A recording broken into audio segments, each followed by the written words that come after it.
Hello everyone, I'm very glad that you listened to my story. Please give me a follow and like the video if you enjoyed it. Feel free to comment and provide feedback so I can improve the sound quality. Yes, we invite you to listen to part 1 of the series. Chapter 1 Awaken. I was looking at a glistening book on the table, a skill book, albeit a very low-ranked one at that. Fireball, an F-rank spell that only the most unfortunate beginners start with. But this skill book took a majority of my remaining inheritance, and all of my savings. I was known to be a fairly smart guy before everything went to shit, so I planned ahead before spending most of my money. In the worst-case scenario, I still have enough funds to last me at least a few months. In the best-case scenario, as planned, I would consume the skill book and hope for a semi-decent talent when I awaken. Getting the skill book was not easy, but it was the only way to awaken if you did not awaken naturally. The rich had no problem awakening themselves, their children, and their children's children. I look at the skill book again before stealing my resolve and picking it up. Bringing it close to my chest, I close my eyes. A few seconds pass before I see a flash of light, even though my eyes are closed. Opening them, the book in my hands had disappeared, and at the corner of my eye something else had appeared. Noah. Vitality, 10. Focus. Strength, 10. Skills, Fireball. Shining with blue light, the words brought confusion more than relief to me. Where the hell were the numbers for focus? From the released knowledge, ever since the apocalyptic event that killed more than 1 billion people occurred, a new magical world took its place. People that are termed as awakened appeared and others could also become awakened through learning, skill book, that can be dropped from killed monsters. Yes, monsters. Magical beings that most commonly reside in dungeons, and occasionally come out whenever a dungeon break occurs. Since more than a year has passed, it became common knowledge that those who are awakened are able to use skills, whether inherently gained or from skill books, to perform amazing feats and vanquish monsters. These awakened beings can increase their strength by killing more monsters and absorbing the life cores they drop, which add to the 3 attributes, vitality, focus, and strength. Sigh. So why the fuck is my focus empty? I try not to become depressed as I feel my body change somewhat after I awakened. I seem to have become slightly stronger, and can instinctively cast the skill I just learned. The problem is, can I even cast skills if I don't have any focus? Why the hell is there no number though? My exhilaration of awakening was slowly fading away as I couldn't figure out the numbers, or lack of thereof, on the blue screen in front of me. Looking back, nothing like this seems to come to mind from the news and everything I have been paying close attention to. Sigh, I'll have to figure it out as I go. Vitality and strength are average, and focus, what is required to cast skills and increase the damage you do, is black. Can I even cast Fireball if I don't even know how much focus I have?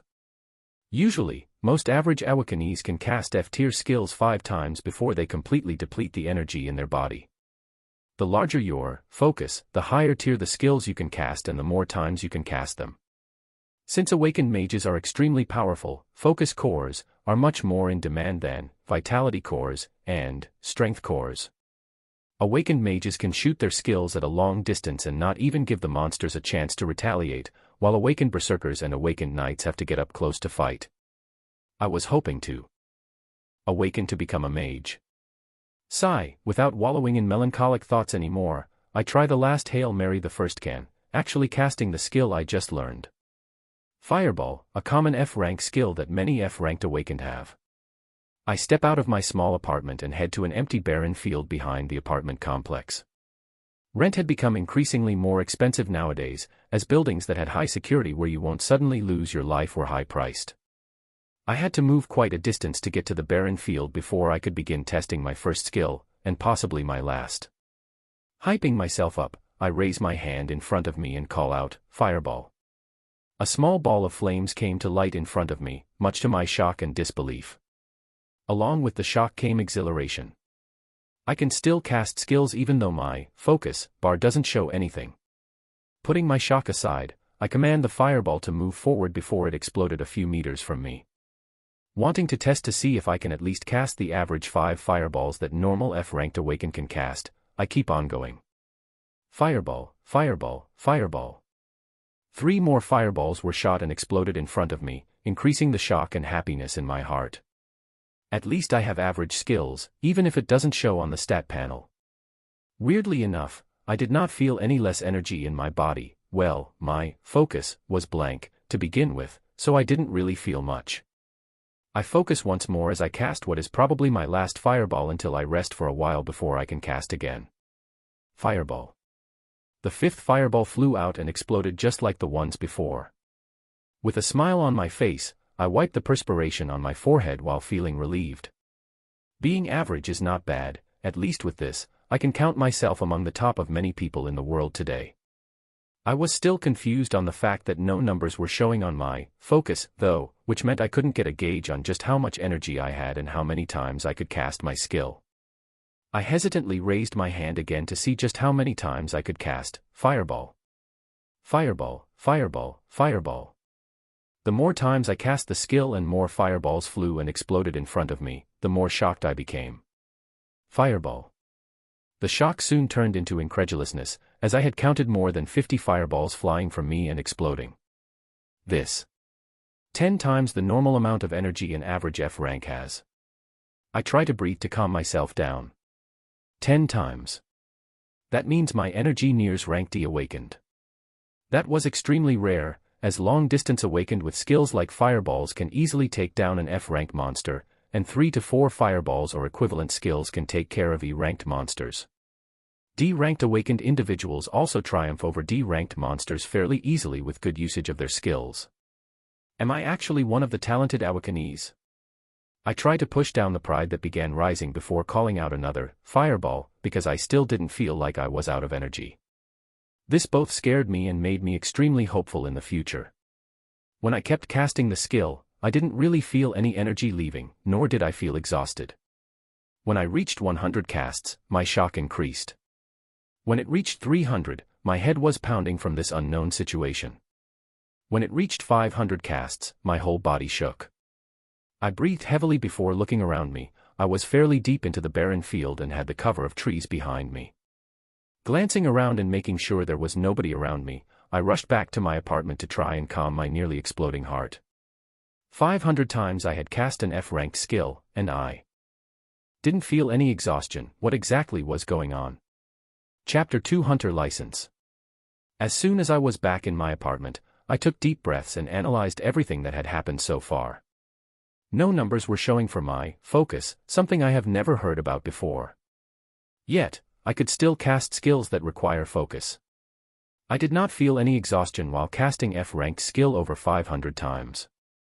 My goodness. Taking another deep breath, I continued thinking. The most important question now is, do I just have an abnormal amount of focus that surpasses most people, or something else? This was the biggest thing on my mind, as even the strongest B-ranked awakened individuals cannot cast skills that many times without exhausting themselves. Alright, with that in mind, I need to test just how many times I can continue to cast skills before I can't anymore. Which also means I need to get my hands on higher ranked skills that consume more energy. With that in mind, a smile bloomed on my face. Just the fact that I could cast an F-ranked skill more than 500 times meant amazing things. As long as I am not brain dead, I can easily clear an F and E-ranked dungeons, even if I'm alone. D-ranked dungeons might be a stretch, as the strength of monsters increase and I would need higher ranked skills besides Fireball to take them down. But there's no problem taking things slow. I pull out my phone and look at the remaining balance in my bank account. $5,867. Enough money for rent and food for a few months, and the remainder of my savings. I convinced myself to buy the F-ranked skill book, Fireball, for $20,000. After this, most of my inheritance money was now gone. A year ago, when the apocalypse began, my parents were not so lucky to survive. I was stuck in the bas.e.m.e.nt of my old house asleep and escaped the onslaught of monsters that were taken care of by the government and newly awakened people after a few days. As time passed, more information was released to the public. Monsters had appeared. Most of them congregated in dungeons. If they were left alone, they would increase and something called dungeon break would occur. This caused monsters to leave the dungeon and indiscriminately attack everything on sight. But never fear, awakened people are here. able to use powerful skills and great strength to protect everyone else. And now, I was among those people too. The first order of business. Obtain an awakened license that will allow me to enter dungeons. Without a license, you cannot bypass the security that allows the awakened to clear dungeons. You can get a license fairly easily, as you just have to be examined and exhibit skills. I was itching to get started as soon as possible, so I grabbed my backpack and rushed downtown. With the advent of monsters and heroes, many of the populations were condensed onto a few protected cities. Almost everything was close to each other, so the Awakened Center was not too far away. A few minutes and I was already there. On the way, I saw the usual people with sullen faces and occasional awakened individuals rushing about. The Awakened Center was vibrating with life, as long lines of people visiting shops could be seen, with even more carefully selling monster cores to the authorities. Many people chose to first consume the cores and get stronger themselves, but many more also sold them to the government and other markets as they went for high prices. Vitality Core S and Strength Core S went for around $1,000, while Focus Cores were almost double that price because of their demand. I moved my eyes to another section of the center, which was dealing in the selling of skill books ranging from F to C. Obtaining a C-rank skill book was a dream for many people, as they were extremely rare and went for more than $500,000. Looking at the skill books that I greatly desired, I shook my head and moved towards the registration hall. The receptionist was very welcoming, asking for my name, date of birth, address, and bank account information. As soon as she had everything down, I was told to head toward a certain door where my ability would be observed. There were 3 people standing behind thick glass and an open area with testing dummies. After hearing the directions, I stood a few meters from the dummies and cast Fireball consecutively 8 times, making sure to look like I was struggling to get the last few out. Wow. Judge 1. A peak F rank huh? Judge 2. Drawing a few surprises from the observers behind the thick glass, everything was completed successfully and I received my license. It was a golden card similar to a credit card with my name, age, and rank. The surprise from the observers was most likely due to the fact that high-ranked awakened are extremely rare, with there being only one B-ranked awakened in this city that is known publicly. There are a few tens of C-ranked awakened, a few hundred D ranks, and thousands of E and F ranks. Most of the hunters were F-ranked, so being at the peak of this rank at the starting point was a good thing by itself. One can slowly raise their rank by absorbing Core S, but unless you were in the army where they were provided for you by the government or in a rich household that could buy them in mass, you would rise very slowly.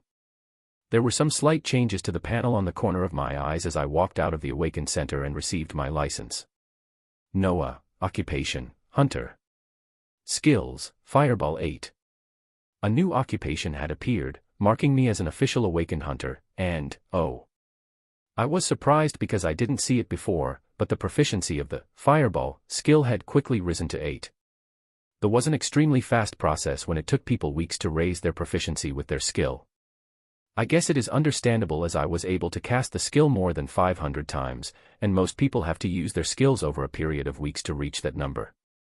My next course of action after getting my license was the nearest beginner dungeon in this city, Ape's Paradise. Boasting 10 floors, each floor held 10-20 monsters, with the last floor housing a huge black ape 3 meters in size.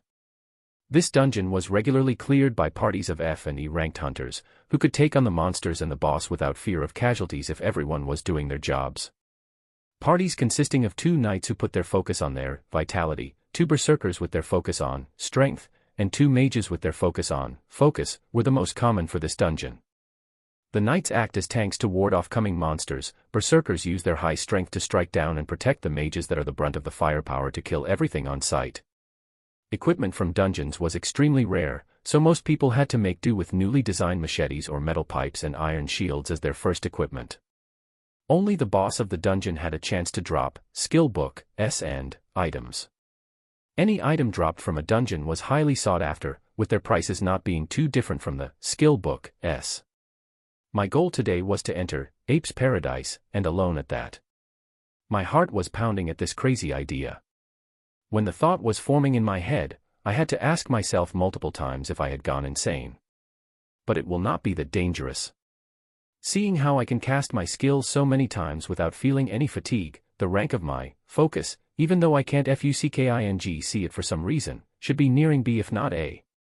And any rank B hunter can easily clear rank F and E dungeons, though they don't care to, and put their focus on higher ranked dungeons. Now, with me being the only F-ranked hunter entering and clearing this dungeon, my heart was pounding from the possible rewards. Usually, rewards are split between the many members of the party, but I would keep all the core S and possible skill book S and item S that drop. Just the thought of it made my heart excited. I steeled my resolve and heading towards Ape's Paradise. Chapter 3, Ape's Paradise. Chapter 3, Ape's Paradise.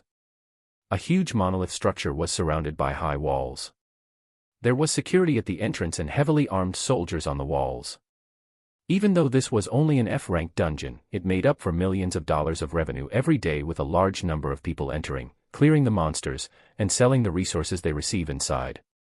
This monolith had a blue color, indicating it was a normal dungeon with little danger of a dungeon break.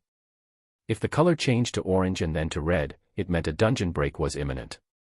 Regularly clearing the dungeon kept the color at blue, turning it into a treasure trove with capable people farming it.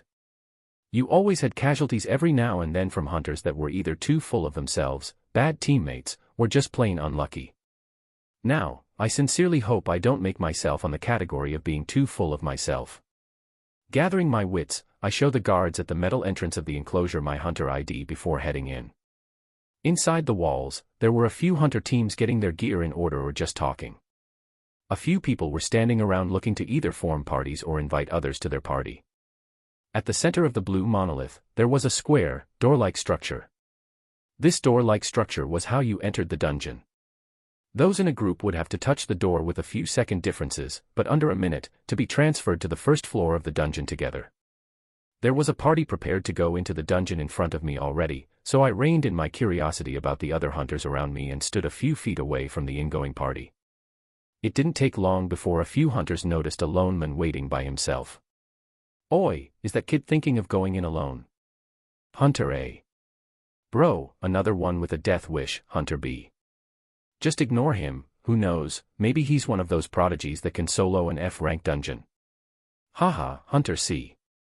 Ignoring the laughs around me, I wait patiently as the entire party in front of me disappeared in a flash, and waited the required minute before going forward and placing my hand on the square door. In an instant, I was transported into a large cavern, where I had just caught the attention of two 1-meter-tall black apes. I brought myself to full attention and observed both the apes and my surrounding before I began my first dungeon hunt. A single fireball, and then a second, and a third, and a fourth quickly flew towards the two apes. When the ball of fire exploded on their faces, they were already incapacitated and letting out dying screeches. They would not survive after that, and a second fireball hit them at the same location, quickly finishing them off. I breathed heavily as I felt the adrenaline course through my body. Two F-rank monsters, easily taken care of by me. Haha, this was a feeling I could get used to. Usually, F-rank hunters would use their skills sparingly, making sure to cast them all either on the boss or on emergencies. I did not have such reservations. I went towards where the apes fell and grabbed a glistening, strength core that dropped. It was small in size, smaller than a pigeon's egg, and yet they went for $1,000 on the market. I placed the core into my backpack and ventured farther in. I didn't have to walk far, as three apes were quickly rushing towards me screeching after hearing the death screams of their brethren. With a thought, fireball was cast one after another, each not missing its targets that were rushing forward. Another, strength core, dropped from these three. Core S were not guaranteed to drop every time a monster died, and getting 2 from 5 monsters was already fairly average. Placing the newly acquired core S in the bag, I rushed down the path of the cavern, meeting another set of 5 apes that I quickly burned. I had to force myself to calm down as I so easily and quickly took down the monsters and collected core S. I never imagined myself being able to do something like this and had to pinch myself a few times just to make sure it wasn't a dream. Forcing myself to remain calmer, I cleared the first floor quickly and headed down the winding steps to the second floor. The apes came in batches of 35, and just ran towards me when I neared. I didn't let them get any closer than 4 meters from me, hurling balls of fire towards them as soon as they were in my sight. And just like that, an incredulous sight occurred in the F-ranked dungeon, Ape's Paradise. Without a moment of rest, an F-ranked hunter cleared the second floor, and the third, and the fifth, all the way to the end of the ninth floor with ease. Wah! I lost control of my emotions as I let out a triumphant shout before the boss room. I had never imagined something like this to be possible. Without a single issue, I had effectively taken down groups of apes, collected multiple core-s, and reached the boss room all by myself. I reeled my emotions in as I let out a confident smile, and went further down to the boss room. A huge ape awaits me in the circular cave that is the last room. Roar! The cave lightly shakes from the scream. My smile does not leave my face as 5 fireballs fly towards the ape that is now charging towards me. The first hit its chest, stopping it on its tracks. The second and third smash its shoulders, knocking it backward. The fourth and fifth explode on either side of its head, effectively finishing it off. As soon as the ape crashed down, a blinding light flashed in the last floor and a green crystal rose in the middle. Touching this crystal will allow you to leave the room and appear at a random location near the entrance of the dungeon. I slowly revel in my first ever completed dungeon hunt, a solo one at that. I then go towards the now dead ape to see any possible drops. By its side, a few F-rank core-s are present, along with a skill book. I grab the core-s and put them inside the bag, before reaching out for the skill book. Minor Heal was now in my hands, giving me quite a shock. It wasn't the rarest of F-rank skill books, but it was one of the more expensive ones as it easily took care of any cuts and minor injuries. I also placed the skill inside the bag and proceeded to sit down and think while staring at the green crystal in front of me. The problem at hand is how I should handle myself from now on. An F-rank newly awakened hunter clearing an F-rank dungeon in under 30 minutes was unbelievable. It would have to be someone who was B ranked or above to be able to carry out the same thing. I made sure not to show too much of what I could do when I took the licensing exam because currently, all I have going for me is the fact that I seem to have a large pool of energy to cast skills. This does not mean I am powerful, nor do I hold the power of someone rank B or higher. Even a rank D or C could easily sneak behind me and take me out as long as they're faster than me. So my plan was to stay low-key until I could buy more skills, preferably higher-ranking ones that would match my large energy reserves. Sigh, and that required money. Another plan was forming in my head though. Looking over at the gains just from clearing Ape's Paradise, once, I had in total 1 F-rank, skill book, and 40+ core-s from the more than 160 apes I had killed from the 9 floors before. This alone made me bolder to make some accelerated plans. Just from one dungeon run alone, I can make more than $60,000 in under 30 minutes. This alone gave me a great shock. Normal parties would have to split the loot, and it would take them more than 2 hours of intensely fighting monsters in close combat, which brought them exhaustion and made many parties recuperate for a few hours after each dungeon run. Most parties would go into the dungeon once or twice a day. With each person making around $10,000, the life of a hunter can be considered very luxurious. So, assuming the boss drops either a skill book or possibly an item, I can make around 60 grand each run. This made many ideas dance around in my head wildly. I've already spent many months observing hunters and researching every knowledge available to the public about them. I've researched even more into all the known skill book s and item s that can be dropped from boss rooms. For someone with a large energy pool like me, I already had a few books in mind that would work very well. Of course, I also have to keep on testing just how much focus I really have. A wild thought keeps appearing in my head that I do not want to entertain as it is too grand, the possibility that because my focus appears blank, and I can repeatedly continue to cast skills with no feeling of exhaustion, could mean that I can simply keep on casting skills as much as I want. Boom. It felt like something had exploded in my head as this idea came and my mind entertained it more and more. My heart was also beating fast that this could even be a possibility. But, why not? From what I've seen so far, there is no value for my focus attribute. Is it more logical to think that it is just a really high number that I somehow cannot see, or that because it is blank and I can still cast skills, I can simply continue to cast skills without any problem of depleting something? I took a deep breath to calm my nerves before I came to terms with a new plan. It was somewhat risky, but it will be fast and reduce any possible future problems, whether it be from monsters or hunters. The world after the apocalypse was vastly different, but still the same. Now even more filled with dangers and deaths. A hunter could easily be killed by monsters, robbed by other hunters, or killed by the government if they do not fall in line. To secure my safety while rising up, I will need a highly defensive and offensive skill, and well as a speed-supporting skill. Something of C rank or above would be highly effective, and yet the cheapest C rank skills start off at $500,000. So, how do I go about this? Chapter 4 is that a rookie, or an idea solidly formed in my head and took root.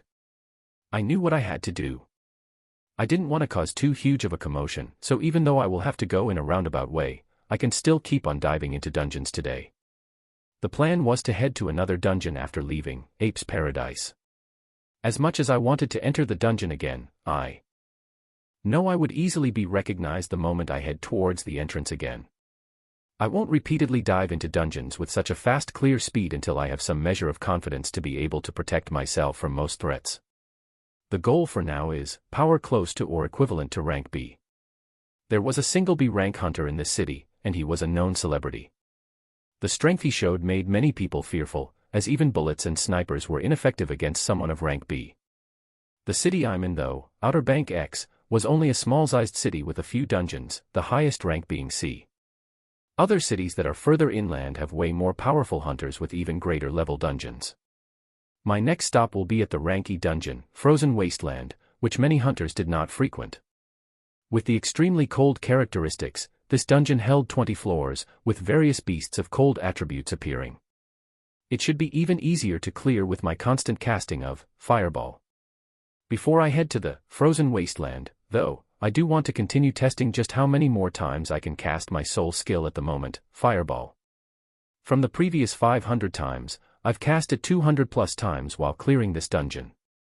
Wrapping my thoughts up, I moved a distance away from the green crystal and began my experimentation of whether I could endlessly cast skills or if I just had an abnormal amount of focus that I could not see.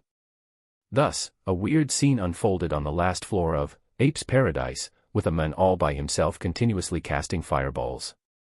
They exploded a few meters from him, and more followed right after. 20 minutes passed. I was still casting Fireball without stopping, causing my wildly beating heart to be leaning towards that insane idea. Approximately over 1,000 casts in the last 20 minutes, let's continue some more. 40 minutes later, I had gone past the excitement, ran over fear, got over the whole ridiculous idea, and taken it as a fact.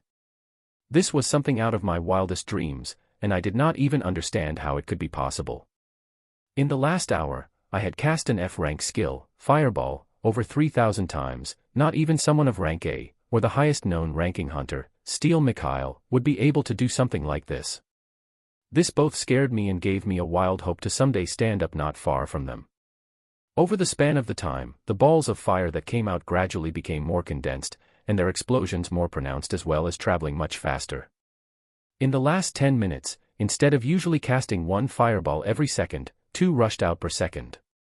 They were apparently becoming smaller, faster, and more explosive as I continued to cast them. This should be my proficiency rising at a stupid crazy rate because of how many times I am casting the skill. My current panel looked like this. Noah, Occupation, Hunter. Skills, Fireball 59. The proficiency for the skill, Fireball, had amazingly risen all the way to 59, a crazy figure to wrap my head around. As far as I knew, there were very few people who had their proficiency higher than 30, as hunters continuously improved themselves and got higher ranking skills with the passing of time. An F-rank hunter using Fireball as their first skill would move on to using an E-ranking skill as soon as they gained the funds to buy one. No one spent that much time using one of the lowest ranking skills for an extended period of time. Looking at the high proficiency, it made me excited about what would happen if I continue to cast and raise it even more. The power of the Fireball skill should currently surpass any other skills of the next rank in the damage and speed that it flies at. It's most likely nearing rank D in its offensive ability. I was itching to continue my test of endless casting but brought myself to stop and move on to the plans on my agenda. I moved towards the still glowing green crystal in the middle of the room and placed my hand on it, which instantly teleported me outside the monolith. I appeared not too far from the entrance, with a few people glancing my way with surprised expressions. Did his entire team wipe, or do we have a rancor here? Hunter F. Ha. A rancor. Have you ever seen them dressed like that with a flimsy backpack on them? My apologies, kid, I hope they weren't your closest friends. Hunter G. A few people noticed the abnormalities as someone finished the dungeon and was transported out alone. My current attire really did not match anyone of rank C or higher, as many people quickly noticed.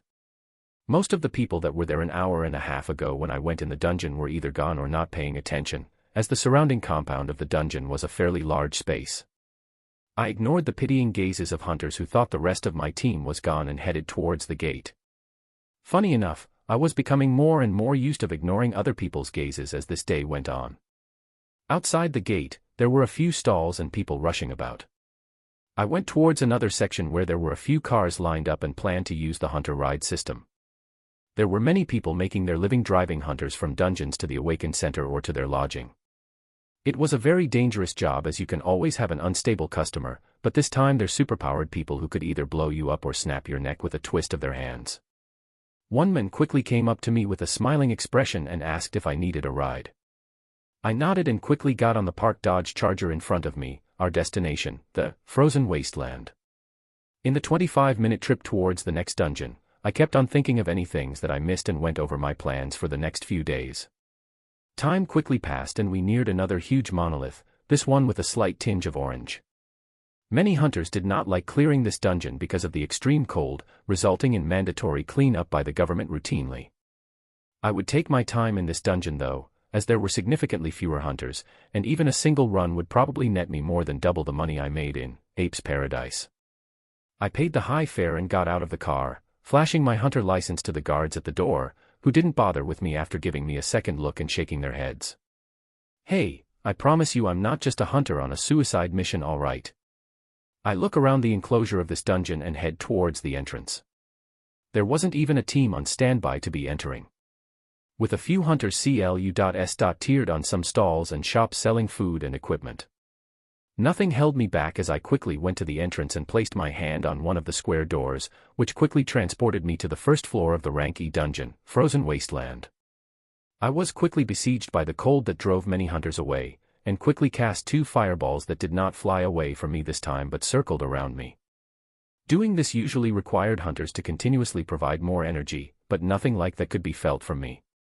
As soon as I commanded the fireballs to circle a few feet away from me, the cold was majorly offset and nowhere near where it was before. There wasn't a pause to be given though, as I soon heard the growling of animals that quickly showed themselves. Clear white wolves were rushing towards me, their glistening white teeth flashing menacingly in the white wasteland. There wasn't a single hint of fear in me though, as I moved forward confidently. Condensed fireballs were quickly rushing from me at high speeds, exploding on the wolves' bodies and blowing masses of meat away. The group was quickly taken care of in the first volley of fireballs, and all that was left for me was to pick up the core that dropped. I looked forward to the misty cold path in front of me as I rushed down this 20-floor dungeon that would be the beginning of my journey. Chapter 5: How many fireballs to take down a huge polar bear. In the first 5 floors of the frozen wasteland, packs of white wolves appeared. With the fast velocity of the ever-so-damaging fireballs, they were mowed down quickly. Aside from casting the skill towards the enemies that appeared, I had a few of them rotating around me, and randomly cast the skill even more as I moved forward, even if there were no enemies near me. I wanted to increase the proficiency of fireball as fast as possible. I could only imagine what these monsters felt, as they would hear sounds of an explosion that quickly pulled them toward me before they met a grisly fate. Killing all of these monsters did not have that much of an effect on me. I was looking at them like the mere monsters that they were. They would not hesitate a second to rip my head off if I gave them the chance. Not to mention the hatred that everyone has against monsters for all the massacres on the early stage of the apocalypse. The first 5 floors were quickly cleared, and from the 6th floor, monsters with a similar shape to foxes began appearing. These ones much bigger than the wolves before them. Their size surprisingly did not make them any slower, and they were rushing towards me while ferociously growling. The further condensed fireballs were shooting out from me without stopping. I was doing my best to adjust to the ever-so-increasing speed while aiming for their heads and limbs.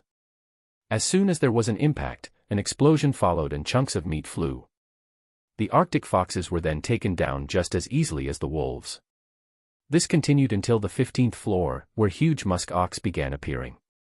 They looked like huge bisons, but with a lot more fur.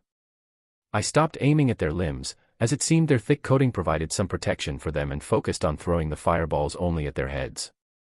At the speed they were rushing towards me, I actually had to move back to avoid being rammed into whenever I ran into a group of 4 or 5 musk ox. They required more fireballs to be taken down, and if there were many of them, then at least one would be able to get within a few meters. This pushed down my ever-so-increasing confidence a bit, making me slow down and stop my incessant casting that caused explosive sounds that alerted the monsters when I neared.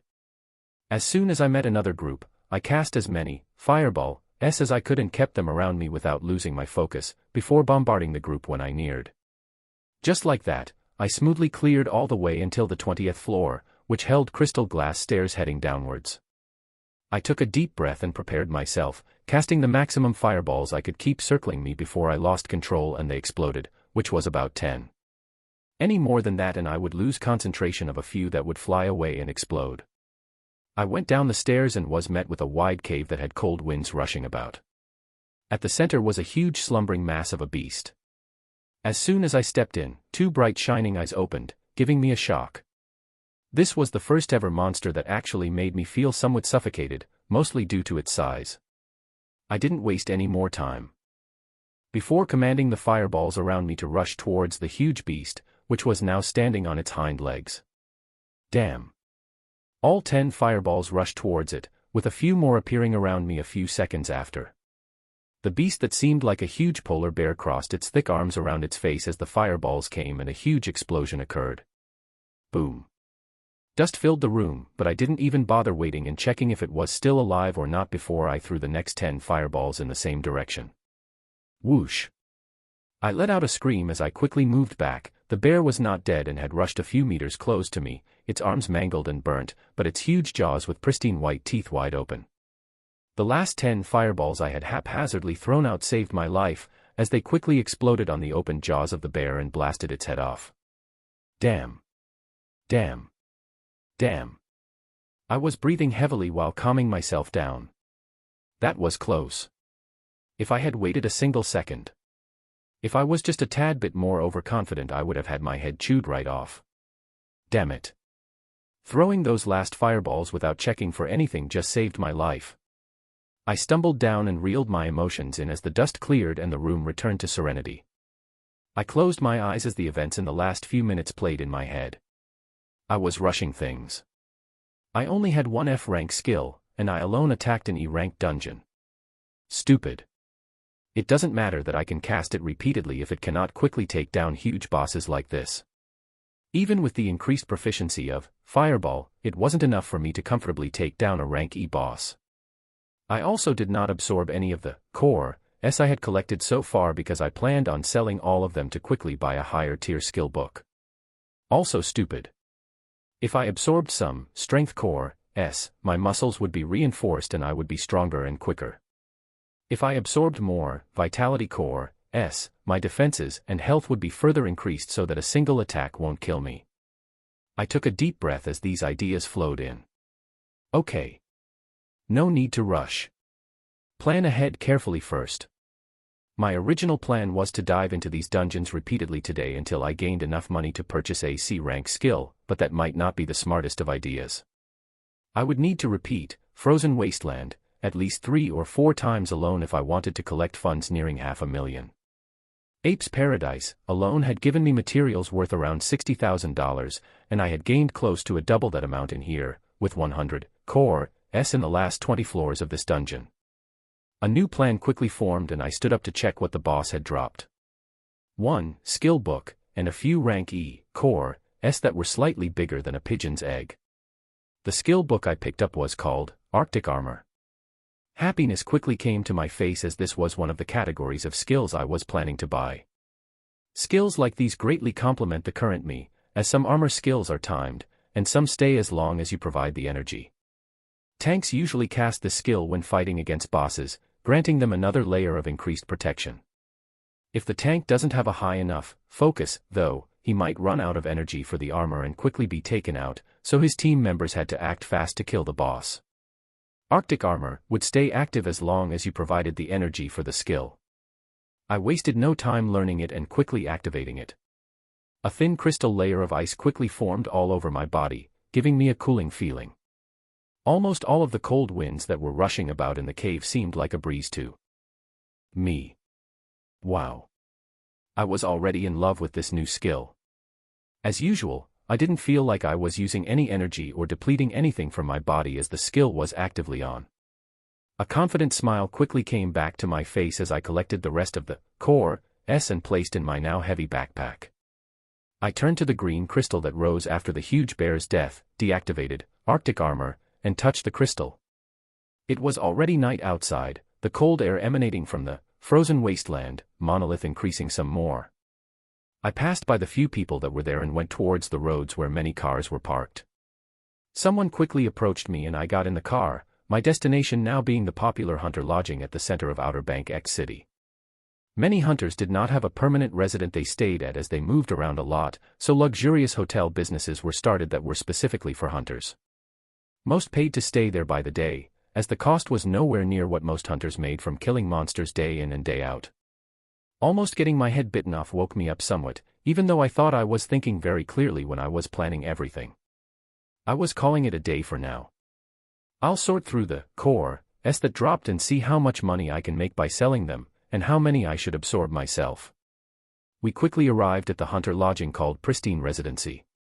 I paid the fare and went towards the entrance of the hotel. I would go back to my little apartment some other day to grab my valuables, now I just needed some rest. The Pristine Residency had a luxurious look with shining lights all around it. Being a hunter lodging, there were many services for hunters that were offered. Beside the extravagant dining with specially cooked monster meat, small shops that sold and bought skill book S, item S, and core S were also here, although they wouldn't be anywhere near as extensive as the shops in the Awakens centers. Selling your items at Awakens centers would usually get you more profit and you would be able to find rarer skills there. Places like the Pristine Residency were more of a business while Awakens centers were under the government's wing. And the government never stopped buying all the items dropping from monsters in bulk. I went to the reception area where a crazily dolled-up woman was flashing the sweetest smile and presented my hunter license. The smile never left her face as she quickly processed a room for me and gave me the keycard. I didn't bother checking any of the shops in the huge building and went straight to the room which was on the 10th floor. All I wanted to do right now was lie down on a soft bed. Chapter 6: Choosing New Skills. The room of the Pristine Residency was fairly huge. Hunters preferred resting in these specially made lodgings because of the safety that was guaranteed. Nobody wanted to be the rich and renowned hunter that was killed in their sleep. There was a platter of fresh fruits on the side and a thick bed in the middle of the room. I sat down on the bed and emptied the core S in my backpack to get a grasp of just how much funds I could get tomorrow.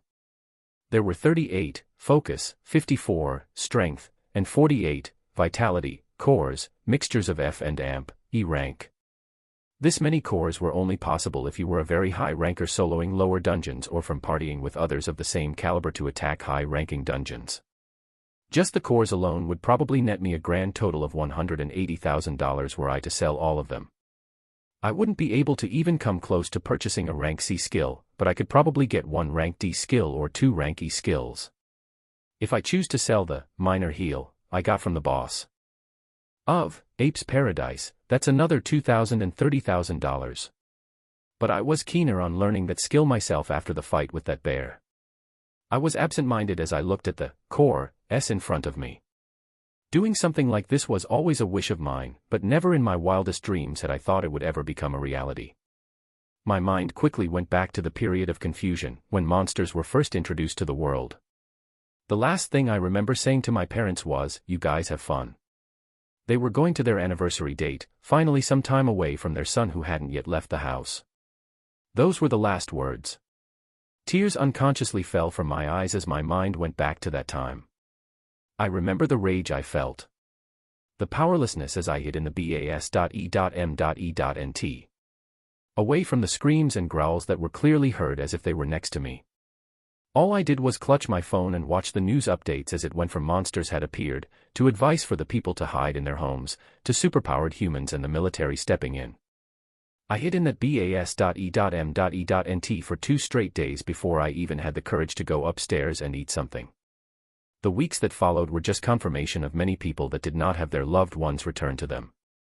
I was scared and ashamed at that time. My parents, who had done everything for me, were massacred by monsters while I cowered in fear. Time after that seemed to pass by in a blur. With the money my parents left behind, I was able to live off of it comfortably. It took months before I began to direct the rage and helplessness towards the things that did this, but I still wasn't able to do anything about it. The months after that I spent learning every little thing I could about monsters, dungeons, awakened hunters, and the reality of our new world. Only today did I learn a skill book and awaken myself. I wiped the tears off my face as a resolute expression came back. I couldn't do anything then, but I can change what I do now. I set aside some F rank, vitality, and strength cores for me to absorb and grabbed the phone near the bed to order room service. I then learned the minor heal skill and tried the skill for the first time. A green light washed over my body, reducing some of the fatigue I felt. I also made Arctic armor to be active at the same time, as its proficiency would increase the longer it was used, and its defensive properties would further increase. I then began absorbing some of the core I set aside. My food arrived not too long after, 2 plates of prime ribs with some water. I paused everything when I grabbed the food from the door and ate the steaks waiting for me. I turned on the T.V while eating to check if there was anything newsworthy that happened today. There was a bearded anchor in a suit talking to a celebrity hunter. "Mr. Doyle, you've just come back overseas from doing hero work over in Country Z of the United Federation. Just how differently do the hunters live there compared to our great blessed empire?" News anchor. Haha, the work was fun, but it was definitely a new environment. Things are done very differently there. Dungeon diving is very strictly regulated, with hunters having to mandatorily hand over more than half of their earnings over to the government. It was truly eye-opening to see. Celebrity hunter. My goodness. How can hunters live under such oppression? I would rebel. It is nothing like our great empire, where hunters are given the freedom to grow and prosper. It's why we have such amazing heroes rising up over the years. God bless this great nation of ours. News anchor. Well. Celebrity hunter. I quickly turned the T.V back off while shaking my head.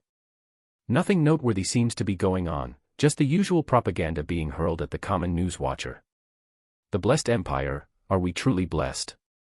Compared to the United Federation, hunters here have a much higher death rate. The occasional dungeon breaks also cause mass casualties as response times were usually slow. Though I'm definitely lucky to be where I am, over the years I've to be skeptical of many of the things I hear. Hunters from the United Federation lead vastly different lives, but from what I've seen in online forums they're happy with the way things work. Of course, there are still many issues, but nowhere near as horrid as all our news networks make it out to be. Even the good things you see online could also be a false depiction though. So I guess I'd have to visit there myself to see how things are in the future. As soon as I finished eating my food and absorbing about 40 vitality and strength cores, I went towards the bed to get some rest.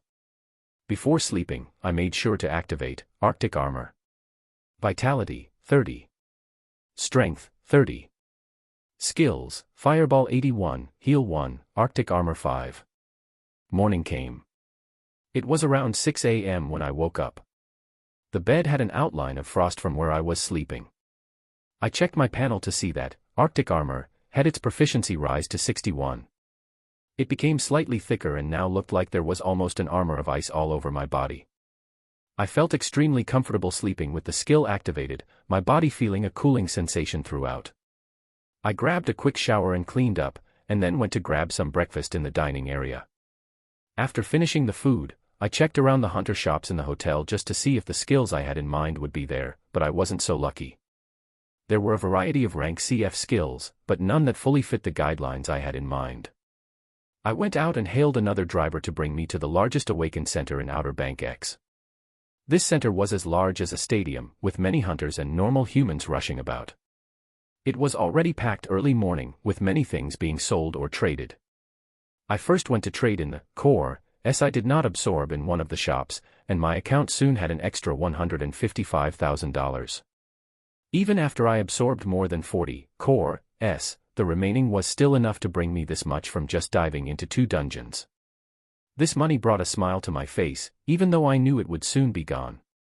Ignoring everything else, I went to the shop that had a huge sign of skill books. There were hundreds of skill books laid behind thick glass with their descriptions written out. On either side of the entrance were 2 hunters who seemed to be rank D or above. I went into the shop and sure enough, there were a few books that fit my criteria. The first skill that fit exactly what I wanted was the rank D skill, Flames of Torment. The skill allowed you to cast a pillar of flames at a maximum distance of 10 meters and would last as long as energy is applied. The skill neared rank C in power but was neglected by many hunters because of its high energy usage characteristic. It fit perfectly with me.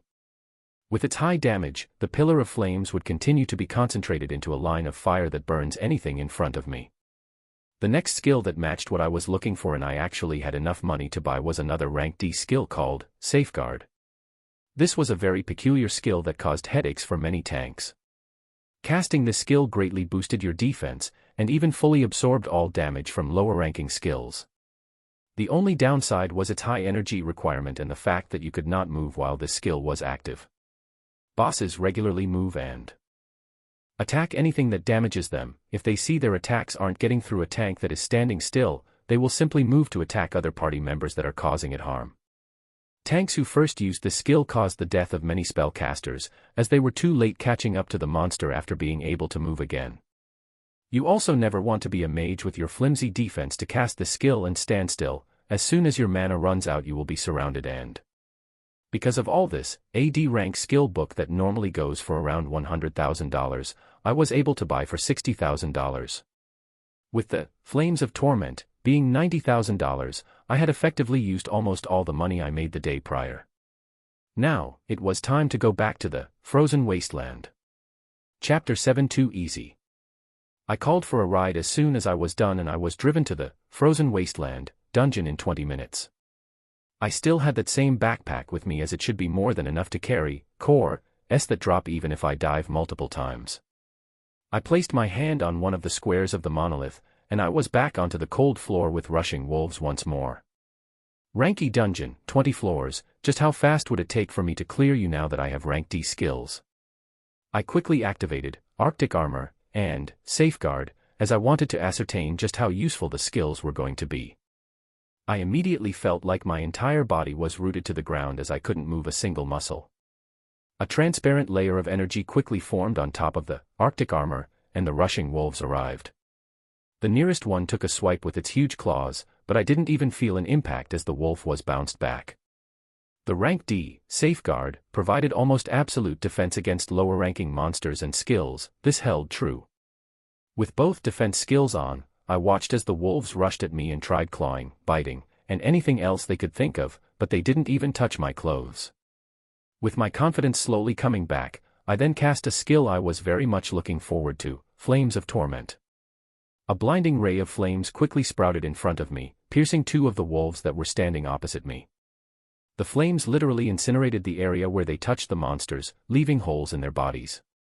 The 2 remaining wolves beside me let out frightened yelps, but I didn't give them any time and had 2 condensed fireballs quickly explode on their heads. I deactivated Flames of Torment and Amp Safeguard, and could move again, and I went to check out the wolves pierced by the pillar of flames up front. A burnt smell was in the air, as the wolves had almost half of their bodies burnt away. The blood remaining on the other half of their bodies was even bubbling and sizzling. Damn. I kept my amazement inside as I rushed forward, wanting to see more of just how this deadly new skill was. I only kept Arctic Armor active and continued indiscriminately throwing fireballs in front of me so that I could increase its proficiency. Now that I was becoming more familiar with skills, it seems that the closer the proficiency nears 100, the closer the skill becomes able to deal just as much damage as a skill of the next rank. As the F rank, Fireball, neared 100 in proficiency, its speed and damage was almost the same as an E rank offensive skill. I didn't want to completely abandon Fireball now that I had the rank D skill, Flames of Torment, as it was still very effective when used well. On the next floor, as soon as the wolves began appearing I initiated flames of torment. I made the pillar of fire move horizontally instead of just shooting straight, causing it to literally melt the beasts in half. All 5 rushing wolves dead from one attack. Haha. I was already falling in love with this skill. Feeling the rush of easily overpowering these monsters, I rushed down the floors even faster. No matter if it was the wolves, the foxes, or the musk ox, flames of torment did not discriminate and easily burned holes through the beasts with its extremely high heat. The feeling of adrenaline slowly faded as I stood by the stairs to the boss once more. I was decent enough to leave in one piece yesterday, but I was gonna be sure to take it out even more thoroughly today. I went down the stairs and watched the slumbering mass of a beast get up once more, its bright red eyes trying to pierce through me. Without wasting a beat, a pillar of flame sprouted in front of me like a blooming red flower. The rising bear raised its huge paws to protect its body once more, but this time there was no rest from the flames. Grah! A mournful howl was released as the beast's limbs did not last even a second, blasting them apart in an explosion of flesh and bones, continuing onto the body of the bear. A sizzling hole was quickly apparent at the center of the beast's chest, stopping its howl short, and causing it to plummet back down to the cold hard ground. Controlling my breath, I looked down at the huge mass that was now burning in front of me. Something that gave me fear the day before, did not even manage to come a few meters near me now. I closed my eyes as I relished this feeling, and then went forward to grab the core, S and O. It wasn't a skill book this time around, but an item. I was quickly able to identify the equipment beside the huge bear. Swift boots increase the speed of the wearer. The item brought a smile to my face, as they rarely dropped and could fetch a high price. The best thing about items is that you can use, reuse, and then sell them without them ever losing their value. I put the boots on, feeling my body get noticeably lighter. I dashed around and confirmed that I could more easily move around. Swiftly clearing the rank E dungeon, Frozen Wasteland, a sense of accomplishment rose as I went towards the green crystal. Before going out though, I took out a few of the vitality and strength cores that I had collected in this run and began absorbing them. Rank F, Core, S allowed a hunter to be strengthened up to 50 attribute points, Rank E, Core, S up to 100, Rank D up to 150, and on and on. The hunters standing atop the world currently had their attribute points nearing 300. It didn't matter how many F-ranked, Core, S you consumed, if you wanted to go past 50 on your attribute, you had to absorb Rank E cores, with the process repeating for higher ranks. Absorbing Rank E, Core, S while my stats were still under 50 only made them rise a bit faster. I stopped absorbing once, Vitality and Strength both reached 50, and as usual, Focus was blank so all those cores were saved up in the bag. I wrapped everything up and approached the crystal to leave the dungeon. As I touched the crystal and I was transported outside the monolith, I debated whether I should repeat this dungeon, or go towards one of the few Rank D dungeons in Outer Bank X. I currently held 2 Rank D skills, one of which was shredding the monsters in this Rank E dungeon as if they were paper, the other, once activated anyways, would make me almost impermeable to any damage below Rank D, and provide huge defense when facing monsters of equivalent rank. For time efficiency, it makes a lot more sense to head to a higher ranked dungeon, which will mean more floors, more monsters, and better drops. This time around though, I couldn't be reckless. Since I was already at Frozen Wasteland, though, and it took me less than 20 minutes to clear everything, it shouldn't be an issue to repeat this dungeon once or twice. There will be no surprises and my safety is guaranteed, as well as the fact that there are so few people here. I made up my mind and approached one of the squares of the monolith again, placing my hand and disappearing right after. The second run of Frozen Wasteland today brought me more Core S, with the addition of Blade Strike. With a swing of your sword, unleash a deadly strike upon your enemies. This skill wasn't that useful for me, so I threw in the backpack and went in again for the 3rd time today. The 3rd run of Frozen Wasteland gave me a similar amount of Core S, this time with a fairly rare skill, Summon Golem, summons a single partner to fight on your behalf. Many hunters would buy this skill as soon as it hits the shelf, as it allows casters to effectively have another tank, or the knights and berserkers to have a partner to take the damage for a few seconds. It doesn't really go with my style though, as it will be a slow-moving golem, and I rush through these monsters fairly fast. All that it meant for me was being able to receive more money for a skill, 4th run, only, core, S, not a single skill book or item. This run bummed me out. 5th run, more cores, and 1 item, Kenshin sword. As simple as that, it was a sword. I wasn't planning on getting near any monsters, so this would be getting sold too. My backpack was nearly overflowing though, so I will be heading to an Awaken center to sell the things I've collected so far. I was looking forward to this, as my profits now would easily pass 500,000, meaning I can finally grab myself a rank C skill. Vitality, 50. Strength, 50. Skills, F Fireball 96, F Heal 10, E Arctic Armor 79, D Flames of Torment 31, D Safeguard 8. Equipment, E Swift Boots. Chapter 8 Offense is the best defense. In an unknown mansion somewhere in Outer Bank X. Sir, we noticed an abnormality in one of the dungeons today. Butler. Oh. And what happened? The butler observed the disinterested look on the men in front of him and continued. The E-rank dungeon, Frozen Wasteland, has suddenly gone from a risky assessment of moderate to low. Oh, so someone is doing my job for me while I'm busy with the C-rank dungeon. Yes sir, but the problem is, this change occurred in the span of 2 hours. As soon as the butler finished these words, the eyes of the men he was talking to flashed. Who was it? A team or a ranker that just appeared? We don't know sir, we're currently checking. Butler. Good, let me know as soon as you find out. Are the girls ready? The man's attention quickly moved to the floor above him where he could feel some movements. Yes sir. All newly awakened. Yes sir. Good, don't bother me for the next hour. The butler in a clad black suit watched as the men climbed the stairs. His major worry right now was the fact that a dungeon had moved from a moderate risk level to low in a period of 2 hours. This required a dungeon to be cleared by a team of highly skilled hunters, or one very skilled ranker, multiple times in those 2 hours. There was currently only one hunter in Outer Bank X who would be able to bring a specialized team to clear a dungeon at such high speeds, and he was looking at him now heading to perform some activities.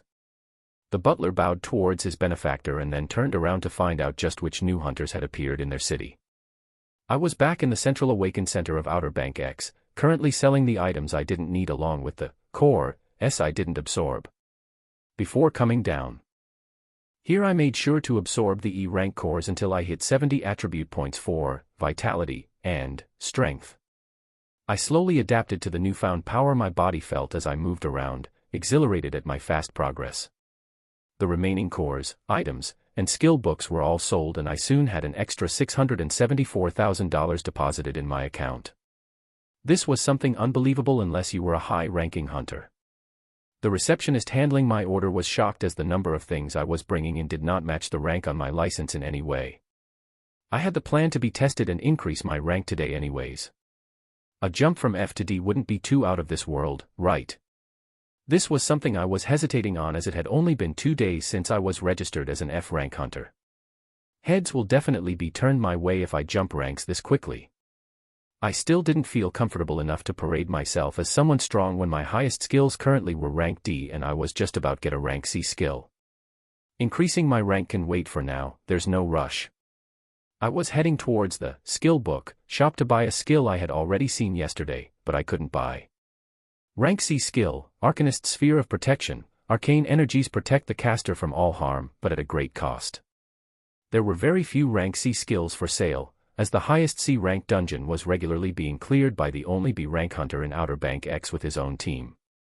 Over the last few months, many of the C-rank skills came from them.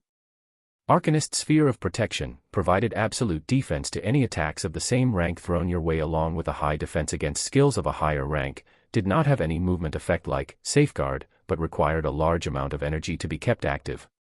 My heart was about to leap out of my chest as I bought this killer skill.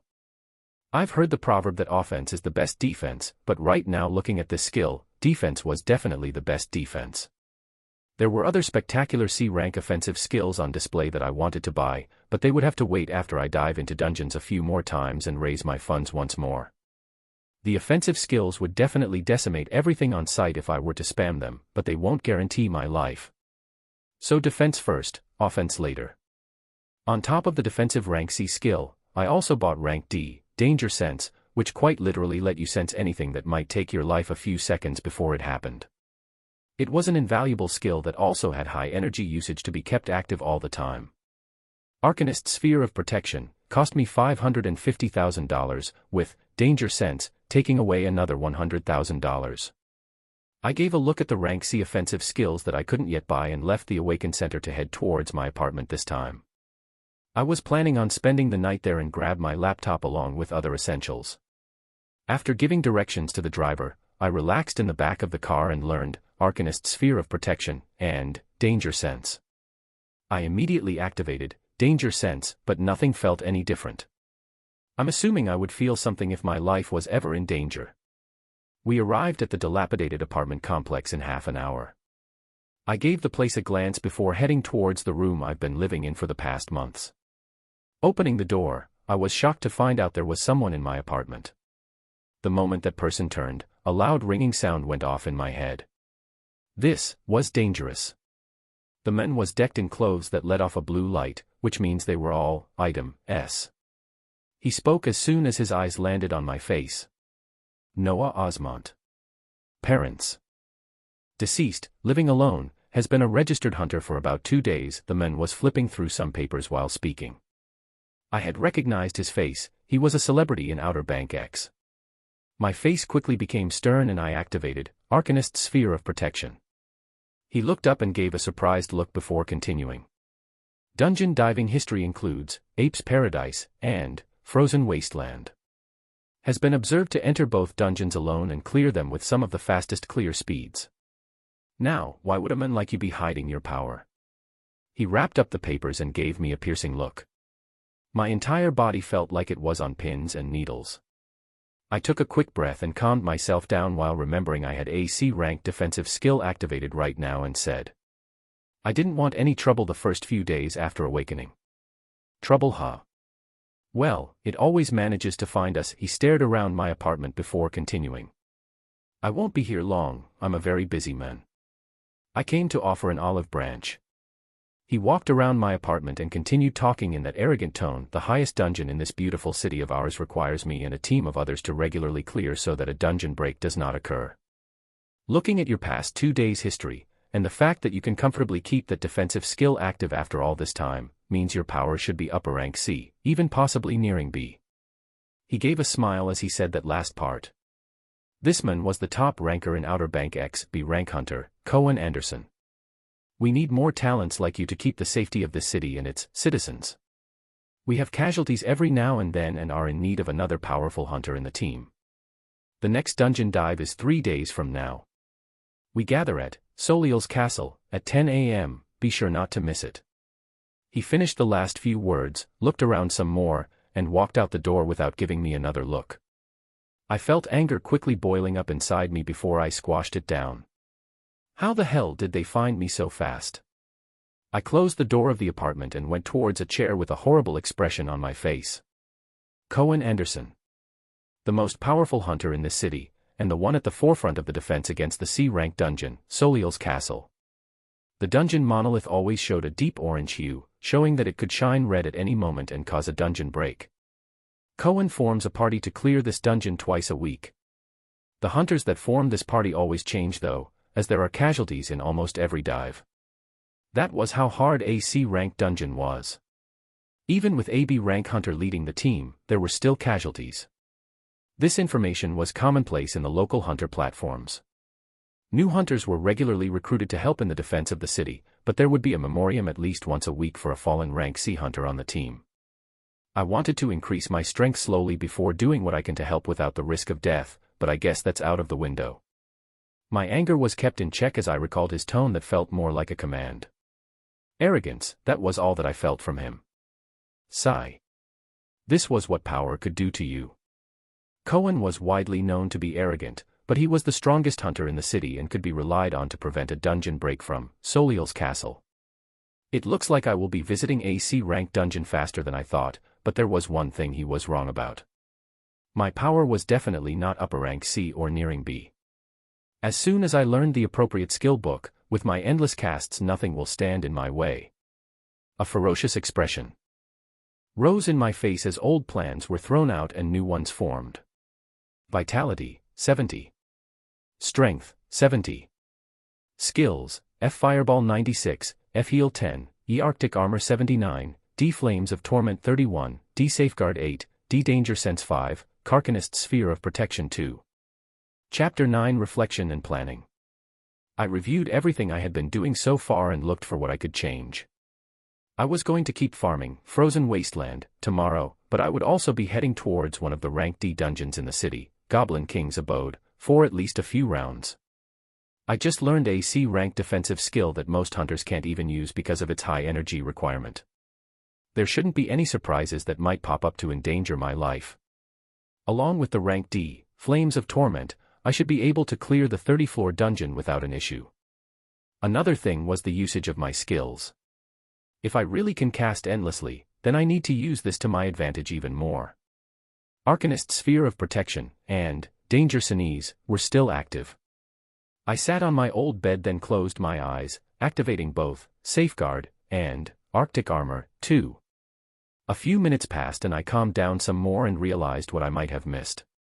Frozen Wasteland wasn't as actively cleared as other E-rank dungeons and had a tint of orange. What would happen when it was cleared multiple times in one day? A change would be very noticeable. Sigh. I looked to my ceiling as I realized how full of mistakes I still am. Today I'll rest, tomorrow I'll start moving for real. The man adorned with rank C item S sat in the back of a luxurious car heading back to his manor. He had a distasteful expression on his face as if he had just swallowed a bug. There were very few people he hated in this world as he stood above the masses. Noah, the newly awakened hunter he just visited, landed near the top of the list of the most irksome people. It wasn't whether he was strong or weak, it was his attitude. He looked down on people with such a pathetic attitude. Wanting to lay low and evade danger after awakening to a powerful ability. Distasteful. You should use your God-given talents to help the other pathetic masses to live in this world a little longer. The strong ruled the weak in this era, and I do not want a weakling in my city. Either he falls in line or... A phone quickly connected in the car and Cohen spoke. Revise his danger level, make it B. He was able to use a defensive skill that would have taken me a few attacks to destroy, and it remained active the whole time I was talking to him. Find out which skill matches the description and gauge his power. He is most likely a naturally awakened individual with an inherent skill that adds a large amount of focus, allowing him to jump over rankings. There was silence on the other end of the line before a reply came. Yes, sir. He was the only B-rank hunter in Outer Bank X. He held the city's life in his hands. He could do whatever he wanted with nobody batting an eye. The local government could not control him. Nobody else in the city could contend with him. And that is how things will stay. As soon as I got up in the morning, I compiled everything I knew about Cohen Anderson. Besides his unstable attitude, he was the only one in Outer Bank X holding a rank B skill. A few months back, when his team that was made up of rank C hunters took down the boss of Soliel's castle, with half the team wiping, he was lucky enough to receive a rank B skill book from the boss. Bosses rarely drop any skill books or items that are a higher tier than they are, but this chance increases when it is bosses from high-ranking dungeons. A rank C dungeon is filled with hundreds of beasts of that level, along with a huge boss that earns the title of a titan. These huge bosses are extremely powerful and have the chance of dropping something that is of higher rank than the dungeon itself. Anderson was that lucky. He joined the ranks of B-tiered hunters and took his position at the top of this city. His team never remained the same over the months, with rank C hunters having a high mortality rate from the dangers of Soliel's castle. I would soon be joining them a few days from now. I thought over everything and began moving, hailing a ride and heading down to Frozen Wasteland for the last time. Since they already know I cleared this, I'll clear it a few more times to raise the fund for a skill I didn't think I would need. I spent around 20 minutes for each run yesterday, and it took me less than 2 hours to clear it multiple times and bring in more than $500,000. I'll only need $400,000 to get the skill that I have in mind though. This time around I was even more efficient. I entered the dungeon and immolated the huge bear another 3 times, giving me a multitude of core, S, and 2 skill books that were only worth selling. In less than an hour, I had finished with Frozen Wasteland, and went down to the Central Awakens Center to fully start my next phase of plans. The Core S and Skill Book S sold for $447,000, and I went towards the skill shop to buy the skill that will allow me to let loose with no reservations. The skill was still behind the thick glass, which I quickly called the person at the front desk and bought. Rank C skill, Camouflage. The skill allowed you to blend into your surroundings and had to be kept active to keep you from being seen. Besides extremely rich perverts, not many people used this skill. I would be relying on it to keep my movements hidden while I do things that go against the norm for many people even now. I wasted no time learning the skill and went out of the Awaken Center. I still had my F rank license, and it would allow me to get past any gates no matter the rank. The gates and guards placed around the dungeon monoliths were to make sure normal people do not pass through and get themselves killed while trying their luck in the dungeon. Hunters could pass through the gate no matter the rank they held as long as they had a license, as many of the hunters congregating around dungeons wasn't just for the purpose of diving. I called a ride and gave directions to head towards Goblin King's abode. Dungeons get progressively harder as the ranks increase, as can be seen how a rank C dungeon was barely being handled by a B rank hunter surrounded by rank C hunters. The difficulty from E to D was also a huge gulf to cross for many, with D rank hunters opting to dive in groups of 10, or C rank hunters forming smaller groups to receive more profit. Rank D dungeons are very profitable, but when you have to split the loot between 10 people, the returns are minimal when looking at the dangers you face. I had the driver stop while we were at the center of downtown, where you could take many paths to get to a lot of dungeons. I found the nearest alley and activated Camouflage, along with Arcanist's Sphere of Protection, and Arctic Armor. Danger Sense was still kept active all this time. The rank C, Camouflage, could hide a hunter from anyone of that same rank, with powerful rank B hunters being able to notice you fairly easily. If someone were to be keeping tabs on me right now, I am 100% sure it would not be a B rank hunter, so my movements from now on would be hidden. I stepped out into the middle of the street with cars blazing down and people rushing about. Not a single person was able to see anything, with a few bumping into me and tilting their heads to see exactly what hit them. As soon as I confirmed the usefulness of the skill, I rushed towards the direction of Goblin King's abode, and arrived there in 20 minutes. This time around, I didn't bother showing my license and just passed through the man-made gates, the rank D guards on the side being none the wiser.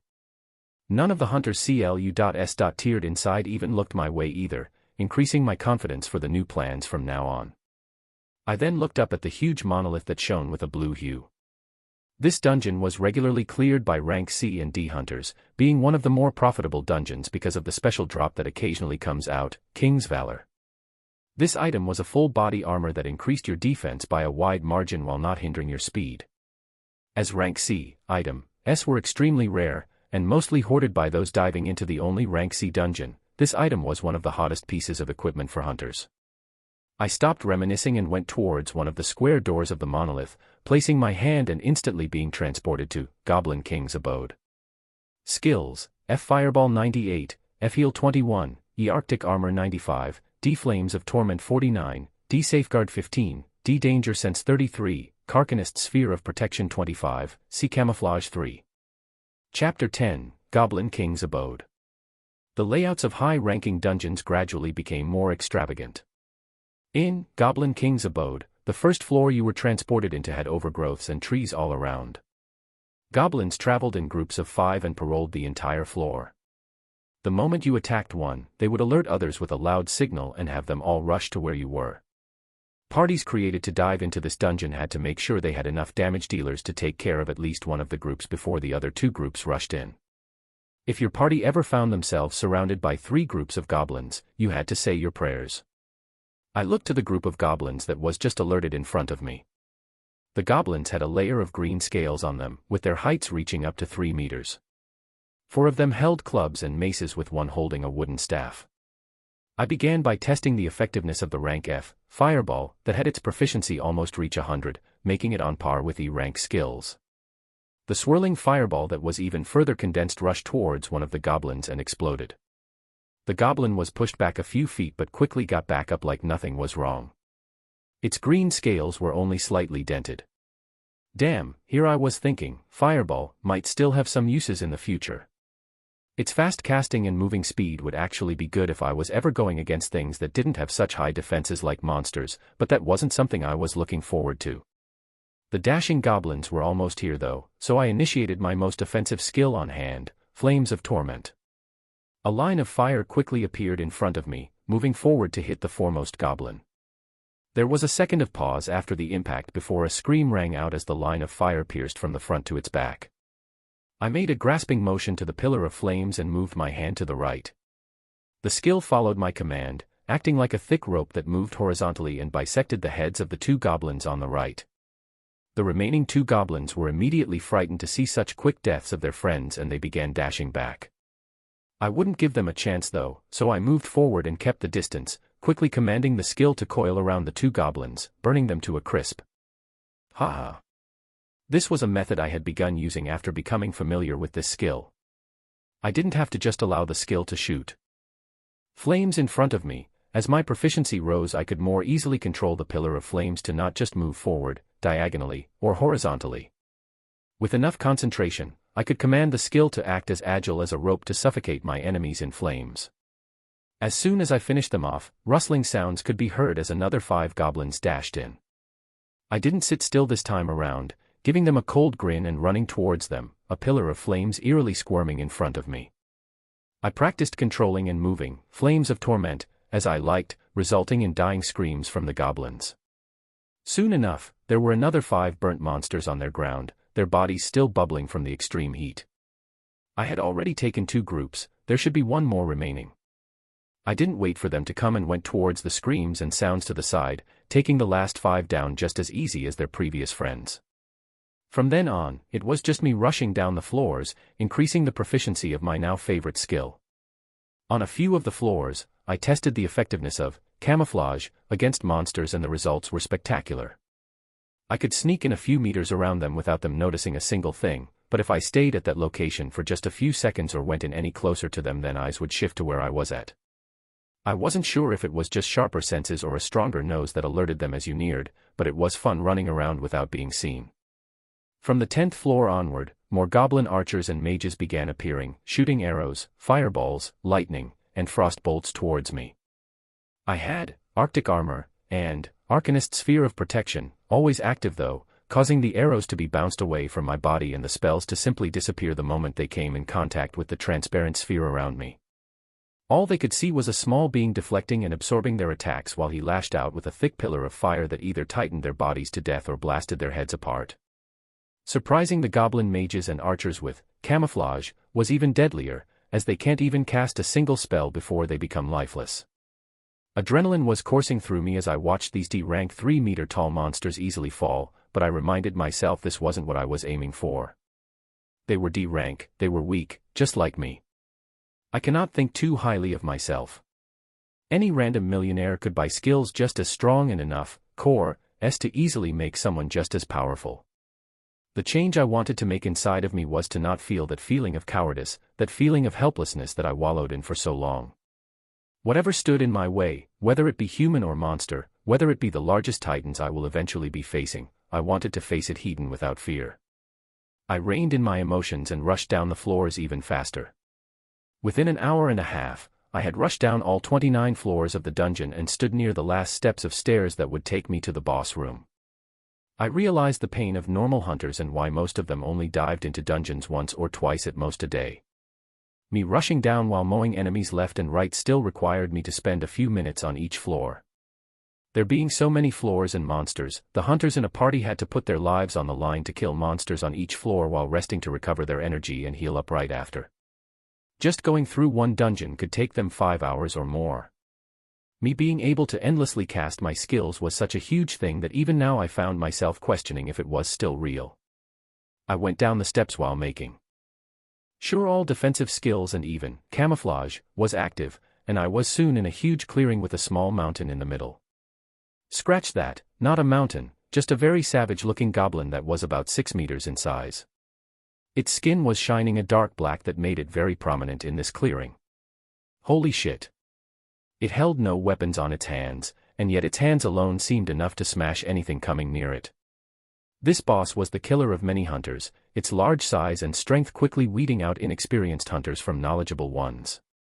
At least 2 rank D knights or 1 rank C with the heaviest of armors were required in order to withstand even one of its strikes. You also better hope your team's mages and berserkers were saving up their energy to unleash multiple spells and attacks on this beast to take it down in as little time as possible, or deaths would follow. I was a distance away from it, so I thought I wouldn't be found out with camouflage active, but its huge eyes honed in on me the instant I arrived in the clearing. So blending into your surroundings is not enough to evade the senses of this type of monster. And I wasn't sure if this rank D boss could be classified as a titan yet, but its size made me feel like an ant as I had to raise my head just to meet its gaze. I felt my blood pumping as I found myself in this stare down against something more than 3 times my size. I was not scared. I looked at this huge beast and I saw my goals. I saw my future. I slowly began walking, and my walk gradually changed into a run.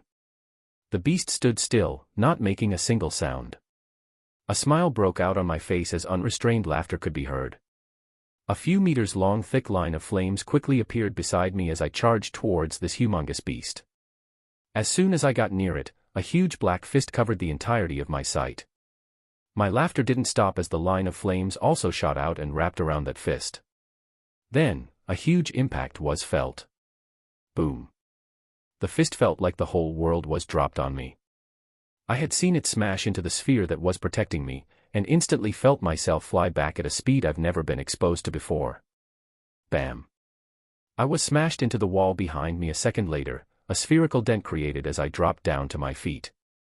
Not a single hair on my body was harmed. The rank C skill, Arcanist's sphere of protection, was not for show.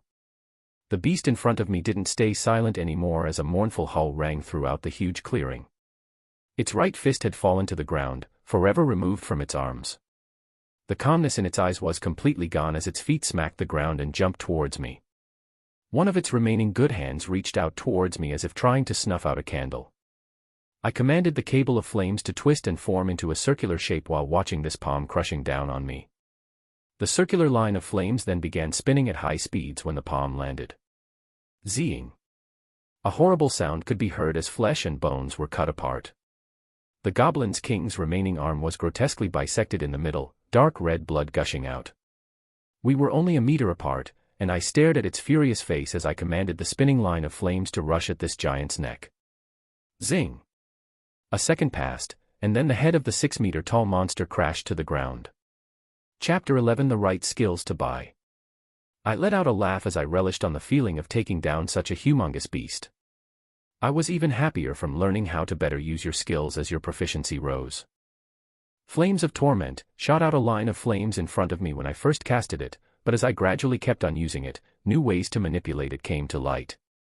From being able to move the line of flames in the direction I wanted to twisting the thick flames like a rope, to now connecting their ends and adding a spin to it, making them even deadlier.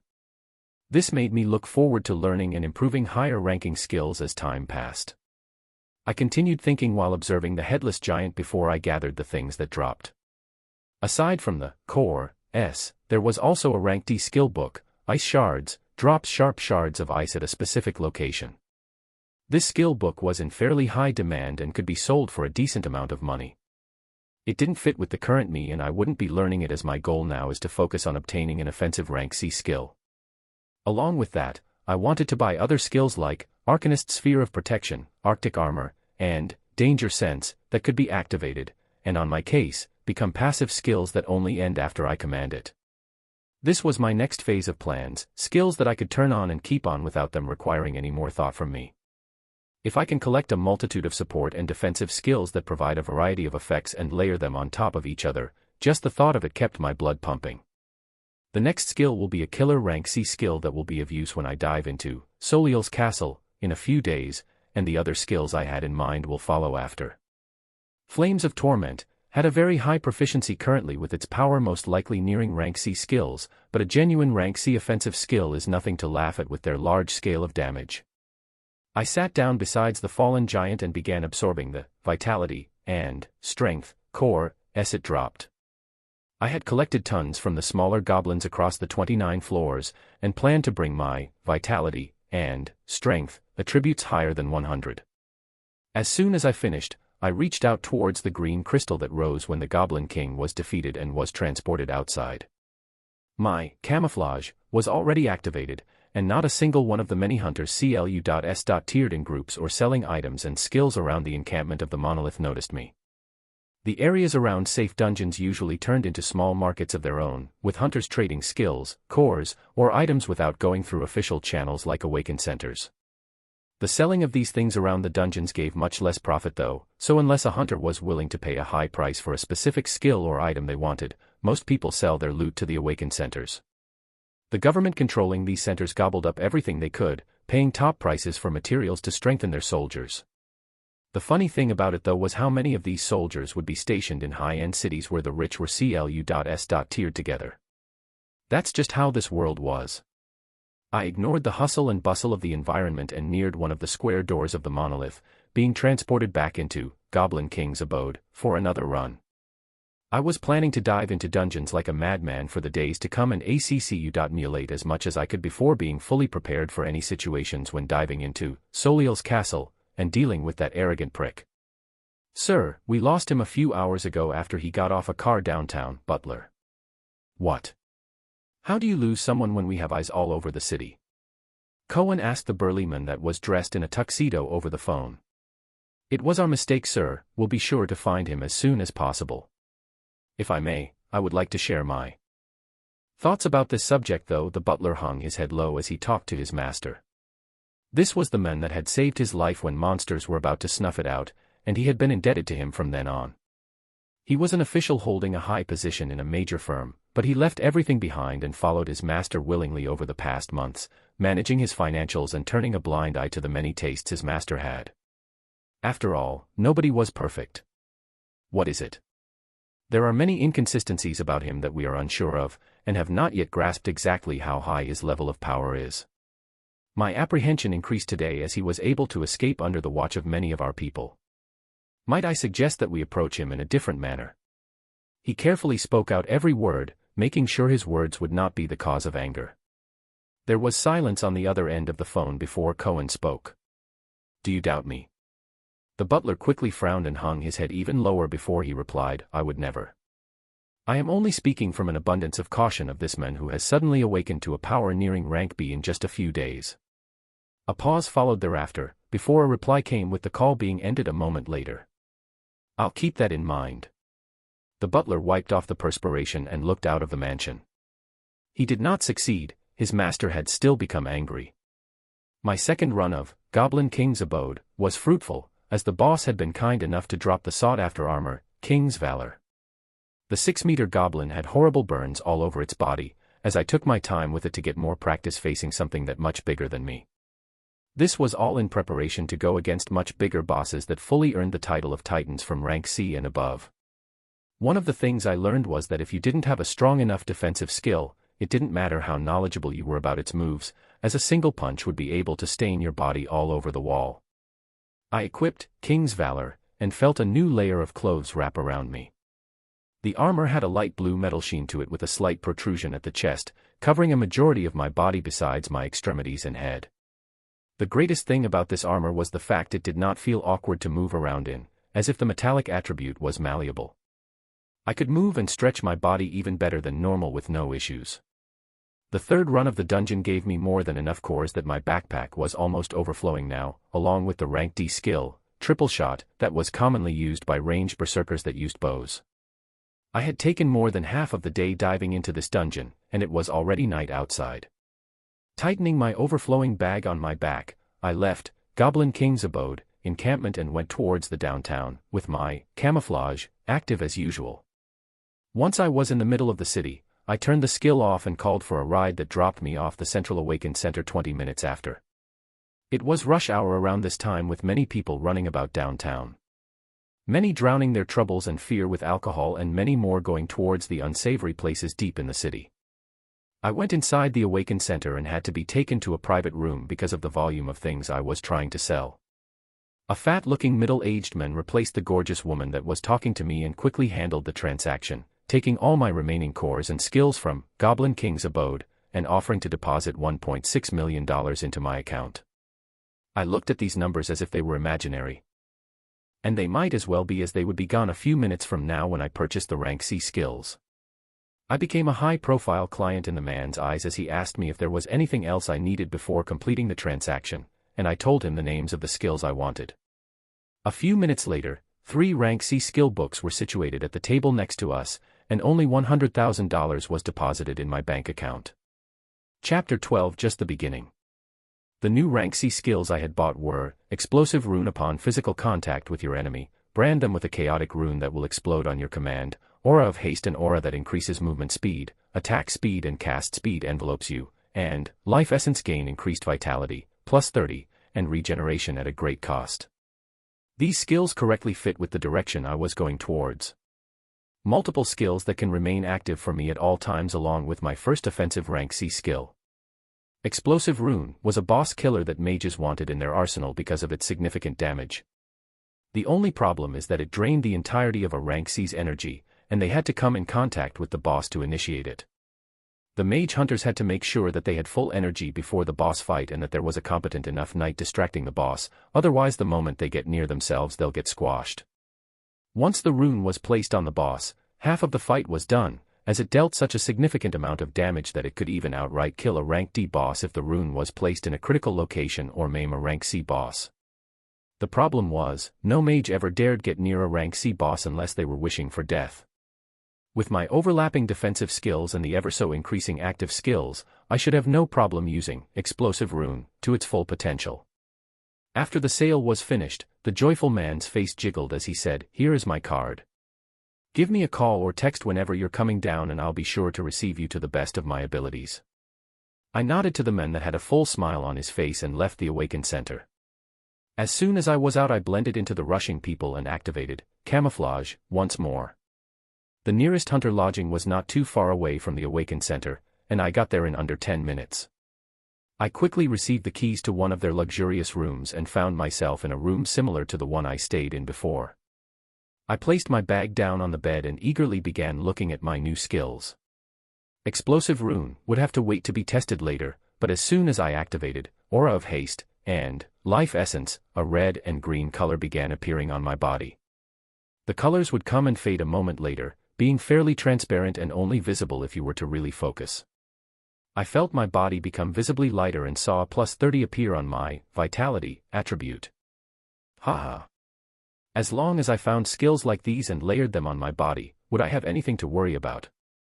I shook myself out of my reverie and ordered room service, this time getting 2 plates of a very huge lobster. I went over my day and thought about what I would be doing tomorrow while enjoying the supple texture of the crustaceans. This was a habit I was planning on developing regularly, to think back to what I did today along with any mistakes I made, and how to improve in the future. I went to sleep soon after as I was dead tired. Anderson was holding a drink as he overlooked the city atop his mansion. The thing on his mind was the newly awakened hunter he couldn't seem to keep a track of. He knew all of the hunters that were C rank or near it in the city, and he made sure to introduce himself whenever new ones appeared. They were quickly reined in and called upon whenever his team lost a member while diving in Soliel's castle. None of them could deny his words.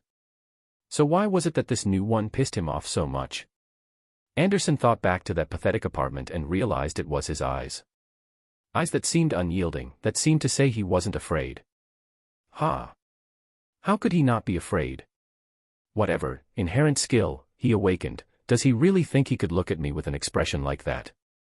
I held the paramount skill, giant strength, which allowed me to stand toe-to-toe against a C-rank titan. Who are you compared to a boss I killed every week? The one person he usually listened to in this city had also told him to be cautious because of the many unknowns, but it only furthered his distaste towards the hunter. No matter. I will see exactly what gave someone like you the confidence to look at me with such a gaze. Cohen Anderson, occupation, hunter. Vitality, 188. Focus, 163. Strength, 195.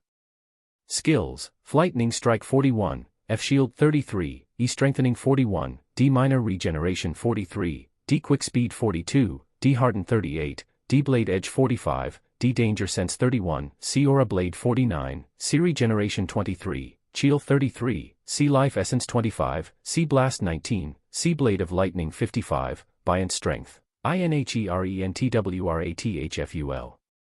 Equipments, C igneous sword, C igneous armor, C ring of storage, fiery boots. Early morning the next day, I was already up and heading towards Goblin King's abode. Tomorrow would be the day when I would head down to Soliel's castle with some of the highest rankers in the city, so I had to use my time as efficiently as possible today. The first task was to rush through the dungeon in under an hour and a half, as I was aiming to dive in at least 5 times. With this in mind, I bought a specialized hunter bag that was woven with materials meant to stretch. The bag had straps that tightly hugged your body so that a strong hunter could move without any issues. This was a poor hunter's item, as the truly rich ones had purchased equipment that allowed them to store whatever they wanted in a large space. I put this item off for now as it would have taken a majority of my funds, and my goal was obtaining more skills currently. I repeated the same process as yesterday and arrived at the monolith at 7 a.m. It was a fairly cloudy morning and still early, so there were significantly fewer hunters around. Some had already set up shop with their skill books and cores, others meeting up and forming parties while getting to know one another. Still activating camouflage, I entered the dungeon and appeared on the clearing filled with trees once more. This time though, besides the skills I originally had, I had added Aura of Haste and Life Essence. I ran towards the first group of goblins that I could see and rushed up to them while I was still hidden. They were alerted the moment I came near them, but that didn't stop me from reaching my hand out and placing it on each of them while they were still disorganized. With my increased speed from Aura of Haste, I could do this much without an issue. I then pulled back a few feet away and watched as black tattooish circles spread to cover 1/3 of their bodies. I observed them as they turned my way, none the wise about the runes that had sprouted on their bodies. I gave the command and the rank C skill, Explosive Rune, was fully utilized. Bang! The portion of the goblin's body that was covered in the runes exploded with a huge force, throwing chunks of flesh and bones everywhere as 5 goblins were soon lying in their own pool of blood. The damage was just as expected for a rank C skill, powerful. I speedily cleared the floors like this. With all the defensive and support skills kept active, I pressed down the floors with camouflage, hiding me and giving me enough time to come in contact with the monsters that exploded a second after. Some floors I still used, Flames and Torment, and kept on experimenting with it as its proficiency continued to rise. More than an hour quickly passed and I was through all 29 floors and headed to the boss once more. The 6-meter-tall Goblin King looked as ruthless as always, and noticed me as soon as I came down even though I was hidden. I walked towards it slowly until I stood a meter away, where it stared me down. This was one of the peculiar traits of this boss that interested me. When the fight began it was always so calm as if it was measuring me up.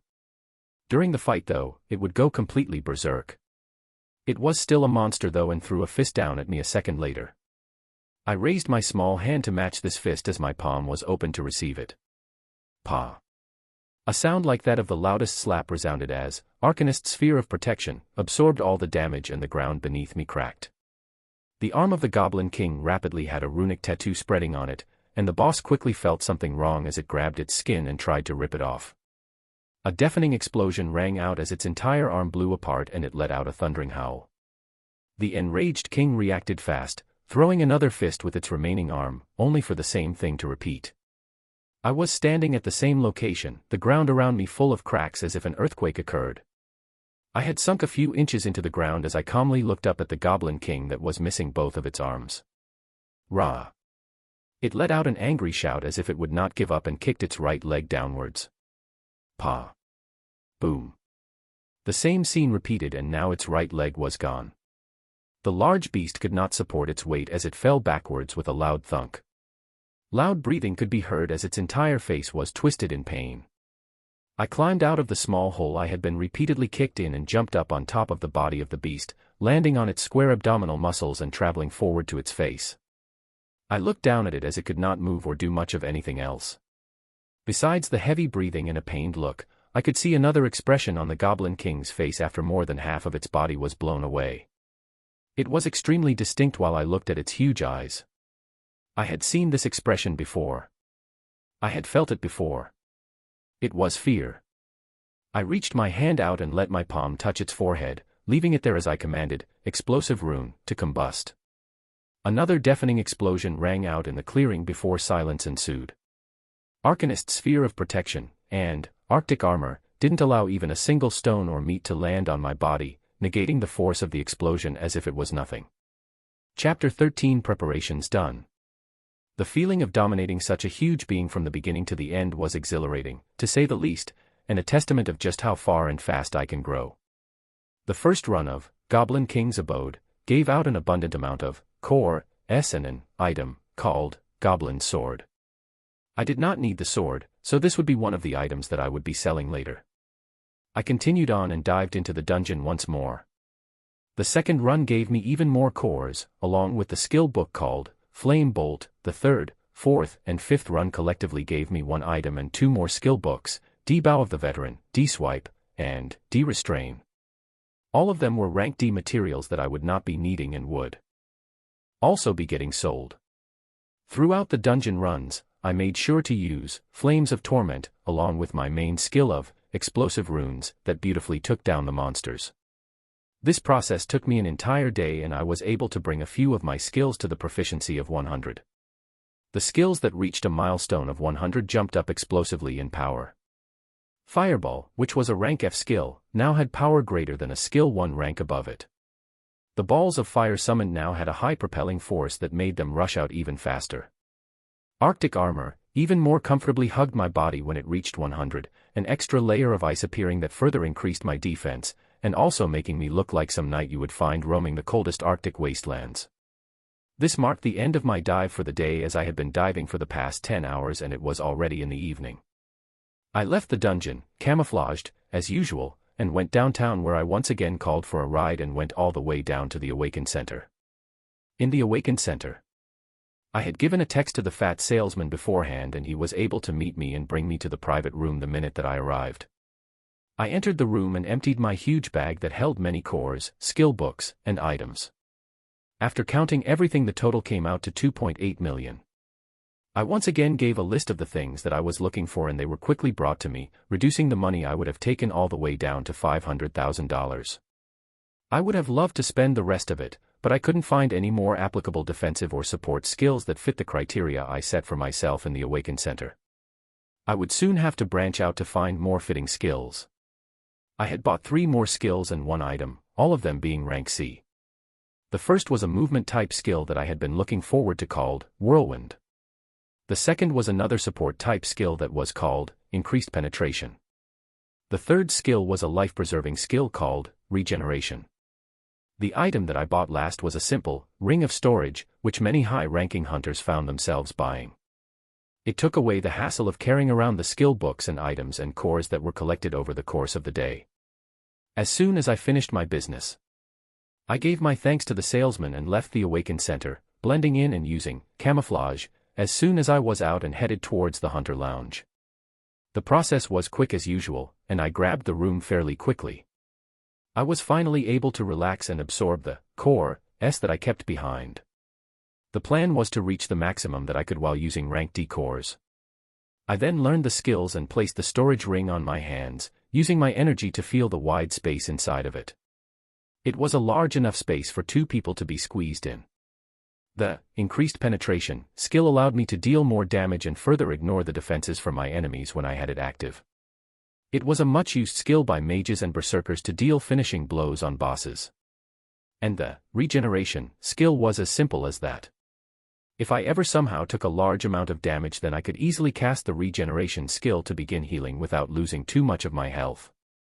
The movement type skill that was called Whirlwind would allow me to dash forward and close the distance to my enemies at a very fast speed. This would be good for surprise attacks or evading very dangerous shots. Regeneration and Whirlwind could not be activated and tested at this time. But I quickly activated Increased Penetration along with the rest of the defensive and support type skills that were in my arsenal to keep their proficiency rising. I ordered room service as usual, and this time around I grabbed 3 platters of shrimp. My appetite seemed to gradually be getting larger and larger as time passed. I enjoyed the food when it came and took some time to think once or more over what happened today.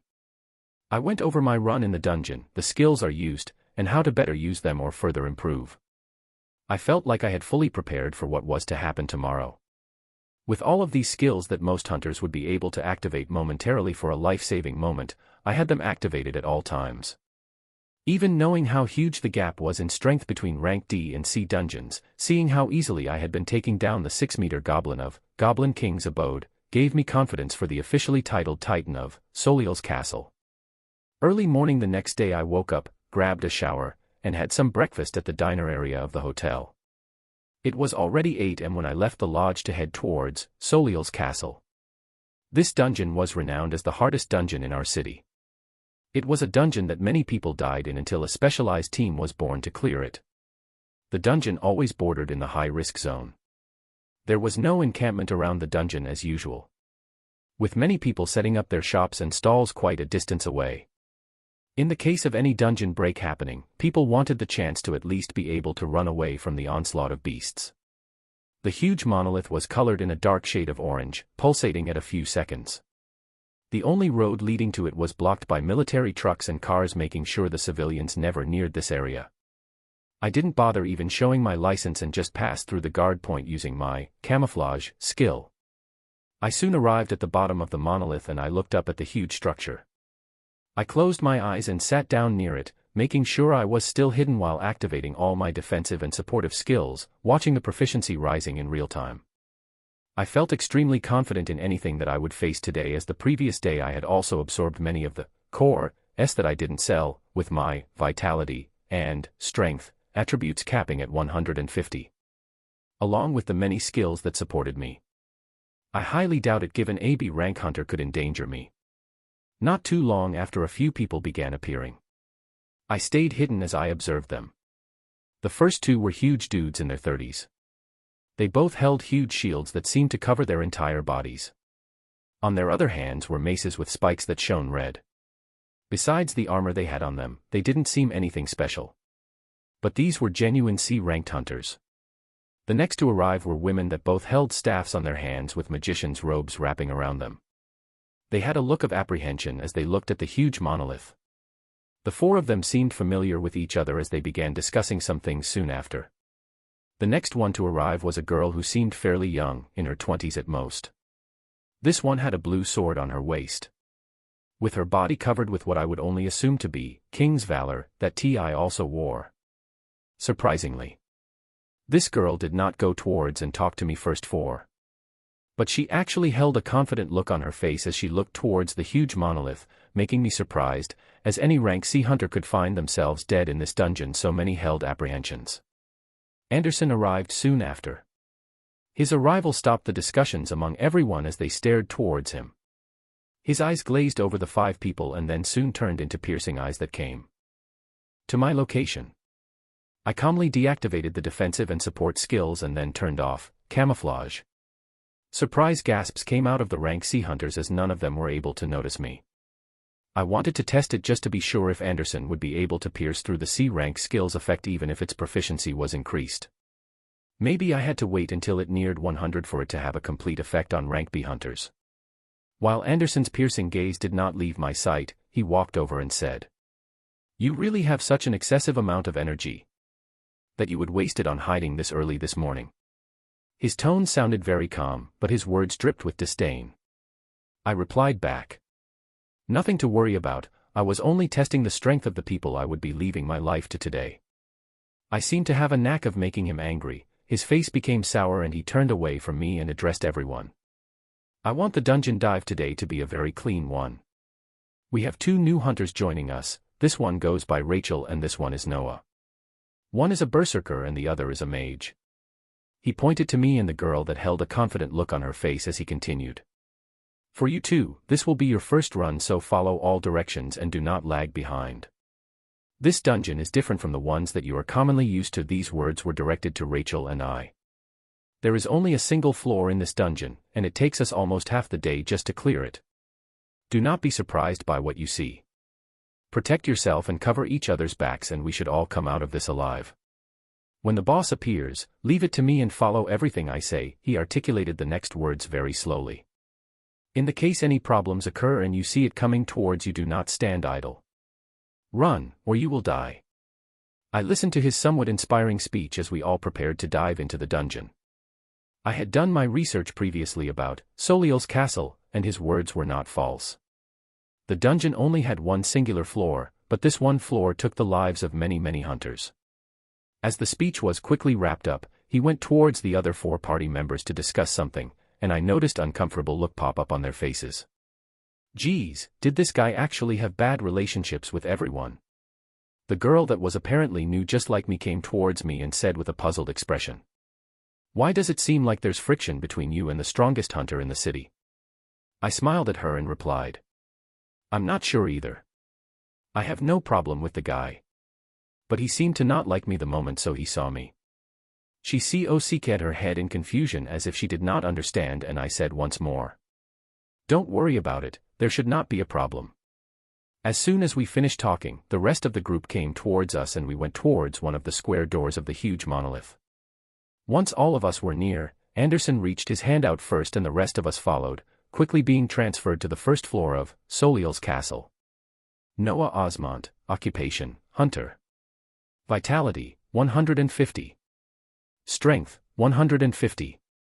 Skills, F Fireball 100, F Heal 43, E Arctic Armor 100, D Flames of Torment 97, D Safeguard 31, D Danger Sense 95, Carcanist Sphere of Protection 93, C Camouflage 67, C Aura of Haste 23, C Explosive Rune 33, C Life Essence 22, C Increased Penetration 13, C Regeneration 1, C Whirlwind 1. Equipment, E Swift Boots, D Kang's Valor, C Ring of Storage. Chapter 14 Soliel's Castle. Chapter 14 Soliel's Castle. It was not correct to even call this a floor of a dungeon, as it seemed like a world by itself. There was a huge expanse of trees all around us, and on the horizon, a humongous castle was apparent. This was Soliel's castle. The castle was built in a medieval style and had a grand look that imposed itself on all that looked towards it. This castle housed more than 100 C-ranked monsters and a humongous titan that we would soon be facing. Anderson began talking as we made our way towards the castle. When that door opens, we will be facing 10 C-rank monsters. They are made up of extremely tough stone-like materials that need a very damaging skill to break. We will have to break through multiple rooms that hold these statue-like monsters in order to reach the boss in the main hall of the castle. I'll be covering Dina and Stacy. He pointed to the 2 women that were covered in robes. And the 2 of you, he said pointing to the 2 hunters holding the huge shields, will cover Rachel and Noah. I do not want any mistakes. Be confident in your skills and attack to kill. The rest of the group nodded in understanding, and we were soon near the castle, which opened its doors to show a large room where 10 statues were standing still. The moment that we entered, the statues that were 3 meters tall and had a golden shine opened their blank eyes and came towards us. The 10 C-ranked monsters spread out all over the room and rushed in with a semicircular formation. Anderson dashed in first with the 2 mages following not far behind him, heading towards the right, already casting their spells. The 2 tanks nodded at me and Rachel and went towards the other side, quickly colliding with the huge statues. Everyone here was fairly knowledgeable, so skills quickly went off and flew towards the statues in sparkling shades of colors. I cast Flames of Torment, and formed it into a circular disc that I threw at one of the statues, instantly smashing the head. Rachel, the berserker that was standing by my side, instantly disappeared and drew the sword she had on her waist, which was now showing a dark red color that instantly went to split apart another statue. On Anderson's side, I don't know exactly how he did it, but 3 of the statues were already broken and lying on the ground as shattered stones. The mages behind him had both cast a spell that quickly formed a dark thundercloud that spewed down light, which struck down on the heads of the remaining 2 statues and took them down as well. On our side, we had 3 statues still alive as the tanks were holding them off, knocking them back with their shields as they neared. Rachel stood at a distance and then slashed her sword horizontally. The sword let out a blinding light that struck and destroyed 2 statues, quickly giving more breathing room for the 2 tanks. I controlled Flames of Torment, and quickly smashed the head of the remaining statue. It was just the beginning, but the teamwork seemed to be fairly solid. This was only the first room that we had to pass in this castle before we even came close to the huge titan that would be facing. After the room was cleared, everyone besides Anderson sat down and closed their eyes, most likely recovering their energy. I followed their lead and acted as if I had also spent a significant amount of energy to cast Flames of Torment repeatedly. During this time, I activated skills that did not show on my body, as I was pretty sure a significant amount of time in this dungeon would be the recovery time between the castle rooms. I activated Aura of Haste, along with Life Essence, which shone 2 colors on my body that soon faded. I also cast Regeneration even though I had no injuries, just to test its effects. A feeling like I had just received the best massage flowed over me as the tension in my body was quickly released. This was probably the last possible use anyone thought this high-ranked skill that required a high cost of energy would be used for. I was surprised at its effect, as I had never been injured and didn't plan to be anytime in the future. Safety first. After about 10 minutes, most of the group had gotten up and we were ready to move on to the next room. This one held an extra statue, bringing the numbers up to 11. The same strategy repeated. I observed Anderson using a skill this time around, as he swung his sword and an arc of lightning flew out, smashing onto and destroying 3 statues right away. His rank was not for show. The mages by his side cast the same skill that blasted down lightning, quickly taking other statues down as well. The teamwork was becoming even smoother for our group.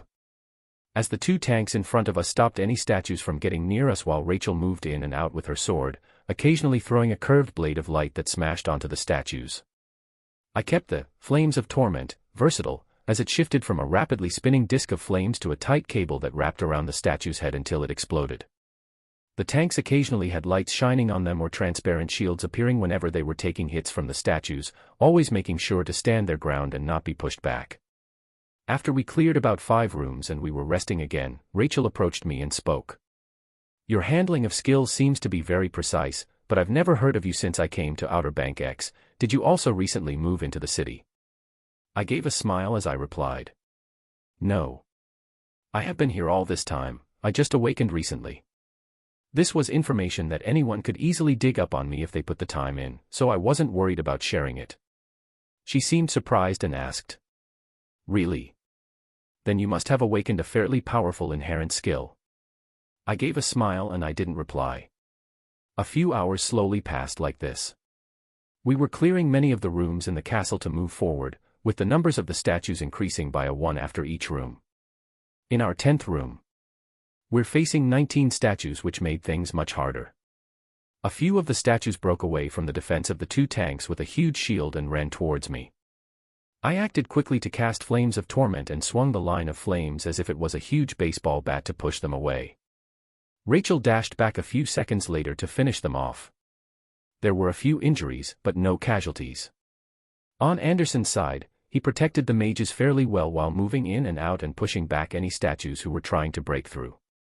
The rooms after this kept a constant number of 20 of these stone statues, taking a significant amount of time to clear while trying to prevent injuries as much as possible for the coming boss fight. After we cleared the 19th room, serious expressions arose on Anderson and his original party members' faces. The path out of this room led to a large hallway that had a golden door at the end of it. We would now be facing the boss of Soliel's castle. This boss was somewhat special though, as he would not be alone. He had 10 of these statues standing guards around him. This was the point in time where many people failed if there wasn't a powerful enough person to hold the boss back, as other members quickly took down the guards and then joined in to help the top hunter quickly finish off the boss.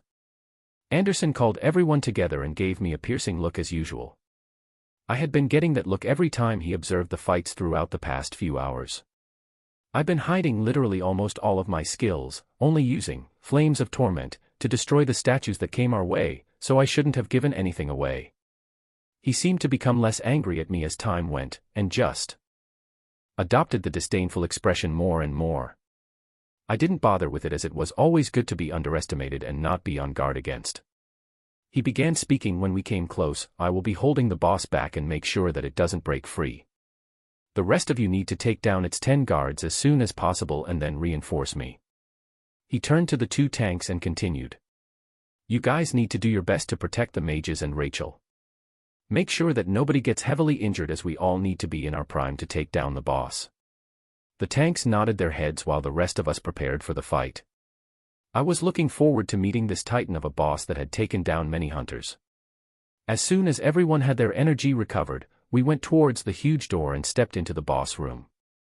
Chapter 15 Soliel's Castle 2. Chapter 15 Soliel's Castle 2. Anderson observed the people behind him before he opened the door towards the boss room. Almost all of them had faces that showed their dependence on him because they knew their lives were in his hands the moment that they entered this room. But as usual, there was one person, one face that seemed to be overly calm with nothing to worry about. Anderson let out a vicious smile before opening the door and heading inside the boss room. He would show them all today what strength really is. What power really is. In the face of strength, everything else has to bow down. The inside of the gigantic room held a huge statue that was reaching almost 10 meters tall. They seemed like ants compared to something this huge, but Anderson had a confident expression on his face. He had done this multiple times in the span of a few months. Not a single time had he died. A few others had died, of course. But that was out of their negligence. You had to be strong in order to avoid death. Surrounding a huge titan were its 10 guards who seemed just as imposing but only 4 meters tall, and they were still double the size of the hunters that were about to face them. Anderson pulled out his sword as he began walking towards the huge statue that did not in any way take him into account. Halfway there his body shone with an imposing red glow. Giant strength was activated. The only B-rank skill floating around Outer Bank X, and the skill that allowed him to go toe-to-toe with this huge titan. He grabbed his sword and he swung it towards the titan. A red crescent blade that was 2 meters tall struck out and hit the chest of the statue, instantly calling to attention its 10 guards and disrupting the peace in the hall. Anderson ignored the 10 guards as he rushed forward to continue attacking the giant statue. The 2 tanks that were equipped with extremely large shields, along with the 2 mages Dina and Stacy, and Rachel had all begun to cast their spells. The tanks reinforced themselves as the guard statues came and attacked them. The 2 mages had already cast their spells as huge clouds that began releasing lightning as if it was endless. Rachel's sword was pulsating in a red light as multiple red blades were released from it, going forward to attack then coming statues. As for Noah, he had cast the same skill that allowed him to move a huge cable of flames forward. The cable of flames quickly formed into a disc and shifted back and forth as it moved from one statue to another, either taking their legs or their hands or completely smashing their heads. Cohen was observing all of this as he continued to fight with the boss. He had observed all of his team members over the past weeks and he had been observing the new team members today. The new girl was fairly strong but nothing to worry about. The only one he couldn't peg was Noah. He couldn't exactly see all the way through him. He wanted to believe that he was as weak as he showed himself to be, but something very simple was giving him away. The fact that this entire time while going down this dungeon, going to each room and taking down huge statues of monsters, not a single time was he teared or worried. He showed no fear. No apprehension. To Cohen, this meant that this person is hiding more power, but he was not showing it. He wanted to see the extent of this guy's power. The 10 guards had lost their jobs as they were quickly taken down and transformed into rubble. The rest of the team soon came to reinforce Cohen in his fight against the 10-meter monster. As soon as the tanks came in, Cohen moved back to get a breather. The 2 tanks worked together to deflect the punches that were barreling down as the mages cast their specialty spell and more dark clouds formed overhead with lightning striking down, chipping at the huge body of the titan. Blade edges were coming out of Rachel's sword as she continued to release the red crescent blinding lights. Noah's skill was more straightforward, where his rapidly spinning disc of flames had been burrowing itself onto the knees of the huge beast, trying to quickly cut off its legs and make it lose mobility. He would not succeed though, as the titan was quickly enraged by the continuing damage that it was taking, and the fact that none of the ants that were dealing it damage were taken care of. Oh! A loud roar resounded from the titan as Cohen yelled, "Take cover." The mages ran behind the tanks who lifted their shields up while the titan was roaring. Cohen went towards Rachel and Noah and stood in front of them as the whole place seemed to shake as huge boulders then began falling from the ceiling. This was the titan's skill. A type of skill that only began appearing on rank C bosses and above. At the moment it was dealt a certain amount of damage, the skill was activated and boulders would begin raining from the sky. If you were slow in responding for even a second, you would find yourself squashed on the ground. The stones began falling down and heavily hitting the ground. The 2 tanks had their shields lifted up slanted at an angle. Whenever the stones hit, the skills on their body shined and they grunted, but they survived. The 2 mages beneath them were still safe and sound. As for Anderson, he was even more straightforward. keeping his eyes on the ceiling and using his blade to strike down any incoming stones. If he missed any of the boulders fallen from the ceiling, Rachel would quickly move in and release another one of her plate lights, striking the huge stones and veering them away from their location. Noah as a mage should be taking cover with his weaker defenses, and could only have his skill ready to be fired in the case any stone were to come his way. As the huge stones fell down with everyone focusing on keeping their lives, Anderson turned towards Noah as there was something we wanted to confirm. He wanted to know the extent of this guy's power and what exactly he was hiding. The Titan's skill was about to finish, and 3 more boulders that were heading their way.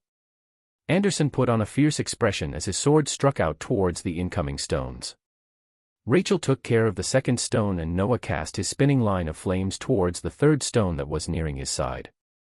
At this instant, though, an accident occurred. The stone that Cohen was taking care of did not break and veered off track. He made a sound as if he had slipped and his blade just quickly grazed over the boulder that was coming down. The boulder that was now coincidentally heading towards the mage beside him. Noah returned his face up in the direction of the boulder with a surprised face as it quickly struck him. The sound caused the party members' faces to turn ashen. The 2 tanks and 2 mages off by the side quickly turning around to look at Cohen with an unbelievable expression. Rachel had an expression of disbelief on her face as well as she stared at Anderson and looked over the rubble where Noah was supposed to be. A brief second passed before a movement was heard and a person came out of the rubble. The sight they feared to see did not actually happen, as the hands there were reaching out to push the rubble of the stones aside were clear. His face was clear. There wasn't a single speck of damage on the man's body.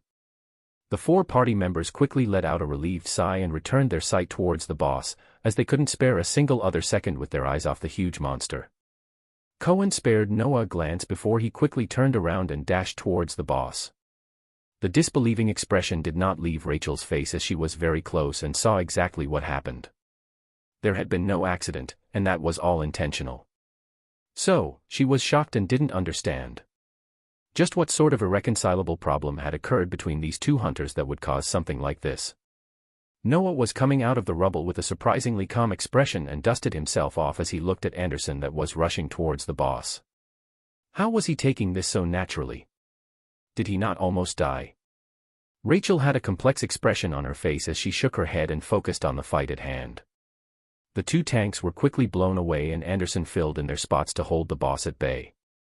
The thunderclouds from the mages were above them again, constant streaks of lightning striking down on the body of the Titan.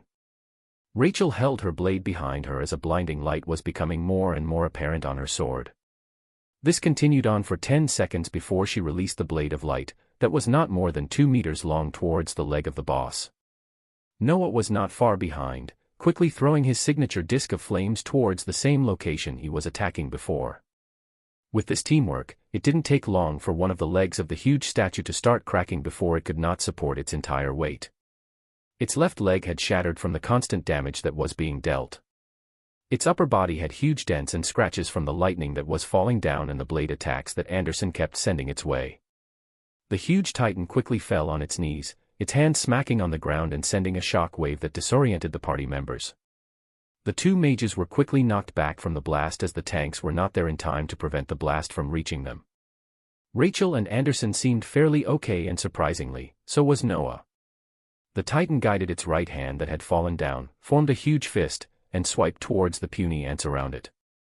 This attack would take out all the party members if it was not stopped. Cohen had his face in a twisted expression as he began to feed more anger to bubble inside of him. This was good. This was what he wanted. The angrier he was, the stronger he became. That was the inherent skill that he awakened. Wrathful. It fed on his anger. The angrier he got, the more energy he had, the more power he had, and the more destructive he became. He wanted to show these people just what true strength was. He reactivated his highest skill that took most of his energy as his anger kept on rising. Giant strength was activated once more. A dark, baleful energy was permeating from his body. As he grabbed his sword and rushed towards the incoming fist, a resounding sound was heard as the fist was stopped on its tracks, causing the Titan to scream once more. Anderson kept the momentum going, using his increased anger as a source of fuel and propelled himself towards the face of the 10-meter monster that was now crouching down. The red energy released from his body mixed with the lightning that began appearing on his blade. Blade of Lightning was activated, its color quickly becoming tinged red and forcefully smacking on the head of the kneeling titan. Boom. After the sound that almost ruptured the hunter's eardrums disappeared, half the head of the boss went with it. The titan breathed its last as its huge body crumbled to the ground, the force holding it together thoroughly gone. Cohen Anderson stood atop the rubble releasing a pulsating red light. He looked down at the hunters staring at him as his blade released the last sparks of lightning. This was strength. This was the power that allowed him to do whatever he wanted. This was what he wanted these hunters to have ingrained in their minds. Chapter 16 Deterioration. Anderson was standing majestically, atop the rubble as his skills effects finished. A green crystal was rising up as the boss had been killed and he walked down to observe the expressions that he had wanted to see so badly. The expressions of fear and reverence from the people below him. He saw these usual expressions on his old party members, and turned his gaze towards the two new ones. As soon as he looked over though, a piercing voice rang throughout the destroyed hall. What the hell were you doing? Why did you play around and almost kill your teammate? Rachel, the berserker that was shooting blade lights all this time, had a questioning look on her face as she directly asked this question. Anderson seemed to be surprised as if he did not expect this type of reaction at all. He looked over at Rachel in a skeptical tone and asked her. Oh. What's giving you the balls to talk to me like that? Were you watching the same scene as everyone else? Rachel defiantly replied with, why the hell does that matter? I'm asking you, the leader of this party, why you would purposefully act negligent and try to harm your party member when you were in the position to protect them. How can they feel comfortable to hunt with you again? You've lost all trust, starting with me. An incredulous expression arose on Anderson's face as something seemed to have clicked in his mind. He gave a loud laugh as he spoke. My goodness. I am so sorry. I seem to have not gotten my point through. If it wasn't extremely clear from my actions and from my words, I don't give a damn. Anderson finished with these words in a condescending tone. Rachel didn't stand down as she continued. So what? Because you have a higher rank skill and are more powerful than us, that means you can choose to do whatever you want. You would endanger your party members just to get your point across. For what? Anderson was startled once again and said. For what? For what? How dense are you for the message to not be coming across? Party members. Trust. Haha. He looked towards the 4 hunters that had been clearing the dungeon with him these past weeks. Do you see them? They have families here. They have friends here. This is their city, and they have nowhere else to go. Do you think anyone cares about this city? Do you think the big wigs care what happens to a trashy city around the perimeter of the empire? His words were becoming louder and more piercing as he kept on talking while walking towards Rachel. He continued with a cold tone, it's me. I am the only one keeping this city afloat. I am the only one that gives a damn and stays here. I prevent the dungeon break of this dungeon that you can never clear without me. It is my strength. And because of this, I can do what I want. I can call them, he pointed at his party members once more. I can call them fools right now, and they will be back with me right in the same place in a few days giving their lives to clear this dungeon. You may have only been in this city for a week, but you should learn now than later about how things really work. You should know how to talk to people that stand above you. As he finished these words, he had reached Rachel, who still staring at him with a defiant expression. His anger was near his peak, allowing his skill, inherentwrathful, to provide him with even more strength. He moved at a quick speed, and a loud smack was heard, with Rachel smashing on the floor a second after. A large hand mark laid across her face. She touched her cheek in a dazed expression as if this was the last thing she ever expected to happen. She looked at the 4 that were recuperating the side, and all of them turned their heads away. Anderson walked up to her, clasping her clear neck in his hands and asked. Do you realize it now? When I say I can do whatever I want. You cannot do anything to stop it, he said as he lifted her up by her neck. They cannot do anything to stop it.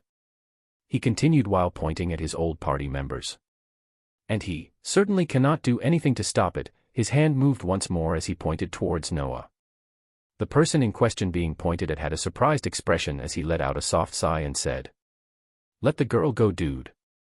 What the hell is wrong with you? He had been watching the scene in front of him play out, being ever so surprised as the events unfolded. He didn't care when Anderson supposedly had his accidental slip-up that he easily brushed off by activating Arcanist's sphere of protection. He didn't care when he was talked on upon. What he didn't like were the arrogant words coming from him, and worst of all, the beating he had given someone who stood up to him. He was happy at the thought that the first party hunt he was in just finished successfully, and he could use his experiences here to dive into this dungeon in the future. But this guy just had to go and ruin it. So he repeated himself again and said, "Let the girl go." Another loud laughter was heard in the clearing as Anderson pushed the girl aside and looked towards Noah. He looked him up and down and said, "This entire time I've been trying to figure out exactly where the level of your power stands. I was not thinking correctly, just keeping tabs on you and feeling you out little by little. I should have done what I'm about to do now a long time ago. Do you have an inkling of what I'm about to do right now?" Noah looked at the man that was gradually getting red color on his body back again and calmly replied, "No. I don't know.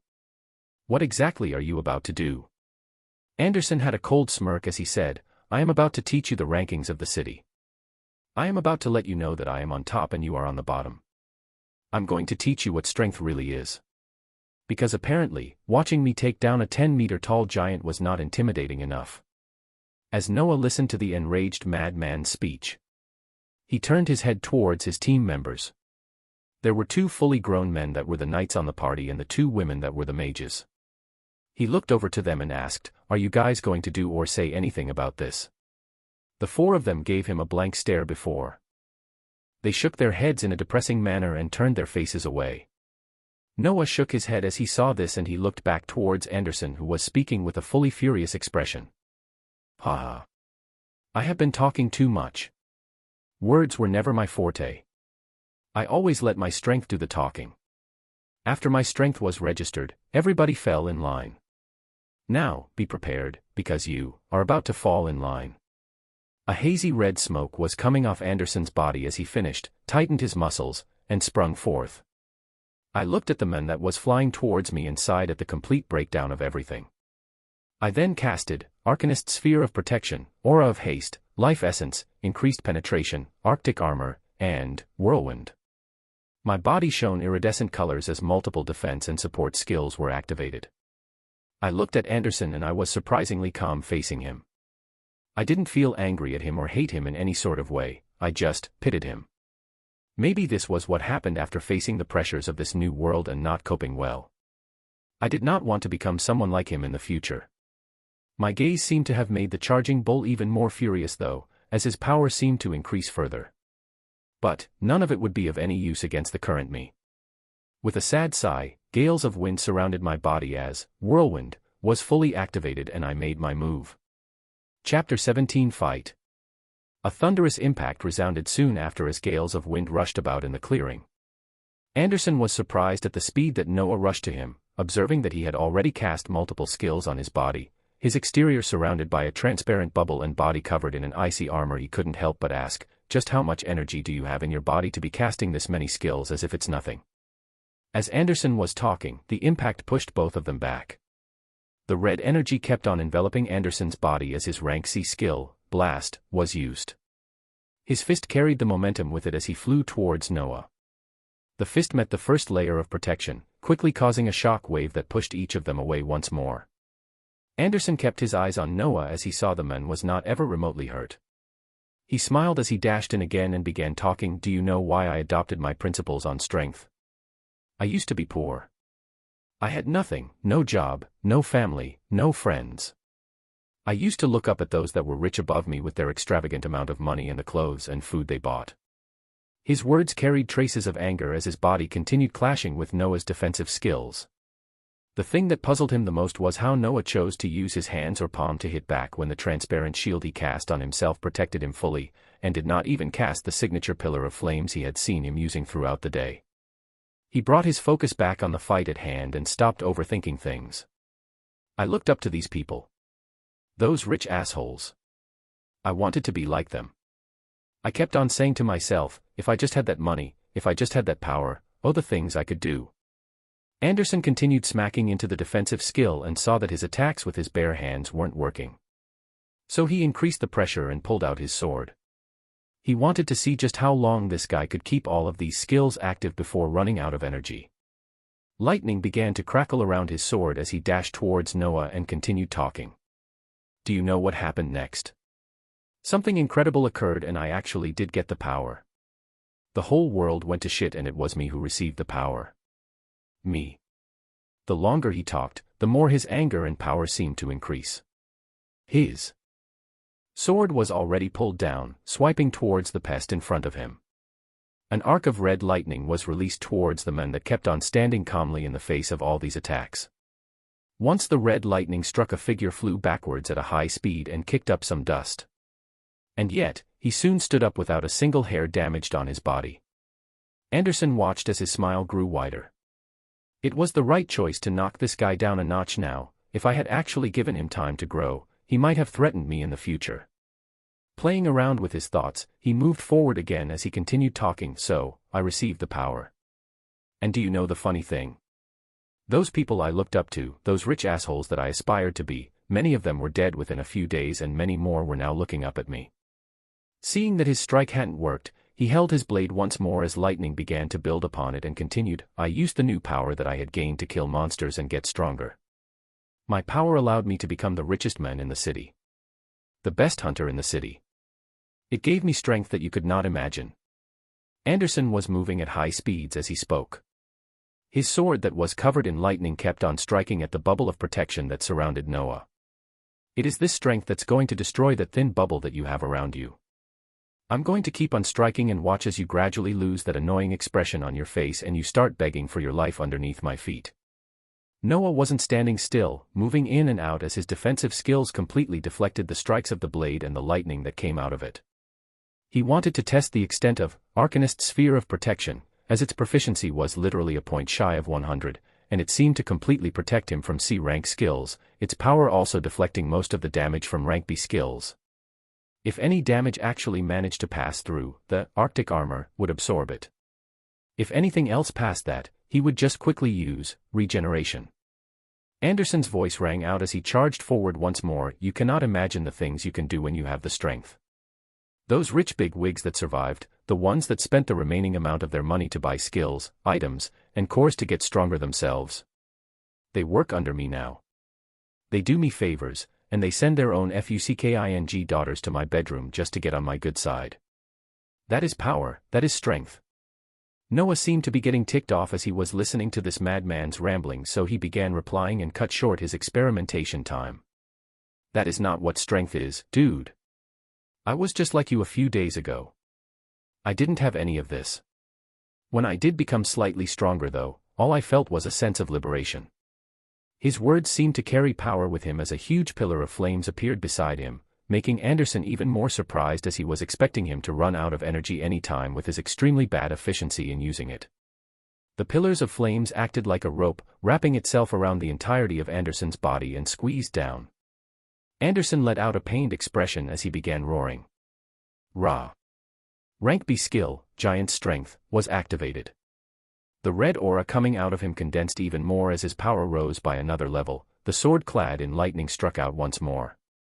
But it did nothing. His body bulged out as let out a howl and the pillar of flames surrounding him was dispersed and he once more seriously attacked the men in front of him. His attacks continued as Noah deflected or absorbed them and continued talking. Strength does not mean you can look down on others. Strength does not mean you can do whatever you want. You can even look at it as a responsibility. It's the reason I came along to this high-risk dungeon that can explode any day. The calmness seemed to fade from Noah's face as he finished his words and condensed dark balls of fire around him. More than 20 quickly surrounded him, spinning furiously as they rushed towards Anderson's body and exploded on contact. Anderson could be heard laughing in the midst of the explosion. Haha, responsibility. Sophistry. Utter bullshit. An expression of someone that had given up appeared on Noah's face as he shook his head calmly and looked at the imposing Anderson and gave a command. A screeching scream resounded as Anderson was inadvertently blasted back. He had a shocked face as he looked at the left hand on his body. It was missing. It was gone. Anderson looked back in a pained expression towards Noah as he exclaimed, "What the hell did you do?" He seemed dumbfounded by the sudden attack that he didn't see coming from anywhere. They were standing apart at the time, and yet an unseen attack came that took his entire arm clean off. A calm voice rang out of the clearing. "Stand down." Noah was staring at him with a cold expression. He did not want things to go down this road. He did not want it to get this bad, but this guy would not stop. So he repeated himself once more. "Stand down." The man that was clad in a red haze in front of him stood up with an even more furious expression as he roared out and held his sword and his remaining good arm, rushing forward once more. Another exclusion rang out the moment Anderson began rushing out, being thrown back once more and his face adopting an even more pained expression. His chest armor had exploded out and blood was gushing from his chest. He breathed heavily as he looked towards Noah. He didn't understand how he was taking damage when the guy wasn't even near him. What was going on? What kind of skill was he using? Noah sternly stared at the men before he repeated himself once again. "Stand down." Chapter 18 Resolution. Noah looked at the men in front of him as he continued speaking. "You could have stopped all of this a while ago, you know." He looked towards the man that was missing a hand and had a bloody chest. The entire time they were fighting, he had plastered a ton of explosive runes on the man's body. The tattoos spread all over him without notice, and he had detonated 2 of them just now. A burst of hysterical laughter came out from Anderson. "Stop. Stop. Ha ha. Do you really think I could stop? Power was all I had, and now someone like you, someone that has awakened barely a few days, can already stand above me. Bullshit." Anderson's wounded body stood up and moved once more. His words that were dripping in anger had somehow given him even more power. The dark red haze that was constantly created from his inherent skill, wrathful, wrapped around him and became even more condensed. Giant strength was also activated once more. As the man stood and raised his one good remaining hand, arcs of red lightning began to pulsate from his sword. Noah turned his face from this and looked towards the 5 party members that had been watching this entire fight. He saw a rueful and expectant expression on the faces of Anderson's original party members. Rachel was staring at both of them in a distasteful manner while wiping the dust and rubble from her body.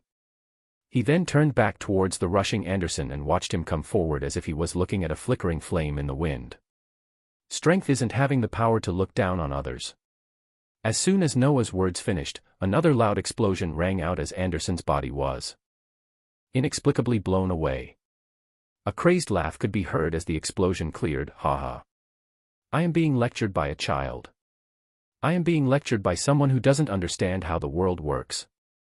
Do you know what I've done with my power? The monsters I destroyed. The pathetic people I've killed. The women I've taken. Do you know?"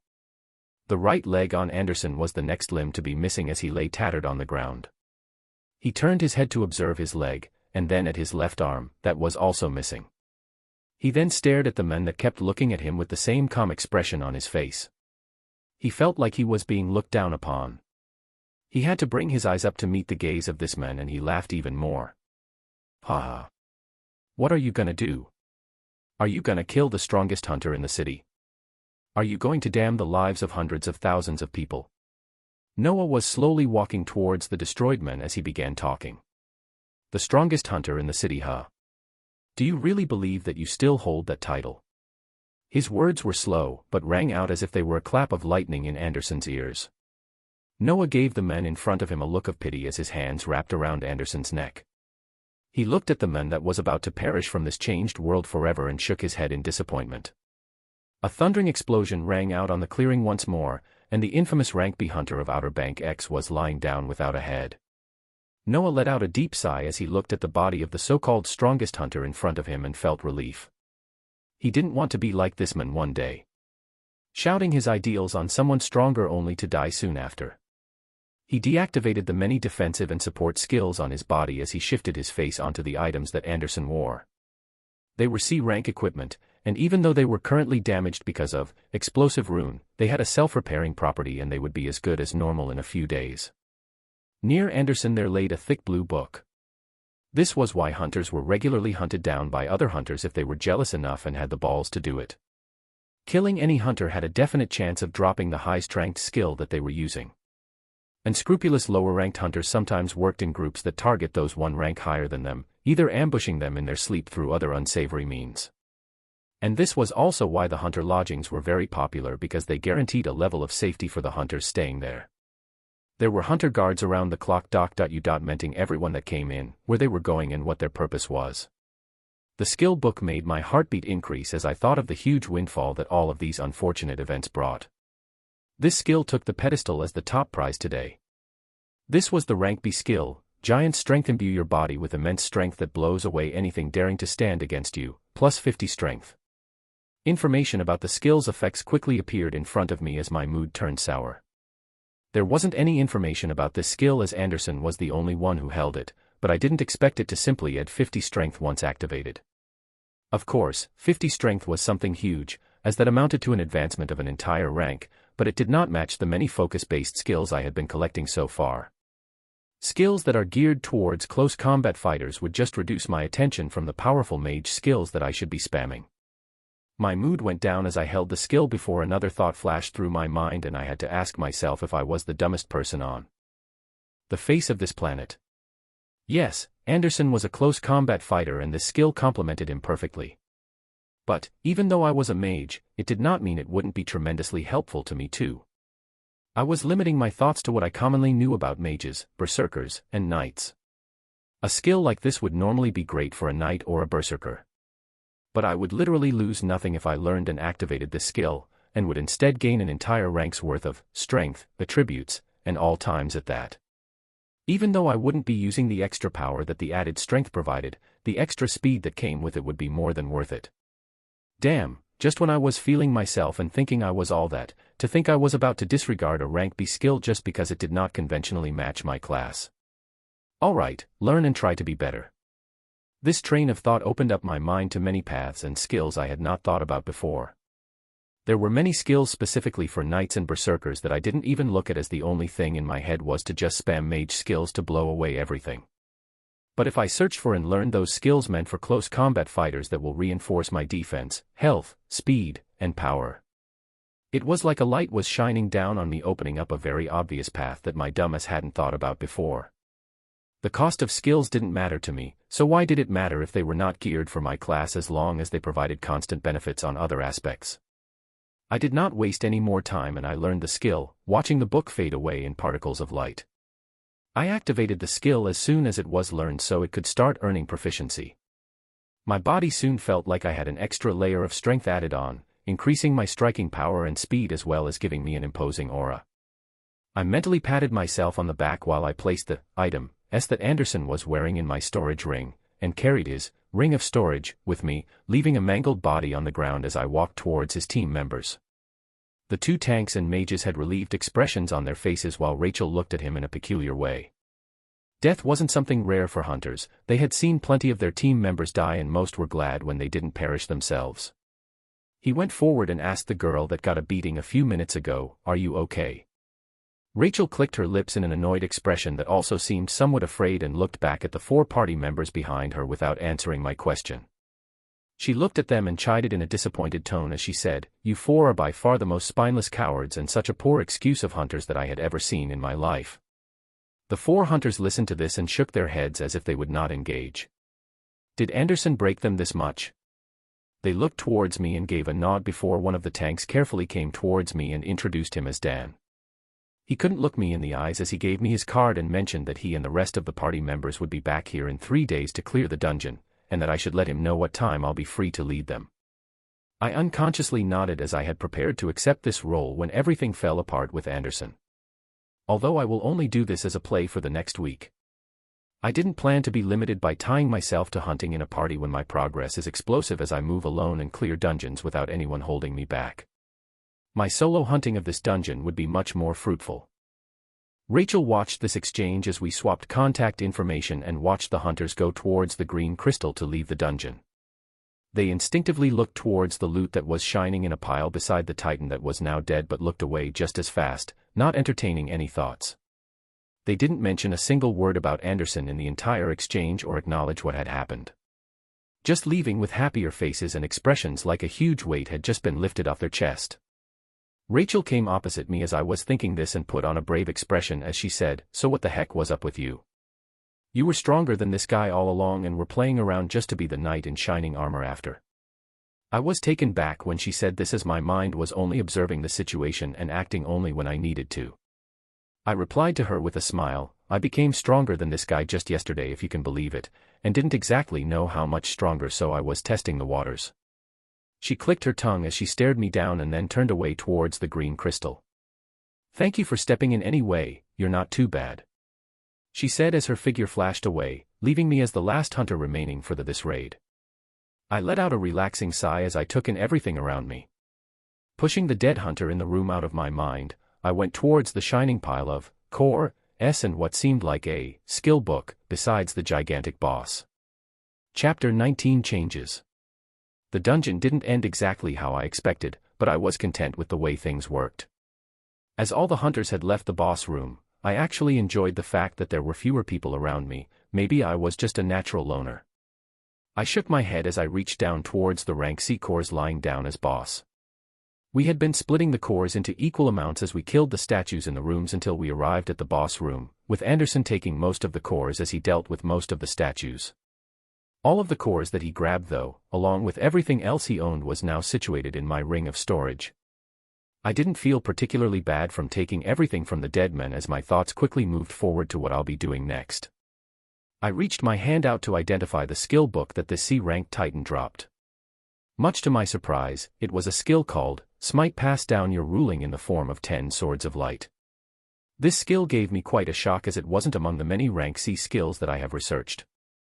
I actually hadn't heard of this one before, and the skill seemed to go very well with the guidelines I set for myself for the new skills I'll be learning. So I quickly learned the skill as I was impatient to see its effects, even if it would just be for show right now as there were no monsters to test it out. And for the first time, I cast Smite.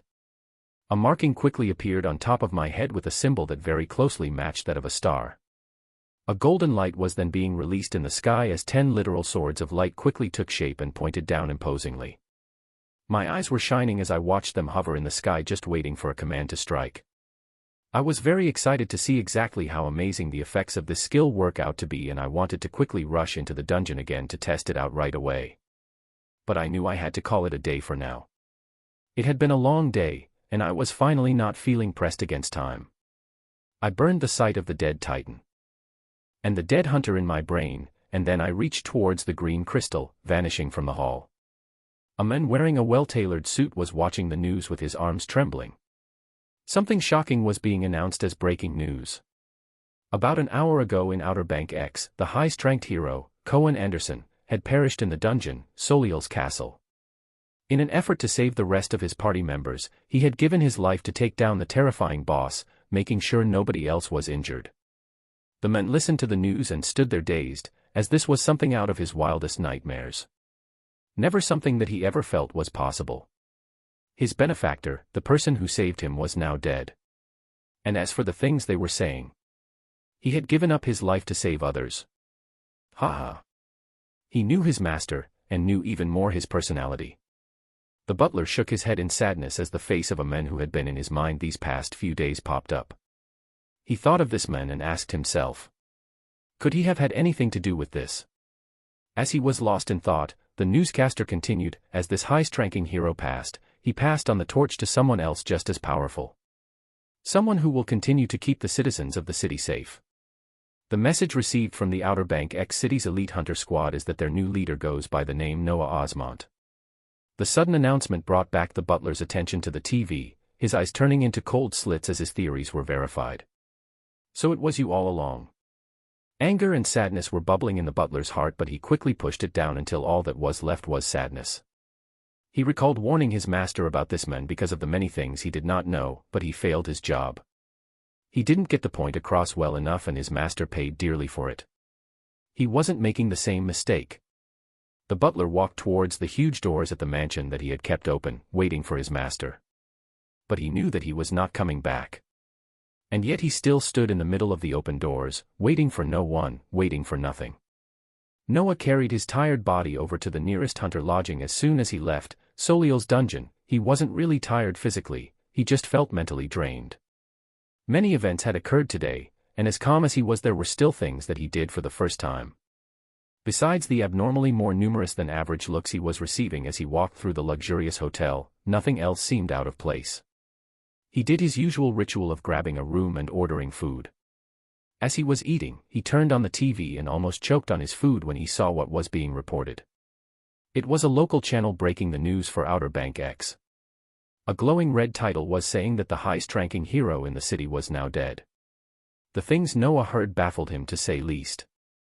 Cohen Anderson had sacrificed himself, he had boldly taken on the boss that was endangering his teammates' lives and used all of his power until his last breath before he passed on the torch to Noah Osmont. Oh, come on. Noah let out an exasperated sigh as he saw his name and picture paraded in front of the TV. He reined in the rest of his thoughts as he continued to watch the news before agreeing with the way that Anderson's party members finished things. It was much better to let the public know this version of the story than telling them that one of the hunters just killed the other. The officials had kept the information short and precise. One hunter was dead and another one just as powerful, if not more, took his place. There was nothing to worry about. No problems would occur. Everything is just as it was before. A smile formed on Noah's lips as he thought of this. No. Everything was not how it used to be. Because that rank C dungeon that had given hunters so much trouble, he was about to turn it into his playground. He was planning on clearing it by himself multiple times for the next few days as most of his reservations were reduced when he confirmed his own power against Anderson. Of course, he wouldn't suddenly make stupid decisions that could endanger his life, but he definitely had more legroom to take risks. Bigger risks gave bigger rewards. The risk he had to take these next few days is going to be watching the monolith of Soliel's dungeon turn from orange to blue as he cleared the dungeon multiple times, and what reactions that would receive from the powerful figures in the city, but even more so for the actual powerful figures hiding in larger cities. He wanted to take down the 10-meter giant titan all by himself. He wanted his strength to continue rising and his range of skills to continue expanding. He wouldn't limit himself as much anymore. Vitality, 150 plus 30. Strength, 150 plus 50.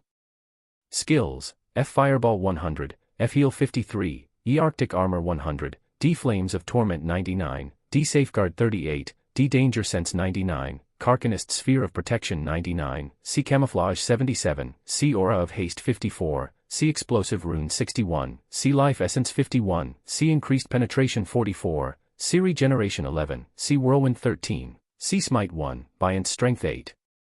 Chapter 20 Movements. I was up fairly early the next morning as I was too excited to try out a multitude of things today. There were so many ideas flowing in mind that I didn't know what to start with. I looked at the dark-haired men in the mirror as my thoughts were inexplicably taken back a few years into the prime of my 20s.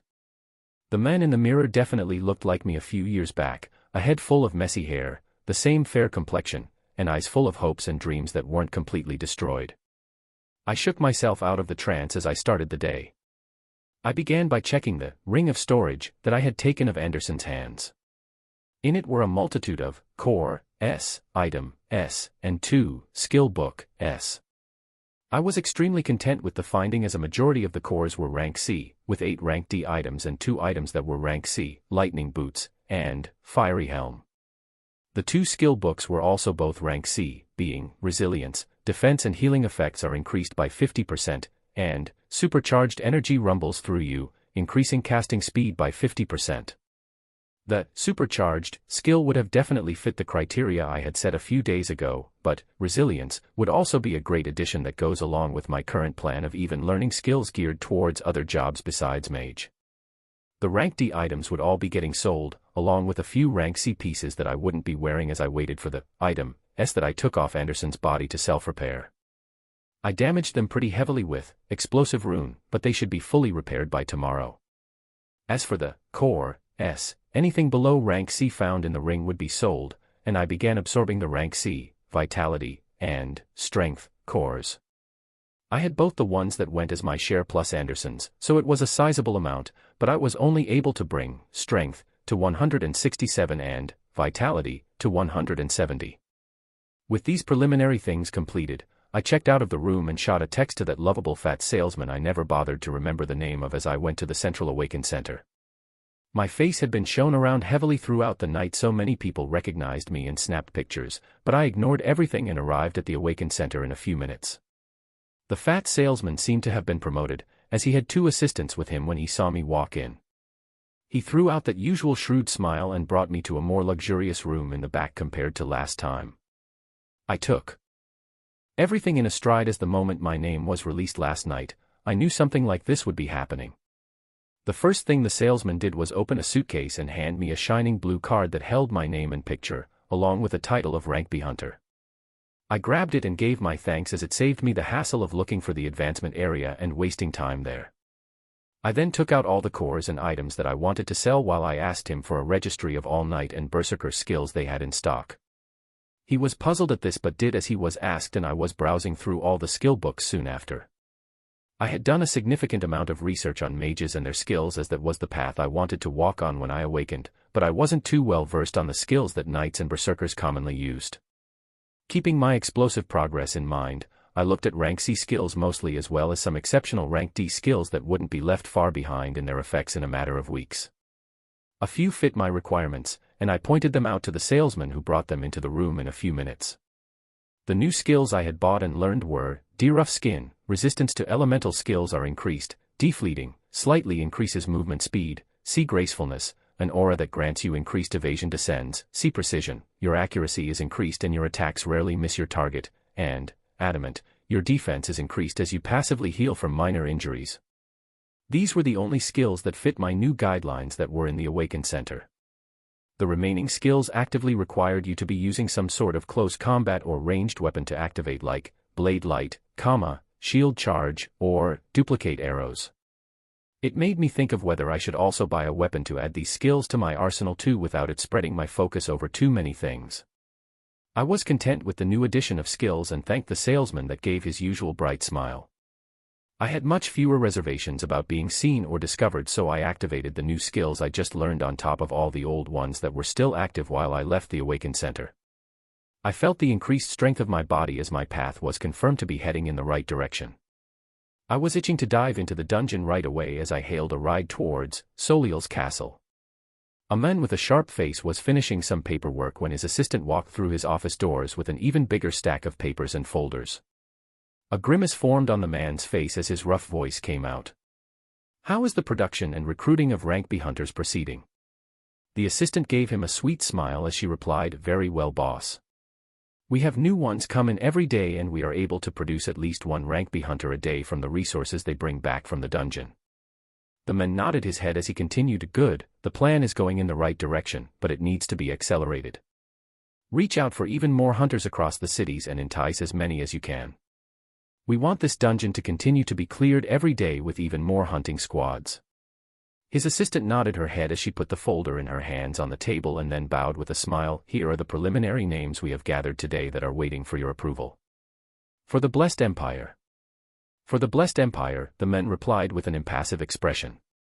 He looked at the folder in front of him as he thought about the movements they had been seeing, and how unprepared they were for what was coming. There was a huge threat looming over them, and people still moved about in complete ignorance. He was in charge of managing the rank B dungeon in Star City and wanted to exceed the quota set by the admirals for its production. He wanted hunters to be entering it day and night, bringing out as many item S, skill S, and core S that they could. He planned to write an official letter to the higher-ups and some colleagues to suggest they increase the urgency of this matter and actively move the Empire's pieces for the days to come. The production of rank B hunters was coming along nicely, but they would not be enough. They needed even more A rank hunters moving about in the Empire. The face of Steel Mikhail passed through his mind as he considered all the new rising rank A hunters. He shook his head that was filled with worries as he looked at the figure of the assistant still waiting to be dismissed before him. He nodded at her and said while getting up and unbuttoning his shirt, "Close the door.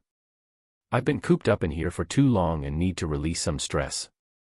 The assistant smiled sweetly once more as she followed the command. At the bottom of the folder that she had laid down, a name was written among many. Noah Osmont was clearly apparent at the bottom of the many stacks of paper. Chapter 21 Adrenaline. I was camouflaged as I looked up to the peak of the huge orange monolith that was Soliel's castle. I was planning on diving into this dungeon multiple times today, knowing that this orange hue will quickly change to blue and cause some unwanted attention to shift over here. But I wasn't worried too much currently. My strength could be considered great, and I didn't see another case like Anderson crazily appearing to bring me any issues. I stopped thinking so much and looked forward to seeing how long I would clear this dungeon that took an elite hunter squad of this city more than half a day to go through. A dungeon with one floor holding a huge castle that had 20 extremely large rooms and one boss hall. I was looking forward to it. I placed my hand on one of the squares of the monolith with bubbling enthusiasm as I was transferred to the planes that showed a castle on the horizon. All the active skills were activated, making my body shine with an inordinate amount of colors. I also activated Whirlwind, as gales of wind also began appearing around me, making me disappear from the spot I was standing just as I put some force on my feet. Haha. I was propelled upwards for more than 10 meters as my figure breezed towards the castle. I couldn't help but let a laugh escape my lips as I fell towards the ground and rebounded only to be thrown forward even faster. I had to adapt to this crazy level of strength and speed that the skills and my increased attributes were giving me as I moved forward. I couldn't control my descent from my last jump and managed to smash into the huge door of the castle, disrupting its serene peace and waking up the first 10 statues in the first room. I dashed towards them as if I was possessed and finally cast Smite. 10 golden swords of light appeared above me even faster than when I cast it the first time, hanging imposingly as they waited for my command. Strike down. I couldn't help myself as I said these words out loud, and the 2-meter-long golden sword barreled down towards the oncoming statues. A blinding light exploded out as the golden sword struck down the incoming statues, causing dust and rubble to fly about as I breathed heavily and watched the scene clear. Only stones were left shattered on the ground. Ha ha, ha ha. I couldn't help but laugh at the ridiculousness of it. In less than a second, all the rank C monsters were dead. I was even more confident while thinking about all the skills. That enhanced my damage, cast and attack speed, as well as increased penetration, that let me further ignore the defenses of monsters. I felt the rush and adrenaline coursing through me as the room was completed in under a minute and pushed off from where I stood to head towards the large door to the next room. I blasted in and saw the now 11 statues move about as another 10 golden blades appeared above me. They targeted the nearest 10 as I moved at high speeds and quickly appeared in front of the 11th, moving my hand around speedily as I plastered multiple explosive runes on its body and commanded them to explode right in front of me. I loved watching the huge explosions occur when I was near and observed the huge impact blasting out the statue's body. The entire force was negated by the now 100 proficiency skill, Arcanist Sphere of Protection, that wasn't really a sphere anymore and hugged my body as if it was another layer of skin. The room was once again cleared in a few seconds. My breathing increased and I rushed into the third room. 10 statues were quickly obliterated by another cast of Smite, and I moved close to the remaining 2 statues and cast Flames of Torment. The long pillar of flames had a darker color after reaching 100, its flames coagulated together tightly as if they were a thick viscous material. It was rotating the moment I cast it in its long linear form, causing hot suffocating winds to fly out. I threw the thick cable of flames forward and they literally melted the statues the moment they came in contact. I stopped for a second to catch my breath as I just cleared 3 rooms out the 20 in under 5 minutes. A childish smile wouldn't leave my face as I continued on forward to the 4th. The next rooms were cleared in a similar fashion, starting out with Smite, and following with either Explosive Rune or Flames of Torment. Starting from the 10th room, I just cast another Smite the moment the first 10 statues were shattered by the first cast, finishing them in record time. I was now standing in front of the huge door that led to the boss room and I tried collecting myself as I impatiently went in. The Titan was as humongous as usual, frighteningly boasting its 10-meter size. The 10 guards standing by its side couldn't even respond as 10 golden swords smashed into them the moment I entered. The huge beast opened its blank eyes the moment the guards were destroyed and began coming towards me, its huge steps causing the ground tremble. I watched the boss menacingly come towards me as 10 swords of light appear, then another 10, and another 10 as Smite was repeatedly cast 3 times. I commanded the first 10 to shoot towards the boss in a tight-knit circular formation. They smashed onto his chest, stopping his advance and pushing him back. The next 10 flew up one after another to repeatedly strike the same area I was focusing on, the Titan's head, blasting onto him and pushing him back even further. The last 10 flew in and surrounded the neck around a few meters away and rushed forward while it was still disoriented. Before it could even roar or do anything else, the 10 golden swords closed in on its neck from all directions. The Titan wobbled for a few seconds before a pillar of thick flames wrapped around the nearly destroyed neck and squeezed in, melting everything it came in contact with. Another second passed before a loud crash was heard in the huge hall. The Titan's head now lay on the ground. Not even a minute had passed. I watched this unbelievable scene in front of me as if it wasn't something that I had just done. The huge boss that needed an entire party to hunt had taken me less than a minute to take down. Aya! I let out an embarrassingly loud triumphant howl after accepting the scene in front of me and reveled in it once more. Around 20 minutes total had passed and the castle was completely cleared. A green crystal rose as a shining pile of loot appeared beside the boss. From then on, I kept on repeating, Soliel's castle, like a madman. 8 hours later, I had impossibly cleared the dungeon more than 24 times, my clearing averaging 3 times in 1 hour. At the end, I held in my storage rings a ton of rank C, core, S, 15 rank C skills, 1 rank B skill, and 5 new, item, S, chapter 22 explosive growth. I was in love with this rank C dungeon. Only a single floor that held all the monsters in one place. Someone in my positions couldn't have asked for a better setting to quickly take everything down in record time and rake in an unimaginable amount of profit. I never thought a day would come where I would be able to collect this many rank C skills, and even lucky enough have a rank B skill drop along with a few items. Hunters had been clearing Soliel's dungeon twice a week, so over the span of the last few months they might have cleared it around the same time as I cleared it in one day. Just the thought of it made me amazed. My 2 storage rings had nearly filled up to the brim with the influx of core, S, skill, S, and item, S. I was currently in the boss room of the dungeon where a broken Titan lay dead while browsing through the rank C items first. There were 2 pairs of igneous armor, S, 1, igneous sword, fiery helm, and fiery boots. All of them exactly the same as the equipment that Anderson wore, but I wouldn't have to wait before equipping these ones. The ones I had obtained from him were still repairing from the heavy explosions done by explosive rune. I changed from swift boots to fiery boots and equipped one of the armors and helm. The armor had a similar characteristic of being unnaturally flexible even though it seemed like it was made up of extremely strong stone materials. The helm on my head also made me look like some sort of gladiator, so I took it off for now and only planned to equip it when I was faced with enemies. The item S vastly improved my defense and acted as another layer of resistance besides the many skills already active. Next up were the abundant amount of skills, something I never thought I would be holding in such large quantities. These would cost millions if I were to sell them, but money wasn't the main thing I was after.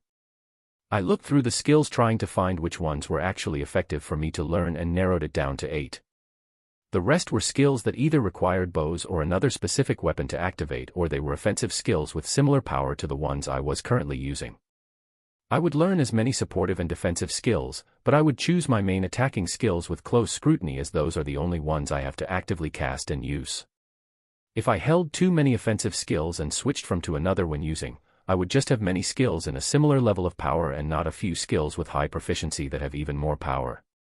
The 8 that I absorbed and learned were Sharpen, your attacks and skills deal more damage to your enemies, War Cry, motivate yourself and your allies, increasing attributes by 5%, Retaliation, reflect back some of the damage from your enemies, King's Rage, the rage of a king flows through you, granting a boost in damage, Military Tactics, the qualities of a fortified soldier are activated, increasing all attributes by 10, Unpredictable, attack and casting speed increased by 10%. Elemental Damage, any attacks using the elements deal destructive damage, and Stealth, move undetected as all the energies you emit are absorbed. Learning and activating the skills gave me another sense of exhilaration. Military Tactics, that increased each of my attributes by 10, added the specified amount to Vitality and Strength, while Focus remained as blank as usual. The rank B skill book that had been lucky enough to drop was Stealth, which was such a great skill that it trumped everything else I gained today because of its high utility. Any colors or imposing airs released by the activated skills were all reined in, and I seemed like a normal human being without an ounce of strength. I could also choose to blend into my surroundings to a similar effect like camouflage. Adding these two skills together would just be a killer combination. I would keep stealth active at all times and only activate camouflage, or use the blending in effect of stealth when I really needed to. I didn't grasp the full strength of a full-fledged rank B hunter that held multiple rank B skills and items, but I felt like my strength was at the peak of B if not higher.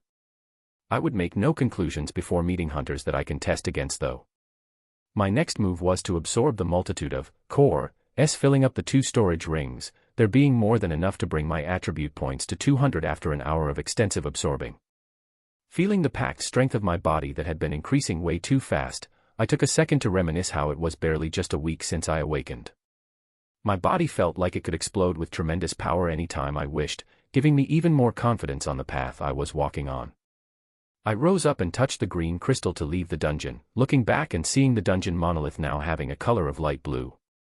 Soliel's castle was now a low-risk dungeon that had no chance of a dungeon break occurring anytime soon.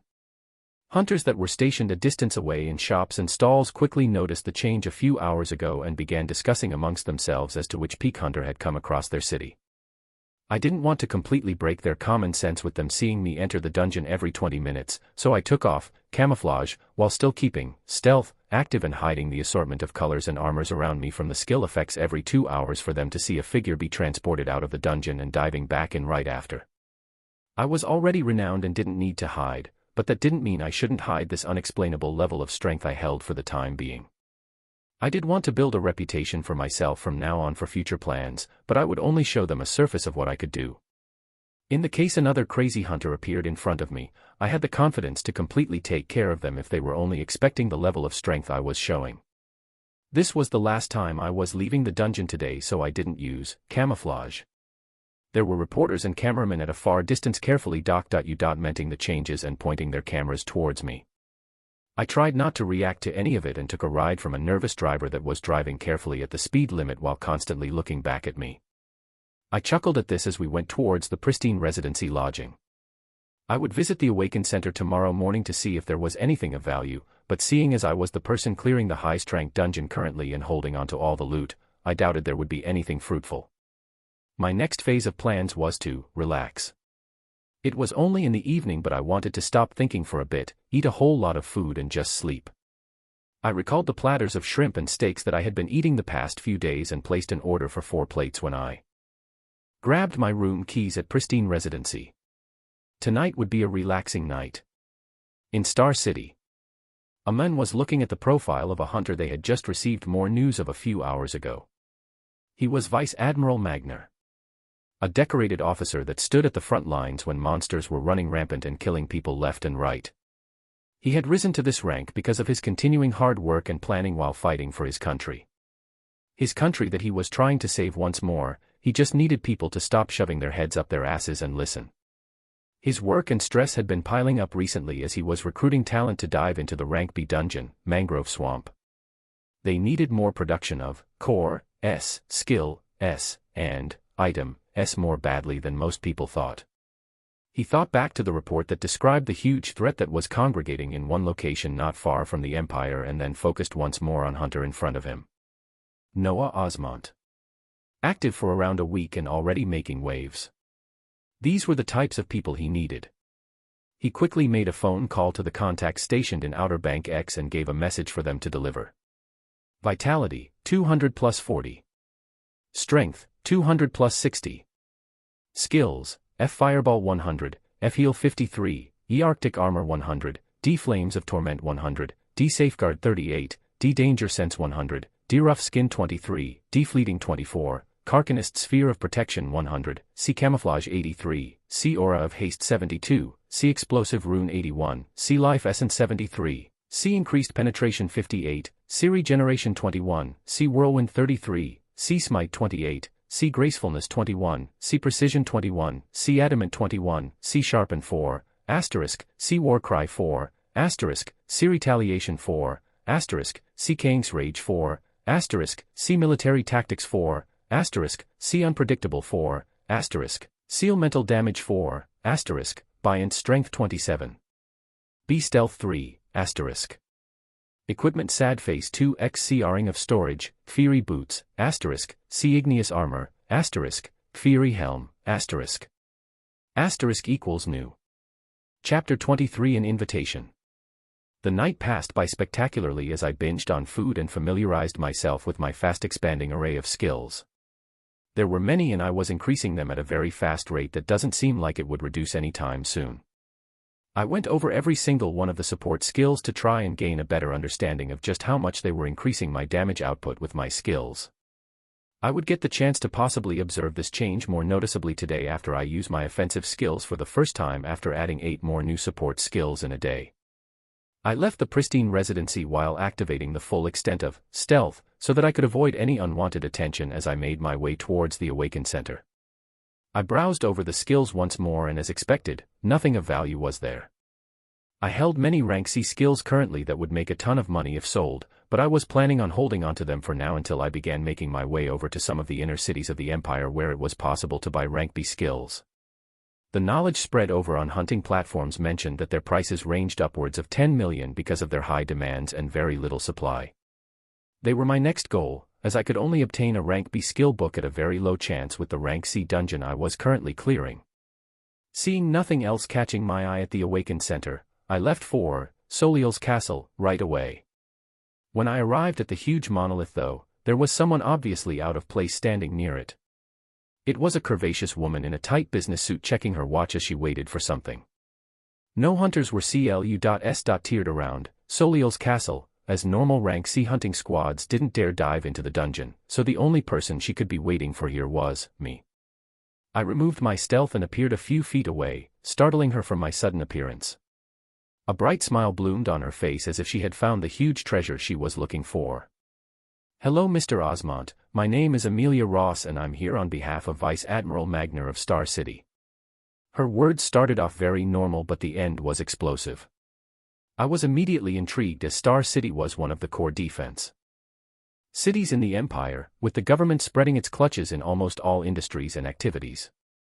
Also, I had never come across any high title such as Vice Admiral before. I replied back with a smile, "What can I do for you?" She nodded with a relieved expression and continued, "I won't waste too much of your time, Sir Hunter, so I will give the message I was instructed to for you to read at your leisure." A thin folder with papers appeared on her hands and she handed it to me, finishing her last words as she left hurriedly. "Oh, Mr. Osmont, many of the files in there are confidential, so we are counting on your discretion." I nodded at these words and watched her get in a black sedan that quickly pulled away. "A confidential file, huh? What exactly do you contain?" The first paper was an introduction from the one known as Vice Admiral Magner, and he kept things very much on point. He was hiring rank B hunters or hired to work with the government to raid the rank B dungeon, Mangrove Swamp. Half the loot would go towards the government as they provided you with money or anything else you wished for that they could provide. If you were patriotic enough and enlisted in the Empire's army, you would be in the first row of hunters who can select skills and items useful to them in their vast armory while also receiving the full benefits of the military. There were very few papers in the file, and the last one was the even more eye-catching one, with the entire paper only holding 2 sentences that made me very concerned. "This is highly confidential information that only the top hunters have available currently. Please exercise great control. Enemies are heading towards the blessed empire that could cause the deaths of billions if we continue to be complacent."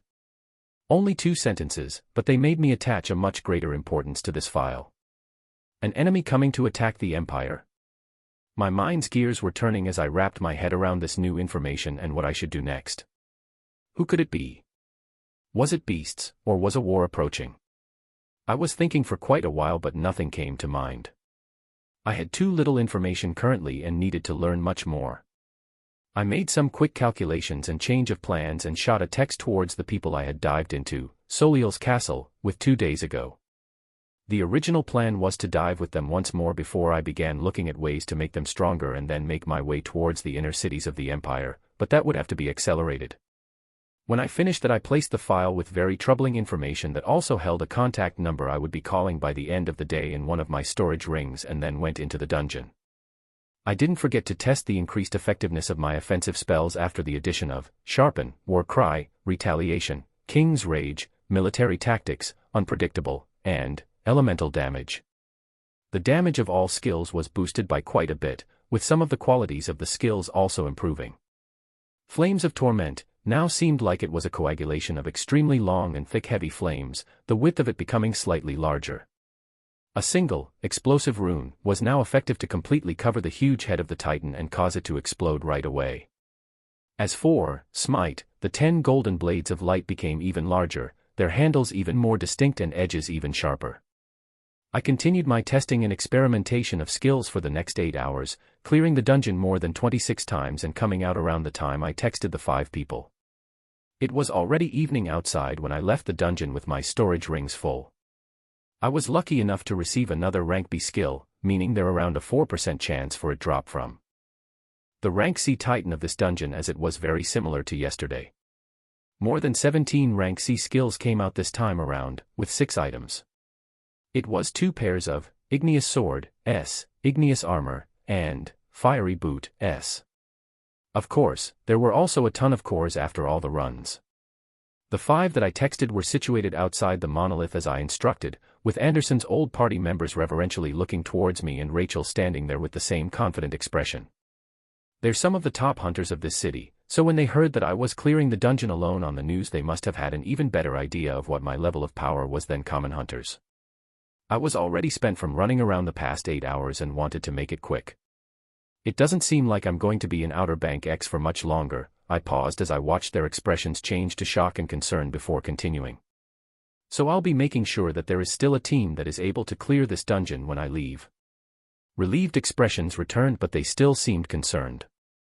I didn't bother explaining and took out the pairs of Igneous Swords, S, Igneous Armor, Lightning Boots, and Fiery Boot, S along with 22 rank C skill after putting aside 2 that I wanted to absorb later. I had received 2 Igneous Armors and 1 sword yesterday, and then 2 more of each today. Removing the one I was wearing myself, there were 4 once you added the one that was taken from Anderson. I lied and said that I found most of the skill books and items in Anderson's storage ring. The 2 knights and Rachel looked at me to make sure I wasn't joking before they went forward and grabbed an armor and sword each. The items weren't of much value to me, and I wanted to leave the city without any bad aftertaste, so I had to do this. This was just one of the consequences for taking down the previous rank B hunter of the city. I had Rachel take the Fiery Boots, and Dan grab the Lightning Boots, feeling bad for one of mages that wasn't getting anything as there were only 4 armors, but they wouldn't be on the front lines for now. I then laid out the skills for them to choose any that fit them. Everyone was able to gain something this time around, and 15 rank C skills remained after they picked and absorbed the skills in front of me. Once this was done, I took out the rank B skill that dropped today. Enlightened Fervor, build up the strength inside you and release it with a swing of your weapon. I was thinking how I would set up a system where Soliel's castle could be cleared once I was gone, and the easiest answer would be to have a rank B hunter lead the team to clear it. One of the faster ways to do this was to have a hunter with stats nearing the peak of rank C and have them learn a rank B skill. I was struggling with myself this entire day while I was farming the dungeon on whether I would be able to let go of a rank B skill if it was something that fit well with my guidelines currently. Luckily, or unluckily, it was a skill on the far spectrum of berserker skills that also required a weapon, so it made the decision much easier. I also understood that it would become even easier for me to gain rank B skills, whether that was by staying here and diving into Soliel's castle daily to get 1 a day, or move towards an area that had a rank B dungeon for me to gain them even faster. So today, I'll be making someone a rank B hunter and have them dive into the dungeon. Chapter 24, an end, and a beginning. Of course, the person I was choosing to be the next rank B hunter in Outer Bank X was Rachel, the only person that ever showed a backbone among the hunters I met. She also unflinchingly questioned when she saw something wrong happening, and this was a type of naivety I could trust.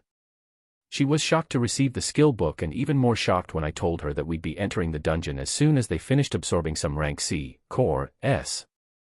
I had so many of these piled up in the last 2 days that a few tens of millions could be made if I chose to sell them, and they should be more than enough to raise the attributes of these hunters to the peak of rank C. I took a few of the piles of core, S out of my storage and had the hunters absorb them. They jumped at them after I gave the go-ahead and soon brought their attributes to 200. I watched the sun go lower and lower while waiting for them to finish. When they were done, I let them know that we would be diving into the dungeon right now for me to just confirm Rachel's capabilities against the boss of the dungeon. They could easily take care of the statues appearing in the rooms of the castle with the equipment and new skills they just obtained, only the boss remained a mystery. The entire group was soon transferred into the familiar landscape that I had appeared in multiple times today. I led the way into the castle and told them all to conserve their energy for the boss fight and let me do all the work on the preliminary monsters. After the 10th room, I could already tune out the sounds of amazement as these hunters watched me take down monsters that they would spend a few minutes on in a matter of seconds. I briefly stopped here for 20 minutes with the excuse of recovering my energy as I didn't want to surprise them too much. I kept using Smite all the way through because of its multiple enemy targeting attribute that took care of the increasing number of statues quickly. I wasn't worried about them seeing me cast the rank C skill repeatedly, as higher-ranking hunters had enough reserves of energy to cast lower-ranking skills multiple times, and at most they would attribute it to some sort of inherent skill that increases my focus. Before we opened the door into the hall where the boss lay, I wasted another 20 minutes with the excuse of recovering my energy just in case something went wrong, and then we entered the boss room. Rachel and the rest of them had been talking up strategies on the way here as they had nothing better to do, and already had a plan that used their new skills the best. The recently buffed-up knights went forward with their huge shield as they blocked the 10 guards that the 2 mages then sniped with colorful lightning. Rachel went forward and stood against the boss, activating Enlightened Fervor, and releasing powerful blasts with every swing of her sword that kept the boss at bay.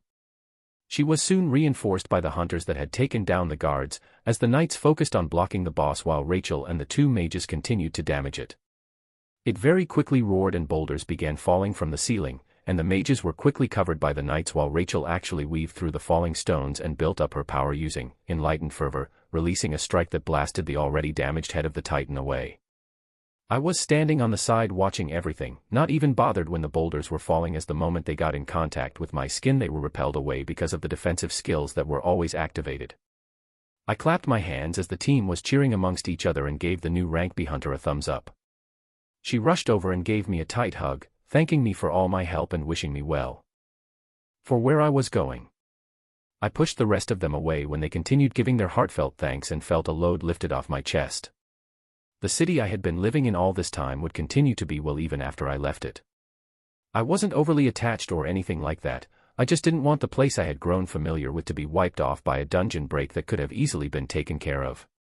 With that out of the way, I parted ways with the hunters and I texted the contact number that was included in the file that I would be ready to head out for Star City tomorrow morning. A reply quickly came, "That's great. We'll have a ride ready for you at 10 a.m. Thank you for your service." With this, I was at the end of my road for Outer Bank X City. I was feeling nostalgic as I walked through the busy streets of downtown while watching the throngs of people move about. Some hunters were celebrating successful dungeon dives by getting drinks, others were mourning the losses of their friends. Those that were unawakened had the same hopeful eyes as I did. Either they were too poor to buy a skill book to awaken, or they were working to save up enough money to do so. You also had the people that were waking up every day hoping to naturally awaken, and they would repeat this process for months. I reached the old dilapidated apartment complex that I was living in and grabbed anything else of value that remained in one of my storage rings. I bought another one because of their high utility and now wore 3 rings on my right hand. I looked at the dilapidated apartment as my emotions rose and I decided to sleep here for the first time in a while. I didn't have any worries about my life as I always had my defensive skills active, and I doubt anyone in the city would be reckless enough to try something like that. It was a split-second decision made from emotions, but I felt like it was a good one. I went into the kitchen, placed some water in a pot, and put it on high heat as I watched it boil. I then opened one of the creaking cabinets and pulled out a cup of ramen noodles. Mixing the two together, I soon had that familiar smell of food I haven't tried in quite a while wafting in my nose. I didn't wait for it to cool as I took a forkful in my mouth, not feeling the usual scalding pain when I ate it too quickly and only feeling a trace of warmth. I thought back to every event this past week and the extreme change that had occurred from it.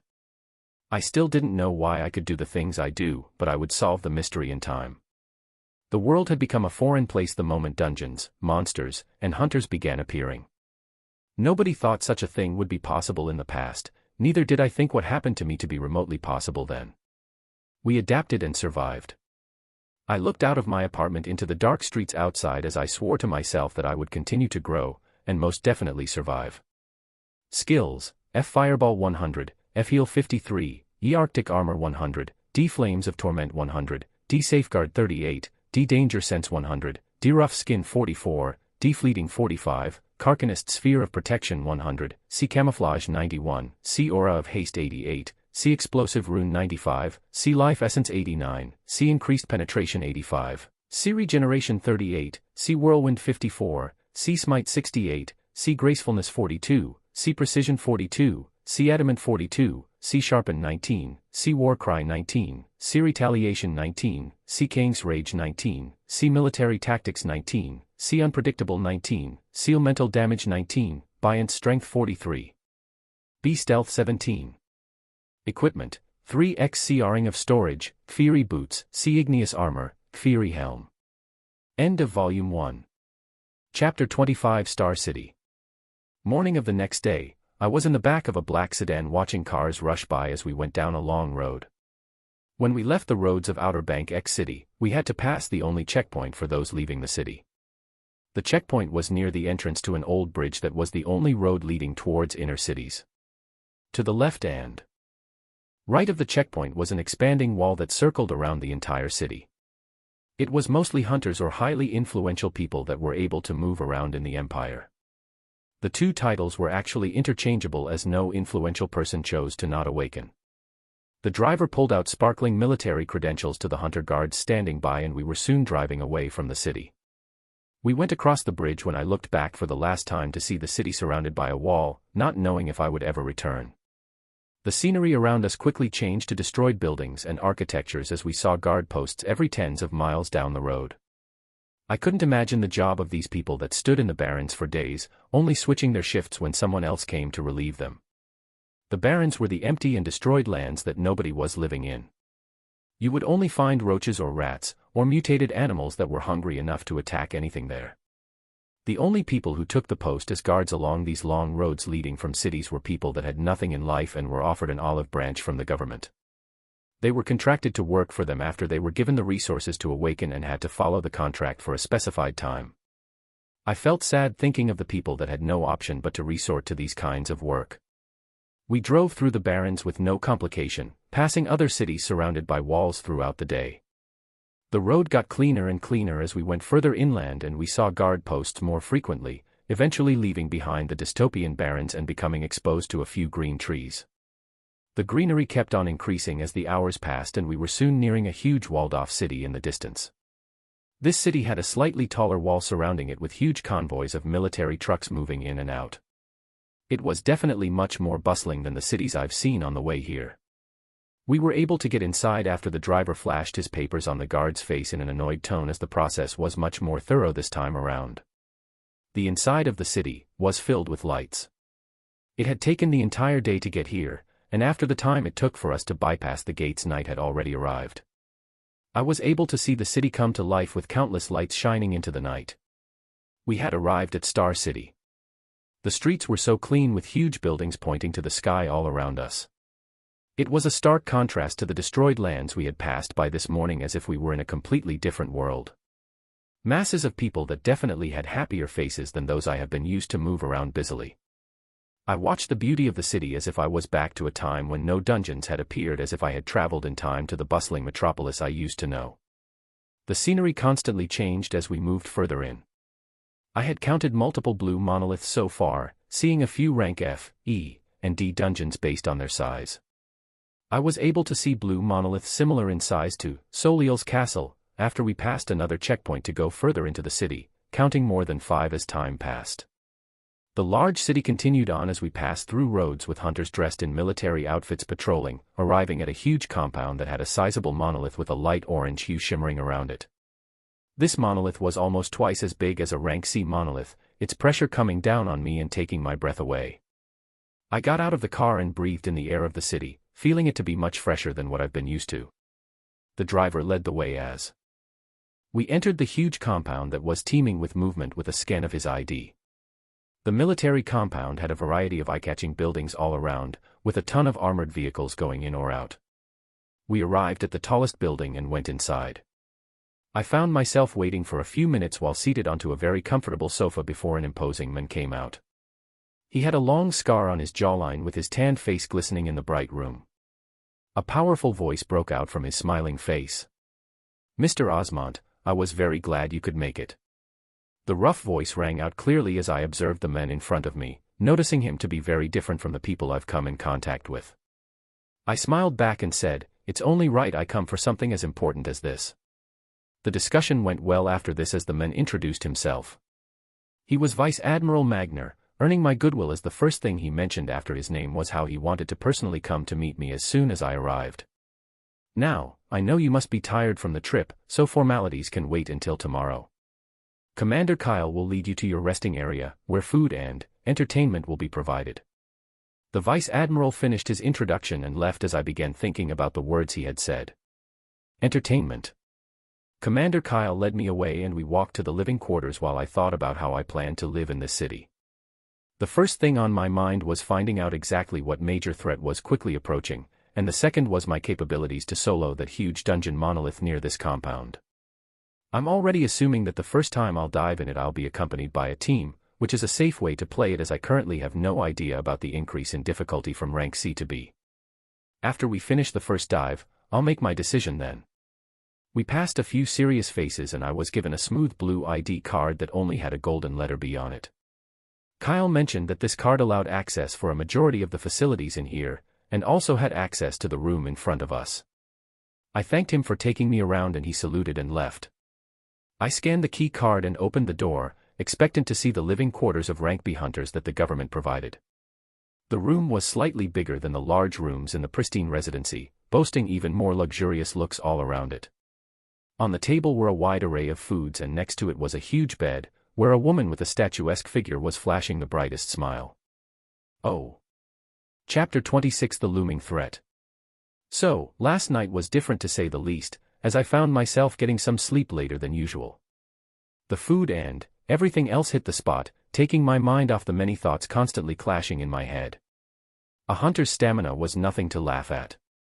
I went out of the room early in the morning to walk around the living quarters and observe the compound a bit more.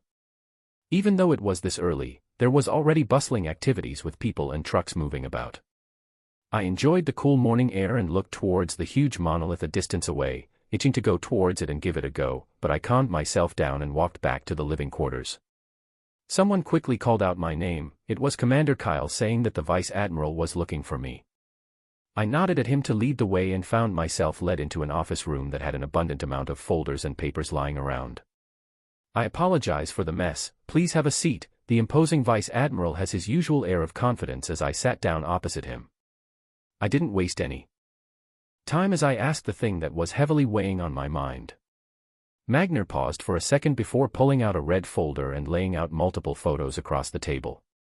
These are aerial pictures of the Barrens quite a distance away from the Empire. They were taken over a span of a few weeks. The pictures showed a terrifying sight of small dark dots that were uncountable, and large mass that could clearly be seen in the middle of it all. The large mass had a patterned obsidian shell that covered its entirety, only having a large head with pointed horns come out in the front. The pictures gave me a shock because these things were probably even bigger than they appeared on there. The rest of the pictures showed a similar scene, making me prompt the general to continue as I didn't grasp everything yet. These pictures were taken at a different location each time. They are moving. The Vice Admiral had a cold expression as he looked at the pictures and said this. My mind was moving to keep up as I took all of this in and asked him, "How long do we have?" Magner looked at me with a difficult expression before sighing, "That's the problem, we don't know. It could be in a few weeks or a month, but we cannot correctly track them because of their unpredictability." A few weeks. Possibly a month. Phew, I let out a relieved sigh as I heard and laughed out loud, startling the men before me. I looked towards him and said, "If it is a few weeks, then we have more than enough time to prepare." I knew myself, and it was why I said this. Barely a week after I awakened and I was already standing in a position to hear information that many people had no idea about. If I was given another week or two, I was confident in getting much stronger than where I am right now.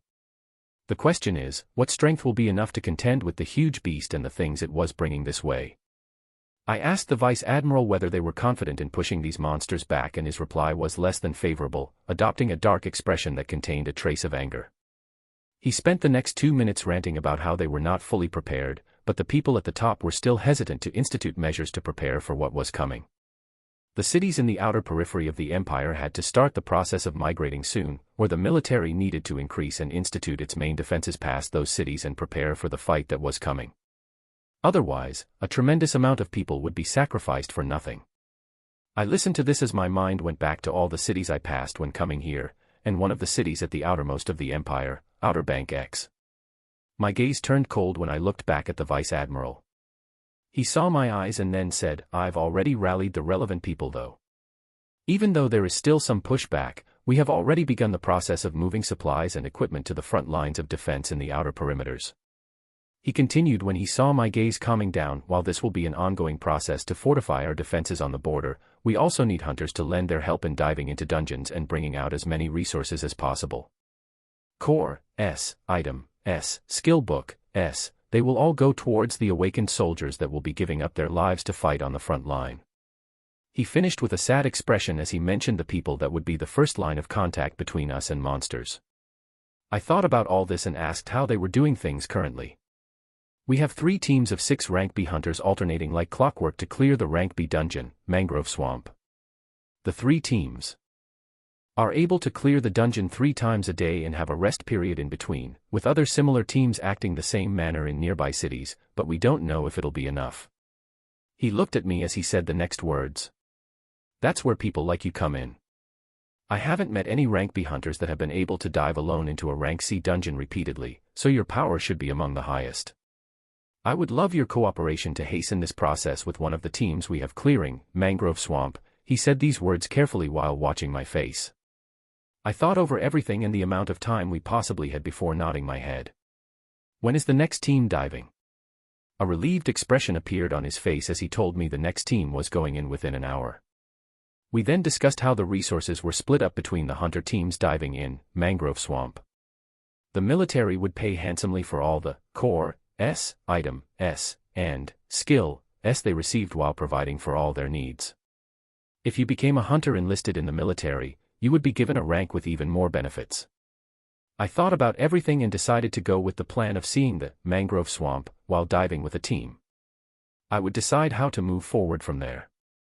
The talk with the Vice Admiral finished on a happy note, with him leading me to personally meet the rank B hunting squad I would be joining today. Half the group had already gotten together and I got the chance to meet the first genuine rank B hunters. Their mannerisms were a notch above other hunters and their bodies seemed packed with power that could explode at any moment. These were rank B hunters that could bring their attributes all the way to 250. When paired up with corresponding skills, it was a deadly force to behold. The first 3 that I met were 2 berserkers, one holding a broad sword that was just as tall as him and the other holding long blades on either side of him. The third one was a short woman that was about 4 feet 1 inch in height, and she was surprisingly the knight of the team. The power emanating from her in no way matched her stature as a huge tower shield larger than her was strapped to her back. I got acquainted with the 3 while the rest of the team came in. They were all relatively polite with a mild interest in their eyes when we were talking, with the only one different being the short woman who went by the name Lana Stone. She was staring at me with eyes that blazed with fire as she showed much more interest than the others. The remaining team members were 2 mages, a man and a woman dressed in long purple robes with long staffs sparkling with ice elements. The last one was another knight, this one with a round golden shield covering half of his body and a flail on his other hand. More introductions followed and the 6 usual rank B hunters that were about to dive into the Mangrove Swamp were joined by me. Chapter 27, Mangrove Swamp. I didn't like the Mangrove Swamp the instant we were transferred in. We appeared in the middle of muddy ground where I could feel my feet sink in a couple of inches. All around us were huge mangrove trees that shot to the sky. The smell was horrendous. From the information the hunters gave me before we came, this land where we were transferred to was the innermost small patch of land surrounded by a muddy swamp. Our enemies would be coming all around us from the innermost ring of the swamp. The swamp was special as it had multiple rings. The first wave of enemies we would be facing would all be from the first ring, and the moment all those enemies were killed, a barrier between the innermost ring and the second wider ring would dissipate. The moment that barrier dissipated, all the monsters from the second ring would rush towards you. There were 5 rings in the entire swamp, with the 5th ring releasing the boss.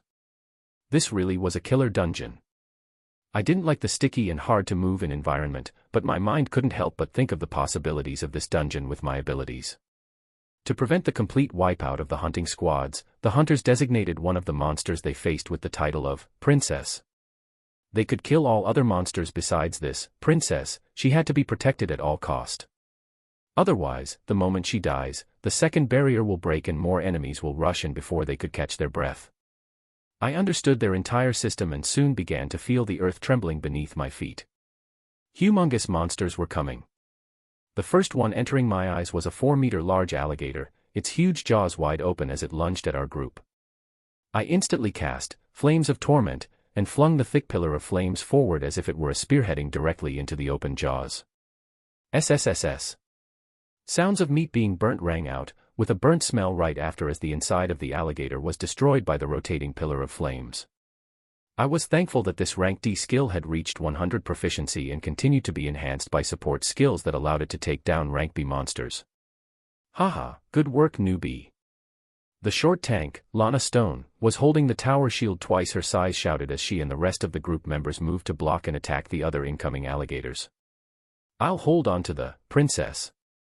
The other tank with a flail and golden shield said as his body glowed blue and withstood the charges of other alligators. The berserker with the broadsword held his sword now enveloped with flames and swiped at the neck of another one, making a clean cut as if there was no resistance from their scaly armor. The other berserker with 2 swords struck out and unleashed a huge cross-shaped sword light that went forward to butcher another set of alligators. The 2 mages weren't lagging behind as they had already cast their spells. The area in front of them quickly became icy and froze all the incoming alligators, which is when the berserkers came in and shattered them with a swing of their swords. The mages then pulled back behind Lana before continuing to cast other spells. I liked their teamwork and began moving seriously myself.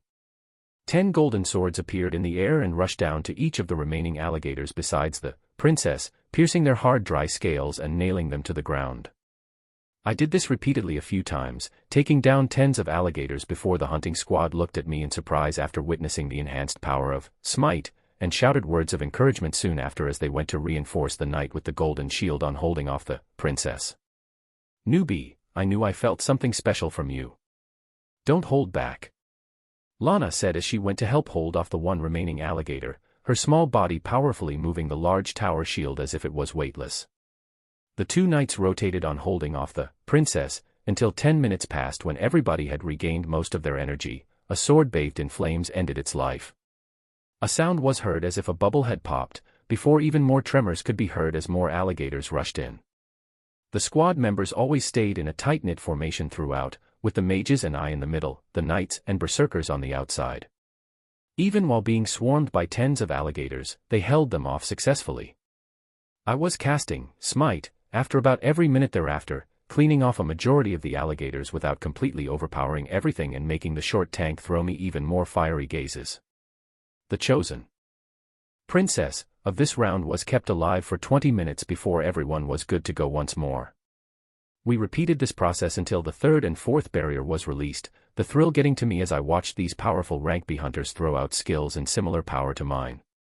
The release of the 4th barrier was only done after a princess had been held down for half an hour, the hunter squad regaining their strength at their peak before all of their gazes focused on the male mage.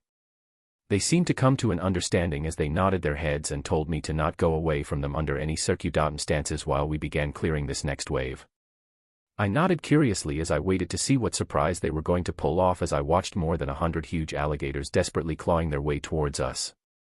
The mage held his staff forward as he was protected in a circle and aimed it toward the incoming monsters.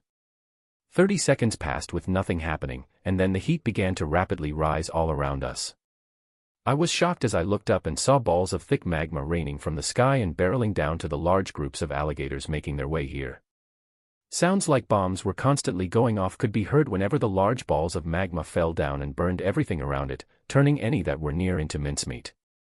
More than half of the alligators were wiped out with this one attack. My eyes shined as I looked at the heavily panting mage that had fallen to the ground. That type of skill, I wanted one. My heart was pounding as I replayed the scene of the raining magma balls from before. This skill, I really did want one badly. If I could grab a skill like this, with my abilities, I was imagining how I could easily clear out large groups of monsters in seconds. I was daydreaming too much as someone had to scream to get my attention back to the monsters. Come on newbie, don't lay there gaping and let's take care of the remaining beasts. The miniature tank was laughing crazily as she went forward to block the remaining wave that had reached us. I clicked my tongue while bringing back my focus and cast Smite once more. I shaved off a majority of the remaining crocodiles by casting the 10 golden blades every 30 seconds. With the 2 berserkers butchering with their swords, only a princess soon remained. The moment this remaining alligator was killed, an unimaginably large titan would be coming for us. I was curious to see how they usually handled this boss if their mage chose to cast such a powerful skill just before to avoid being surrounded by hundreds of alligators. Which hunter would come out with another surprise now? Chapter 28, Mangrove Swamp 2. I was expectantly waiting for another surprise from these genuine rank B hunters. One showed an extremely powerful skill that took out tens of rank B monsters in a blink, although it seemed to be at the cost of her entire mana reserves. The knights continued to solidly defend even when they had tens of monsters surrounding them, never letting a single one pass through to their squad members. I wouldn't be waiting long to see the boss as half an hour quickly passed and the last princess was killed. I waited to hear the furious tremors of a huge titan rushing through the swamp, but instead just felt the entire swamp shake once, with everything going silent after. It then shook once more a few seconds after. These were just its steps. I was shocked while feeling the tremors that traveled through the murky waters. The titan was slowly making its way towards us in unhurried steps. This was something that would instill fear into the hearts of hunters, but looking at these veterans that had dived into this dungeon multiple times before, they had determined expressions while waiting for the boss. The berserker holding the huge broadsword spoke to me.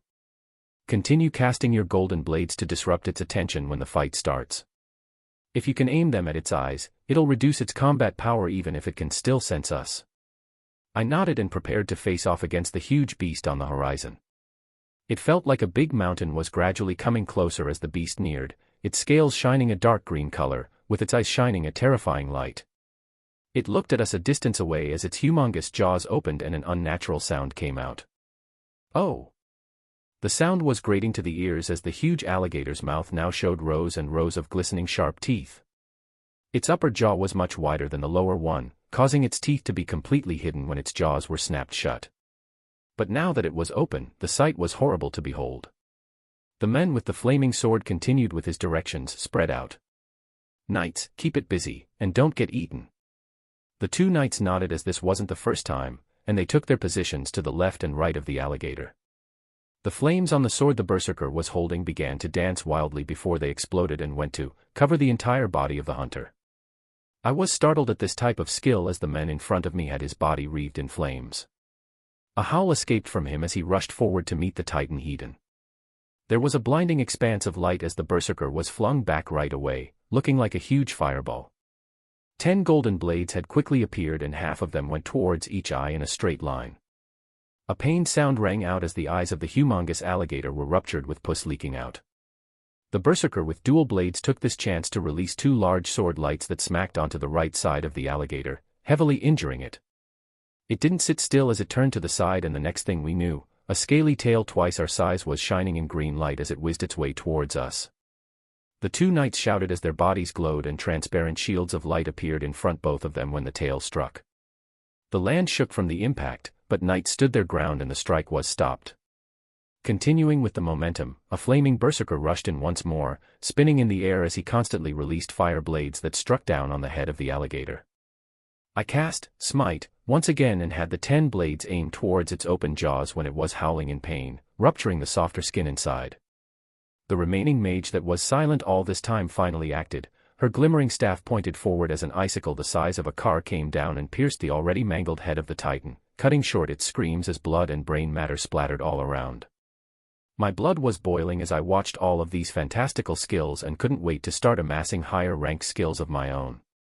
I looked at the corpse of the disfigured titan and promised myself to run this dungeon at least tens of times in the coming days to see what rank B skills would pop out, and of course, the rare chance of a rank A skill dropping. The hunting squad members were cheering at the finished raid as a green crystal appeared. Lana came towards me and said, "Not bad newbie. Those blades of yours allowed us to finish our raid in record time. Our profits are about to increase." The rest of the members laughed as they gathered together and checked to see if anybody was injured. The mage that had cast the amazing-looking skill where magma balls fell from the sky was up on his feet again as they collected the loot and prepared to leave the dungeon. I looked around me at the multitude of alligator corpses, and the even larger one by the side. I knew I could clear this dungeon if I came in alone, but it would take me a lot of time to take down hundreds of alligators and this huge beast, and I loved clearing dungeons as quickly as possible.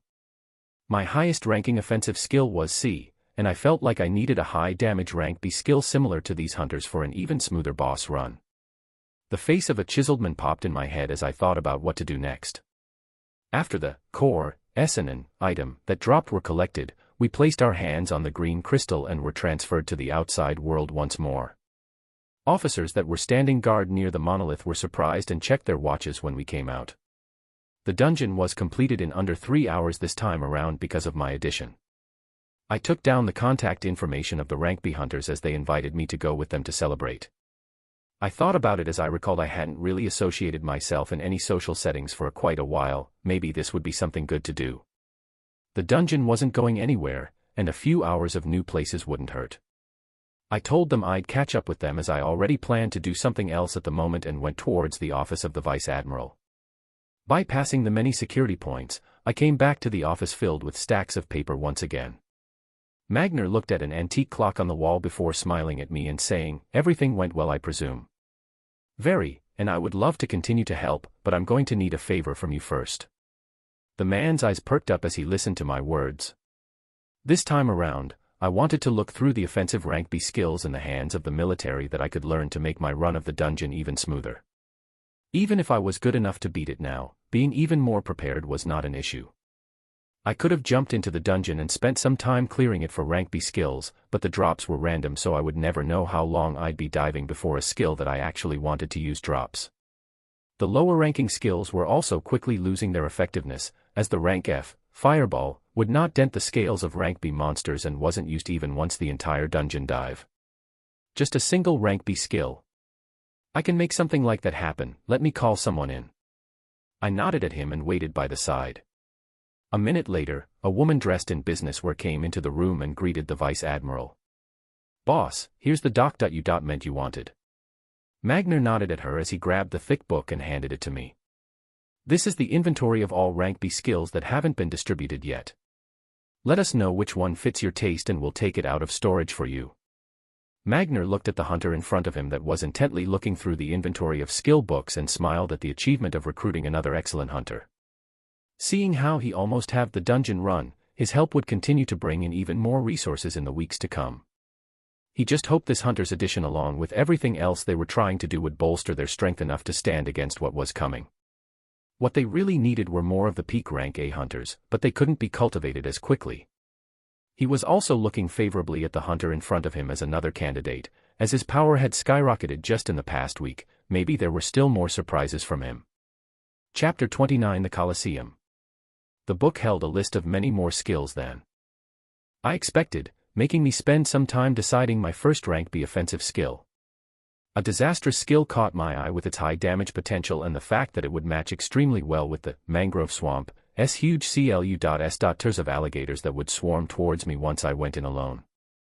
I let the Vice Admiral know of my selection and spent a few minutes talking while the assistant went out, coming back 10 minutes later with a suitcase that held a thick book.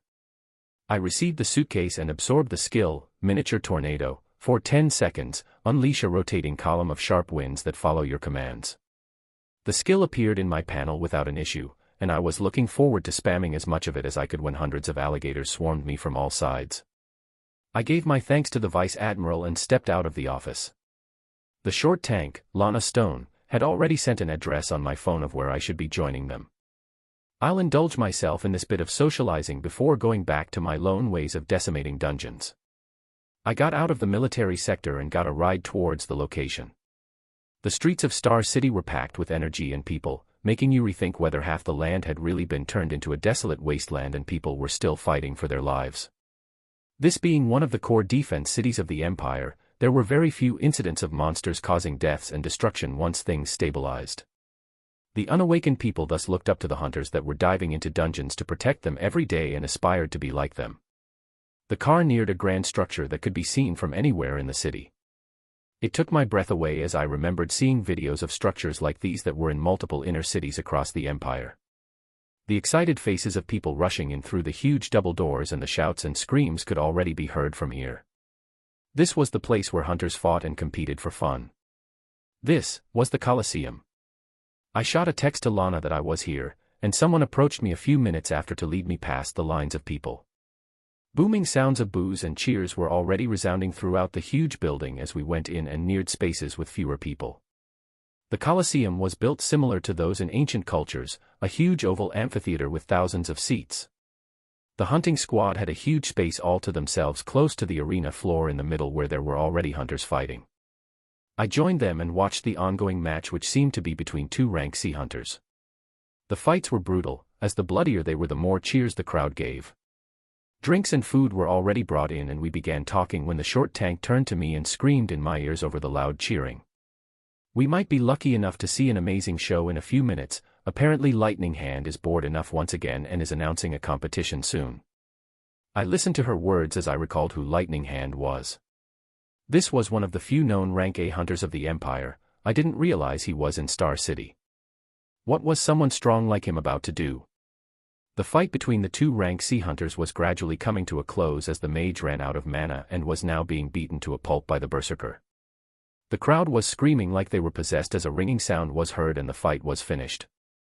The cheers reached an even higher pitch when the match was done and a burly man with his body crackling with lightning appeared on the 4 huge screens in the middle of the Colosseum. He was standing in a section close to us surrounded by pretty women. When he grabbed a mic and his booming voice could be heard throughout. "Hello citizens of Star City." The strong voice rang out like a clap of lightning and the cheers from the spectators reached a fevered pitch. "We're in for a great show today, as I will be putting forth a prize that no hunter can say no to." Lightning Hand rose his hand in the air as a thick book appeared between his fingers. "This, my dear citizens, is the Rank A skill book, Flight." The crowd went silent for a second before even louder cheers resounded. My mind received a shock as I looked up at the man on the screen and the glistening skill book he was holding. The hunting squad members got up from their seats as serious expressions rose on their faces. The men whose body had tendrils of lightning dancing on it continued, "For today only, in the next 30 minutes, the winner of a free-for-all fight will get to take this bad boy home." The loud screams continued to increase as hunters from all over the stadiums rose up with greedy faces. This was a Rank A skill, something that rarely dropped in Rank B dungeons, and only ever came out from the dungeons that very few hunters could delve in. This was the dream of many hunters. Even I was expectant to get my hands on something like this. Flight, something that literally allowed you to, well, fly. Now, for all the hunters that want to participate, jump into the ring. The moment his words finished, multiple hunters began jumping from their seats onto the huge circular arena at the center of the Colosseum. Hunters were greedy for skills but were smart enough not to lose their lives. Most of the ones that jumped in were Rank C hunters and a few Rank BS. The members of the hunting squad looked at each other before the short tank said, "Haha, let's put our restrictions aside and see which person is lucky enough to get this pie falling from the sky." The rest of them nodded at this and also jumped down to join the hunters on the ground. I looked at the outpouring of hunters that were filling the arena and rose up myself. It was already half filled with dense numbers of hunters that were putting their lives on the line. I looked at this and jumped down myself with a sigh. I really couldn't sit out on something like this. Rank A skills were so rare that getting another skill like this would be near impossible unless you farmed the high-ranking dungeon tens or hundreds of times. Even now I was questioning why this Rank A hunter was giving it away on a whim. He continued talking as the hunters continued to fill into the arena. "The rules for the free-for-all are simple, the last man standing wins." The crowd had gone crazy as the build-up to the fight continued, with people standing up hysterically shouting as if they were the ones getting the prize. A few minutes passed by with no other hunters jumping into the ring. Lightning Hand looked around the densely packed arena and raised his arm. Quietness ensued in the huge Colosseum before he brought it down and shouted, "Start." Chapter 30 Free for All. The arena was filled with screams as soon as the fight started, with explosions of skills bouncing from all around. The Rank C hunters were taking each other out without a question, their eyes filled with greed. The lower-ranked hunters here were those whose greed had surpassed their common sense, as the sane ones stayed on their seats to keep on watching the moment they realized the people competing for this would mostly be rank B. I watched the scene of chaos unfolding in front of me as I smiled and activated both stealth and camouflage. I disappeared from the sights of all the hunters and watched the scene while fully protected with multiple defensive skills that brushed off any spell that accidentally came my way. The audience was screaming in a frenzy as they watched the bloody fight below, calling for more blood anytime someone fell. Rank B hunters gradually began to move in full force, devastating skills beginning to fly out. The squad I had dived into, Mangrove Swamp, with were all far apart fighting their own battles, but one of the mages was already knocked out cold. At the center of attention was a hunter holding 2 round shields with his body bathed in golden light. This knight pushed back all attacks and hunters that neared him with explosive blasts of white light the moment they neared. Multiple hunters were falling just from him alone. Opposite on the other side was a woman holding a bow that was shooting flaming arrows and heavily wounding the hunters that were struck. I watched all of this while evading any hunters rushing about and absorbing the stray attacks without the notice from any hunters. The bloody fight continued until most of the rank C hunters were knocked out, leaving 9 rank B hunters on the floor of the arena intently staring at each other. One of them couldn't hold on any longer and let out a battle cry while rushing to another hunter nearest to him. Another brawl ensued, with the hunter holding the 2 round shields continuing to push away any skills and attack with explosive blasts of white light. From the hunting squad I knew, only the berserker with the flaming sword continued, his entire body wreathed in flames once more as he took on 2 other hunters by himself. The rest of the team members were knocked out cold or sitting out injured. I found a relatively far place in the arena away from the fight that had a ton of rank C hunters either knocked out or struggling painfully and sat down while continuing to observe the fight. My aim was to do very little work and defeat the last hunter standing that should be exhausted to obtain this rank A skill easily. The hard fight continued as it came down to 2 hunters facing off in the arena, the hunter bathed in a golden light that was holding 2 shields and the hunter with a bow that shot scalding hot flames. Their standoff was building up the anticipation among the audience as the cheers continued. I was looking forward to doing very little work and win when I felt the air change. Instead of heading towards each other, 2 hunters turned towards my location at the same time. Well shit. I stood up and got ready for the fight early as it seemed the hunters saw through my stealth and camouflage. Did they have a skill that helped in detection or something else? Oh well, it doesn't matter anyway. A bright smile bloomed on my face as I watched the woman draw her bow and shoot multiple flaming arrows towards me and the shining knight rushed forward. I would at least get a chance to test the destructive force of the newly gained skill against 2 rank B hunters that seemed to be standing at the peak of this rank. Miniature Tornado was cast for the first time. A swirling mass of sharp winds appeared in front of me that dispersed the flame arrows that were rushing towards me and pushed back the glowing knight. I felt the winds move my dark hair around as I commanded the skill to go towards the nearest hunter. The body of the glowing knight expanded. Wow, his body actually expanded as the blinding light shooting out of him increased, withstanding the heavy and sharp winds until the skill faded a few seconds after as it had a 10-second duration. His body came back to normal size while he was roughly breathing, seeming proud of being able to withstand the attack. I gave a light laugh as I shook my head and cast another, Miniature Tornado. The knight's face turned ashen as he saw another coming right at him. And used the 2 shields to try and withstand the rotating winds to no avail, being blown away with cuts all over his body a second after. The remaining hunter on the field that was shooting arrows had moved a further distance away from me while continuing to shoot. I wouldn't let her have her way as I used Whirlwind to close the distance and cast another, Miniature Tornado, at her position. The rapidly rotating wind swiped the hunter off her feet, inflicting heavy damage on the armor and skin beneath it, the force ultimately blasting her onto the walls of the arena. Silence followed after as I stood in a field of hunters that were either knocked out or crying painfully, with a few missing some limbs. Wah! The crowd's cries reached another decibel higher as they saw the end of the fight, and the booming voice of the rank A hunter could be heard. Haha, good, good, good. The man repeated the same words 3 times before he leaped up from the area he was in and fell down towards the arena like a strike of lightning. He looked me up and down and laughed once more before pulling out a glistening book from his storage ring.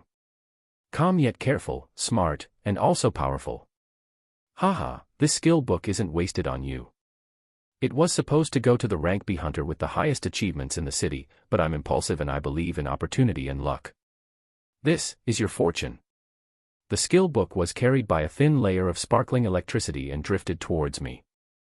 I was marveling at the skills of a rank A hunter while looking at this monster of a man in front of me. His body seemed like a volcano ready to erupt and smash anything standing on its way. I knew I wasn't ready to face someone like this yet. My attributes had only just broke through to rank B because of some support skills, and I needed to put in a lot more work if I wanted to catch up to people at this stage before everything crumbled. Thank you for the opportunity. I grabbed the skill book, absorbing it right then and there without wasting a single second as I thanked the man surrounded by lightning. Use it wisely and try to reach for higher places, he nodded as his body lifted off the ground effortlessly, leaving behind a few words before shooting up to skies and being gone in a flash of light.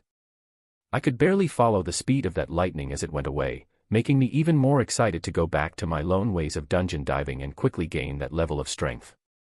Chapter 31 Gradually moving forward.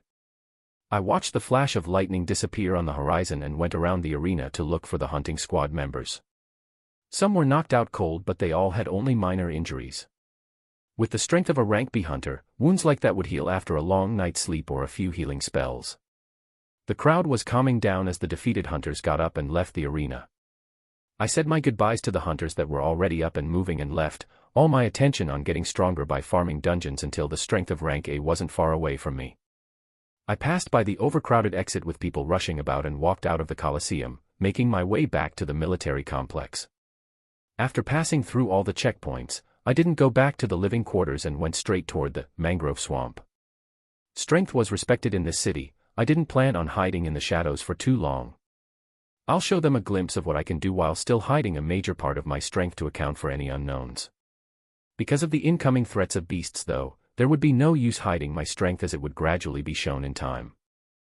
I thought about turning on stealth and disappearing from everyone's eyes when I first entered the dungeon alone, but decided otherwise. Unless a peak rank B hunter similar to the ones I found in the Colosseum coincidentally happened to pass by when I activated the skill, I should be able to control the information of how frequently I enter this dungeon by choosing when to turn stealth on and off to be purposefully seen. I will go in the first time without hiding and turn on stealth when I inevitably beat the dungeon in record time. I'll keep myself hidden during these times so that my impossible clear time will be kept under wraps. I showed my ID to the confused guards patrolling around the dungeon as they watched me with increasingly shocked expressions go towards the dungeon and disappear from their sight. What? He went in by himself. Magner abruptly stood up while listening to the report that just came in. The gears in his mind were turning as he asked himself if he had struck gold with this hunter while seeing this show of confidence, or if he had miscalculated entirely and wasted some resources. His impassive look came back to his face as he thought, only time will tell. At another location in one of the luxurious hotels in Star City, a man was fuming from a phone call he just received. He was a veteran rank B hunter that was halfway through becoming rank A. He was already holding 2 rank A skills, and needed just one more to fully be considered a legitimate A ranker that could dive into the highest dungeons known. A book that had dropped recently and was in the possession of Lightning Hand was supposed to go to the next rank B hunter on a list. His name was at the top of that list. Yet Lightning Hand had played around with the book and gifted it to some random rank B by making up a competition in the middle of the day. He couldn't even look at the direction of the rank A hunter that recklessly gave the skill away, but he could definitely go after that rank B hunter who received it. He thought of this as he pulled out his phone to dial another number. In the unfortunate event that the hunter dies, he will still get his hands on that rank A skill. I appeared on that same patch of land surrounded by murky green waters all around me. The rushing of alligators could already be felt the moment I entered. This time around, there would not be any games of keeping one alive to rest or relax. I let out a cheeky smile as I prepared to get started. This will be a constant and relentless fight all the way through without a second wasted. The first order of business was checking out flight. My body slowly began lifting off the ground when the skill was activated, following my thoughts while slowly rising. If I thought about moving up, I moved up. Any direction I wanted and I could do it in a heartbeat. I hovered a few meters in the air and enjoyed the feeling when the alligators reached the small patch of land and jumped up with their wide jaws open. I looked at these fumbling alligators below me and decided to get started. This time around, I won't be stopping. I'll bulldoze through everything with as much power as I can without worrying too much. I didn't even start off like usual by casting the skills gradually while watching these monsters die. A miniature tornado appeared at the center of the alligators, and then another two appeared to their left and right, and they kept on increasing. The rotating forces of the miniature tornado shredded the hard scales of the alligators as if they were paper and turned them to mincemeat, very quickly turning the scene below into a mixture of blood and gore. The first barrier was released and more alligators were rushing where I was. But I would not wait for them. I commanded my body to fly forward, testing the speed of the skill for the first time. The result? Fast. How fast I didn't know, as I didn't even know how to measure myself, but I was able to get to the point where the first barrier disappeared in a few seconds just as the new alligators were rushing in. If I could put it into words, then just as fast as a car speeding down a highway, if not faster. Miniature tornado was cast once again, as multiple swirling vortexes appeared and shredded everything on sight. The next minutes passed like this, with me flying around the mangrove swamp, casting miniature tornado on every beast that I saw. It wasn't long before the last barrier was broken and the huge slumbering titan rose up. What met it were constantly replenishing miniature tornado, where a new one would appear the moment one disappeared. Roar. The large rank B beast that required multiple rank B hunters to hunt it could put up no defenses or cast any skills on the face of multiple and never-ending disastrous tornadoes, quickly letting out a roar before dying. I breathed out loudly as I controlled my breathing to calm down. This was how I would start to do things from now on. I won't care too much about the thoughts of others and their reactions, not if I continue with such rapid progress. This whole dungeon took me 30 minutes or slightly more. I wouldn't let it go this time around. I had already been collecting the rank B, core, S as the monsters fell, and I did the same when the huge titan was shredded and dropped more of them and a rank B skill book. I recalled how Soliel's castle had a chance to drop a higher rank skill even though it was a rank C dungeon, and wondered how many times I had to repeat the rank B dungeon, Mangrove Swamp, before a rank A skill book dropped. My eyes shined with excitement as I looked forward to this while I stayed in the air and absorbed the rank B cores right away. The skill book drop this time around was Curse of Slowness, a curse-type skill I haven't come across before that majorly slowed down the speed of the enemy it hit. I didn't know when I would use this, but I absorbed it anyway. I would take in all that I can and think later. As soon as the core S dropped in the dungeon were absorbed, I reached out to the green crystal that had risen and was transferred outside the monolith with stealth still active. The core S from one dungeon run were nowhere enough to have me reach the peak of rank B, vitality, and strength attribute without diving a few times even if I was doing it solo. The higher you rose, the more cores of equivalent rank you needed to raise your attributes. The focus cores that weren't useful to me would all be sold later. I went towards one of the square doors of the monolith as I disappeared inside once again. This time, I will continue to dive into this dungeon even after the sun sets. Chapter 32 A Challenge. My dungeon diving that was filled with vigor continued for the next few hours. On the 10th dungeon run, I had maxed out my vitality and strength attributes by absorbing all of the cores that dropped, bringing me to the peak of rank B. I only dived 3 more times after that before calling it a night. I was lucky enough to receive an item or skill book on every single one of those 13 runs, with all of them being rank B. Even though everything randomly dropped, I was able to pick up one defensive skill similar to Arcanist's Sphere of Protection that was called Golden Halo, which when cast would form a halo of light around my body that rejected any attacks directed at it. One was an offensive mage skill called Doom Bolt, which called forth a dark red lightning bolt that had even higher damage than Miniature Tornado, as it could stun the Titan of Mangrove Swamp with one hit. The only downside was that it was a single target skill. There were 3 skills that required specific weapons to be cast, so they would be left out to be exchanged later, and the remaining 5 skills were support skills that buffed me in all sorts of ways. Lightfoot and Windrider both collectively increased my speed by 100%, increasing how quickly I moved and flew to an insane degree. Rigorous increased the effects of all defensive skills by 50%, and Shadow Veil was another skill similar to Stealth and Camouflage that I was confident once I had this activated, only rank A hunters would have a chance of noticing me. The last skill that came out in these first 13 runs, Wildheart, was my favorite as it increased the damage all my skills dealt by 50%, continuing to make the damage of my skills even deadlier and causing rank D skills to still be somewhat usable even at this point. Not a single rank A skill was in sight even after these 13 dives, disappointing me but also making me even more expectant for when one actually drops. There were 3 items that dropped along with the skills, 2 of them being Scale Armor and a Fang Sword. Scale Armor was a rank B item that had vastly better defenses than the rank C, Igneous Armor, so I changed those right away. Vitality, 250 plus 40. Strength, 250 plus 60.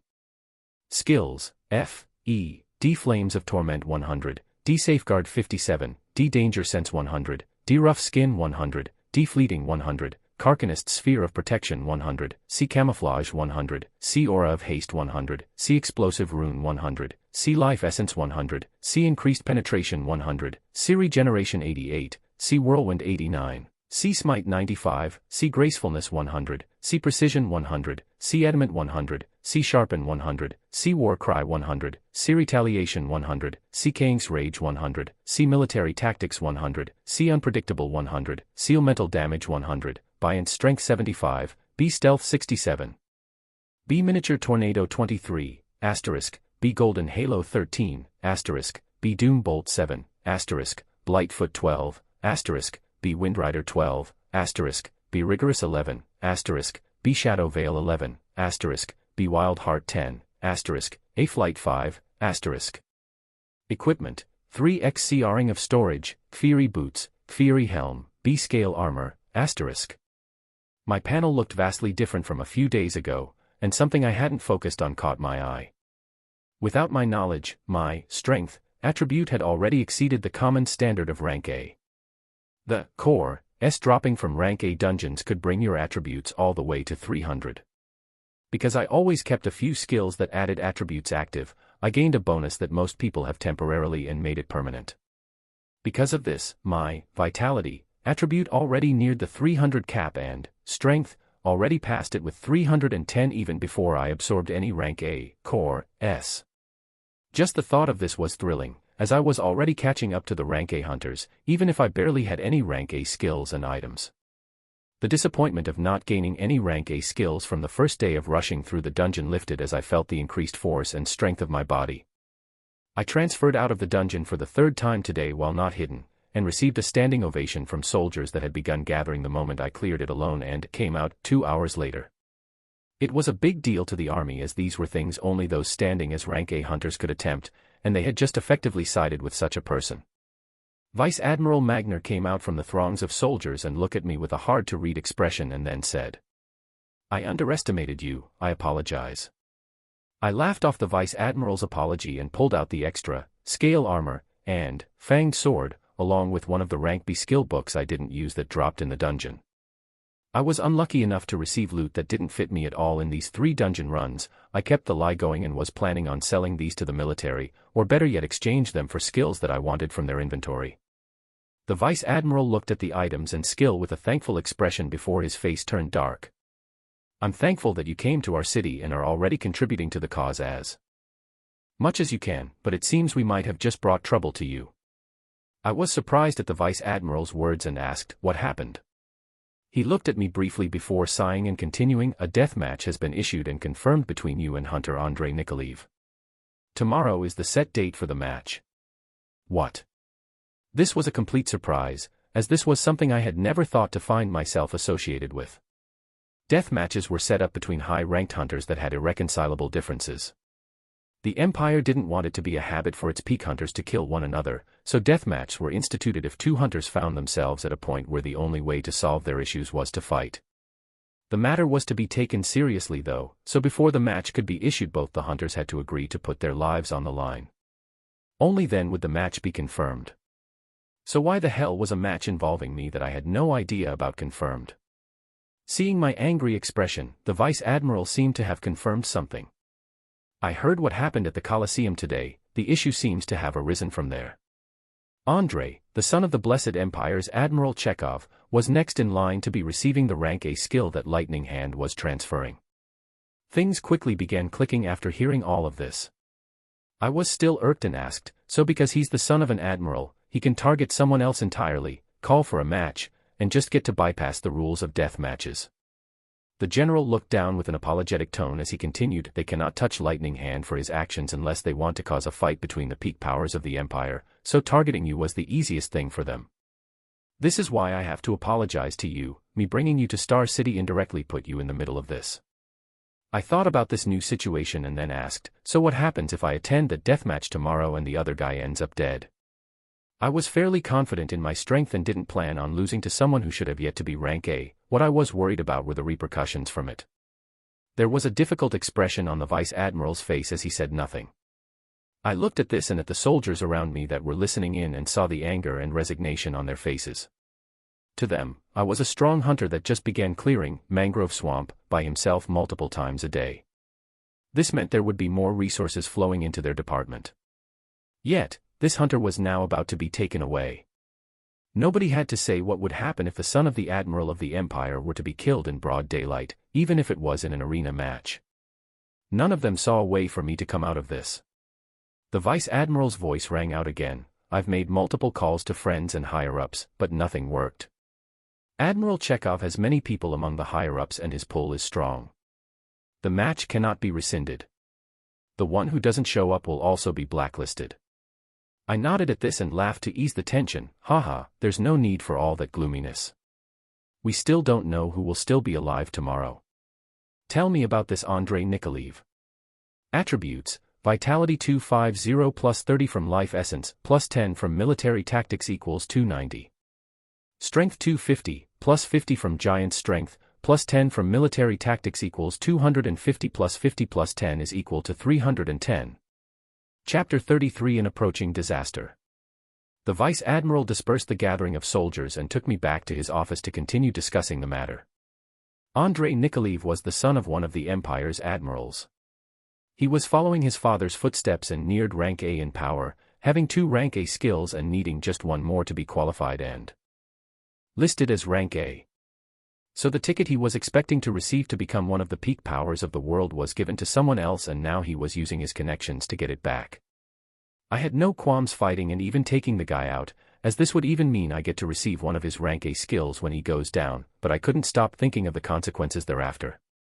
I looked to the frowning general that seemed to be using every last brain cell to think and asked, what are the possible fallouts in the case that Andrei Nikolaev dies tomorrow? His head shot up as he heard this question from me and said, the full rage of Admiral Chekhov who has thousands of soldiers under him, and he himself is a rank A hunter. I listened to this and asked again, or? As we need to be conserving our strength and increase our battle power with the threat of beasts coming down on us, the strength of rank A hunters is important and there cannot be a confrontation between them. I nodded my head as I heard this and replied with a smile, then it isn't a problem, as long as I have power rivaling rank A, I can take care of anything that comes my way. I looked to the Vice Admiral in front of me as his eyes glowed when he heard this. He seemed to think before replying, if that's the case, then there's another call I can make that can handle the fallout happening tomorrow. With the discussion being over, I left the office holding a folder that held more information on Andrei Nikolaev as I made my way to the living quarters. There was only food for me to enjoy this time around as I had to focus on understanding the skills I just gained today and prepare for something momentous tomorrow.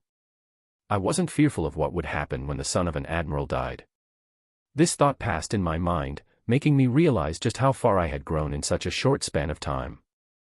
Admirals were at the top of the food chain in the Empire, and now I was in a position where I could be facing one sometime soon.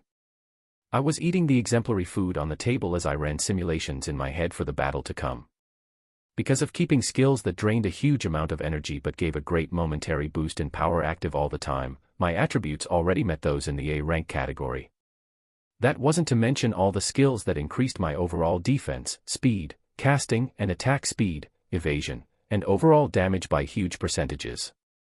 These skills layered on top of active defense skills like Arcanist Sphere of Protection, and the recently acquired Golden Halo, made me realize just how strong I currently was. Even though nothing was tested, I doubt a single rank B could get through my defenses, and maybe I would be injured from the attacks of a rank A hunter. The classification of having 3 rank A skills before being coined a genuine rank A hunter was to satisfy the high pedestal that rank signified. Only those that were truly strong could be considered in that rank, and having the versatility of using 3 rank A skills affirmed that. Possible plans continued forming in my head as to how this whole thing would end, and soon I felt confident enough to face whatever came at me these next few days. I wouldn't sacrifice my sleep because of it though, and wrapped myself up in the silk bed sheets and fell asleep. In the skies above the empire, a dashing woman with golden hair was comfortably lying on top of a huge flying beast. She held a bewitching smile on her face as words dripping with honey left her lips. Little Magner is redeeming his one favor for a rising hunter. Just who could you be to catch the eyes of one of the few sane men in the empire? She was a veteran rank A hunter that was just below the renowned Steel Mikhail. Her flowing golden hair and the huge beast she flew on would cause mischief anywhere she went. She was now heading to Star City. Morning of the next day. News had spread all over Star City of a main event deathmatch that would be occurring in the Coliseum during the day. The 2 hunters participating each held rank A skills, making them on the cusp of breaking through to the exclusive position of a rank A hunter. The one coming out of it alive would most likely be the newly born rank A hunter to appear in Star City. The excitement was palpitating as all the seats had already been reserved and taken in a few hours, packing the Coliseum to its limits. Those who couldn't watch were left with turning on their TVs and watching the commentators describe the 2 figures that would be fighting as the main event. One was a known hunter in the Empire, the son of one of its admirals and a peak hunter that was bound to be given the rank A title in no time, Andrei Nikolaev. The other was a rising rookie with an empty track record, becoming known just recently by winning a free-for-all match against other rank B hunters, Noah Osmont. New information came in that this character is able to dive and complete rank B dungeons alone, but this news was not yet verified. There were a few friends watching the live feed of the packed arena and listening to the commentators when one spoke with a bored expression. Why are you guys even looking at this match as something exciting? This is obviously just another show of power from those assholes at the top, bullying that rising hunter to get what they want, friend number 1. Hey! You didn't get to see the free-for-all match yesterday. That new guy blew away the golden tank and the flaming witch as if it was nothing. Friend number 2. Haha, no way, a random nobody will even touch a hair on Andre. We're just gonna watch another bloody fight today. I just hope he lasts long enough and the match isn't cut short. Friend number 3. The bored friend listened to this as he shook his head despondently while thinking, nothing has changed at all since the advent of the apocalypse. The fight was set to be happening in a few hours. Figures were alerted around the empire of this impending match. Some didn't care, others were angry at the loss of a potential rank A hunter that would be happening for no reason. Others were just carefully waiting to see what new waves would be made from this fight. Chapter 34: A Show of Strength. Morning of the next day, Vice Admiral Magner had put up an entire regiment together to escort me to the Coliseum. It wasn't as much for protection as a show of support as we rode from the military sector towards the grandiose amphitheater. I was touched with the support Magner was showing, whether it was purely coming from him as a person or because he knew I would give back to them even more after this ordeal was past. The streets were busier than usual, and military trucks rolling through them didn't help it. We arrived at the Coliseum that seemed to be impossibly even louder than the day before, with people screaming to get in and hunters almost becoming overwhelmed. Most of the members of the regiment were stationed outside while me, a few key figures and Magner went through another door to an expansive room that overlooked the arena below. There was a fight going on currently where 2 rank C hunters were working as a team against a rank B opponent, the fight going fairly well with the use of their teamwork. Drinks and food were quickly brought in as many of the people packing the arena. Today we're waiting for the preliminary matches to finish and for the main event to begin. Magner and I were discussing the hunter I was going to face today in detail. From the known information, he held 2 rank A skills. One of them was a defensive skill that made him nearly impenetrable to damage when it was activated, but only lasted for a minute and he had to wait for 10 more before initiating the skill again. The other was a rank A skill that there wasn't a lot of knowledge on, but it was known to be an area of attack skill with a high mana cost that dealt significant damage. Even after knowing these things, I wasn't too worried.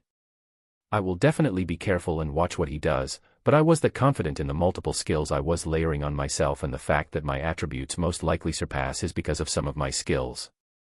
The only thing I was remotely worried about was the casting of the rank A skill, as none of these skills are a joke. With my percentage boosted defenses and skills, I was predicting the most the rank A offensive skill would do is injure me. I would have the regeneration skill ready to cast in case I took damage from the skill head-on. The hour was quickly approaching as the crowd cheered when one match ended and another began as we enjoyed the food in the reserved space. Magner continued to have a worried look on his face as he seemed to be looking to the sky every now and then, as if waiting for something. The cheers of the crowd reached its peak when an announcer's voice rang out in the Coliseum. People of Star City, are you ready for the biggest match of your lives? The announcer's voice was drowned out as soon as his word finished as the crowd screamed. Yeah. The announcer continued with a calmer tone. Then without further ado, I give you the contestants of this death match, Andrei Nikolaev and Noah Osmont. The cheers continued as a burly man jumped down from another location in the Coliseum. The man had a cold expression on his face. His body was wrapped with a purple robe and he held a frozen staff with his right hand. This was Andrei Nikolaev. He was the first hugely built mage I had seen, standing there with an imposing gaze that looked ahead. I rose from my seat and slowly drifted down towards the arena, levitating slightly above 2 meters from the arena floor as I looked down towards Andrei. His imposing gaze became fierce as he saw this and I laughed while flying towards the podium where the announcer was at. The crowd was already screaming at their peak as they saw this. My voice rang out loud and clear towards the announcer. I just want to confirm something with everyone as witnesses. What is the outcome of a death match? The announcer heard this and fervently replied, his voice ringing out through the Coliseum once more. The match ends in death. With death, the feud is over, and the possessions of the other party are all yours. Yeah. The crowd continued screaming as the announcer said this. I nodded my head and landed on the arena floor, watching the enraged mage standing opposite to me who couldn't wait to rip my face off. Match, start. The fight began with cheers as Andrei moved first, pointing his staff towards me and casting a skill that formed 5 spinning dark orbs that flew towards me.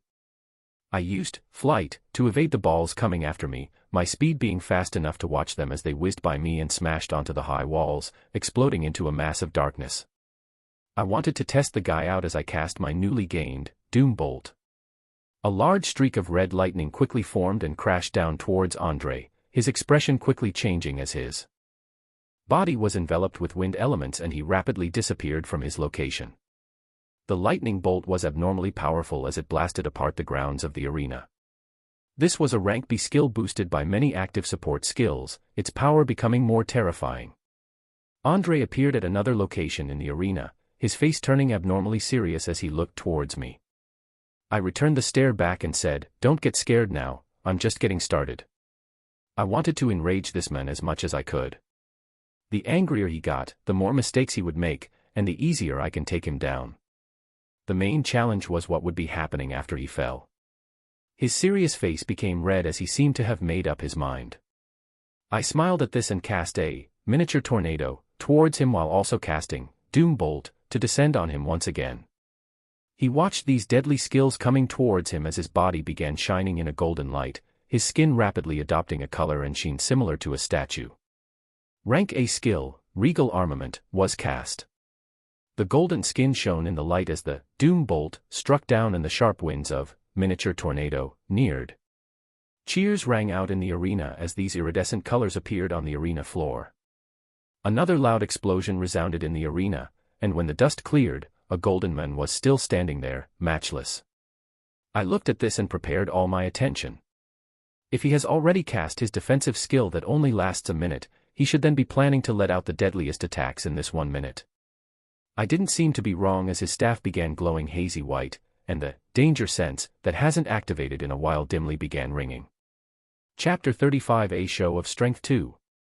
Andrei looked at the confident face of the men in front of him as a swirling mass of winds were coming and another red lightning bolt was crushing down.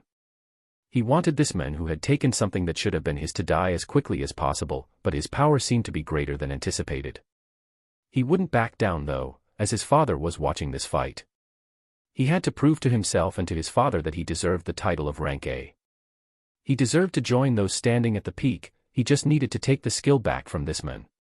The rage inside him calmed a bit when he thought back to the lessons from his past and acted, casting Regal Armament right away. The skills struck him, and he only felt a stinging pain on his skin as they disappeared. This was the power of Rank A skills, something no normal hunter would be able to get their hands on. Andre came out unharmed and moved quickly before the timer of the skill ran out. He barely had half of his mana remaining, which might be enough to cast the next rank A skill that would obliterate the confident hunter in front of him into nothing once or twice. He raised his staff, and, frigid impermanence, was aimed towards the area with the hunter at its center. An explosion of ice erupted out from the location where Noah was, utterly destroying 1/4 of the arena floor and sending nearby spectators screaming from the impact and shock waves thereafter. This was the terror of rank A skills, their damage was unmatched. Andre breathed heavily as he looked at the epicenter of the explosion where the hunter was nowhere to be seen. Had he done it? Had he finally grabbed the chance to reach the peak? He looked for the hunter's body before he sensed danger and looked up, seeing the man floating in the air. There was some blood gushing out from his right thigh that was rapidly closing up at high speed. Seeing the man was still alive, Andre moved to cast the rank A skill 1. Last time before Noah recollected his wits. He only had a few seconds remaining with regal armament, and already felt another 2 red lightning bolts smash into his skin seconds after he saw Noah floating in the air. Just how many of these can you cast? Boom. Boom. Boom. Andre was trying to get the position of the man that was rapidly moving in the air as more lightning bolts crashed down on him, not giving him a moment of rest as the stinging pain gradually became unbearable. Feeling that he had only a few seconds left before the skill's time ran out, he cast Wind Escape once more, moving his body to another location where he got the chance to aim at Noah again and cast the skill once more using all his remaining mana. Frigid Impermanence. Another resounding explosion filled with ice elements rang out, causing the screams of those who were near and the cheers of those that were far. The blast this time occurred in the air, sending shock waves that damaged the eardrums of hundreds of people in the audience. Andre rapidly moved his eyes while roughly breathing and holding onto his staff as support. Was he finally dead? Despair slowly filled his face as he saw the same man back down in the arena floor. His armor tattered, and it seemed like he received minor cuts that were already healing. How? How? I'm sure the skill hit you head on. He was rapidly thinking about what to do now that all his energy reserves were gone and the golden skin he had on was rapidly fading.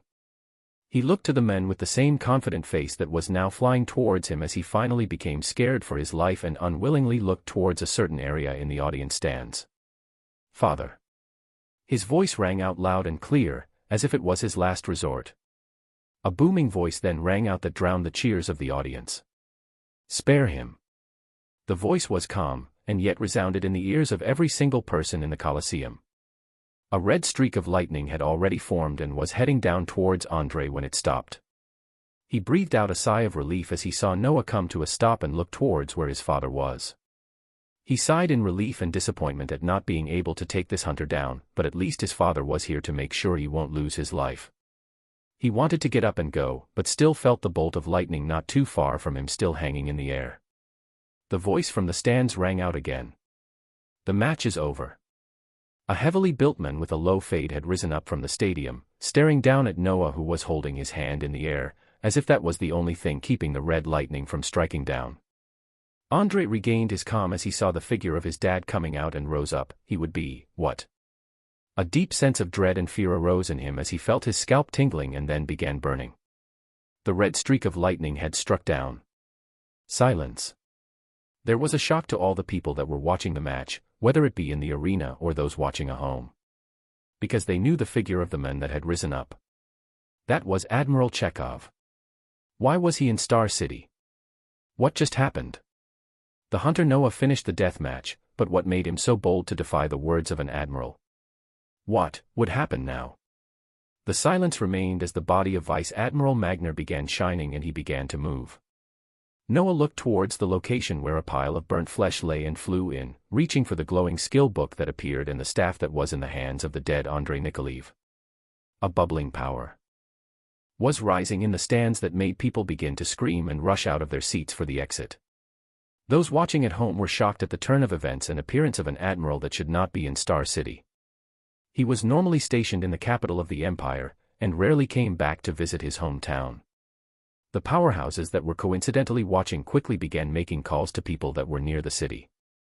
A catastrophe was about to break out.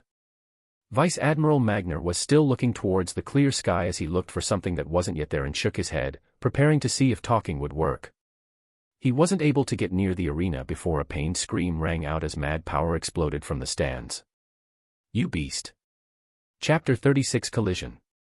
Vice Admiral Magner watched the next events unfold in shocking fashion as Admiral Chekhov seemed to have forgotten everything around him as he erupted with power that launched him towards Noah as if he was a missile. The body of Admiral Chekhov was leaking purple light as his fist reached Noah, the impact smashing him down into the arena floor. The more surprising thing was seeing Noah fly out a second after, his equipment tattered but his body seeming perfectly fine. The purple light surrounding the Admiral formed into a purple disk that he stood in the air with. Feeling the strength of that blow and the power emanating in the field, Magner stopped going forward as he knew he would only lose his life if he came by. He only had rank B strength after all. What he didn't understand was how much he had underestimated Noah. How was he able to stand against the strikes of multiple rank A skills and still be able to stand against an A ranker? The surprises this man kept bringing out were too numerous. But if he had already reached this level, it was a great thing for the future of the Empire. This fight had to be stopped. He was about to look at the masses of people scrambling to get away from the Colosseum when Chekhov moved once again, this time the purple light forming into a spiked fist that rushed toward Noah. Vice Admiral Magner looked at this as he wished the person he called to get here as soon as possible. Whiz!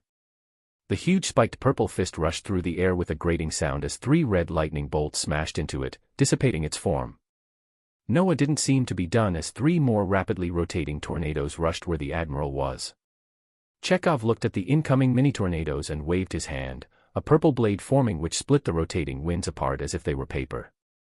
The field calmed down after this trading of attacks. Chekhov was still bubbling with anger and grief but was gradually calming down. More purple swords were forming beside him as he spoke. Yes, he was in the wrong, but he didn't deserve death. His rage seemed to have been reignited as he finished his words and the purple swords around him began to vibrate. Noah watched and then pulled out the new skill book he had obtained before the purple fist came crashing down on him. The glistening book was on his hand for only a second, before he brought it near his body and it was dissolved in colorful lights that went inside. Admiral Chekhov looked at this happening and became even angrier, screaming out while commanding his large vibrating swords to rush forward. If you had shown your level of power, none of this would have happened. My son would not have called for a death match, we would have simply waited another week for the next skill book and moved on. This is your fault. His rage was palpitating as his purple sword neared Noah's position. A resounding explosion rang out after, the purple swords being destroyed by the explosion, leaving behind a wide area where ice elements were still fluctuating. Frigid impermanence was cast once again, but this time from the hands of someone else. Magner looked at this sight with incredulousness, questioning the mana reserves of the men that kept on throwing spells left and right. Calmness seemed to have returned on Admiral Chekhov's face as his mind seemed to be made up, numerous purple spiked fists and sword beginning to appear around him. At this time though, a sultry voice rang out in the destroyed Colosseum. Haha, Chekhov, you're actually planning on going all out in the middle of a city. Unknown to everyone, a huge black eagle that was boasting more than 5 meters in size was suspended in the sky. A woman with flowing golden hair sat atop this eagle. Magner soon felt elated at this person's arrival that signified the end to the mess today. He saw Admiral Chekhov's expression change to that of annoyance in the midst of anger and pain as he spoke. Why are you here? The woman laughed mischievously as her eagle neared the floating Noah in the sky. She looked at this foreign hunter before speaking. Now where has someone like you been hiding all this time? The woman atop the eagle pulled her eyes from Noah and observed the destroyed arena while continuing, now with a stern tone, I came to resolve any issues from the peak powerhouses of the Empire that should not be fighting amongst themselves during this time of crisis. Chekhov didn't seem to mind as the woman ignored him and he looked towards the men that stood calmly in the air. He knew that he would not be getting anything resolved. The men before him had risen to a position no lower than him, and seemed like he was only getting started. The thing that caused him even more pain was the utter stupidity of the entire affair. None of the things that occurred were necessary. If only his son had just swallowed his anger and waited. If only he knew about the person he set up a match with. If only. He was a smart man and knew not to go down the path of destruction. There were many more people depending on him. This conflict will end here. The damage done now was already too much and he didn't want it to continue further. He gave a tired sigh as the purple disk below his legs moved towards the destroyed arena. He tenderly looked at the remains of his son and bent down to pick up what remained, and quietly flew away. I observed the woman in the air with great interest as she stood on the menacing black eagle. I had recognized that huge eagle from clips I had seen in the past. My heart was still pounding from the battles that had just finished while watching the sad figure of Admiral Chekhov move away. I wasn't remotely sorry for the death of Andrei. He came after me, knowing full well the death match would result in death. He was okay with this, his people were okay with this, and those that cleared and issued the death match were okay with this. They just got wrong which person would be dying. The thrill of withstanding the destructive damage of frigid impermanence, unstable and destructive ice elements erupt in a specified 5-meter area, and then gaining the skill myself was hard to describe. The fact that this skill dropped and not the one that turned his body golden meant it was at a higher level than the usual rank A skills.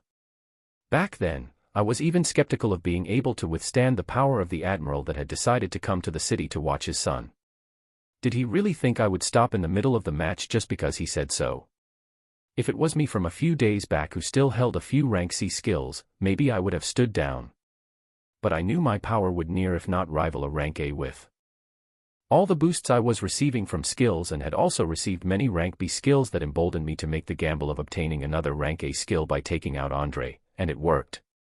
The Admiral's attacks were ferocious and damaged the scale armor, and after bypassing Arcanist's sphere of protection and golden halo, they could barely just leave cuts and bruises on my body, similar to the devastating damage of frigid impermanence.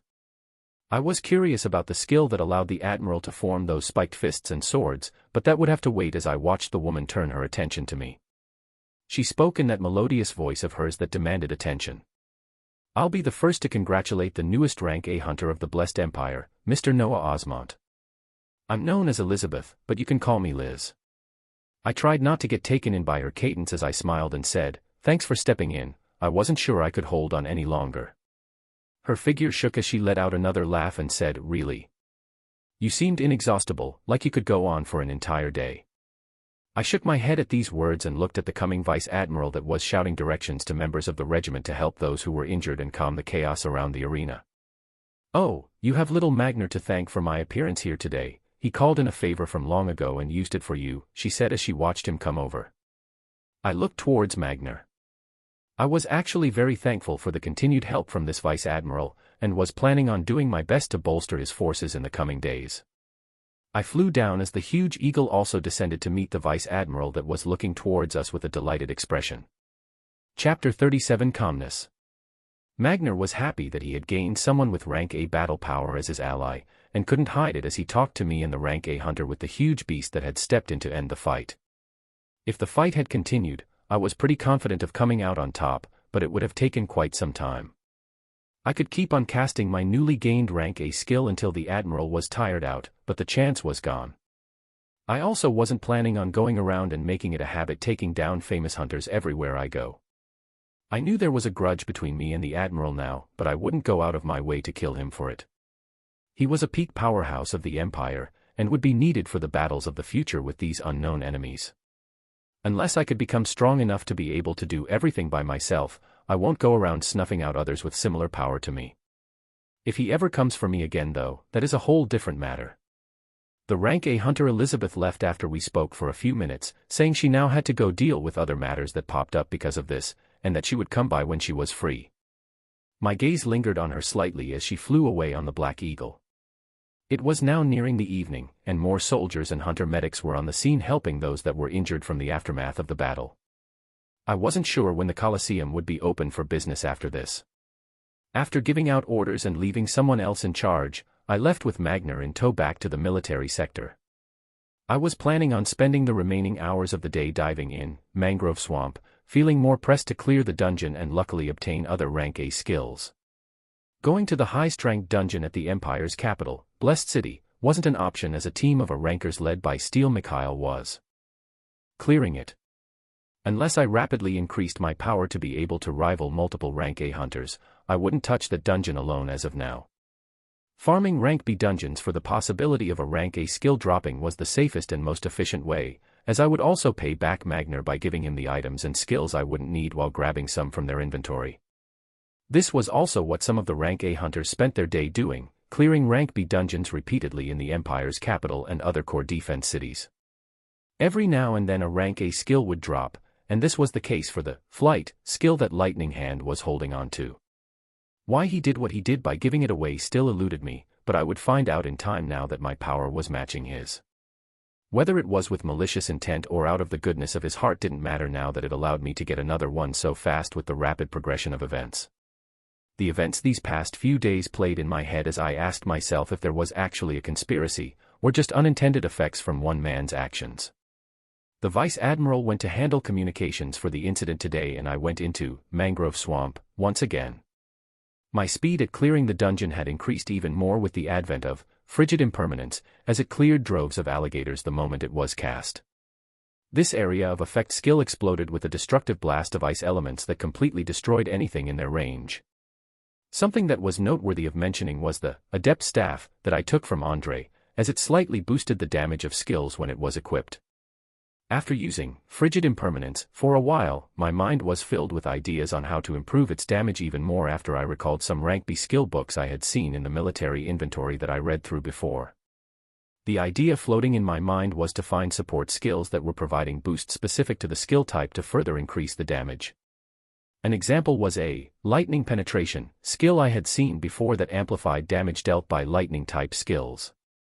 If I could absorb and keep active cold type support skills, it wouldn't be too far of a dream for the frigid impermanence skills power to exceed rank A. As for the rank beyond A, well, nobody knew of this as of right now. I was able to clear the dungeon rapidly, making the number of times I've dived into it 18 times in the last 6 hours. It was nearing midnight, so I was planning on calling it a night. The rate at which I was clearing the dungeon was still kept hidden as I only turned off Shadow Veil, Stealth, and Camouflage after every hour, making it seem as if I had cleared the dungeon only 6 times. This was still an unbelievable clear rate that every time I visibly transferred in and out, the soldiers standing guard would cheer. I gained a variety of skill S, item S, and a ton of core S, but I wasn't lucky enough to get anything of higher rank from the dungeon. The useful skills I could learn reduced, as many were either weapon-specific for knights or berserkers. Some support skills like Giant Strength and Windrider had even dropped again, giving me duplicate skills that I couldn't absorb. Only 2 usable rank B support skills came out of these 18 runs, one being Emboldened Ferocity, an imposing presence emanates from you, granting increased damage to affected foes, and Eagle Eyes, focus your eyes to view as far a mile around you. The remaining were rank B item S that fully upgraded me from the lower ranked items I had been wearing. Skills F, E, D Flames of Torment 100, D Safeguard 57, D Danger Sense 100, D Rough Skin 100, D Fleeting 100, Carcanist Sphere of Protection 100, C Camouflage 100, C Aura of Haste 100, C Explosive Rune 100, C Life Essence 100, C Increased Penetration 100, C Regeneration 100, C Whirlwind 95, C Smite 98, C Gracefulness 100, C Precision 100, C Adamant 100, C Sharpen 100, C Warcry 100, C Retaliation 100, C King's Rage 100, C Military Tactics 100, C Unpredictable 100, C Elemental Damage 100, Buoyant Strength 88, B Stealth 77, B Miniature Tornado 45, B Golden Halo 33, B Doom Bolt 37, Lightfoot 23, B Windrider 23, B Rigorous 22, B Shadow Veil 22, B Wild Heart 21, B Emboldened Ferocity 3, asterisk, Beagle Eyes 3, asterisk, A Flight 11, A Frigid Impermanence 5, asterisk. Equipment, 3XC Ring of Storage, B Scale Armor, B Adept Staff, asterisk, B Dual Coated Boots, asterisk, B Striking Cap, asterisk. The addition of items besides the staff was a helm that was in the form of a baseball cap and heavy boots that shone a dark green color. Both provided increased defenses and protection. I carried the rest of the core S, item S and skill book S in my storage rings and went to the Vice Admiral's castle. I thought about everything he had done for me before deciding to trust him a little bit more about my strength. When the door of the office was locked and it was just me and him, I took out more than 20 things that were filling up the space in my rings along with a glistening pile of stones. These were a collection of items, cores, and skills from today's dives and yesterday's.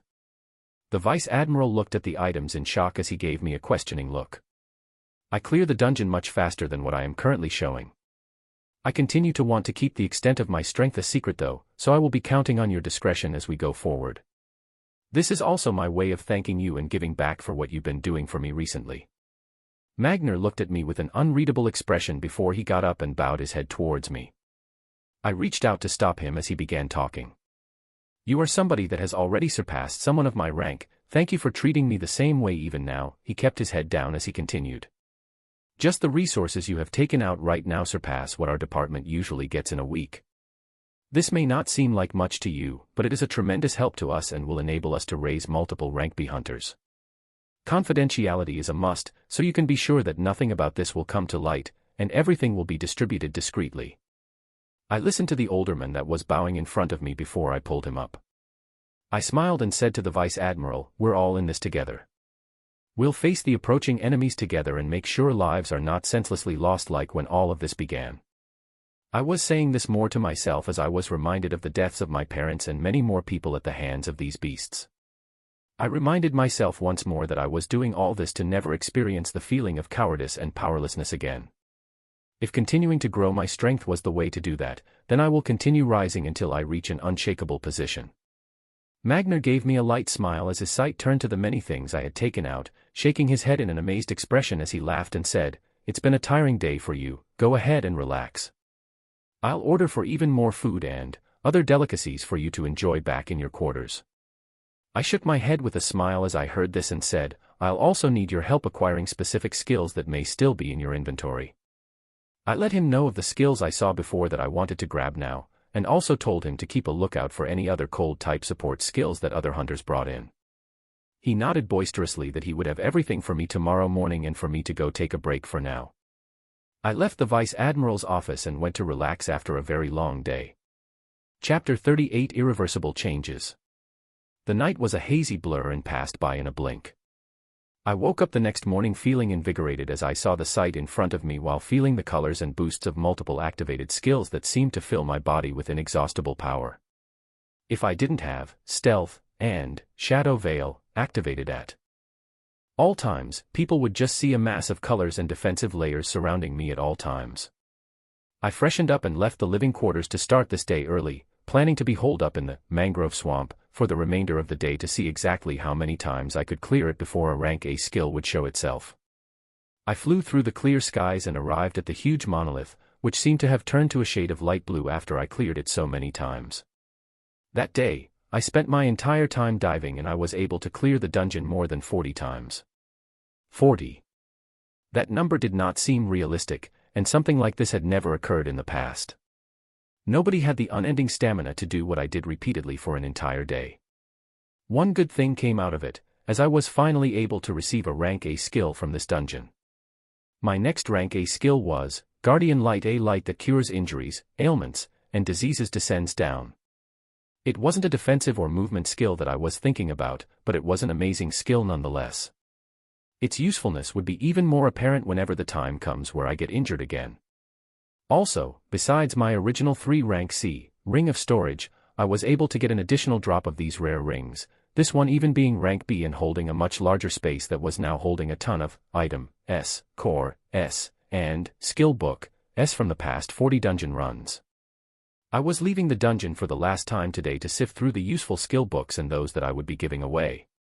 Most of the items that dropped were duplicates of scale armor or the other items that dropped in this dungeon before. I placed my hand on the green crystal and transferred to the outside world once more. I nodded to the guards and was about to head towards the Vice Admiral's office when I felt the ground start shaking. The tremors were emanating behind me and I turned back to see the huge dungeon monolith that was now a light fade of blue, had cracks spreading out from the middle. Oh shit! The cracks expanded as the tremors got even stronger, and the huge monolith began trembling before an explosion ran out. A huge blast was sent out as I was flung away and any hunter soldiers that were near were heavily injured. I had watched the huge monolith of the mangrove swamp expand with cracks and then implode. When the dust cleared, there was an empty space where the monolith used to be, only a small shimmering crystal lying at the center. I looked at this with my mouth wide open. What the hell did I do now? I was trying to calm my emotions as I went forward to observe the shimmering crystal that remained from the monolith when I was suddenly met with a searing headache. Ah! I screamed out loud as I clutched my head and felt this pain that threatened to make my head explode. In my agony, a few faint words rose up in my mind that I could barely make out. Move, faster. An hour after. Tumultuous waves were spreading throughout the empire. News had just been transmitted to all the leaders and governments of various cities of an incident where a dungeon had completely disappeared. This was the first ever change to occur since they first began appearing. New dungeons could appear at any time, but there was never a case of them ever disappearing unless a dungeon break occurred. The more shocking news that was coming out was that a hunter was involved in causing this. Leaders from all over were scrambling to find the authenticity of these news. If any of this was true, if any of this could be replicated, higher-ups who understood the current world were trembling in anticipation for the possible future. In a grand palace, at the center of Blessed City, there was a large hall lined with guards wearing golden armors. At the forefront was a striking throne that shone with a purple light. A person was sitting on this throne looking at the admirals kneeling down below the steps. A feminine voice rang out in the large hall. I want a thorough report about all the events surrounding that dungeon. By the end of the day, I expect to be briefed with all the information about that hunter as well. The voice paused after this was heard before continuing. Treat the hunter very carefully, he might just be what we have been waiting for. On the throne was a figure fully covered from head to toe. A royal mask was hiding the face and an exquisitely defined crown lay atop their head. A man whose body was crackling with lightning was just transferring out of a rank B dungeon when his phone began blowing up. He pulled the phone out in annoyance as he read to see just who would dare to bother him so much. There were multiple texts and missed calls from people he didn't want to talk to all, but the things he was reading were giving him a shock. Get back to base soon, Admiral X. What is your connection to the rising hunter of Star City? Admiral XX. Call me back. Now. Admiral XXX. Nothing he was reading from the texts was making sense. A name kept popping up that he didn't recognize, Noah Osmont. He was busy clearing dungeons and didn't even get the news of the deathmatch he inadvertently caused this same day. After reading some more and seeing a lot of the questions were revolving about the event a few days ago where he handed the winner of an impromptu match a rank A skill, the name and person came together. The lightning was sparking out in an unstable manner the more he read on about what had just occurred. He was in shock as he thought, my impulsiveness actually led to something good. An incident had occurred that caused shock waves to spread not just throughout the empire, but to the many allied countries in the United Federation. The news leaked out the moment it began spreading, other countries soon learning of this momentous affair. Delegates were assembled and tensions rose. The excitement was palpitating. Everyone could feel it. A change was coming. Chapter 39 What are you? I was looking at a glowing crystal after finishing the talk with an excited Vice Admiral over what had just occurred. After the implosion of the dungeon monolith, there were many hunter soldiers that were badly injured, and I was able to see the versatility of my recently learned skill, Guardian's Light. When I directed this skill to the injured soldiers, whether it was a light scratch or deep wounds, they all began to heal in a few seconds before becoming as good as new.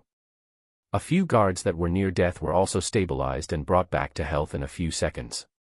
The next hour after that was the most tiring time I had gone through these past few days. The first point was the only thing that was left behind as the dungeon disappeared. Information about its name was the only thing I could observe, everything else was unreadable. A plain crystal, what are you and how can you be used? I had tried putting in energy, crushing it, absorbing it, nothing had changed. Something even more pressing along with this was the episode where I had an excruciating headache, and whether I was hallucinating or not, I clearly saw the words, move faster. I gave some thought to these new developments as I realized I might be in the middle of something much greater than what I knew. When I spent the hour discussing with Vice Admiral Magner about everything that had occurred, this was the only thing on my mind. I told Magner I needed some time to think, and here I was staring at this crystal while thinking about those words. Among the many possible hypotheses I had, one of the more likely ones was that there was a correlation between what I have become able to do, the blank, focus, and now all of that was somehow weaved into whatever sent me that message while my head was splitting apart the moment I caused a dungeon to disappear. When the cracks spread throughout, it wasn't the normal dungeon break where monsters broke out, the entire monolith was just completely gone. My mind had already ascertained that it was around 40 times I had cleared the dungeon before the light blue color became thinner and thinner, eventually exploding after. This meant as long as dungeons were cleared a specific number of times under a very short duration, there was a possibility of breaking them. I knew something like this was huge, as it would put me in the middle of this, taking a leading role for the time to come. Nobody could clear dungeons as many times as me without tiring out. Unless many hunters formed tens of teams to target one dungeon, they wouldn't be able to match my rate. I was questioning why lower-ranked dungeons had not disappeared like this before, and came to the conclusion that different ranks of dungeons would require to be cleared a different number of times rapidly before the monolith would implode. There were 3 rank B dungeons in Star City, and they were being cleared maybe 3 or 4 times a day by teams of hunters. Lower-ranked dungeons in core defense cities like this one would be cleared in faster rates, with rank C being approximately 10-20 times, rank D 30+ times, rank E 40+, and rank F more than 50 times each day, as there were more and more hunters each level down. These numbers were only normal for core defense cities, and would be even lower for the cities in the outer perimeter of the Empire that had very few dungeons. An example was how Outer Bank X City only had its rank C dungeon cleared once every few days. But none of these lower-ranked dungeons had disappeared, meaning they required to be cleared even more times in a day before a case similar to Mangrove Swamp could repeat itself. This was only a theory and had to be tested. I had cleared this rank B dungeon so rapidly that it could not keep standing. Many questions came after that which made my head buzz.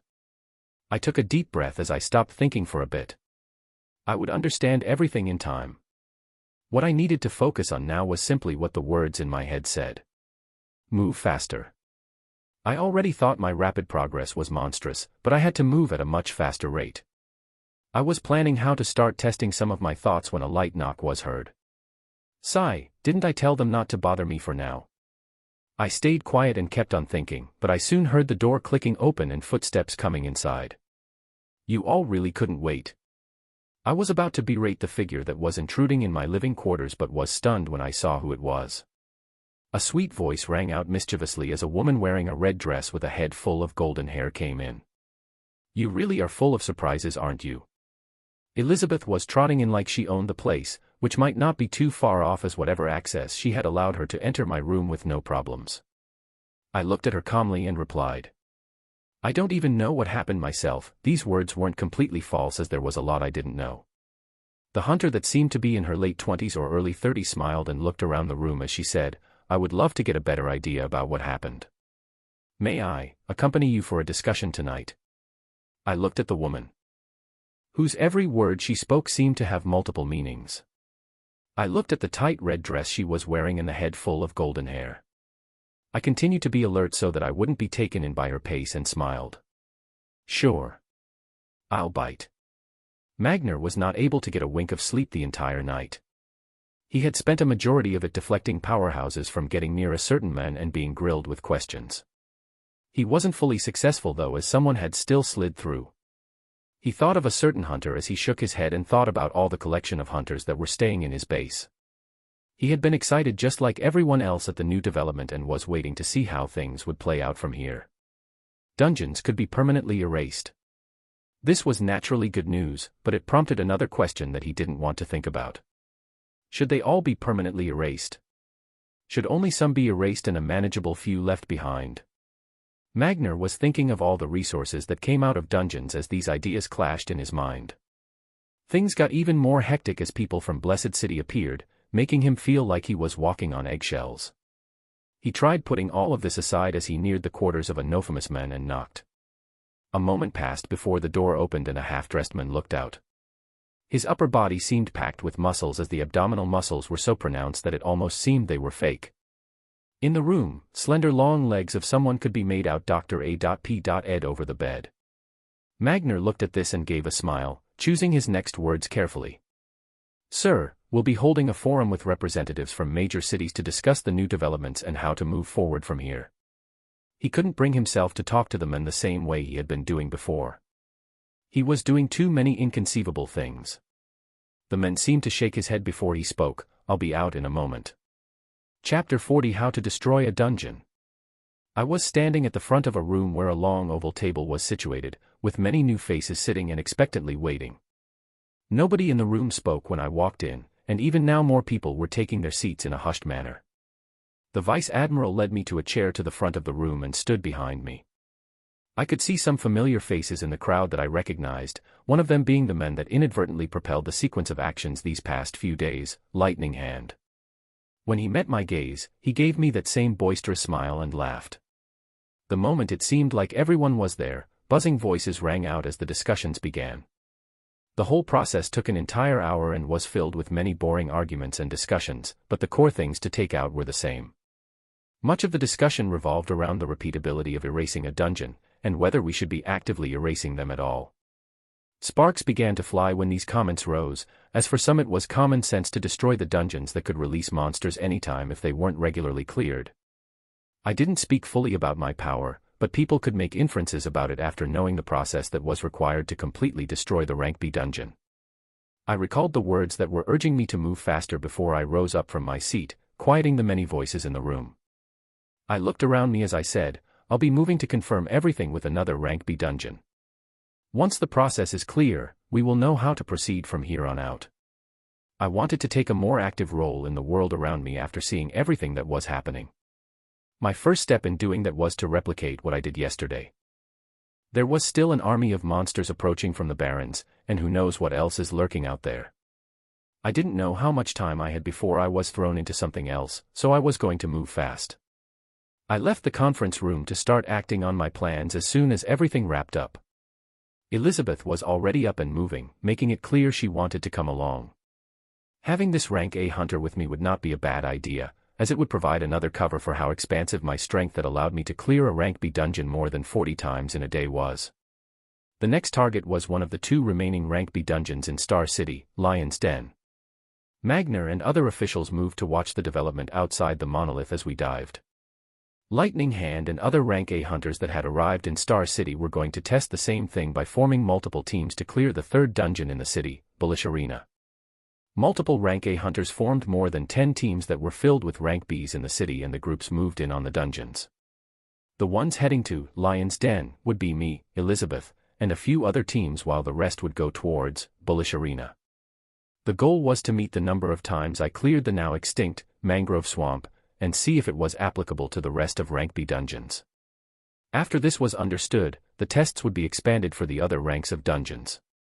I was able to see the power of another rank A hunter firsthand as Liz summoned the humongous eagle the moment we were transferred into Lion's Den.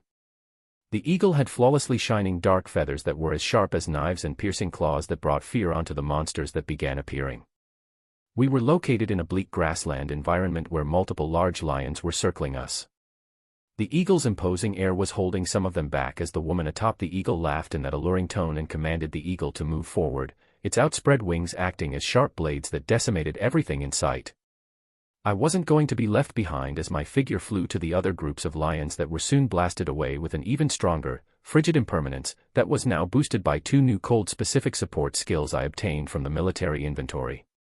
Greater cold penetration ignore the enemy's resistance as cold skills deal increased damage, and cold fire cold type skills attach freezing flames onto the enemy, made the already damaging skill even more destructive as any beast in its range of attack would be turned into meat and bones, with the cold spreading into the surroundings and attaching onto nearby beasts.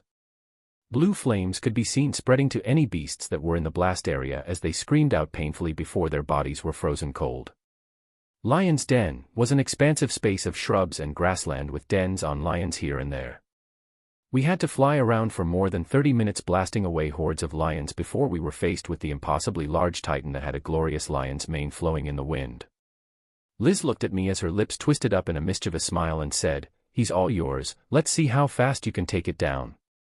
She seemed to be enjoying herself as she gave me a thumbs up while lying on her stomach atop the flying eagle to watch the show.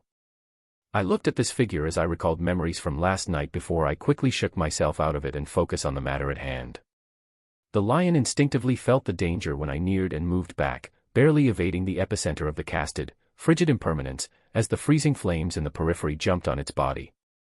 It stopped to let out a roar of pain, but it would be the last time the huge jaws opened as another, frigid impermanence, bloomed explosively from its head, cutting short the roar and blasting chunks of meat and brain matter into the ground. I ignored the cheerful sounds of clapping behind me as I picked up the core S and item that dropped from the boss. We repeated this dungeon multiple times until a few hours later, on our 28th dungeon run, something occurred. Throughout the runs, Liz had done nothing but summon the huge eagle that did all the work in dismembering the monsters that I began looking favorably to getting a powerful summoning skill of my own in the future so I could just sit back and watch someone else do the work for me. Her eagle would have been out of commission after the first few dungeon runs as its body was littered with injuries.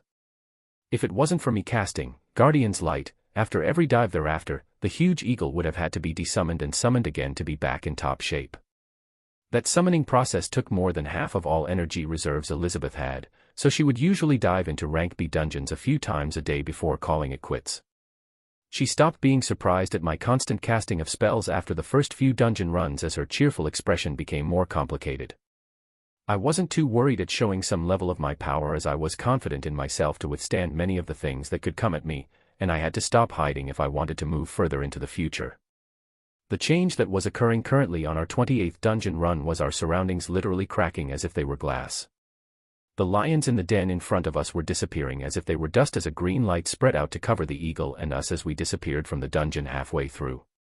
We were transferred to the outside world where we could see the imposing monolith with cracks all over. Anyone that was remotely close to the monolith moved back as many people got the chance to witness the destruction of another dungeon for the first time in history. It looks like the other teams were doing well enough to clear the dungeon more than 12 times after my team was on our 28th run. The team that finished the dungeon for the 40th time was the trigger that caused the instability where any remaining teams in the dungeon were ejected out and the eventual destruction we just witnessed. This was working proof that the theory was correct. Dungeons could be destroyed. I listened to the triumphant sounds around me as I turned my head to the woman beside me. We were both standing on top of her black eagle as the monolith exploded. I was surprised to find tears dropping from her crystal clear eyes as she watched the sight. She turned to me and talked in a serious expression for the first time since I met her. "You didn't expect to see me cry so soon." She was wiping away the tears that kept on falling as she continued, "I don't know if you understand the full significance of what we are doing, but for many of us, it is liberation." She looked forward at the sight of hunters hugging one another and said, "I have watched countless people die before me as I was forced to keep on going into these dungeons day in and day out. I felt like I would go crazy if I had to keep on doing this for the years to come. The only way I could cope without breaking down was to put on a happy face and keep on going." She looked back at me as she said the next words. "So thank you for making something like this happen. Thank you, and please do not stop." I watched the sight of the sorrowful girl in front of me as she tried to form a smile on her sad face before I let out a sigh and brought her head to my chest, making sure to remove the rough, scale armor, and place it into one of the storage rings beforehand. I didn't particularly have strong feelings of attachment towards this person as I had only met her for a few days now. Even the one night we spent together, I attributed it to just a fling from the growing interest around me. She was much more alluring than many of the women I had come across recently, but I always felt like she was putting up a face, so I kept my emotions out of it. Her words repeated in my head as she sobbed. Liberation. I already made up my mind long ago for what I was doing. There were too many things I didn't know, and much more that I didn't understand. Even without her reminder, I would not be stopping anytime soon. Chapter 41, Entering a New Phase. With the destruction of Lion's Den, a new chapter was opening for humans and hunters that had been playing a game of catch-up with constantly increasing dungeons. Magner and a few of the officials that watched the implosion of the dungeon firsthand were broadcasting what they were watching to someplace, and others were making phone calls. After Elizabeth had collected herself, I went to the center of the destroyed monolith and picked up another crystal that looked exactly the same as the one I already had, even to the unreadable mess of words.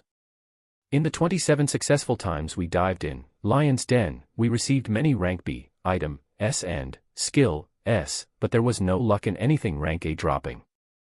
I was able to find another useful skill to add to my collection while busily running around that was called Critical Strike. When active, skills cast thereafter have a chance to deal double the damage. I didn't know the percentage chance of a critical strike occurring while this was active, but I was looking forward to seeing just how much I could continue to increase my damage output. I was going to look through the rest of the skills when we had some time later and choose the ones to exchange with the military. After completely destroying another rank B dungeon, there was only one more left in Star City. We went toward this last dungeon called Bullish Arena, where even more squads led by rank A hunters were repeatedly diving in. When we arrived, we were met with another empty space where a monolith used to stand, with hunters cheering in the clearing. My mind grew calm at this sight. It seemed like we were finally heading in the right direction. Things would get better from here. In an unknown location, a being Dr. A.P.Ed in black was overlooking multiple transparent screens that showed complex data. The being had a sharp horn protruding from the center of its head, giving its humanoid appearance an imposing look. It noticed a change on one of the screens that quickly grabbed its attention, making a motion to the underling sitting right behind the screen using a glistening three-point tipped weapon. What happened there? The aide behind the screen shot to attention and replied, "We began losing some of the major connections that were already established on Planet 90X in close succession." The sharp horn being looked at the screen as his eyes flashed with a piercing light as he read the data on this target and asked the aide, "How many pieces do we have on standby?" There was a ruffling of some doc.u.ments before a reply came, "We currently have the optimum volume ready for the descent on the next planned target." A second passed as the sharp-horned man seemed to think, before a decisive command came out, "Divert the entire volume towards Planet 90X." A shocked expression rose on the aide's face when it heard this, and asked to make sure. "Sir, is that necessary? We will be extremely restricted in our actions towards the target should anything change in the future. And redirecting this much traffic would use a lot of essence." There was a momentary silence as the screens of data in the room fluctuated, before the commanding voice came out once again, "It is abnormal to start losing connections at this stage, and in rapid succession at that. Abnormalities have to be fully eliminated. I do not want any possibility of hope for those backward natives. Do it while also accelerating the release process." A serious nod came from the aide as they adjusted parameters and redirected the coordinates. Directions were soon passed down as pieces moved into their respective positions. At another location not too far from them, there was a huge field that held beasts of all shapes and sizes as far as the eyes could see. There was an eerie quietness at the sight of these countless beasts as multiple small crystals in the field began emanating light barriers that sectioned them off into multiple groups. In a short period of time, everything was assembled and ready to go. With a nod from the aide, the sharp-horned man crossed his legs and sat down while closing his eyes, seemingly putting in all his focus for what was about to happen. I was watching the cheerful hunters when I suddenly felt a change. Even though I was still high in the sky, it felt as if the earth was vibrating. The vibrations only increased as seconds passed and everyone caught on and looked around them. The earth was shaking, the air was shaking, and a strange energy filled the surroundings. An old memory resurfaced in my mind as my face began to drain of all color. This was what happened a year ago. Extreme unease began settling in as I recalled what I felt back then and what I was feeling now. It felt much stronger. The faces of hunters soon turned into despair as they saw a familiar light cover the entirety of their sight, and explosions followed right after. Boom. Boom. Boom. As if nails were being hammered onto a board, multiple monoliths smashed into the ground and took root. Noises and screams began to be heard as multiple impacts were felt around the city, with a huge one very near to where we are. I opened my eyes in shock to find another dungeon monolith more than 2 times bigger than the ones I had been clearing smashed down onto the area of the dungeon that the hunter squads just destroyed.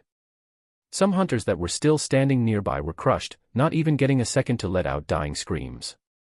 The impact blasted away those that were near as the new dungeon monolith stood erect and proud. Shock soon turned into despair when hunters got their bearings and saw the bloody sight in front of them, as well as the continuous screams that began resounding from the city. The most terrifying thing of all was the fact that the huge monolith that had just struck down was blinking red. Elizabeth had slumped down on top of the Black Eagle, her eyes showing pits of despair as she looked at the monolith ahead of us. My heart was about to lurch out of my chest as I looked at this monolith and observed the area around me. I was flying high up and had a good view of the city, but I couldn't believe what I saw. Monoliths that seemed to represent rank B dungeons had increased by more than 6, and besides this much larger monolith that appeared near us, there was another one just like it on the periphery of the city. Thoughts began to churn in my head as I didn't even know where to move to. The blinking red monolith near us began vibrating, not even giving a second of rest. I snapped out of my stupor and rushed towards the monolith with my right hand outstretched, hoping to make it in time before what was about to happen. My speed increased as I passed the hunters that were despondently looking forward on the ground as my arms neared the monolith. I was knocked back by a huge impact while I watched with shock as the monolith in front of me began to bloom like a flower. Terrifying beasts soon began to fill the surroundings as one even larger grew out. Roar. A gruntle roar resounded out as a beast shining in white fur popped out. It had the general outline of a gorilla, yet its size defied normal conventions. Its piercing eyes opened and looked around as its mouth curled upwards and sharp teeth could be seen. There were hundreds of beasts all around that looked toward this white gorilla that held a devilish smile on its face. Its smart eyes darted around as it looked at the hunters surrounded by beasts and roared out once more. This roar acted like a signal as the beasts jumped to the nearest hunter they could find. My eyes felt like they were seeing blood as I found my body to already be rushing towards the huge titan. Its dark eyes met mine, and its figure soon disappeared from the ground.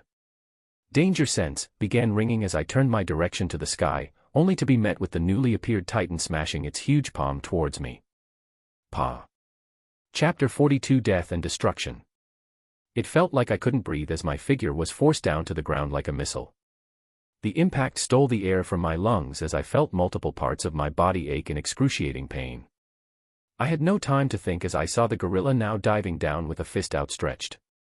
My body was covered in a golden glow as I cast Guardian's Light and pulled away from the deep pit, the fist smashing down, missing me by a second. I wasted no time as I retaliated, casting Frigid Impermanence multiple times towards the huge beast.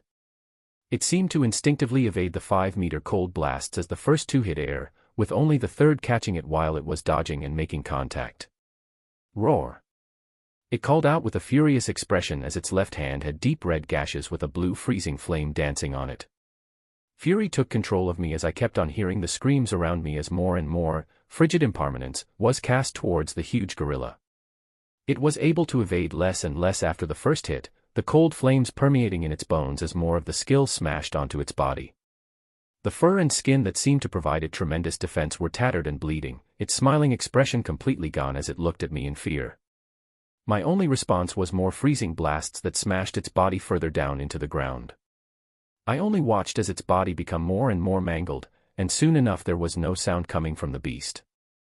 The area around it was still decimated from the cold explosions, but as it cleared I saw a shining skill book and glistening core S on the ground. I dived down to grab what I saw as I began turning my attention to the hunters fighting the slightly smaller beasts in the background. I checked the information on the skill book as I began casting Doom Bolt multiple times towards the monsters clashing with the hunters. It was a rank A skill called Instant Transfer, move to any location you can see in an instant. It was a very straightforward skill that I learned right away while furiously flying across the skies and continuing to shoot down red lighting to any monsters I saw. I couldn't cast Frigid Impermanence, as they would destroy the surrounding hunters too, and could only strike down with the highest damage single target skill I held. Elizabeth was already on the move along with other rank A hunters that had been clearing the rank B dungeon. They had been taking down the monsters while saving as many lower-level hunters and soldiers they could. I saw a hunter about to be eaten at a far-off distance where I definitely wouldn't make it there by flying. Instant Transfer was used for the first time as my body disappeared and reappeared next to the man about to have his head devoured. My defense skills knocked the monster back as another red streak of lightning struck its chest and blew it away.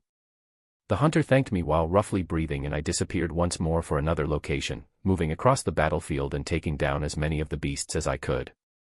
There were mixtures of gorillas, apes, and orangutans that were 3 meters in size running around the field. Their numbers quickly dwindled as they were taken down by rank A hunters, with rank B hunters putting up a fight as well. The area was soon coming to a standstill as mostly hunters remained, many injured and dead as they looked around them in fear and anguish. Friends they were talking to just a moment ago lay dead in their surroundings. After blasting remaining monsters with Doom Bolt, I flew around casting Guardian's Light to all the hunters that were badly injured and still breathing. All reservations were out the window. I cast as many skills as I could, minimizing much of the damage. I already saw the looks of hope and wonder from the gazes of high-ranked hunters as I finished healing the people in the surrounding. I took a second to stop in the air as I looked into the city where smoke could be seen and explosions continued to resound. The battle was still going on there, and even more casualties were occurring. I looked at the hunters below me that were either almost out of energy or looking towards the city in anger. I was already flying towards the center of the city as my voice rang out powerfully while using war cry, snap out of it and stick together, save as many as you can. My words trailed behind me as I rushed towards the city even faster, with my brain quickly churning and giving me the idea to use Eagle Eye in conjunction with instant transfer. My eyes focused and moved to a position a bit over a mile away in the city where hunters were about to be overwhelmed by monsters, and my figure quickly disappeared from my current position as instant transfer was used. Magner was looking at the sight in front of him with fear and trepidation. Just minutes after they watched the complete breakdown of the monolith that used to be Lion's Den, the world began shaking, and it happened again. The same as before, dungeons appeared. The newly appeared dungeons quickly flashed red and a dungeon break occurred. Monsters rushed out and he was now fighting on the front lines while trying to mitigate the damage as much as possible. Pull back. He was screaming commands towards his soldiers as he saw them being overwhelmed. A large number of rank B monsters were running amok, with a huge titan up front being held back by a rank A hunter that stayed behind. Apprehension continued to grow in his heart as he saw more and more soldiers fall. His own power wasn't enough to protect those he cared for. Screams continued to ring out as blood and gore followed from the claws or teeth of the beasts. His breathing got rougher as he felt the low energy that remained in his body. He spent the majority of his time in the office, never exerting himself this much before. He looked at the despondent faces of his soldiers that were pushed far back, trying their best to hold on. No, he wouldn't let it end like this. Find a chance to break through. He screamed out another command as he moved to the front of the defense line and his body blazed in a colorful light. He absorbed the blows of two monsters as he grabbed a soldier and threw them to the back. He would save as many as he could with the strength he had left. Thunk. He then felt a deep impact as something heavy pierced the armor wrapping his chest, and a metallic taste filled his lips. His soldiers screamed and tried to move in, but could come no closer as his body was surrounded by monsters. The defense line pushed further back. Magner looked at the distorted face of the beast that had its arm in his chest as memories of a different time flashed through his mind. He felt his body slump onto the ground as the beast pulled out the hand piercing his chest and formed it into a fist before smashing down again. Memories and expectations of hope for the powerful hunter that had gone towards the other side of the city some time back were repeating in his head as his clear eyes began closing. The fist rushing down was abruptly stopped as golden swords, red lightning, and a golden light began descending from the skies. His eyes that were about to shut opened a bit more for the last time as he saw the hazy figure of a man materializing above them. Relief passed through him as he hoped this wasn't an illusion, and his eyes snapped shut. The lightning and swords struck down to meet the monsters, and the light went towards him. The golden light began descending on his body, but his eyes stayed shut. A second. A third. A fourth light descended down, but his eyes remained closed. The destructive lightning and golden swords had reached their target on time, but the golden light did not. A frenzied howl rang out in the surrounding as more golden swords and lightning flew at the bounteous groups of monsters that still surrounded the hunters. Chapter 43 Dissolution. In the capital of the Blessed Empire. A fast-paced battle was taking place between a burly man holding a sharp spear and a large armadillo-like beast that moved at a speed not matching its body size. Around them lay shattered buildings in flames, with a huge mansion standing majestically in the background. Beasts of all shapes and sizes were abundant in the surroundings as they fought with hunters to their last breath. The ferocity of the fights around the burly hunter and armadillo was at another level. The sharp spear in the man's hand shone a white light as it expanded to 5 meters and struck down on the hard armor of the beast. Crack! A horrid sound was heard as the hard shell broke and meat flew out. The attacks weren't over as the man rose up before bringing his shining spear down once more, nailing the armadillo to the ground. An instant later, an exquisite battle armor along with core appeared beside the huge beast. The man bent down and grabbed the battle armor, fitting it on his body as if it were meant for him. He stood proud with an impassive expression as he looked at the battles happening around him. The grand building behind him had been protected, and would stay that way until his last breath. There were too many important people bunkered down in that place. His figure vibrated as the muscles wrapping all over his body like steel cables constricted. Only a flash could be seen as he moved and cut down any monsters that neared. He was the most famous hunter known around the world. He was Steel Mikhail. In one of the allied countries of the United Federation. A man with glistening dark hair had his katana stabbed into the skull of a beast. All around him was a bloody mess of bodies and bones. The hunters that survived the dungeon breaks were looking at this man fearfully as he yawned and pulled the katana up. He looked to the distance and saw another titan that was rampaging. A dark light shone from his body as he suddenly began to grow larger, until reaching 5 meters in height. He pushed on the ground with a disinterested expression as he flew towards the titan with the katana in hand. His large figure was wrapped in the dark light as it streaked across the sky. This was the most powerful rank A hunter in all the countries of the United Federation, the Dark Sword, Kazuhiko. Rage was bubbling throughout every inch of my body as Doom Bolt, S and Smite, S continued to be repeatedly cast. Light upon light of my greatest rank A healing skill went down towards the body of a person I had grown familiar with these past few days, and yet nothing changed. I looked at the relieved expression apparent on Magnar's face as I shook my head in sadness and disappointment. Just a second longer and I rose up with complex feelings as the soldiers that were freed from the beast's relentless attacks circled Magnar's body. There was sorrow in the air as people collected themselves, but I didn't have the time to stay. I tried to put the matter behind me for now and keep on moving. Even seconds were precious, and I couldn't waste them wallowing. There were many more scenes in the city repeating just like this. My body disappeared from this location and I continued scouring throughout the city, helping other hunters that were about to be overwhelmed and saving as many normal humans as I could. With the advent of explosions and destruction, most people had stayed in their buildings or gone underground to fearfully hide, hoping all the monsters would be gone when they came out. Some were lucky, others were killed as buildings collapsed from the beasts. Because many of the monoliths that appeared and had dungeon breaks were rank B, their bosses weren't too much of a hassle for me to take down. In a few minutes, I was transferring in and out all over the city, following explosions and screams as I took down the bosses and smaller beasts, giving hunters defending the city some breathing room. All they saw was a figure flash by, red lightning and golden swords descending, as well as a golden light that healed those badly injured. A moment later that figure was gone. This process carried on for another half an hour, with hunters more effectively working together to move people away from the battlefield while protecting themselves from beasts. With a majority of the rank B bosses taken down, I rose high above the city to check what was happening and which areas needed the most support. On the south side of the city, the huge wall erected to protect it was broken down and I could see droves of beasts rushing out, with a huge titan standing beside the path where the monsters were leaving from. Danger Sense was letting me know that this beast was of the same caliber as the huge white gorilla. I defeated one, and I can definitely defeat another. My mind was still blazing with anger as I continued to use instant transfer with Eagle Eyes, and moved closer and closer to where the monsters were leaving the city. Sharp Eyes seemed to have noticed me as the titan looked up and their body grew to become even larger. It had the shape of something that had long gone extinct and could only be learned about in history. It had large strong legs and tiny arms that were still multiple times bigger than me, while boasting a gargantuan head that held rows of sharp teeth. It seemed to resemble very closely the archaic Tyrannosaurus rex. An intelligent light flashed through its eyes as its large legs acted like a spring, pushing it off the ground and its open jaws nearing me in an instant. Instant transfer was quickly cast as I escaped before the jaws could snap down. I reappeared where its body used to be as I began spamming frigid impermanence.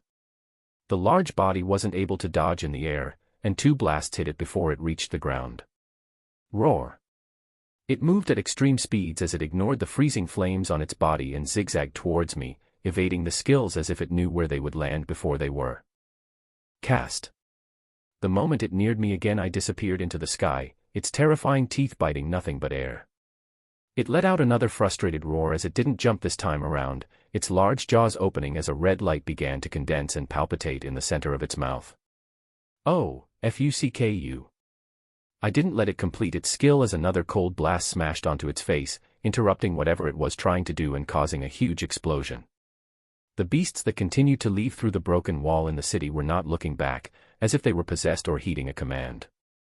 The huge Tyrannosaurus rex had its gigantic head mangled, a few of its teeth shattered on the ground. It would get no respite from me as Doom Bolt, S and Frigid Impermanence smashed onto its injured body. Each strike of red lighting left deep gashes and each explosive cold blast left freezing flames with entire areas of its body missing. Its tremendous life force could not continue supporting it as it slumped down and was finally killed. Core S and another rank A skill book dropped, the skill being Infernal Purge. Searing flames descend from the skies in an area of 5 meters. I learned the skill without a thought and looked to the monsters completely ignoring me and rushing out of the city.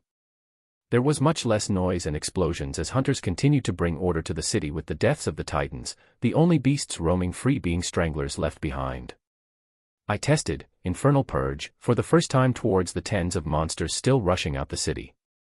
Dark red flames manifested in the skies and rushed down, melting anything they came in contact with. I didn't care who was commanding the monsters to leave the city, I would just kill as many as I could. Chapter 44 Reverence. I floated in the middle of the broken wall leading to the desolate barrens that the monsters continued to rush to. Infernal Purge and frigid impermanence continued to fall onto them, but not a single one turned around to face me as they escaped with all their might.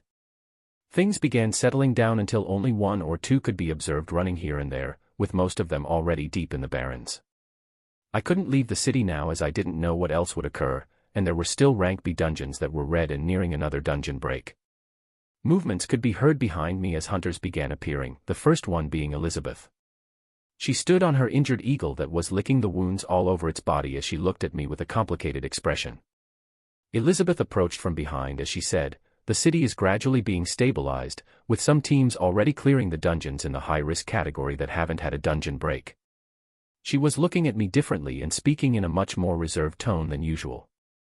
I nodded as she continued, "We're trying to get in contact with other cities of the Empire, but we don't have an estimate of deaths and which cities are still standing." She held back the pain as she said this, and I thought about her new tone towards me and the looks I had been receiving. Ever since I had begun moving around the city destroying the monsters relentlessly, people began looking at me differently. This was even more so for the rank A hunters and higher-ups that saw my power firsthand when I handled the Titan and its minions from the rank A dungeon break.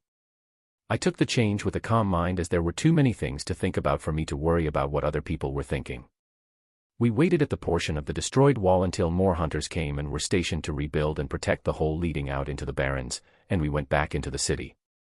In the military sector, there was significant damage done to many areas, but there was still functionality as people in their respective positions got things going again. I knew nothing besides being a hunter, so I continued to fly over the city while using eagle eyes to catch anything I missed. For rank B dungeon monoliths were now in the city, with 2 in the high-risk category shining red, and 2 shining orange. There were already teams set up and clearing the 2 that were high risk, but they were still red. I thought for a bit and chose to quickly clear them a few times so that another dungeon break doesn't occur if the clear rate was too slow. In the next 2 hours, I dived into each of the 2 high-risk category dungeons 3 times before their color changed to light orange, gaining more core S and skill S. Nothing disastrous had happened while I was going in and out of the dungeon. Once there were no dungeons that would have any immediate dungeon breaks, I went back to the military sector where there would be a debriefing. I ignored the thankful and reverent looks from the soldiers and hunters that I had either healed or saved and went into a huge conference room, finding the only open seat at the front center of the room, with everyone else waiting. I sighed and sat down as the debriefing began. The discussion was somber this time around. We had lost much of the connections with surrounding cities and were not able to get in touch even with Blessed City. The consensus was that this occurred throughout the world, and we didn't know the extent of the damage yet. But one thing was clear, there were now many more monsters roaming the desolate barrens. It would be much more dangerous to pass through from one city to another, with not much hope for the people stationed on guard posts along the roads leading to and from the cities.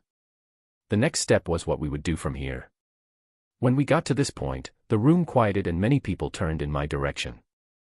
This was what I was thinking about how to deal with before coming here. In the cities, those who held the most power would be the ones in high positions and have a large influence on the direction and lives of all the people living in it. Currently, they had seen with their own eyes that I was the strongest, and by a large gap at that, so more influence was pushed onto me.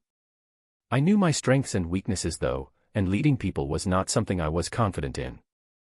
I thought for a bit and said, all I can do is hunt down the beasts, so I will rely on the help and ideas from everyone else on matters I am not knowledgeable on. The hunters in the conference room nodded as they waited for my opinion about what we would do from now on. I continued, the first thing is information. We need to find out which cities are still with us, and which cities still need a helping hand that haven't already been overwhelmed. The officials in the room nodded as they began moving around busily. The issues after that were logistics about the city, its people, food and water, and many more things I didn't know or have an ounce of knowledge on that I left to the relevant departments to take care of.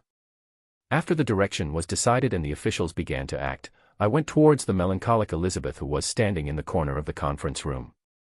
I looked at the sight of this person that I didn't know how to feel about and said, "Are you doing all right?" She looked at me and put a smile on her face as she replied, "Yeah. I just thought we were close to being done, but it looks like things are just beginning." I looked at the tired woman that seemed to be trying her best. She had lost another friend today, someone she knew much longer than I did. Magners. Face flashed in my thoughts as I observed the sad expression on her face and replied, "Get some rest, it'll be a new day tomorrow." She nodded her head as she looked around the room and went towards the living quarters. No other thoughts passed through my mind as I went out of the building and flew to the skies of the city once more. I looked to the destroyed buildings and people that were moving about and mourning for the losses of those they knew. My thoughts moved to something I didn't want to imagine right now, which was the people of Outer Bank X. With the highest ranker there being rank B, I shuddered as I thought at the possible number of deaths that had occurred there and in other similar cities. I continued to fly higher and higher up until the buildings seemed tiny and the outline of the city could be viewed fully by me. I would wait for the information to come out after what remains of the military acts to move their drones and other things to obtain intel, but I could still move myself and be ready for whatever might occur. The immediate surrounding of the city's walls were clear, and I couldn't see much else in the darkness this high up even with eagle eyes. But I instinctively felt that there was something in that darkness. I stayed in the air, watching and waiting for dawn to break to see what was waiting for us in this darkness. Chapter 45 Raining Flames. I floated in the night sky as thoughts continued to churn in my mind. Hours went by as nothing out of the ordinary happened. When the light began to appear on the horizon, I had made a monumental decision for my actions from here on out.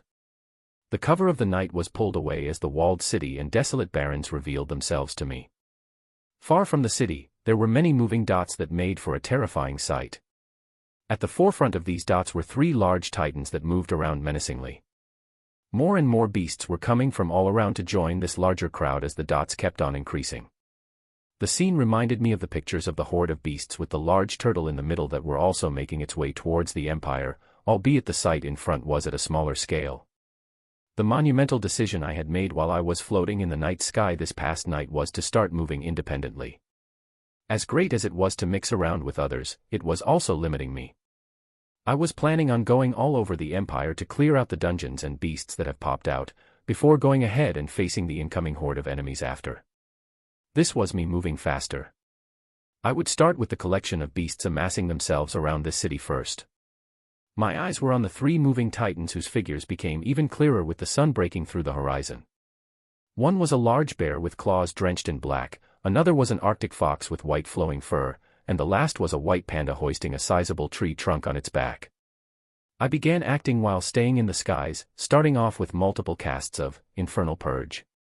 The dark red flames that were terrifyingly hot rushed down towards the gathering of beasts below. Elizabeth was watching an alarming image of collections of monsters outside the city. What alarmed her the most was the droves of flames that were now falling down and burning everything on sight. She had not been able to get a wink of sleep last night, and she doubted anyone would have. They had received signals about the gathering of beasts outside the city a few hours ago and were already moving the tired hunters to fight as soon as dawn broke. She came to the forefront at the destroyed portion of the wall, only for the sight in front of her to present itself. The dark flames were the first thing she saw. When she looked to where they were coming from, she saw the hazy figure of a man she soon recognized in the sky. Her mind was much calmer as she saw this, and she thought about the incomprehensible power that Noah seemed to have. She had thought he was a better than average rank A and chose to let loose with him for a night just to forget about the grimness she had been dealing with all this while. It was a great time, but she felt like she really couldn't approach this man that same way again.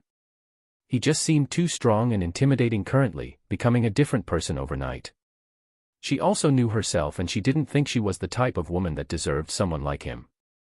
Looking at the destruction he was bringing down on beasts that they would have to spend hours fighting, she knew someone like him wouldn't stay in one place for too long. A person of his caliber deserved somebody that wasn't damaged, and was meant for much greater things. A sad expression passed by her face as she depreciatingly thought about this. She thought of the attack yesterday as she watched the monsters outside the city howl as flames kept on falling onto them and melting their ranks clean through. That attack had occurred the moment they began destroying dungeons. Anger rose in her as she thought about this. That attack was deliberate. Their enemy was much stronger than they were, and they knew nothing about them. She looked to the skies once more as she hoped. She just hoped they now had someone just as strong that would stand by their side. She was planning on staying in Star City for quite a while to take care of things that might fall apart because of the absence of a great friend of hers. He had saved her once in the past and owed a great deal to him, and yet she wasn't even there when he died. Her wrathful heart was getting some relief as she watched 3 titans angrily rushing around the other beasts avoiding flames. They had tried jumping to reach the target in the sky, but this resulted in even more gruesome injuries as patches of their body were melted from the continued rushing flames. Elizabeth looked at this ridiculous sight of 3 rank A bosses that effectively could not do a single thing to the men in the skies and thought maybe, just maybe, they would be all right. The monsters began dispersing as they couldn't deal with the attacks coming down, and this was when another attack was introduced. Circular explosive blasts of cold elements wrecked the area where the monsters were in, blowing them to smithereens and only leaving behind blue flames. With the combination of flames and these cold blasts, a majority of the beasts were destroyed or sent running. The 3 titans did not make it out alive as their bodies lay burnt and frozen in the chaotic barrens. She, along with the other hunters placed on the broken walls, looked up to the figure in the sky in reverence and fear. He hadn't come down even once, but the horde of beasts lay dead around him. After watching the unbelievable show of the decimation of beasts, hope rose in the hearts of many as they looked to the future. Communications were properly established and they were able to get a better grasp of the situation around them. The Empire's capital was damaged, but still standing because of the strength of Steel Mikhail. Other cities that had rank A hunters and a multitude of rank Bs were able to bring things under control, but the deaths were in the millions for many cities, with others completely destroyed. News from the United Federation was just as grim, with some countries destroyed and others turning lawless. People from all sides were living in fear as this scene from some time ago repeated itself. Something even more disastrous was a new threat that had just appeared. Besides the large horde of beasts coming towards the Empire, another had formed and was targeting the United Federation. This horde had something that made many people tremble in fear. It was a mythical beast they hadn't seen before, a dragon.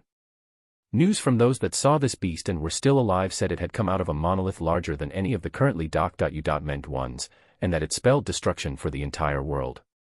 When the images were first seen, the officials did not want to believe it. The dragon was not carrying out indiscriminate destruction, but occupied a few countries and declared himself king. Any hunters that dared to defy him would be killed without question. Something even more startling was that this was the first beast that was able to communicate with the humans, making commands and reformations that the occupied countries had to follow. This threat was something they did not know how they could possibly deal with. Leaders were panicking with no options in sight as at this sudden development. Were their lands about to be taken over by foreign invaders? Amidst all of this, a new hero was rising above the destruction to bring a semblance of hope towards the people. Because of him, one particular city in the Empire faced the lowest number of casualties. He was a versatile mage that fought in the front lines, tirelessly casting skill after skill with boundless energy. He was the peak rank A hunter known as Noah Osmont. Chapter 46 Unshackled. I observed the burning lands beneath me as the screams of beasts rang out. Whatever plans the 3 titans had to besiege the city were out of the window as every beast in their ranks fell, and eventually they themselves met their end. My defenses were a notch below these rank A bosses, as can be seen by how the first one I took down yesterday broke a few bones with a slap. My offensive skills could not be matched though, as the damage of rank A skills that were further boosted by support skills ravaged their defenses after just one attack. I floated down to the burning ground to pick up the cores, similar to yesterday. Many of them were rank A cores as the beasts came from a rank A dungeon break. I left lower level cores aside when I was flying through the city yesterday, only grabbing and absorbing the higher ranked ones when I stood guard in the sky the last few hours. With the death of many beasts here, as well as the large piles of cores I could see besides the 3 dead titans, I should be able to absorb enough until I reach the cap of 300 for my attributes. With the skills that provided additional attributes, mine had already broken through to the next rank after A. What was this rank? Maybe I'd be the pioneer to find out. Besides the cores, I found 2 rank A skills and an item from the 3 bosses, the 2 skills being, Spear of Destiny dark energy manifests in the form of a spear that aims at the hearts of your enemies, and, Ultra Regeneration as long as your heart beats and your brain is still functioning, you will not meet death. The item was a purple armor that looked extremely sturdy called, Armament of the Commander. I learned the skills and equipped the armor, enjoying the new feeling of safety after the hard material covered the entirety of my body. I went back towards the city after that and met many hunters that were prepared for a fight that was finished. I nodded at Elizabeth and went back with her into the military sector to listen to the updates they had received so far. The news was grim, with many deaths and some cities that couldn't be reached. A monster that exceeded rank A had taken over countries in the United Federation, and the threat of the horde of beasts with the terrifyingly large turtle that was most likely of the same rank as the one appearing in the United Federation had its horde increased in size and was accelerating towards the Empire. I listened to all of these pieces of information and knew what I would be doing from now on. There was no time to waste, so I used my newly formed influence in the city to get many things in order. The first thing was to procure more storage rings, and I was able to find 2 more rank B and 3 rank C rings from the military inventory, bringing my total collection of storage rings to 5 rank C, and 3 rank B. Half of these rings would be filled with food and daily necessities as I was planning to leave the city, roam the barrens, and give aid to any other existing cities while going towards the monster horde heading towards us. Specialized hunters from the Empire would be doing this within the next few days, but I would move out first. This responsibility did not feel that heavy on me, as the strength I had more than made up for it. I knew that my focus was blank for a reason, and it wasn't to waste it away just clearing dungeons in cities and being entertained. I made this clear to the rankers that were standing atop this city, and their expressions turned somber as they heard. Elizabeth looked at me and spoke, "We will reinforce and meet you at the outer perimeters of the Empire as things are being settled. The information shows that the horde will reach the outer perimeters in around a week." She spoke with conviction, looking straight into my eyes for the first time in a while. I nodded at her and moved along to secure other matters before I began moving. I knew the remaining hunters wouldn't sit still as their empire faced this enemy, but I also didn't want to see more deaths. They would make their own choices though, and I couldn't change that. They would focus on stabilizing the surrounding cities and making sure no more dungeon breaks occur. The consensus seemed to be that destroying dungeons completely was good, but it was to be regulated. They were horrific designs that brought them much death and pain, but they also allowed for more people to grow stronger when they were repeatedly cleared. Some would be destroyed, while others that can be comfortably cleared would be left behind. It took an entire 3 hours after this until I was ready to leave. During that time I had chosen more rank B skills from the military inventory and the ones that had dropped that I hadn't learned yet. The newly gained skills mostly augmented my damage and defense further. They were, Greater Flame Penetration, Burning Soul, and Elementalist, that respectively reduced the flame resistance of enemies, seared their core with flames and caused more damage when using element-based skills. Hard Body, Diamond Skin, and Elemental Mirror, all boosted my defenses even further, making my body seem out of this world with the colors and textures if I had not been keeping active skills like Stealth and Shadow Veil, that hid all the iridescent colors and effects. The remaining time was spent stuffing the storage rings with all sorts of meals that I had prepared, from the steaks I liked to non-perishable foods that could last me more than 2 weeks. After that was the somber military burial for the death of many soldiers and vice admirals across the city that put their lives on the line. One particular soldier being honored was Vice Admiral Magner, his death causing a large gap that would not be filled anytime soon. Once all of this was done and I was ready to go, I was met with a row of soldiers and hunters sending me off. I would meet them all again soon enough when they begin moving towards the beast horde, and didn't know who would be lucky to come out alive from that fight. Elizabeth stood at the forefront while I flew away, only telling me to be safe and wait for them before facing off against the enemy. I couldn't begin to understand what she was thinking, and I myself didn't have the luxury of getting emotionally sidetracked right now. Who knows, maybe after everything was over I would put in the time. I flew away from Star City and went towards the desolate barrens where monsters roamed free. Dungeons didn't only appear in cities, and they would be all over the land. The ones appearing outside of cities would have dungeon breaks and allow monsters to roam free. There were specialized hunter squads made to regularly hunt down monsters in the barrens before they made their way to the walled-off cities. I would be acting as a one-man squad this time around and take down anything I come across. The ultimate goal at the end of this journey was the death and loot from the ridiculously huge turtle in the middle of hundreds of thousands of beasts. All I had with me were rank A skills that were boosted multiple times with support skills being kept active at all times. Would they be enough to take down something a level higher? Chapter 47: A Terrible Beast. Hunters all over the Empire were bracing themselves for a fight that determined their future. A horde of beasts was on their way, and admirals scrambled to get their regiments in order after the latest attack that left many dead and injured. Enough hunters had to be moved to face the oncoming threat while also leaving enough behind to clear the newly appeared dungeons around the cities. There were enemies all around, with not enough people on hand.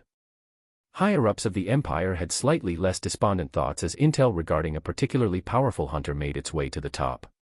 The hunter had faced crowds of monsters that were about to besiege Star City and took them all down single-handedly.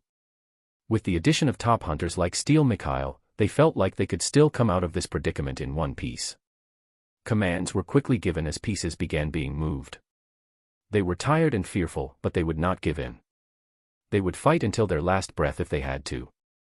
Cities gradually became stabilized as hunters began moving to the periphery of the Empire to meet the coming enemy. The United Federation was in a dire state after the recent attacks. 3 of its countries had already fallen into the hands of a powerful black dragon that killed anyone that defied it.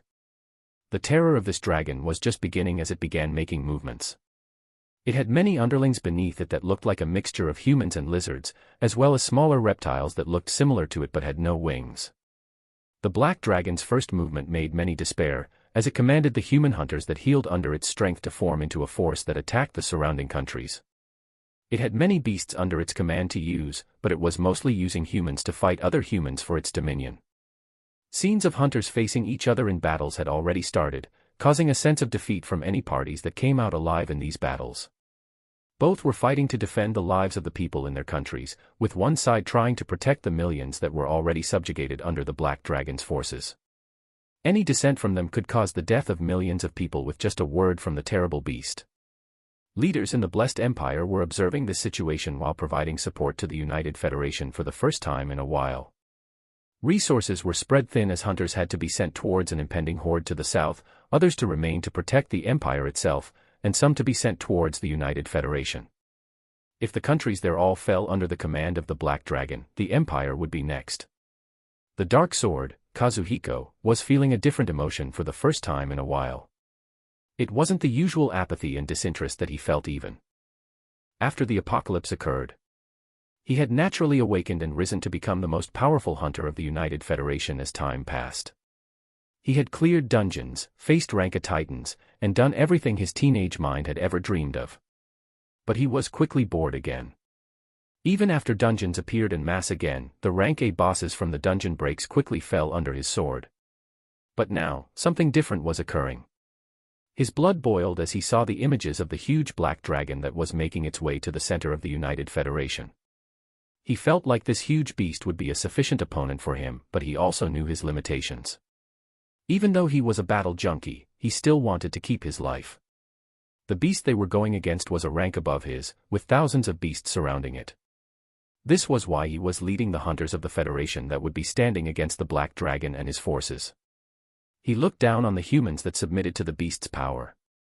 Where was their pride for them to stand down so easily? A men should fight to their last breath. Even if the entire team he was leading was to be overpowered, he would not submit under the rule of beasts. He didn't want that possibility though, as he wanted to live longer and fight many more grand battles, so he was waiting. He waited for the hunters around the nation to gather and band together. He waited for the reinforcements from the neighboring empire. He waited for all the pieces to be moved in place before he faced off against the huge beast and its army. His heart was pounding as he stared at the image of the dragon. He couldn't wait for the battle to start. Steel Mikhail laid his trusted spear down as he absorbed the information he was receiving. Their blessed empire had born another powerful hunter called Noah Osmont. The information put him on top of the charts just from the exploits he had done so far. He thought about the described scene where this hunter stood against droves of beasts and took down 3 rank A bosses all by himself. Would he be able to do something similar? He required the help of other hunters stationed in the capital to take down the rank A bosses that had appeared because of multiple dungeon breaks. He had mages healing him and other hunters contributing to keep them busy while he dealt killing blows. Yet Noah seemed to be doing the work of multiple hunters all by himself. He withstood the attacks of a titan and came out alive, used highly offensive spells to take it down while also healing injured hunters he came across. He was truly powerful. Mikhail wasn't feeling any form of jealousy or envy from his title as the strongest hunter of the empire going to someone else. He loved the land he was in and would do anything for it. Having stronger hunters was naturally a good thing. They had already received news that Noah was making his way towards the monster horde south of the empire. This showed the man's confidence in his strength. The empire was also continuing to send its forces and resources to the outer perimeters to meet the beasts and reinforce this hunter. A majority of the high-ranking hunters would either be going in the same direction as Noah or towards the United Federation to help with the newly risen threat that would point itself towards the empire the moment it was left to run rampant. He would stay in the capital as its protector. He and a few other hunters would clear the rank A dungeon here, and the newly appeared ones in surrounding cities so that no dungeon breaks would continue occurring. He would be the last line of defense for the millions of people living in the empire. That was his role. He was the protector. Chapter 48 Destroyed Cities. Scenes of something you wished were only in your nightmares were making themselves prevalent as I flew across the skies of the desolate barrens. A semblance of society lay destroyed on the ground, with patches of monsters roaming free. Many of these monsters were either being led by a titan, or you could occasionally find a few traveling alone. Many of them were cleared after the appearance of dungeons the first time, with the occasional teams being sent whenever a dungeon appeared and a dungeon break occurred in the barren lands. After the stabilization of the cities, more hunting squads that handled these monsters would have to be sent out so that they don't form into larger groups and begin targeting the walled-off cities. I had passed by 2 cities so far, cities that I had seen while driving to Star City not too long ago. Their serene atmosphere was broken as you could see destroyed buildings and smoke, but they were still standing. There were significantly more casualties in other cities that were not lucky enough to have strong hunters stationed. I was forcing myself to not prioritize a city that I couldn't keep out of my mind, as there were more cities near me where I could save more people in time. I would move at the fastest pace towards the place I awakened in, Outer Bank X. The 2 cities I passed were still trying to clear any monsters running around inside, with a few patches of monsters slowly getting together outside the city walls. I began with the inside of the cities and sniped the monsters with Doom Bolt. Hunters would be chasing the beasts only to see of a flash of lightning and a charred corpse right after, looking to the skies to see my figure flashing away with instant transfer to my next target. When I was met with any titans grouping monsters together, I cast Spear of Destiny towards them. A dark palpitating spear more than twice my size would form and strike down towards these large beasts, nailing them to the ground. Rank B bosses required 2 or 3 hits of this spear that always aimed at their chest before a bloody hole appeared, where their hearts used to be ruptured. Rank A bosses required well over multiple casts of Spear of Destiny, as they instinctively felt the deadly spears headings towards them and either tried to evade or block. After their arms became a mess of flesh and bones and their mobility was reduced, the dark spears dug through the tight chest muscles until they reached their hearts. I only came across 2 other Rank A bosses, adding to my collection another Rank A skill and item. The skill was Arc Lightning, a terrifying lightning that chains onto other nearby enemies strikes down, and the item was Fairy's Wings. This was the first item I found that wasn't a generic armor or weapon, but its effectiveness was low when it came to me. When equipped, it looked like white glowing wings of light spread out from my back. The wings allowed you to float as long as mana was supplied, and having them on increased your maneuverability and speed in the air. I didn't need the floating function because of flight, but I would have them on for the boost they provide while I was flying. My speed became even faster, allowing me to reach the 3rd city today before night fell. This city was even more desolate than the last 2, with a majority of it in ruins and hunters still holding off monsters. I tried Arc Lightning for the first time here and watched a streak of blue lightning pierce into one monster, and then it continued flying and chaining towards multiple others. In larger groups of monsters, the skill was able to chain more than 8 times to take down multiple beasts. I flew around this city and cast Guardian's Light towards the injured.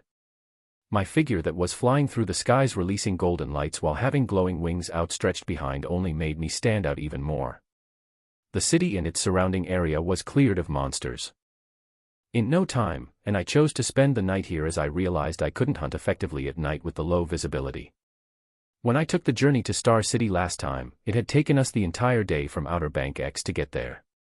Yet now, I was only halfway through to Outer Bank X as I worked to take down groups of monsters and aid the struggling cities I came across. At the same time I was clearing any dungeons that were high risk so that another dungeon break didn't occur. After seeing the state of most hunters in the city, I also gave out the many rank B skill books, items, and cores I didn't have need of to raise multiple rank B hunters in the past 3 cities that could effectively handle the new dungeons that arose. I would reach Outer Bank X tomorrow, but my head was aching from what I might see when I get there. More than a day had passed since dungeons appeared en masse again. If a city was faced with strong monsters, its outcome would already be decided by now. I hoped for the best, but I prepared myself for the more than likely scenario of destruction that I might see tomorrow. I wanted to keep to myself tonight, so after flying around this 3rd city and healing any that were badly injured, I found a destroyed building to get into to sleep for the night. I went into a high-rise building that was badly damaged and found an enclosed room to stay in where I took out some of the food in my storage rings and finally ate something today while thinking about the future. Early in the morning when dawn broke, I rose from the destroyed building and continued my way towards Outer Bank X.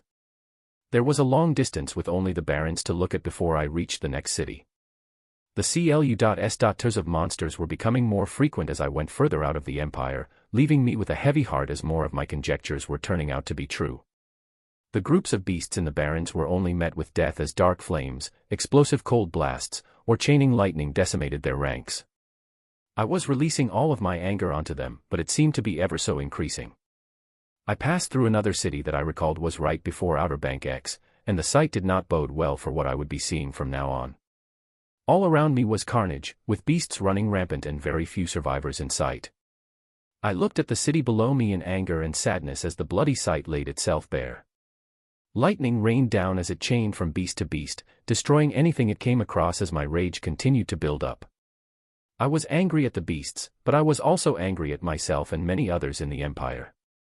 The most powerful hunters were stationed and concentrated in the cities further inland. It seemed only natural as they held higher-ranked dungeons and they were required to clear them. Even I left Outer Bank X to go to a core defense city that held higher-ranking dungeons. But this natural thing meant there were very few powerful hunters in the outer cities of the Empire. Nobody had ever expected dungeons to appear en masse again, but they did. With these cities having a few rank B hunters and many more lower-ranking ones, how could they handle it if a rank A dungeon appeared and a dungeon break occurred?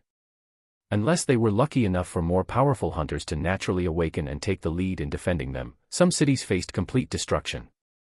Similar to the first advent of the apocalypse, many deaths will occur throughout the world until those truly powerful begin to fully mobilize.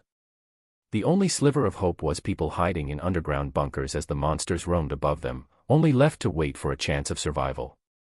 I looked at the destroyed city while taking down the beasts in the most excruciating ways possible, hoping many people were able to hide themselves and bunker down in some of the purposefully created shelters. Chapter 49 Rage Against an Unknown Enemy. The process didn't take too long as extremely terrifying rank A skills rained down on the beasts until all that was left was charred or mangled bodies. I repeatedly used War Cry while flying across the skies to see if there were any people lucky enough to evade the rampage of the beasts. I already observed some underground structures broken through and the people huddled inside killed, but expected some to be luckier in such a large city. A few hunters and people began rising out minutes after I began using War Cry, fear and despair on their faces as they looked at the city they used to know. The city was very large and widespread with collections of people far apart, so I gave them all a singular message. The path towards the inner cities of the Empire was cleared, and they should start making their way there. I continued to increase the number of Core S, Skill Book S, and Item S from the many bosses I had been taking down on the way here, so I used my gut and chose people and hunters that seemed to hold another emotion besides fear for the beasts that did this to them. I looked for any people with rage on their faces and handed out many of the cores, skills, and items that were useless to me. This would strengthen them and make them strive to do even more. I spent a few hours in this city, trying to quickly wrap up the rescue and strengthen process so I could head towards Outer Bank X. I flew with apprehension towards the old city I used to live in, as I knew I would be subjected to a similar scene. I reached the broken walls of Outer Bank X after another hour of killing groups of beasts roaming the barrens, and even though I was prepared for the scenes of destruction, I still felt a pain in my chest. Similar to the city before, monsters roamed free with many people brutally dead across the city. My heart felt the growing rage that I had nowhere to aim to besides the mindless beasts that continued their destruction. I wanted to find those responsible for this. I wanted to find the enemy that continued to play with us and the lives of billions. But they were nowhere to be found, only mindless beasts continuing their destruction. I repeated what I did in the previous city with a heavy heart as the monsters fell to a variety of my destructive skills as I looked for any survivors in the city. The process repeated itself similarly, with thousands of people being lucky enough to hide in underground bunkers all over the city and not be found by the pursuing beasts. None of the hunters I knew in this city were anywhere to be found. The confident face of the female hunter that spoke without regard passed through my mind. She was nowhere to be found. I flew around the city as I located the destroyed structure of the dilapidated apartment I used to live in. The building was half destroyed with no signs of life. Where my lodging used to be was now just air, with rubble on the ground being all that was left of it. Emptiness that I didn't think I could feel pervaded my body as I took my time and watched this scene. I had watched so many of these scenes of death and misery that I thought I couldn't get any more enraged, but I was wrong. I reined in my emotions as I passed out skill books, items, and cores to the many people remaining alive in the city while telling a similar message as before, for them to head towards the standing cities of the Empire. I rose to the skies and looked at the destroyed Outer Bank X for the last time as I moved even faster, making it my goal to comb through the periphery of the Empire and destroy as many groups of beasts as I could. Another day passed and I was able to pass by a few hunter groups led by rank A hunters that were carrying out a similar mission to mine. It took a few days for the hunters to stabilize their cities and start sending out more squads to purge the beasts populating the barrens and give aid to other cities. I could also see regiments of soldiers in huge lines of trucks carrying supplies heading straight to the defense line where the collision with the horde of monsters would soon occur. I helped any hunters and people that required aid while giving out skill books to awaken even more hunters that still had the will to fight. I was killing so many monsters of lower ranks that the many rings I had were nearly filling up, making me very generous in giving away the resources I held. I would give more than half away whenever I came across regiments of soldiers led by vice admirals or admirals. They would be putting their lives on the line soon enough, strengthening their ranks before this fight would still be beneficial. The blessed empire was large, with many cities populating it, but I wasn't moving alone in the empire. The cities and people that could be saved were saved in the next few days, with more and more hunters congregating to the last defense line getting ready for the brutal fight.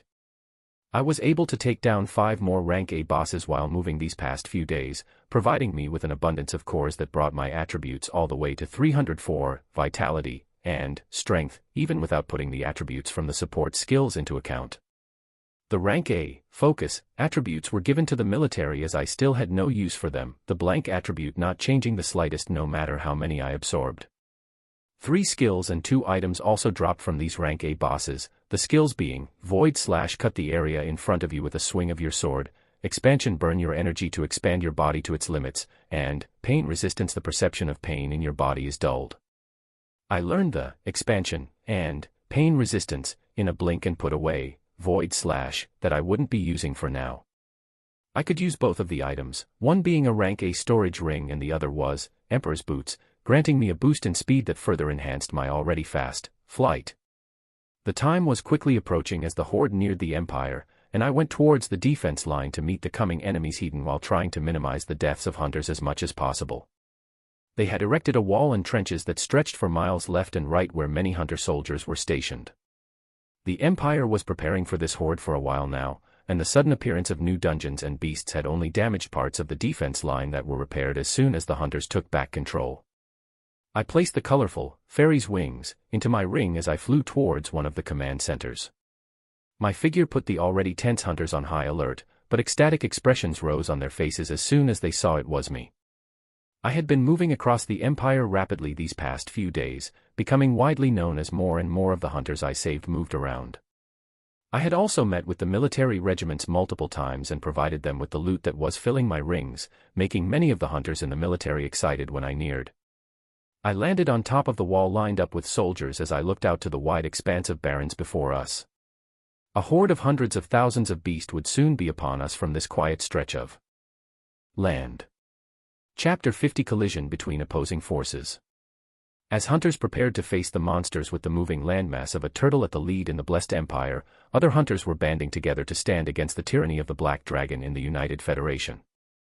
With the continued aid from the Empire, a coalition of forces was created consisting of hunters from each of the nearby countries and the Empire. The person leading this coalition of hunters was the Dark Sword, Kazuhiko. His power was renowned in the United Federation and he was among the strongest hunters to take the lead against the terror of the dragon. The Black Dragon continued to propagate its forces, increasing its influence towards the surrounding countries in the span of the week. The hunters from the overtaken countries had no choice but to listen to the commands of the beast that held the lives of their loved ones in its hands. The beast would not act a majority of the time, staying behind the ranks of its crowds of monsters and only stepping in whenever a powerful hunter was making a stand. Its power was destructive and nobody could stand against it. The combination of the Dark Sword, along with other peak rank A hunters, was what the forces were hoping to stand against the power of the dragon. Only time will tell, as the two forces neared one another. A collision between the coalition of hunters and beasts was imminent. On the defense line at the outer periphery of the Empire, a hunter was holding a long staff as he looked at the scene around him. To his left and right were rows of hunters holding mage staffs similar to his and even more holding exquisite bows in their hands. Below him were even more hunters holding a variety of shields, swords, and other close combat weapons. They were ready to put their lives on the line for the beasts that were coming. His hand that was holding the staff was trembling as he began to feel the ground beneath him to do the same. Dust was quickly rising on the horizon, signaling the coming of the monsters.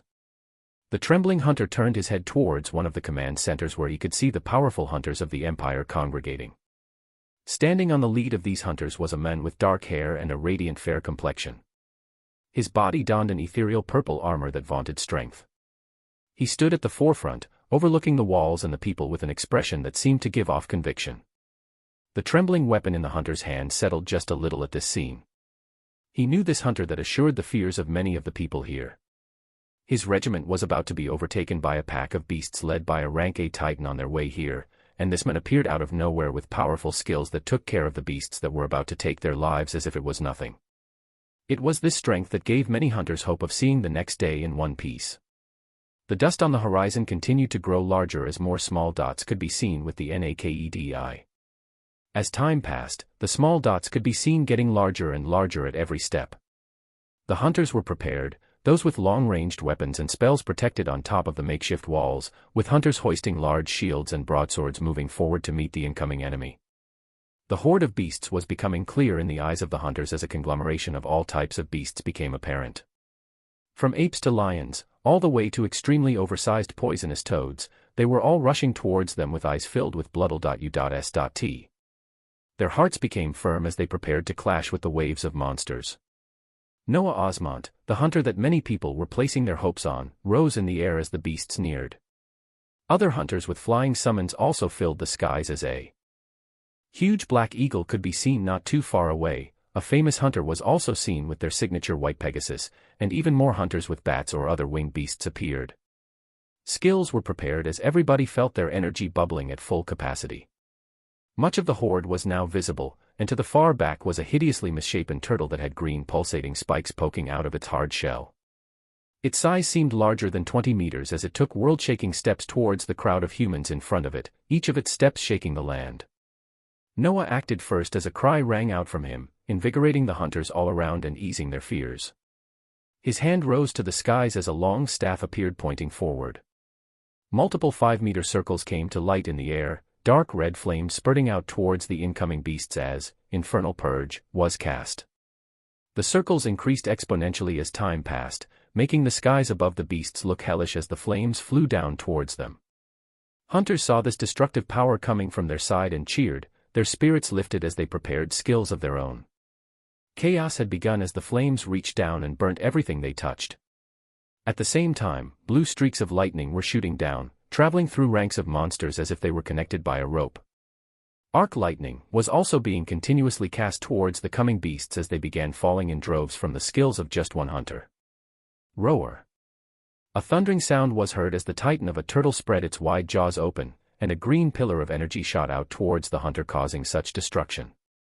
Zoom! The green pillar of energy hit the air as hunters scrambled to move aside, Noah's figure disappearing from where it was and appearing even closer to the horde of beasts as other skills were cast. Immense dark spears began to form around him as Spear of Destiny was also used, when a drastic change occurred. An alarmed expression rose from Noah's face as people began to feel another source of power that wasn't coming from the turtle come to light. Something shot through the skies at extreme speeds towards the figure of Noah, smashing into him in less than a second. It felt like the skies had cracked as multiple defense skills were destroyed. Noah's body was knocked quite a distance back as it came to stabilize in the air. A grisly wound was on his body as only a mass of wriggling flesh could be seen protruding from his right shoulder. His entire right arm was gone. A pained expression rose from him as multiple golden lights began to descend and Ultra Regeneration was cast multiple times. The beast that had appeared in front of Noah had a humanoid appearance, but with wings and a stinger that shone in a piercing light coming from its body. It seemed like a grotesque mixture of a humanoid mosquito as it raised its sharp stinger upwards in an unnatural manner and licked the blood and flesh coming off of it. It was only 2 meters in size, but its power felt no less than the turtle moving on the ground. Chapter 51. Not 1, but 2. I felt such an intense level of pain that I would have blacked out if I didn't have pain resistance activated. While I was targeting the enormous moving landmass of a beast below, something else that was moving in the dark almost took my life. Were it not for the many defense skills like Diamond Skin, Hard Body, Golden Halo, and many more that layered my body at all times, it might not be only an arm I was missing. The pain was increasing as Ultra Regeneration and Guardian's Light continued to fall onto my body and regenerate my arm at a quick pace. The formation of bones and muscle was excruciating, and I could only focus on flying and using instant transfer against the beast that began moving towards me again. The hunters with flying beasts on our side had met with their opponents in the skies, and there was nobody else to lend a hand as everyone had their hands full. I kept my eyes on this grotesque mosquito that moved at quick speeds, dodging the stinger coming towards me by a hair's breadth each time as I waited to move my focus from the regenerating arm and retaliate with my own skills. Boom. Boom. I was under huge pressure as green beams of light continued to come out of the wide jaws of the turtle and decimate the area around me. It had focused its attacks on me and continued throwing them out as the stinger of the mosquito continued to try and pierce me once more. Frigid Impermanence was not hitting the target in front of me as it moved too fast. The moment the skill was casted it would be at another position.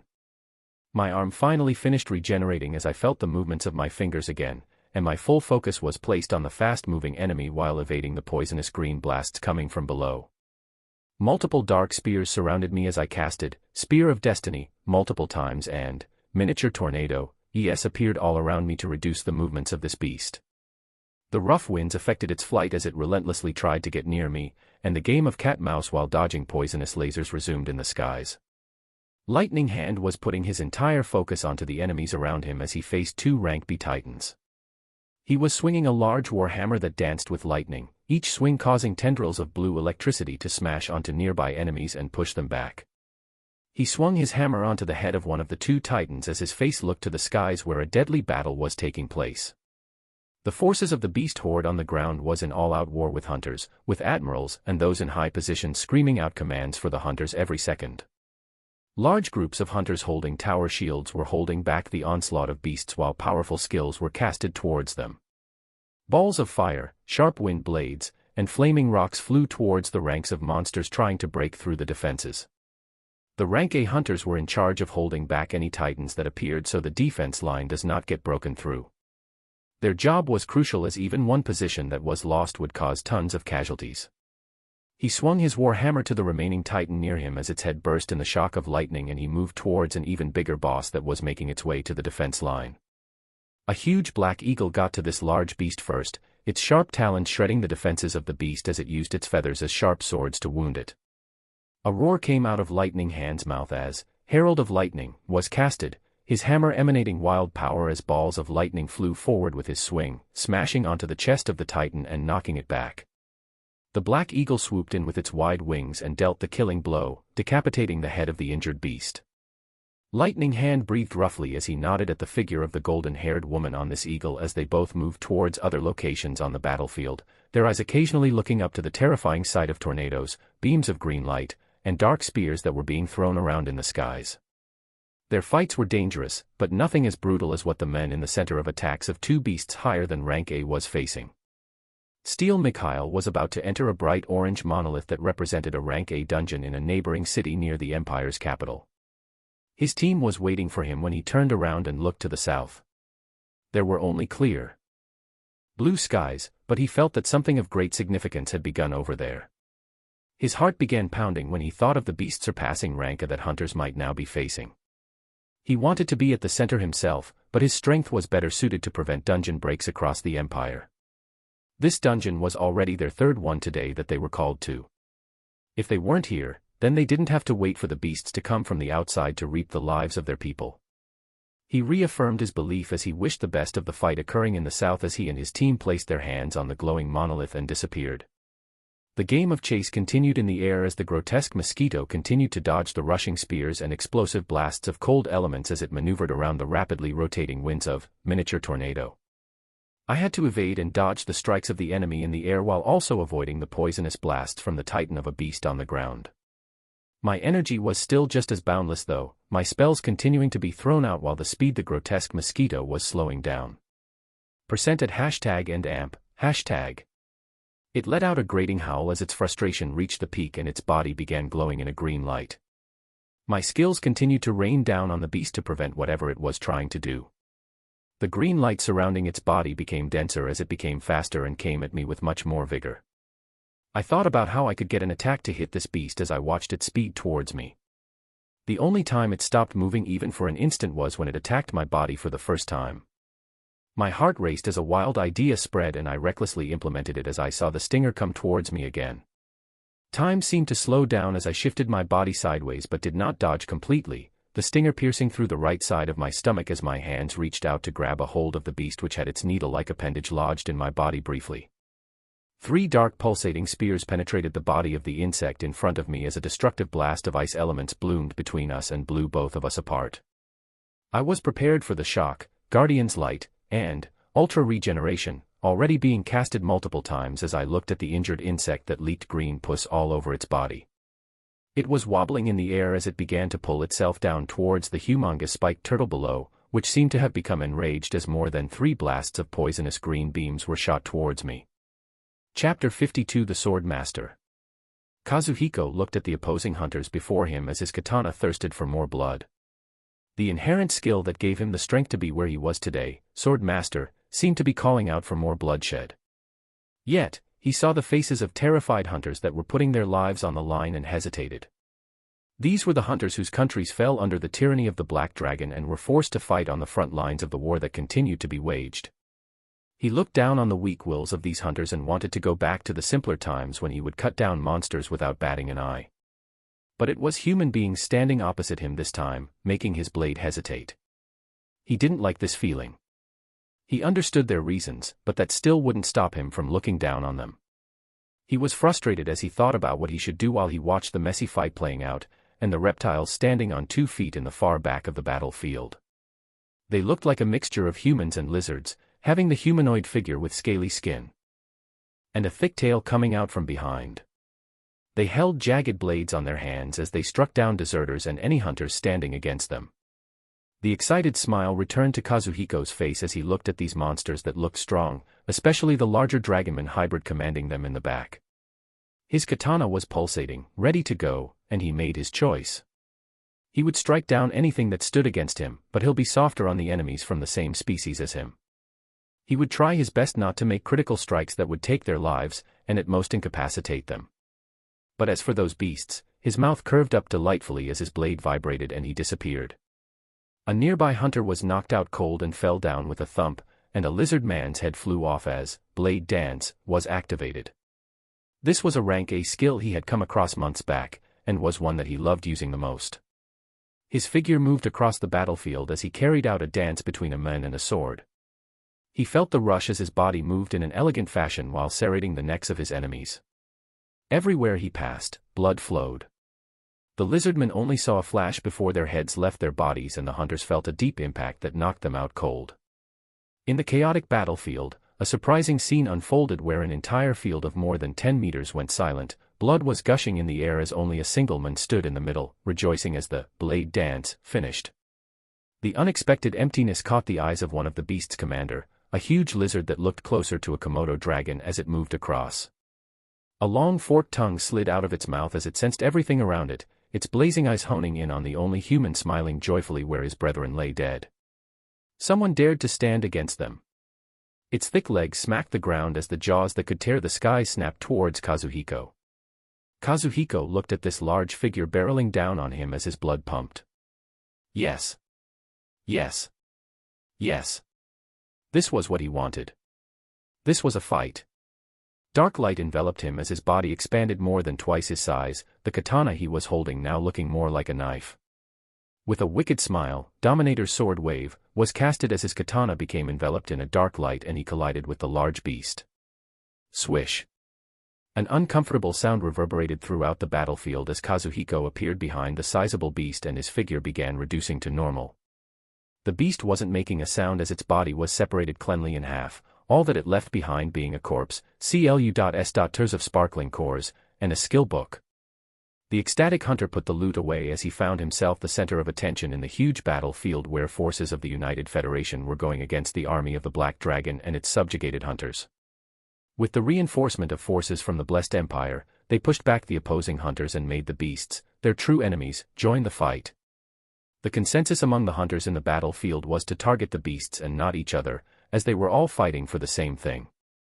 One side didn't want the deaths of their countrymen that were under the rule of the Black Dragon, the others wanted to save their people from the terror of the same beast. Yet, there were no good options. Unless the Black Dragon was killed, they had to fight. But who can take down such a terrifying beast? Kazuhiko wasn't fazed by the attention, and wanted more of it in fact from the upper ranks of these beasts. He looked to the infuriated lizards that were rushing towards him as he thought, just how many of your kin do I have to kill before you come out? He wanted to face off against the beast that hunters found themselves hopeless against.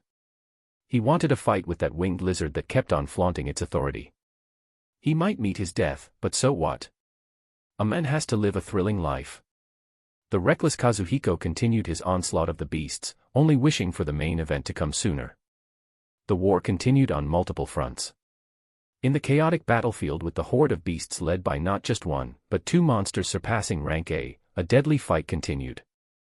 A retreating and heavily injured beast was rushing from the skies and heading to a lower altitude while trying to evade the onslaught of dark spears and lightning. Its wings had taken injuries that affected its speed, causing more attacks to land on its body. The problem was, these attacks were endless. The oversized mosquito looked at the terrifying man above it as it grew enraged at the state it was in. She was a queen that had many subjects bowing their heads to. She was someone that held tremendous power and ruled over millions. Now she was forced to come down to some unknown world and be thrashed around like this. She had no time to think as she continued evading the damaging attacks and focused on regaining her mobility. She went down towards the stupid mephitic turtle to gain some respite from the enemy's attacks, but she didn't know if she would make it there in time.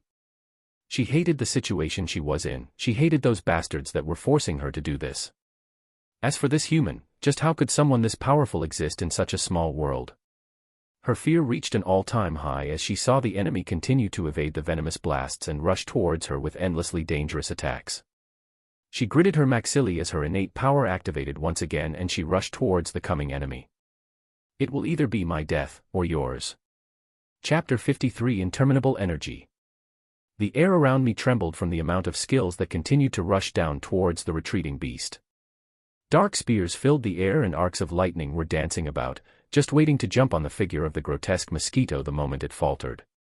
Its injuries increased as more and more attacks were able to land, and it screamed indignantly before stopping its retreat and coming towards me, its body emanating a dangerous light. Good, come. I accounted for many possibilities as I continued to cast Spear of Destiny and Arc Lightning towards the beast. The moment the impact was about to occur, I activated Instant Transfer and disappeared from its sight, materializing right behind it where I released multiple Frigid Impermanence casts. Boom. Boom. The impact rocked the skies as I continued to cast more skills towards the insect. Not a second was given though, as I felt the full impact of the poisonous green light smash into me, dyeing my entire body a dark shade of green as blisters began to form on my skin. The turtle had aimed for the moment I let out killer blows against the insect to throw its poisonous attacks. My rapidly decaying skin started to become normal again as Guardian's Light and Ultra Regeneration were activated multiple times. I continued to dodge the remaining incoming pillars of poison as I looked at the body of the insect. Only a thin exoskeleton was left, but it was still hanging on. I let out a furious howl at this immense vitality of the beast and rained more dark spears down on it. The spears rushed into the emaciated figure and stabbed in every possible position, turning the insect into a porcupine. I finished it all off with a frigid impermanence that blasted apart any muscle or bone still holding its body together, causing an explosion of core S and a golden glowing skill book to appear in the skies. The cores quickly disappeared into one of my storage rings as I grabbed the skill book and brought it to my chest. The attacks from below had increased in frequency and took all of my attention in order not to get blasted again. The skill book, whose name I couldn't even get a chance to read, transformed into particles of light that flew inside my body, something new appearing among the skills in the panel. Roar. The huge beast below was fully enraged after seeing the death of its compatriot and let out a thundering roar that stopped the movements of the many beasts in the battlefield. The beasts, whether grounded or on the skies, all turned their eyes in my location with heavy bloodle.u.s.t apparent. The flying beasts abandoned any hunters they were fighting against and swooped towards me in the skies. Some hunters got a brief respite and looked at my figure worryingly, but could not even get near me unless they wanted to be blasted to death by the never-ending pillars of green light still flying toward me. I could see an injured black eagle heading towards my direction that I sternly shook my head to. I had countless spells I could continue casting and was nowhere close to being done. The addition of a few hundred beasts around me would only delay the death of this remaining titan. I looked to the enormous green turtle in the distance while evading the attacks it sent my way and used instant transfer to a position right above it.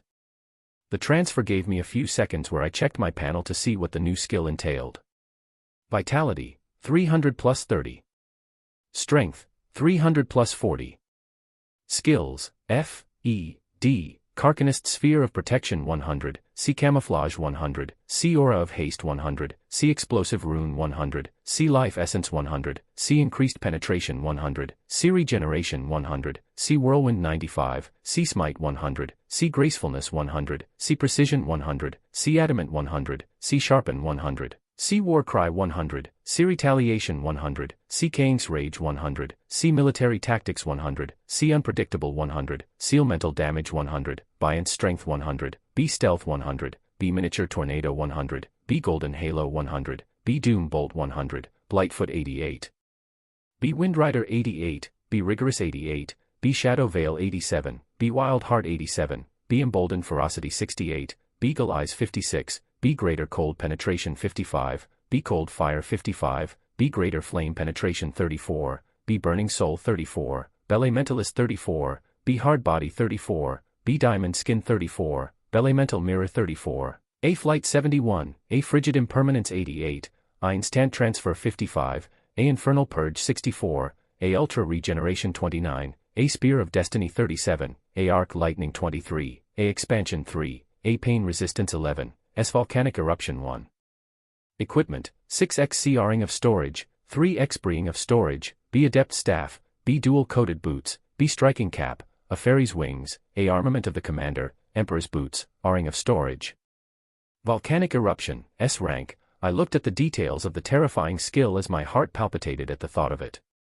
My figure evaded the venomous blasts that had found my position once more as I looked at the beast below me. Its large figure soon absconded my sight as crowds of flying beasts neared me. I looked to the darkening skies of the beasts as a devilish smile couldn't help but appear on my face. You all are fucked. A worrying scene was carrying itself out in the eyes of Elizabeth. A single man was moving through the skies dodging dangerous blasts of green light while thousands of beasts flocked towards him. White wings of light were outstretched from his back as he stood in the air, the picture imprinting itself on the minds of all the people here for years to come. An eccentric painter could spend a lifetime making a piece of art that wouldn't be able to describe what they were seeing. The picture of the converging beasts in the air and the noxious turtle blasting attacks from the ground was coming to a standstill as the man rose his hands and winds of erratic energy began to leak out. The whole world seemed like it was shaking as a gruttle voice rang out of the battlefield. Volcanic eruption. It felt like the skies had shattered, and a thundering sound boomed out as a transparent outline of a large mountain appeared in the skies. The peak of the mountain that should have been pointing up was facing down towards the beasts below, thick smoke coming out of it as it began to rumble and shake the air around it. Childish laughter rang out from Noah as the rumbling heightened, and a wondrous eruption occurred. Boom. As if the end of the world was here, the translucent mountain in the sky spit out volleys of apocalyptic magma and flames. The rupture lets out molten masses of earth that spread out to cover all the beasts surrounding Noah. If the magma did not melt them away, hot gases and ferocious flames jumped out to grab their lives. Elizabeth stood atop her eagle with her mouth wide open as she watched this scene. All the winged beasts that were anywhere near Noah when he casted the skill below him were decimated. The overflowing magma spiraled down from the sky and washed over the beasts on the ground below, wails and shrieks ringing out as if a scene from hell was playing itself out. The humongous turtle's shell shined a dense green light as the molten rocks and extremely scorching gases and flames reached it. Its large head and limbs quickly retracted into its body as the attack thundered down. The green blinding light pervaded the surroundings as the beast withstood the skill with its extreme defenses, but great damage could be seen on its bubbling hard shell as the scene calmed down. It roared indignantly in the air as its limbs and head flailed out, having taken a pink color after being subjugated to the thermogenic earth and flames. The area around it was completely laid to waste with no other beast but it left standing. The hunters that were fighting for their lives looked at this scene in stupefaction. The beasts they were fighting against trembled in fear as they saw droves of others like them wiped out in a blink. No words could be said as silence reigned supreme in the battlefield. Chapter 54 Stupefied. Amidst all the chaos and war occurring all over the world, there was a small piece of land in a dense forest not too far from the Empire and the United Federation. In this piece of land existed a small village of less than 100 people. The village seemed full of life as plots of lands were glowing a vibrant green and a few animals could be seen being herded into a farm. A clear spring was flowing through the village providing clean water for the happily playing children. A game of tag was currently happening, and the giggles in the area came to a stop when one of the children fell down and scra.p.ed their knee. The boy had small tears forming in his eyes as he bit his lips and tried keeping his mouth closed. A sweet laughter rang out as a young woman walked from the distance and bent down towards the boy, her hands releasing a white light as they neared the scra.p.ed knee. In a few seconds, the scra.p.e disappeared and the boy rose up full of energy once more, completely forgetting what just happened as he went running again. "Thank you, Sister Sophia." The boy left his thanks as he went back to his groups of friends, leaving the young woman to pick up her bucket of water and continue heading to the clear stream. The woman was in her late teen years, showing a head full of white hair that flowed down to her back. She had white and tender skin with crystal blue eyes that seemed to smile to anyone who looked at them. She had reached the stream and was putting in some water when there was a change in the air.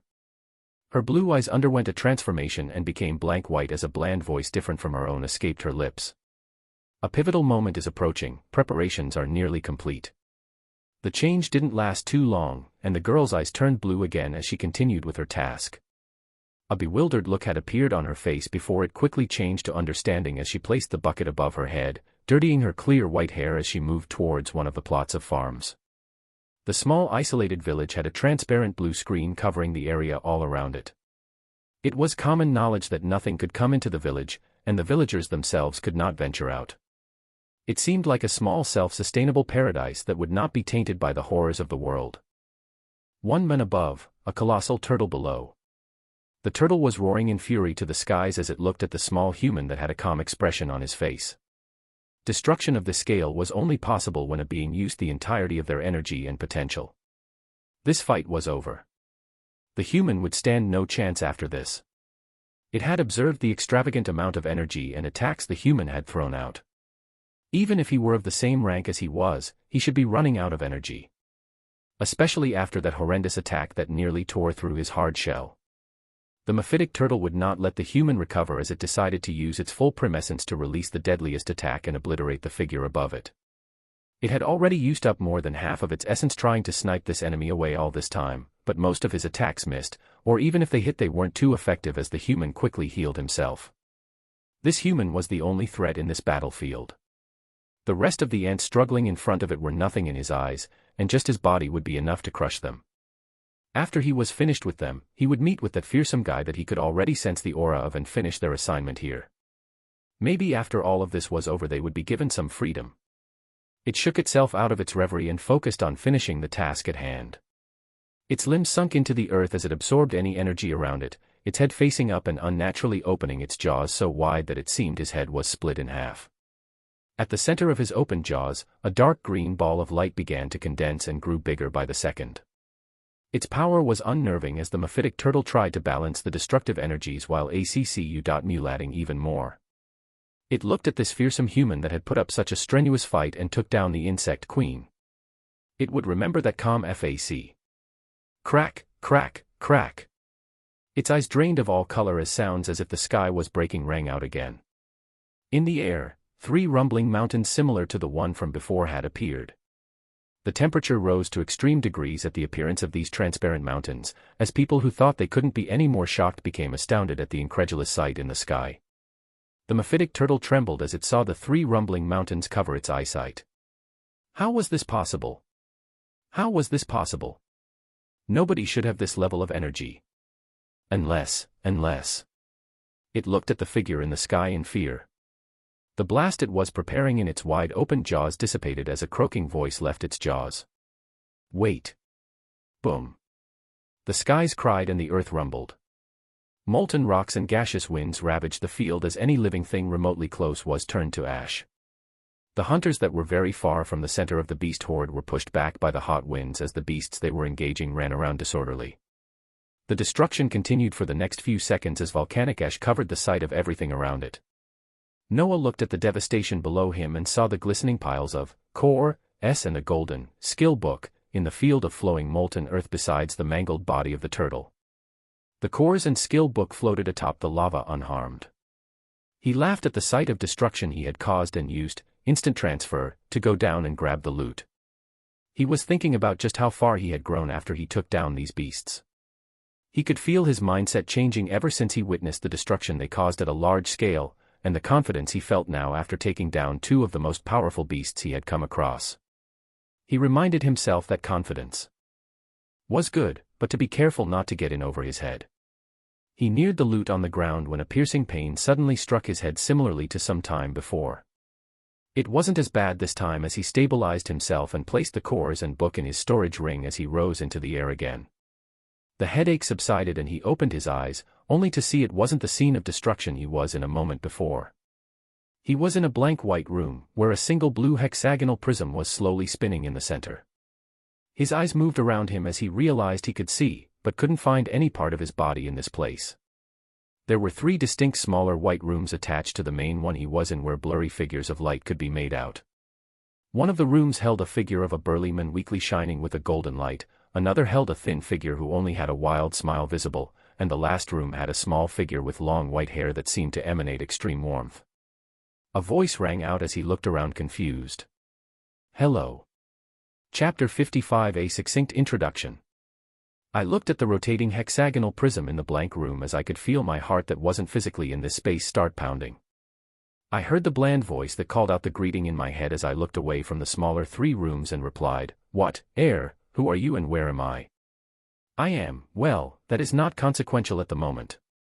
You are in an isolated space where we can converse for the next minute. There is still a matter you have to finish before we can start the next phase of plans.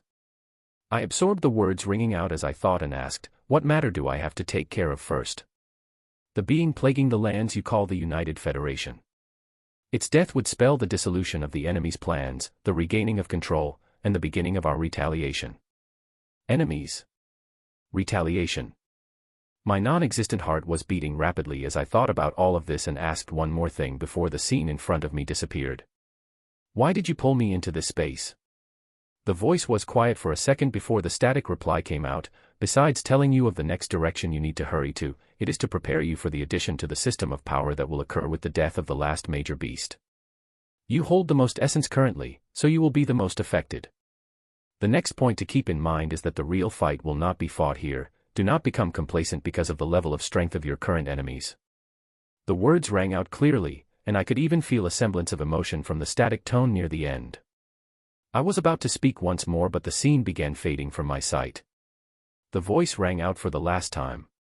Be sure to save the reckless child.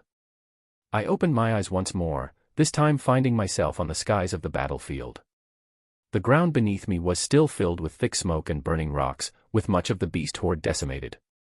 I placed my hand on my chest to feel my actual body as I recalled the sensation of not having any limbs or body in the blank space a moment ago. I had to wrap up and hurry to the United Federation to take down another one of these beasts, and after that, I should be able to get more answers. Retaliation, my blood felt like it was boiling as I thought of the possibility of getting back against the enemies that tormented us so much. To get there though, there was still another beast to take care of. Before finishing the battle and cleaning up the thousands of beasts that were now without a leader, I pulled out the skill book I placed in my ring and read the description. The skill was, Summon Virulent Abomination, a horrid monstrosity that only leaves destruction at its wake, stands by your side. The skill was one of the very few summon skills I had come across, and I was excited to see just what type of beast would come out of a rank S skill. I looked to the thousands of panicking beasts below me as I watched the golden skill book become absorbed into my body, and I casted, Summon Virulent Abomination, for the first time. A large malachite runic circle appeared and began expanding in the sky, releasing a flash of blinding green light as a terrible beast appeared. It had a thick layer of visible muscles wrapping all over its large body. Dark green wings that looked similarly to a bat ruptured out of its back as pus leaked out. It looked like a very muscly, fat, and bloated humanoid that was more than 5 meters large. It stood imposingly in the air, the large and grotesque wings keeping it afloat as it hauled out. Roar! The thundering shout that seemed to scream an arrival blasted throughout the battlefield. I looked at this piece of work as I let out a command in my thoughts, and the beast disappeared from my sight. It had reached the groups of beasts on the ground in an instant, its large wings leaving gusts of wind and rotten smell. Boom! It landed with a tremendous impact that bloodied all the beast nearby as it continued moving at a speed even faster than my current speed while using flight. It jumped into the middle of the next group of thousands of beasts as its body contracted, before an eruption of toxic green gas pervaded outwards for an area of more than 10 meters, melting away anything standing into puddles of pus no matter what rank they were. The grotesque summon continued to move across the battlefield unhindered as it ripped apart any groups of monsters standing in its way. It was so fast and efficient that the clear rate I had when taking down beasts before then could not even compare. It didn't matter if the beasts were rank C or A. When its noxious gas spread out from its body or it spun around using its wings as blades, everything fell down. I looked at this horrible beast as it spread its terror across the battlefield and I wanted another one. I was shocked at the power and strength of these 2 rank S skills I had just gained. The first one caused a literal fucking volcanic eruption that decimated anything within an area of 25 meters, and this lovable poisonous summon continued to rip apart any monsters it came across as if they were paper. I could only summon one, but my heart was palpitating at the idea of summoning things just as terrifying and just watching them do all the work. I shook myself out of my dreams as I flew down towards the defense line where the hunters were still taking care of the remaining beasts and lent my aid. When I was close enough to the ground I could hear the shouts of cheering and happiness as skills continued to fly in the air. A woman on a black eagle had the brightest smile on her face as the beast she stood on flew down to help the hunters below. A man whose body coiled with lightning was swinging around a large hammer as boisterous laughs came out from him. I looked at all of this as I rained down more skills to take care of any remaining stragglers near the defense line as I let my newly gained summon continue its rampage behind us on the beasts that were currently running away. It was decimating them with such ease that I wondered how it would fare if we fought against another one of these rank S beasts right now. I didn't have too much time on hand, so after I saw the crowds of monsters thinning out and the hunters below breathing easy, I went towards Elizabeth to relay a message. I couldn't afford to revel in the victory right now, and had to begin rushing to the United Federation in an instant. I was wondering about this reckless hunter that gained the recognition of whoever that being was and whether they had anything closely similar to my power. Chapter 56 Pressed for time. There weren't too many losses of hunters and soldiers on the battlefield because of the continuous support of high-ranking hunters, and the fact that I took the focus and attention of the 2 most powerful beasts the entire time. Healing mages were tending to the injured and government squads specialized for resource retrieval were going around the field collecting cores, skill books, and items. The poisonous summon had finished decimating the ranks of beasts after a while, and the only thing left on the other half of the battlefield were areas of molten rocks that were still bubbling with heat and corpses of corroded beasts.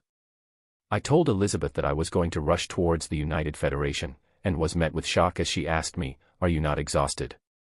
I laughed at this very normal question and chose not to answer as I gave my acknowledgement to Lightning Hand and the other officials at the command center.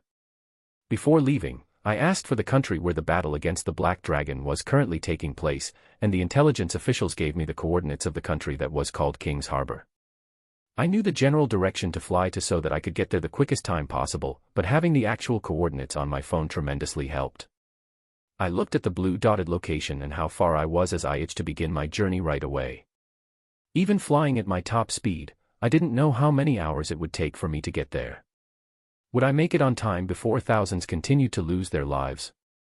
I told Elizabeth to relay my words as I flew off from the command center and landed on the large neck of the poisonous summon.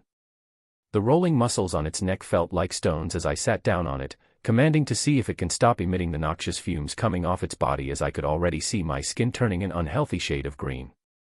The beast complied and its imposing air reduced while I casted Guardian's Light multiple times to remove the negative effects and completely heal my body. I saw that this rank S summon was much faster than my flight skill, so it would be my mode of transportation towards the United Federation. Its extended bat wings vibrated as we disappeared in the air, quickly speeding towards a whole other battlefield. Kazuhiko had pulled back from the battlefield while letting out rough breaths. He had gone on a rampage and taken down many rank A and B bosses, but the beast he wanted to fight had yet to appear. He was running low on mana after rushing about these past few hours that he forced himself to come out of the battlefield and recuperate his energy. He wanted to live freely and fight all day long, but his body betrayed him. He had to get stronger. Much stronger until he could fight day and night without feeling exhausted. When he finished killing another beast and felt the state of his body though, he called another rank A hero to take over his position as he moved to the back. He didn't want to face the Black Dragon like this and die a meaningless death with no thrill of battle. His katana laid on his lap as he stroked it and closed his eyes. He would regain his fighting power first, before going for another bout that would surely call forth the terrible beast. An enormous beast was slumbering in the middle of a huge forest surrounded by large trees that seemed like small twigs compared to its body.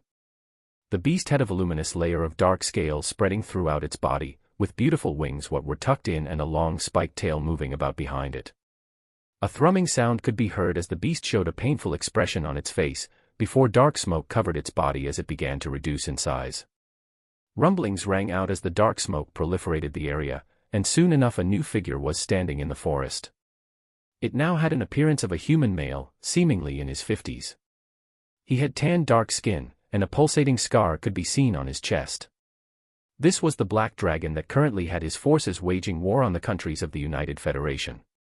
He had willingly chosen to descend to this lower world after making a deal for the independence of his dukedom. As long as he was successful in this endeavor, his people would be free from persecution. He felt bad for the natives of this planet, as he was doing the same thing that was done to them not too far back. But he had to do this. His people continued to suffer every day, and he wanted some relief for them.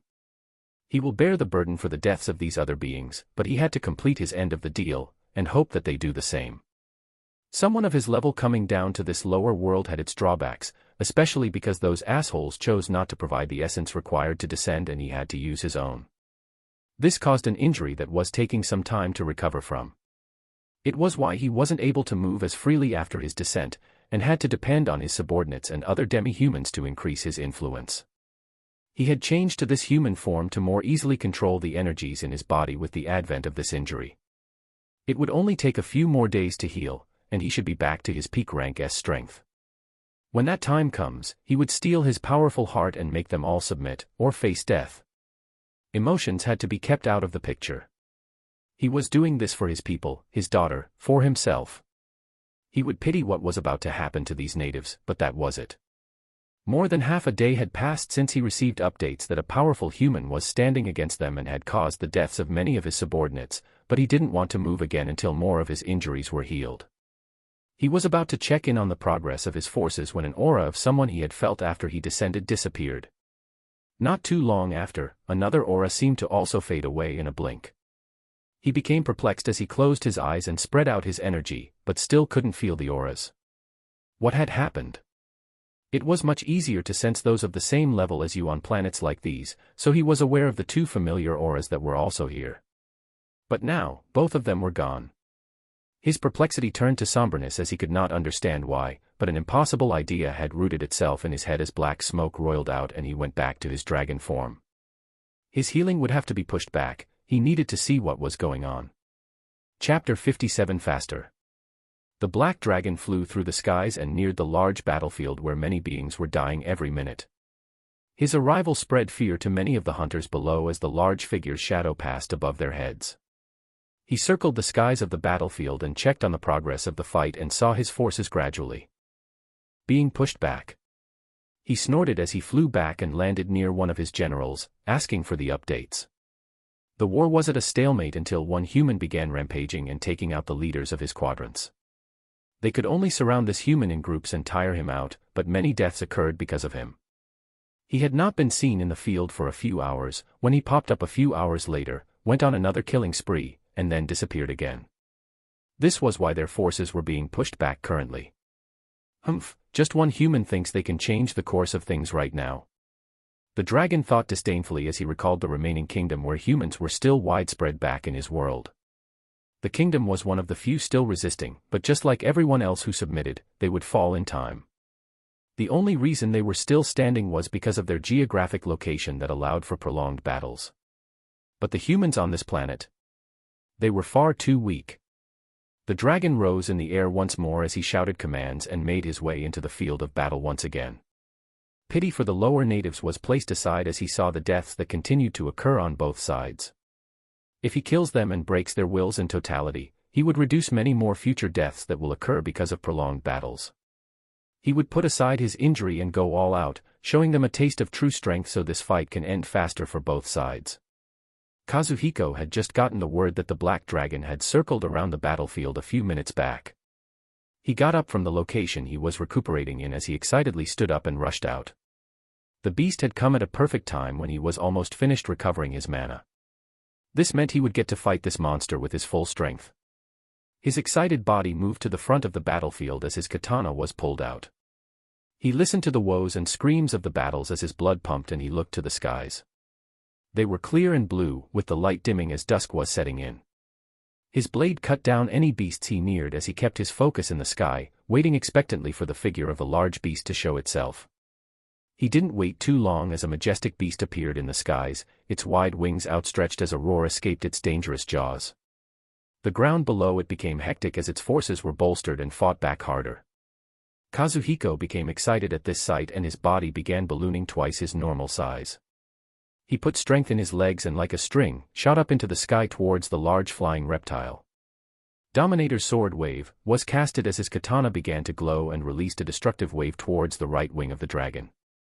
The instant he neared, the dragon seemed to have sensed him in the air and shifted its body at a great speed. The large wings that were parallel to the ground suddenly shifted upwards, and Dominator's sword wave was evaded.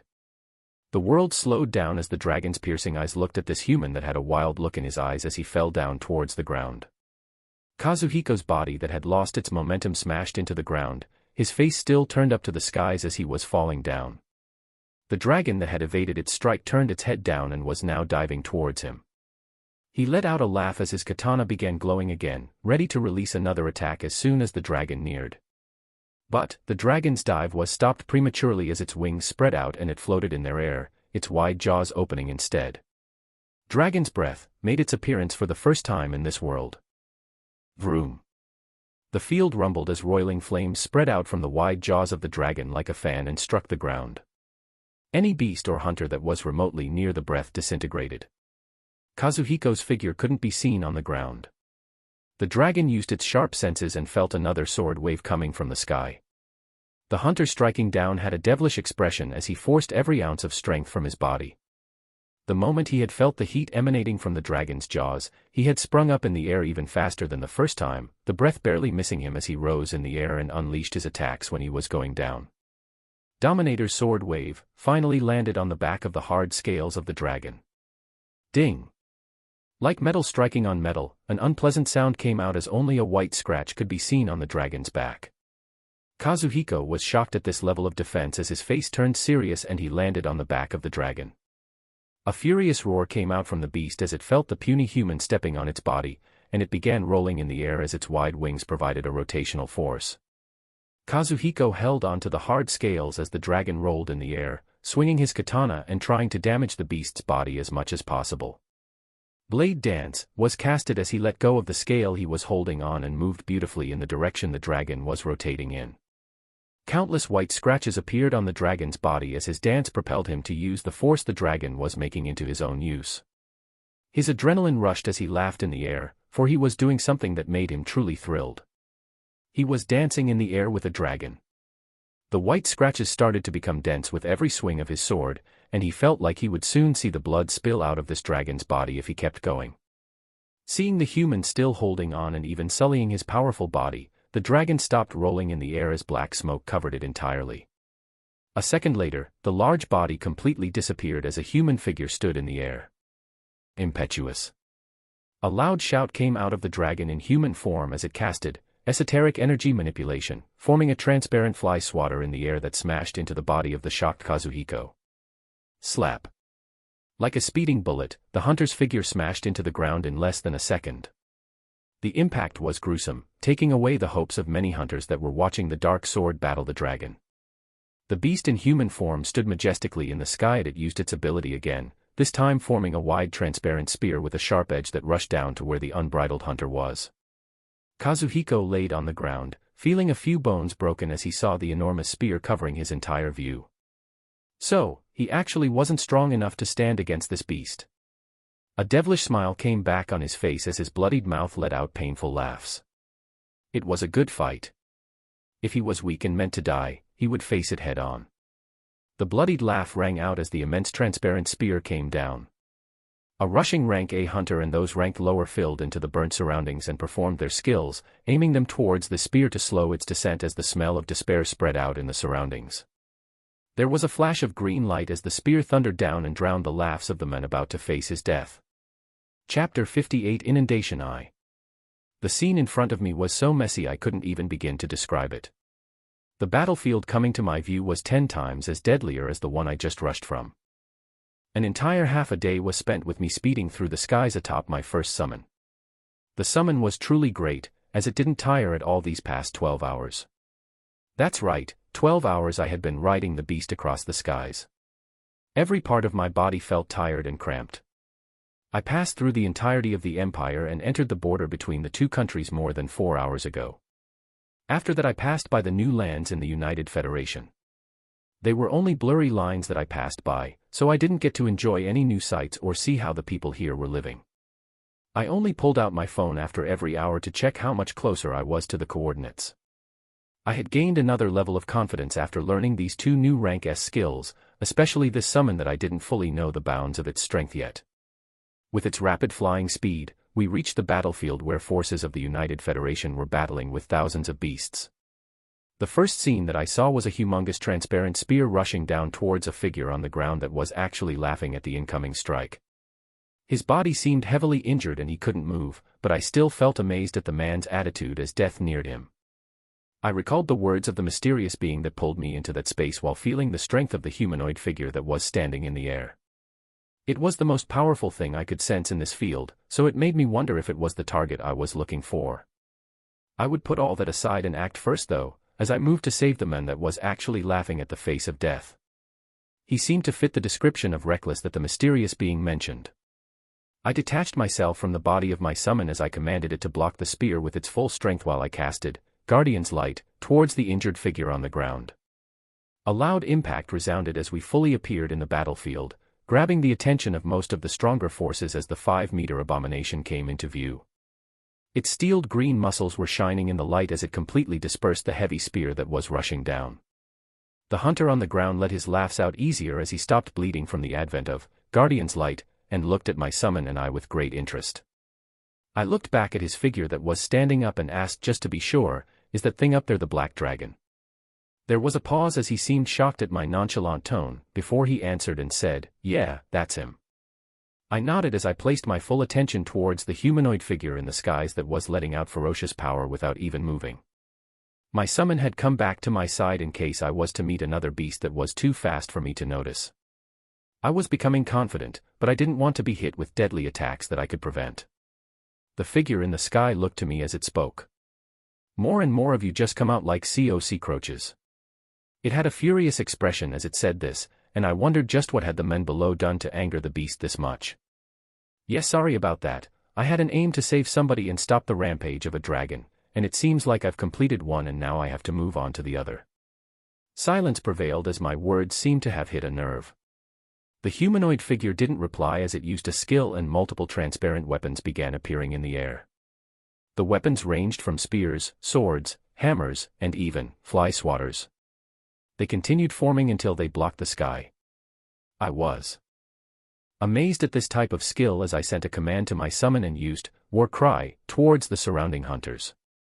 "Move away from this area immediately, or you might lose your life." My voice thundered throughout the area as hunters scrambled away at the sight of the numerous sizable weapons that appeared in the sky. My virulent abomination spread its wings out wide as it disappeared and flew towards the dragon. A noxious blast erupted from it the moment it neared, dyeing the transparent weapons green. The weapons still in the air began to crack and disappear at a speed visible to the naked eye as the dragon was pushed back from the blast and looked over at my summon in shock. I was expectantly watching as I waited to see the power of this rank S summon, and how it fared against a genuine rank S monster. A loud howl resounded from the figure as black smoke roiled out and it quickly changed into the form of a huge black dragon. I looked at this figure in awe as the spiked hand of the virulent abomination neared and smashed into it, pushing the figure towards the ground. It really was a beast that was at another level, as it fell down briefly before rough winds flew out and it rushed in the skies towards the summon. Its wide jaws opened as a jet of flames colored the sky crimson, the fast strike directly impacting the virulent abomination. When the flames ended, the summon in the sky had its wings torn but still as lively as ever. Without the support of wings, it began falling until it smashed into the ground, releasing a hull towards the dragon in the air as noxious gas erupted all around it. Watching the summon withstand the extreme heat of a rank S beast's attack, a smile bloomed on my face. I watched its ruptured wings and raised my hands towards it, causing it to explode in a puddle of venomous blast as everything around it melted. The hunters had long since disappeared from the nearby area, only the stupidly courageous hunter that was laughing on the face of death being visible not too far off. He was holding tight a sharp katana in his hands as his eyes watched the ongoing battle with rapt attention. The moment the virulent abomination on the ground exploded, a malachite runic circle appeared in the skies as I casted, "Summon virulent abomination," once more. A second passed as a brand new beast appeared from the runic circle, its wide bat wings and large green body as good as new. This confirmed the conjecture that only one could be summoned at a time, and I found another useful method of attacking as I recalled the dangerous blast the old abomination released as it exploded when I summoned another one. The dragon looked at our two figures with a deadly glare as it spoke. "I've played around with you fools long enough." Chapter 59 Inundation 2. I looked to the newly appeared human and the winged creature it was commanding. These natives actually had someone of this level of strength, surprising me even more. The human that had dirted my scales was about to die, only for this one to swoop in and save him in the last minute. The issue was that this new one actually posed a threat to me. Well, his beast did anyways. I had brought myself to the point of empathizing with the creatures of this world because of the similarity of events they were going through, but that was the wrong choice. If I wanted to be successful in my goal in this small world, I had to be ruthless. I have my own people to worry about. With that being said, I would take care of this threat in front of me first. My injury should not flare up as long as I do not completely go all out, so I started by casting my ability, Draconic Summoning. The usual ferocious winged half-dragons filled the air, their numbers growing to 100 in a blink.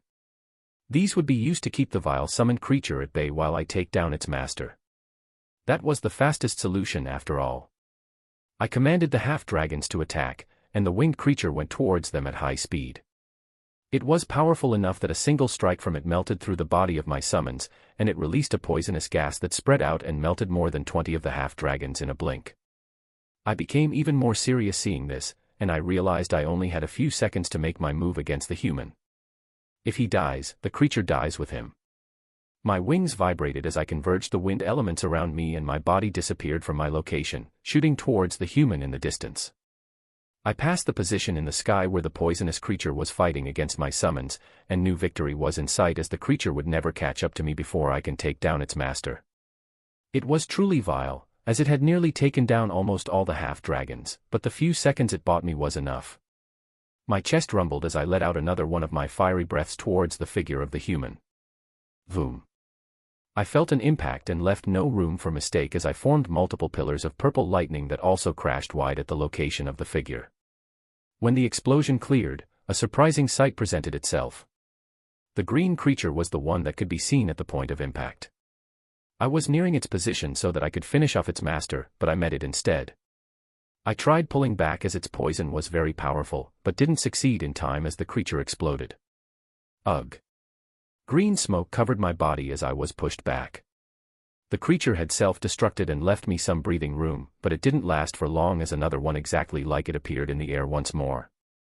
Fucking come on. I was becoming furious at the large pool of mana the human seemed to have as my senses tracked him to a position far behind me. He must have escaped my breath and summoned the creature where he was so he could have it self-destruct and wound me. If I didn't watch myself in this fight, I might actually come out on the losing end. I wasn't too worried though as my strong life essence had already pushed out the poison that was attached to my body. Also, with the reckless way this human was using his energy to summon and unsummon his creature, he would run out soon enough and become my prey. To handle the newly appeared creature that was coming towards me, I reinforced my body with multiple mana barriers. This was a dragon's strength that many beings dreaded. Dragons had nearly boundless mana pools and an expert use of the mana around them, making it nearly impossible for someone of the same level to take them on. It would be the same against this human. Do you really think your mana reserves would match mine? The barriers stacked all over my body as my claws felt the impact against the winged abomination. Every one of its strikes destroyed some of the barriers protecting me, but I supplied the mana and restored them right after. The creature could actually match my speed as its strikes became more ferocious in the sky. Every few seconds, it would release a noxious blast of gas that almost teared apart all the barriers I had. The human watched the battle with rapt attention in the sky, meaning the summoning of this beast should be his most powerful skill. But how many more times can you summon it after I destroy this one? My body increased its size as my strengthened tail whipped out and smashed into the poisonous creature. The sharp spikes pierced through its hard muscles, and the creature clutched onto me as it exploded. Significant damage was taken from this blast, but I would heal from it in a few minutes. I looked up to the human to see if he had the reserves to summon another one of those creatures, but he stood still with a calm expression and rose his right hand towards me. Brilliant light covered my body as I healed the injuries and pushed out the poison at a fast pace as I prepared for the human's last-ditch attack. No matter how calm he looked, I knew he was only putting up a brave front. Come on. Bring your last attack. Let me withstand it and show you the terror of a genuine black dragon right after. Rumbling ensued in our surroundings as I felt a surge of energy from all corners around me. Energy that was in no way lower to my flagrant breath condensed above and below me, and to my left and right. Transparent outlines of shifting mountains appeared as they rumbled and the heat increased to an alarming degree with me at the center. Okay, what? Boom. Suffocation. That was all I felt as I continued to cast multiple energy barriers that continued to be shredded the moment they were created. Thick magma was assaulting me from both sides, the high temperatures searing my scales the moment I didn't replace the barriers fast enough. I felt extreme pain as the injury in my chest flared up and made the situation even worse. Huff. Huff. Huff. I released bated breaths as the decimation around me cleared. Half of my body was charred as I looked to the human above me in fear. I could help but let out a scream. What the hell are you? This thing, this being, he definitely wasn't human. Now that is just insulting. His same nonchalant reply came out, making the gears in my mind spin faster as I thought of options out of this. Don't start thinking too much, here's some more. He disregarded me as his arm stayed in the air, multiple rumblings resounding as transparent volcanoes formed around me once more and a green circle that brought to light the poisonous beast shined out. I looked at the sight in front of me in trepidation as I wondered, just what the hell had I gotten myself into? Chapter 60 Mercy. Hunters and beasts overlooking the battlefield had moved away from each other as they watched the apocalyptic scene. A majestic dragon was being cornered and showered with an abundance of unbelievably destructive spells. At the same time, a grotesque beast was pouncing on the dragon and shredding the scales on its body to a bleeding mess as its poison spread. The dragon crushed to the ground as one of its wings had been torn. Spurts of flames blew out of its mouth as the energy around it bubbled. The grotesque beast ignored all of this as it continued to rain attacks on the body of the dragon, its body releasing noxious blasts of gas every now and then. The strong body of the dragon gradually could not endure and a voice was heard. Please. My voice was low, but it was aimed at a specific person in the skies. My energy reserves were at the lowest as this horrendous creature continued its relentless attacks. The wound I incurred as I desked down had flared up and was causing me to not be able to focus. I repeated again. Please, stop. We were of the same positions. Our lands were invaded and taken over, our people forced to submit and pioneer other worlds. I just wanted to make things a bit better for my people.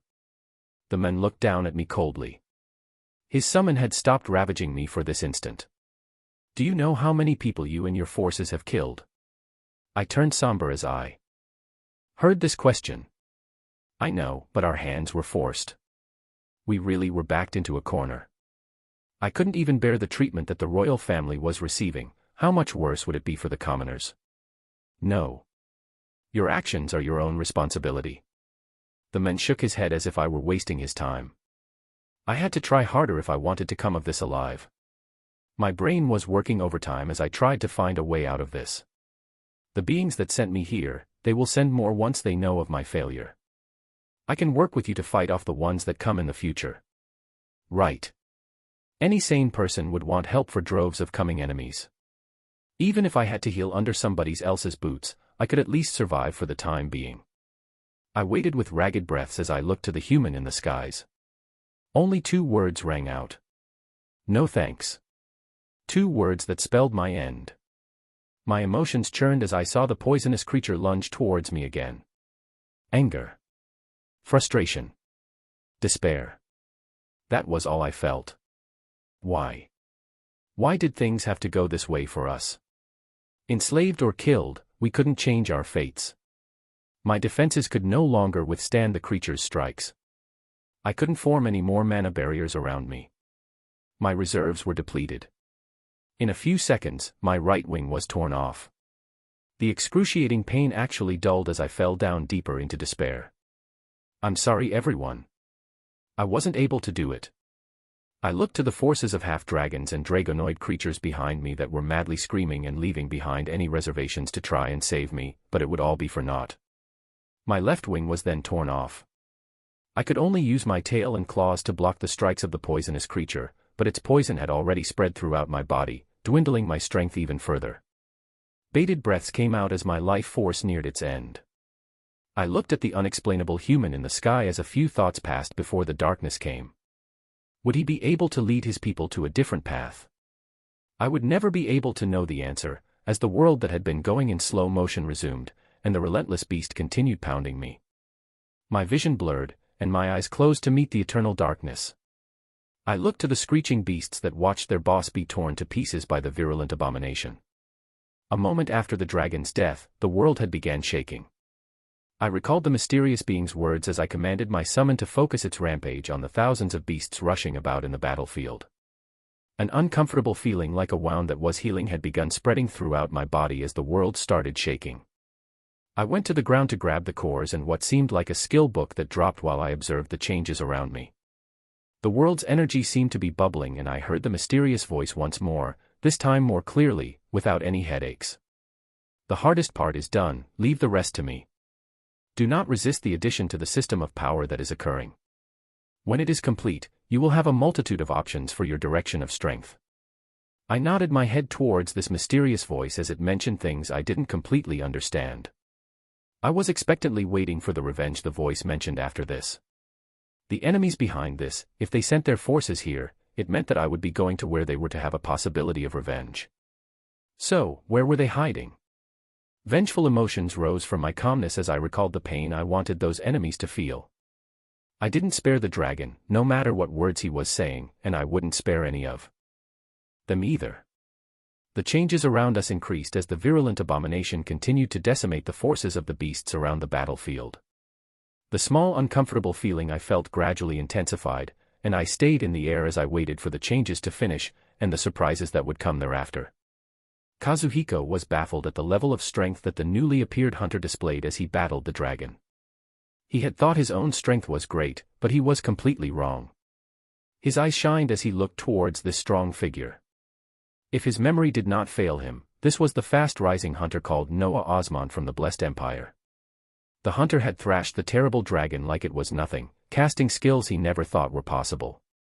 That was the strength he wanted, that was the goal he had to reach. In an unknown space, a mysterious hexagonal prism was spinning rapidly. It seemed to be working overtime as it controlled the energies of everything around it to bend down to its wishes. It felt violated when foreign invaders came and woke it from its slumber. It watched powerlessly as masses of its people were massacred. But it was young, and it learned fast. It began by making drastic decisions that beings like it would normally never do. It chose a few champions to stand against the invaders, and one of these champions was given a privilege that most knowledgeable beings in the universe would be shocked to hear. But this mysterious being felt like it still wasn't enough. So it was defying expectations and bending the rules once more to create a function that would make its champions even stronger. Essence was furiously being absorbed and used as a plain blue box that was showing blank attributes, skills, and equipment was getting a new addition right below it. Most of this essence came from this being's own reserves, with the rest coming from deaths of the many beasts that continue to meet their grisly ends even now. The death of the final S-rank beast gave enough essence to accelerate this process. This new addition flickered in and out of existence, almost as if there was a restriction preventing it from coming to life.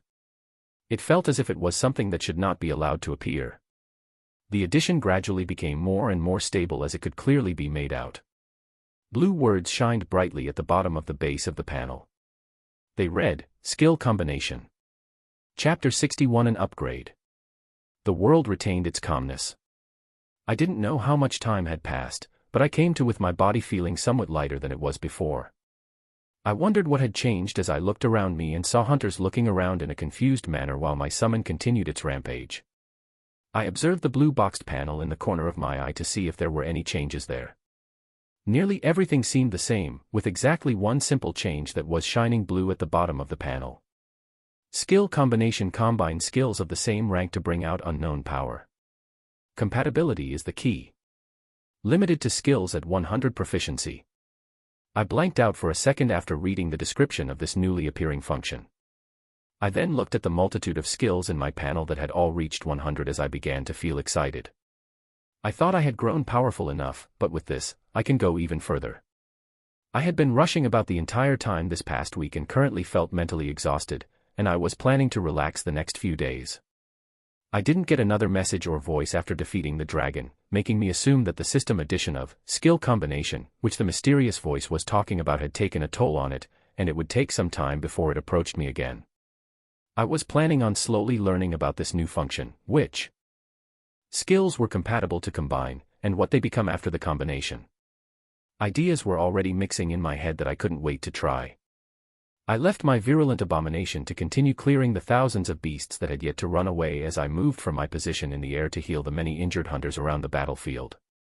I could feel the eyes of the hunter I saved watching me very closely as I moved, but I ignored it for now. I was curious about him too, as he was deemed important enough by the mysterious voice to be saved, and I was even more sure of it being him after recalling one of the figures I saw in the 3 smaller rooms. That smirk on his face very closely resembled what I saw. Clearing the battlefield took a significant amount of time as 2 hours quickly passed. Hunters that were standing on opposing sides helped one another as squads were made to go clear the remaining countries that the dragon had occupied. With its death, the powerful rank A hunters could easily work together to take down the lower-ranked beasts and save their people. The hunter that was watching me closely approached me as I was healing an injured soldier on the ground. Noah Osmond, right? Thank you for saving my life. I turned to look at the man with dark hair that had a confident smile on his face. Not a problem, it was something I felt obligated to do. You are. I was replying as I healed the hunters around us. After a certain point, they just brought more and more injured people where I was, which I found to be easier than running around looking for them myself. Kazuhiko, or most commonly known as the Dark Sword. The person in the face clicked as I remembered the famous hunter that stood atop everyone else in the United Federation. The most powerful hunter in the United Federation, huh? Thanks for holding down the beast until I made it in time. He scoffed as he heard this. Huh, what most powerful hunter? If I took that title, then what are you supposed to be? I smiled when he mentioned this, and Kazuhiko continued. I admire your strength. I only heard very few things about you, but didn't think you were so overpowered to such an extent. Is it your inherent skill, or is there another secret to your strength? He really couldn't hide his aims as he asked this so blatantly, and I replied by telling him it was my inherent skill. His shoulders slumped for a moment before quickly coming up again as he talked to himself. That's okay, it just means there is someone stronger than me that I can look forward to surpassing. The katana by his side seemed to vibrate as he said this, and I just listened while I finished healing the last hunter. After this, Kazuhiko pulled me aside while boisterously saying that after a hard-fought battle, we had to go enjoy ourselves. I was feeling exhausted and hungry after all this time and chose to go along. The virulent abomination had finished chasing down all nearby beasts and ripping them apart, so I unsummoned it far in the distance and watched it explode while releasing noxious gas for the last time. I wondered if I would find any compatible S-rank skills in the future to combine and make this beast even stronger. High-ranking hunters and officials took the lead to clear everything around the battlefield as Kazuhiko took me further inland. We bypassed the walled defenses and arrived to a large military compound not too far off from where the fighting was occurring. Kazuhiko walked in as if he owned the place and said a few things to the soldiers there, and we were soon seated in a dining area with drinks and foods being brought in every minute. An entire half a day of flying on the back of my poisonous summon and the constant fights these past weeks had exhausted me more than I thought as I enjoyed the ever-so-increasing feast in front of me. Foods that I've never tried before made their way into my mouth. There was a platter of something called yakitori that I couldn't get enough of.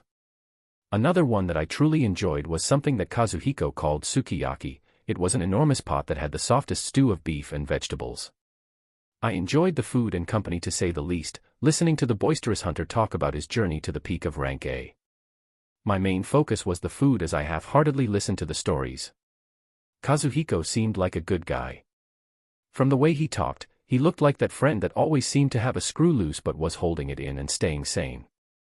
He always took the initiative to talk and ask me questions, making it his goal to try and understand everything about me. Talking to him gave me a reminder of just how drastically my life had changed from just a few weeks ago. When a plate of food called takoyaki came, my entire attention was stolen away as I found myself devouring the round balls filled with octopus and I don't know what else in a blink and calling out to the soldier delivering the plates to bring out even more of them. The day passed like this as I enjoyed food I hadn't had before. Chapter 62 Relaxation. After the many meals came and empty plates left, the food that unceasingly went into my stomach came to a stop. I was lying on my back staring at the ceiling as I thought about this peace I could really only achieve after having an amazing meal. Worries of the future faded away. The constant anger cooled down, and it felt like a much-needed rest period had come. It didn't last long as Kazuhiko shattered this peace in an instant by loudly flinging the door open. He had left a couple of minutes back to I don't even know where, and now he came back as noisy as ever. We've had the food, now we ought to have some fun. The hunter loudly barged in while bringing more than 10 barely dressed women inside the room. I groaned at this sight as I really just wanted to sleep after eating so much today. How did he even get these women in this war zone so quickly anyways? I rose up and watched the figures pouring into the room. Well, as much as I wanted to rest, I would be a good guest and follow the lead of the host. Night passed and dawn came. I had woken up and walked out to a small courtyard that had a brightly shining pond with a few fish. I sat down in the courtyard as I enjoyed this environment of calmness. Early that morning, I was able to get in contact with the people back in the Blessed Empire. Elizabeth was the point of contact, and for some odd reason I felt guilty when I read the huge text update she had sent. Much of the beasts had been taken care of back in the Empire, with many of the people quickly adapting to the new function they saw on their attribute panels. Kazuhiko had spent an entire hour on this yesterday questioning me if I had anything to do with this, as the change had occurred the moment the dragon fell. I denied everything for the time being and waited to hear again from the mysterious being that was taking its time. The main takeaway for the new skill combination function was that it was extremely useful for veteran hunters. Your proficiency had to first reach 100 for any of the skills you wanted to combine, and they had to have compatibility. Very few hunters were able to even match the first requirement, not to mention finding two skills compatible with each other. So even after half a day passed since this new function was founded, they still didn't have much information on it. I thought about the many skills I had that had already reached 100 proficiency as I wanted to start trying for myself, with the lower ranked skills as the first test. I finished reading the huge bubble of a text, with the major thing I had to take note of being the request of my presence back in the Empire to be awarded an influential position and many more things. I didn't become overly excited at this, as I had undergone way too many things these past few weeks that made me have a different outlook on the world. Life was extremely fleeting. I had watched many people die, and saved countless more, but I still felt that something was missing. Even the anger I felt towards enemies I have yet to ascertain or the revenge the mysterious being had promised didn't fill whatever was missing. Since there was nothing pressing occurring in the Empire, with the dungeons being taken care of by the high-ranking hunters and things on the path to being stabilized, I would stay and tour the places in the United Federation for a bit. I was waiting for the next time I would be back in that blank room with the hexagonal prism, where I would no doubt be getting many answers. Before jumping into the new function, I pulled out the golden skill book that the dragon had dropped. It was Rage of the Thunder Monarch Area of Effect Skill.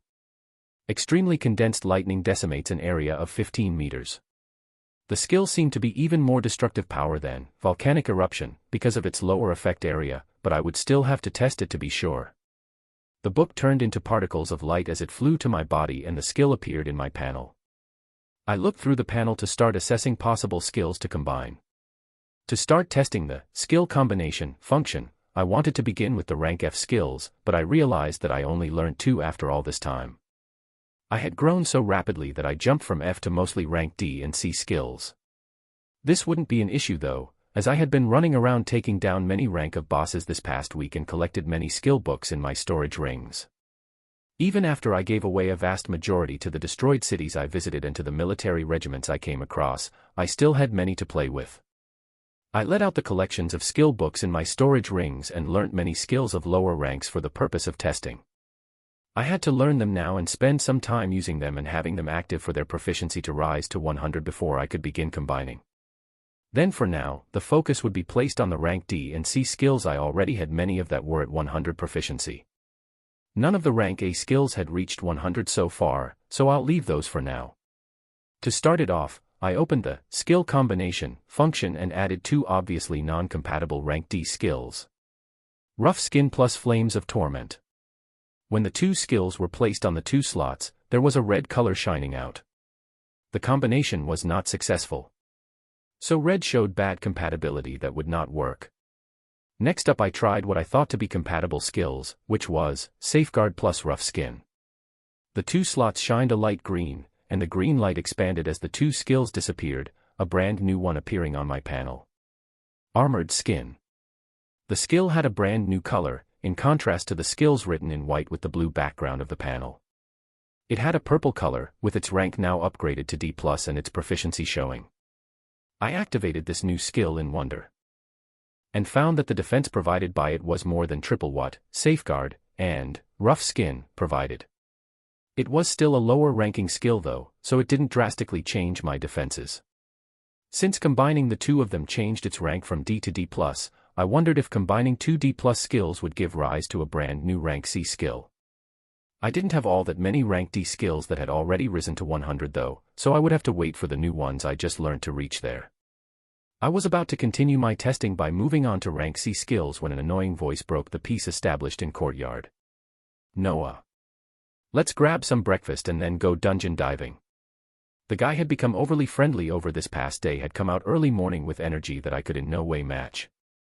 It seemed that his excitement stemmed from the fact that he was able to combine 2 of his rank A skills and produce a powerful rank A+ skill. Veteran hunters like him who had been dungeon diving for the past months had collected a multitude of skills that fit their class, so they had many options of compatible skills that had reached the required proficiency for combination. Well, when I start combining my own, I should have even more to work with. And I was currently the only hunter holding the most powerful rank S skills. Kazuhiko had been able to combine two of his skills called Blade Dance and Dominator's Sword Wave to bring the result of Dominator's Dance of Death. I was curious about this rank A+ skill and wanted to test my newly gained skills too, so a dungeon would be perfect right now. Food came first as I was treated to brand new dishes once again today, with us heading out an hour later. Chapter 63 Experimentation. The country we were in was called King's Harbor. After moving away from the military sector and heading inwards, I was able to see groups of people and hunters celebrating their newly found freedom from the threat of beasts that were heading here previously. Kazuhiko was walking beside me while talking about the power structure of countries in the United Federation and their dungeon diving system here. I recalled a news show I had watched back in Outer Bank X weeks ago that mentioned a similar topic about how hunters were restricted in the United Federation and had to turn half of their loot over to the government. It turns out that this system was placed to raise many peak hunters who were obligated to work for the government and defend the lower-ranking hunters that contributed their loot. This was why hunters in the United Federation had much less mortality rates, as a stronger hunter who used up more of the resources was assigned to each of the teams diving in the dungeon. This built up a system where many strong hunters dived into dungeons with weaker ones. Kazuhiko routinely had to dive into rank B dungeons with rank B hunters while occasionally clearing rank A dungeons with a government-created fully rank A team. It was a good system that I applauded, as it produced many strong hunters and a level of responsibility that caused there to be less deaths in the United Federation when Apocalypse 2.0 occurred a week ago. There were many strong hunters spread out all over the countries, unlike the cramming of powerful hunters into a few specific cities back in the Empire. Right now, we were heading to a rank A dungeon called Babadook's Lair, which was a dungeon filled with strange dark-furred monsters that had powerful offensive skills. Kazuhiko was very confident in my strength after he watched me take down the Black Dragon, so we dived into the dungeon by ourselves. The first floor was an expansive dark space that contained many of those dark-furred monsters, and Kazuhiko moved first, trying his Dominator's Dance of Death for the first time. His figure flickered in and out on the surroundings, his sword releasing a multitude of dark sword waves that smashed into the dark-furred figures and tore through their defenses. There were more than 30 rank A monsters in front of us, but they all received the powerful attacks from this one rank A+ skill and tumbled down like dominoes. Kazuhiko was smiling like a child as he sheathed his sword and watched the destruction he had caused. On the next floor after that, I tried out the rank S skill, Rage of the Thunder Monarch, on the next group of the dark-furred beasts. On top of their heads, a wide expanse of purple lightning roiled out and then struck down. They seemed like thick pillars of snakes that caused destruction everywhere they touched. The rank A beasts didn't stand a chance as their bodies were literally blown apart. Kazuhiko didn't want to be outdone and went to the lower floor with even more vigor. I used Summon Virulent Abomination as we moved further in, summoning the grotesque but lovable beast that tore through the rank A enemies as if they were nothing. I realized that rank A dungeons would not pose a single threat to me as I watched the beast tear through the defenses of monsters. I let the summon and Kazuhiko do all the work going forwards as I focused on possible skill combinations with the skills that currently met the requirements and were compatible. I was able to combine the rank C skills, Whirlwind, and Aura of Haste, to produce C+ Fevered Rush.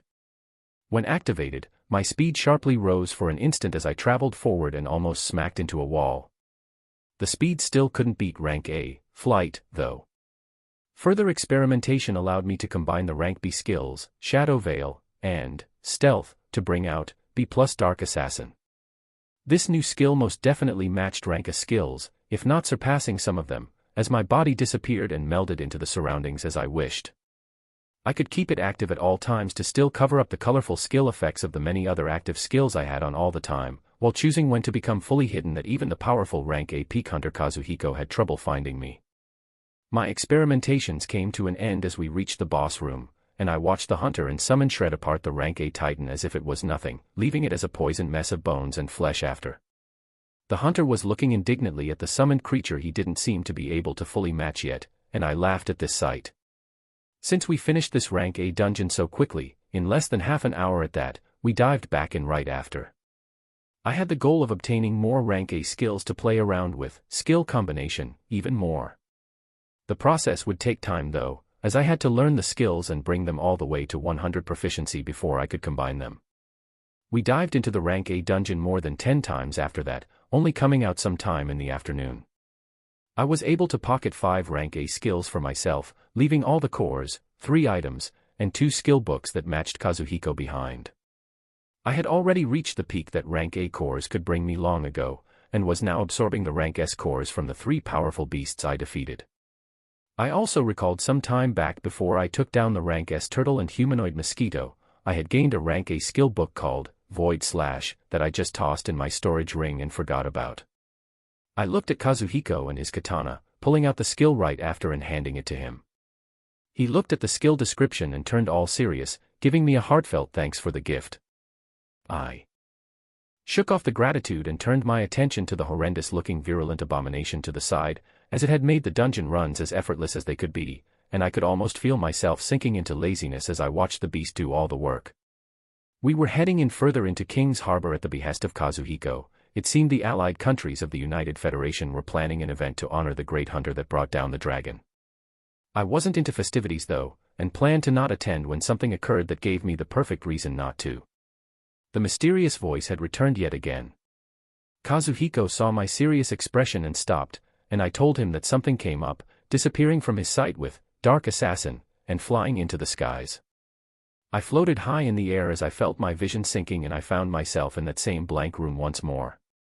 3 figures were still visible in smaller rooms surrounding this one, with the hexagonal prism slowly rotating in this main room. The voice rang out once more as I closely listened. It was time for answers. Chapter 64: The Mystery Behind Dungeons. The explanations began slowly, and soon became huge dumps of information that I had to sift through. To start it off, the being I have been talking to this entire time called itself the planetary core. When I first heard this I blanked out a little. I had been talking to the core of this world this entire time. It went further to further clarify that it was a system of laws congregated together to keep this world alive, so I could also call it this world's planetary system. I cut it down to system for short just to make it easier when I was addressing it. The system had gained consciousness when dungeons first began appearing on this planet, and could only begin to act a step behind the enemies and play catch-up as they began their invasion. Essence of our young world was used to awaken the first groups of hunters, paying an expensive price to grant them inherent skills that enabled them to stand against the onslaught of beasts. This wouldn't be enough to stand against the droves of enemies though, so the system performed its first drastic measure since it gained consciousness. When the beasts died, their essence was lost in the environment and could be reabsorbed by the surrounding world inefficiently. The system took the drastic action of using more than half of its essence to form a system of power that was compatible to the beings in its planet that knew nothing about the new fantastical and magical things they were experiencing. The awakened would now be able to quantify and observe their strength with the advent of an attribute panel, and most of all, the key factor of being able to get stronger by snatching the essence from the beasts they kill. The system used more than half of its essence to implement this new system of power where the essence of dying beasts would be extracted, and the skills and abilities that were buried deep in the beast's essence would be turned to the source of strength for the hunters. Thus came the advent of skill books, items, and cores. Some beasts that later came to be called titans and bosses had a denser collection of essence that allowed for skills and items to be extracted from them, while for other beasts, only cores that reinforced the strength, vitality, and focus of the awakened individuals could be drawn out.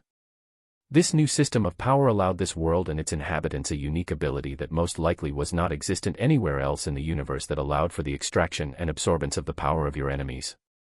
The system had to regain the tremendous amount of essence it lost through this, so half of all extracted energy would go towards the planet's core. The awakened were thus able to make their stand and slowly take back their lands, but much of the world was already decimated by beasts, only giving rise to a collection of countries that later became known as the United Federation and a connection of cities protected under the banner of an empire.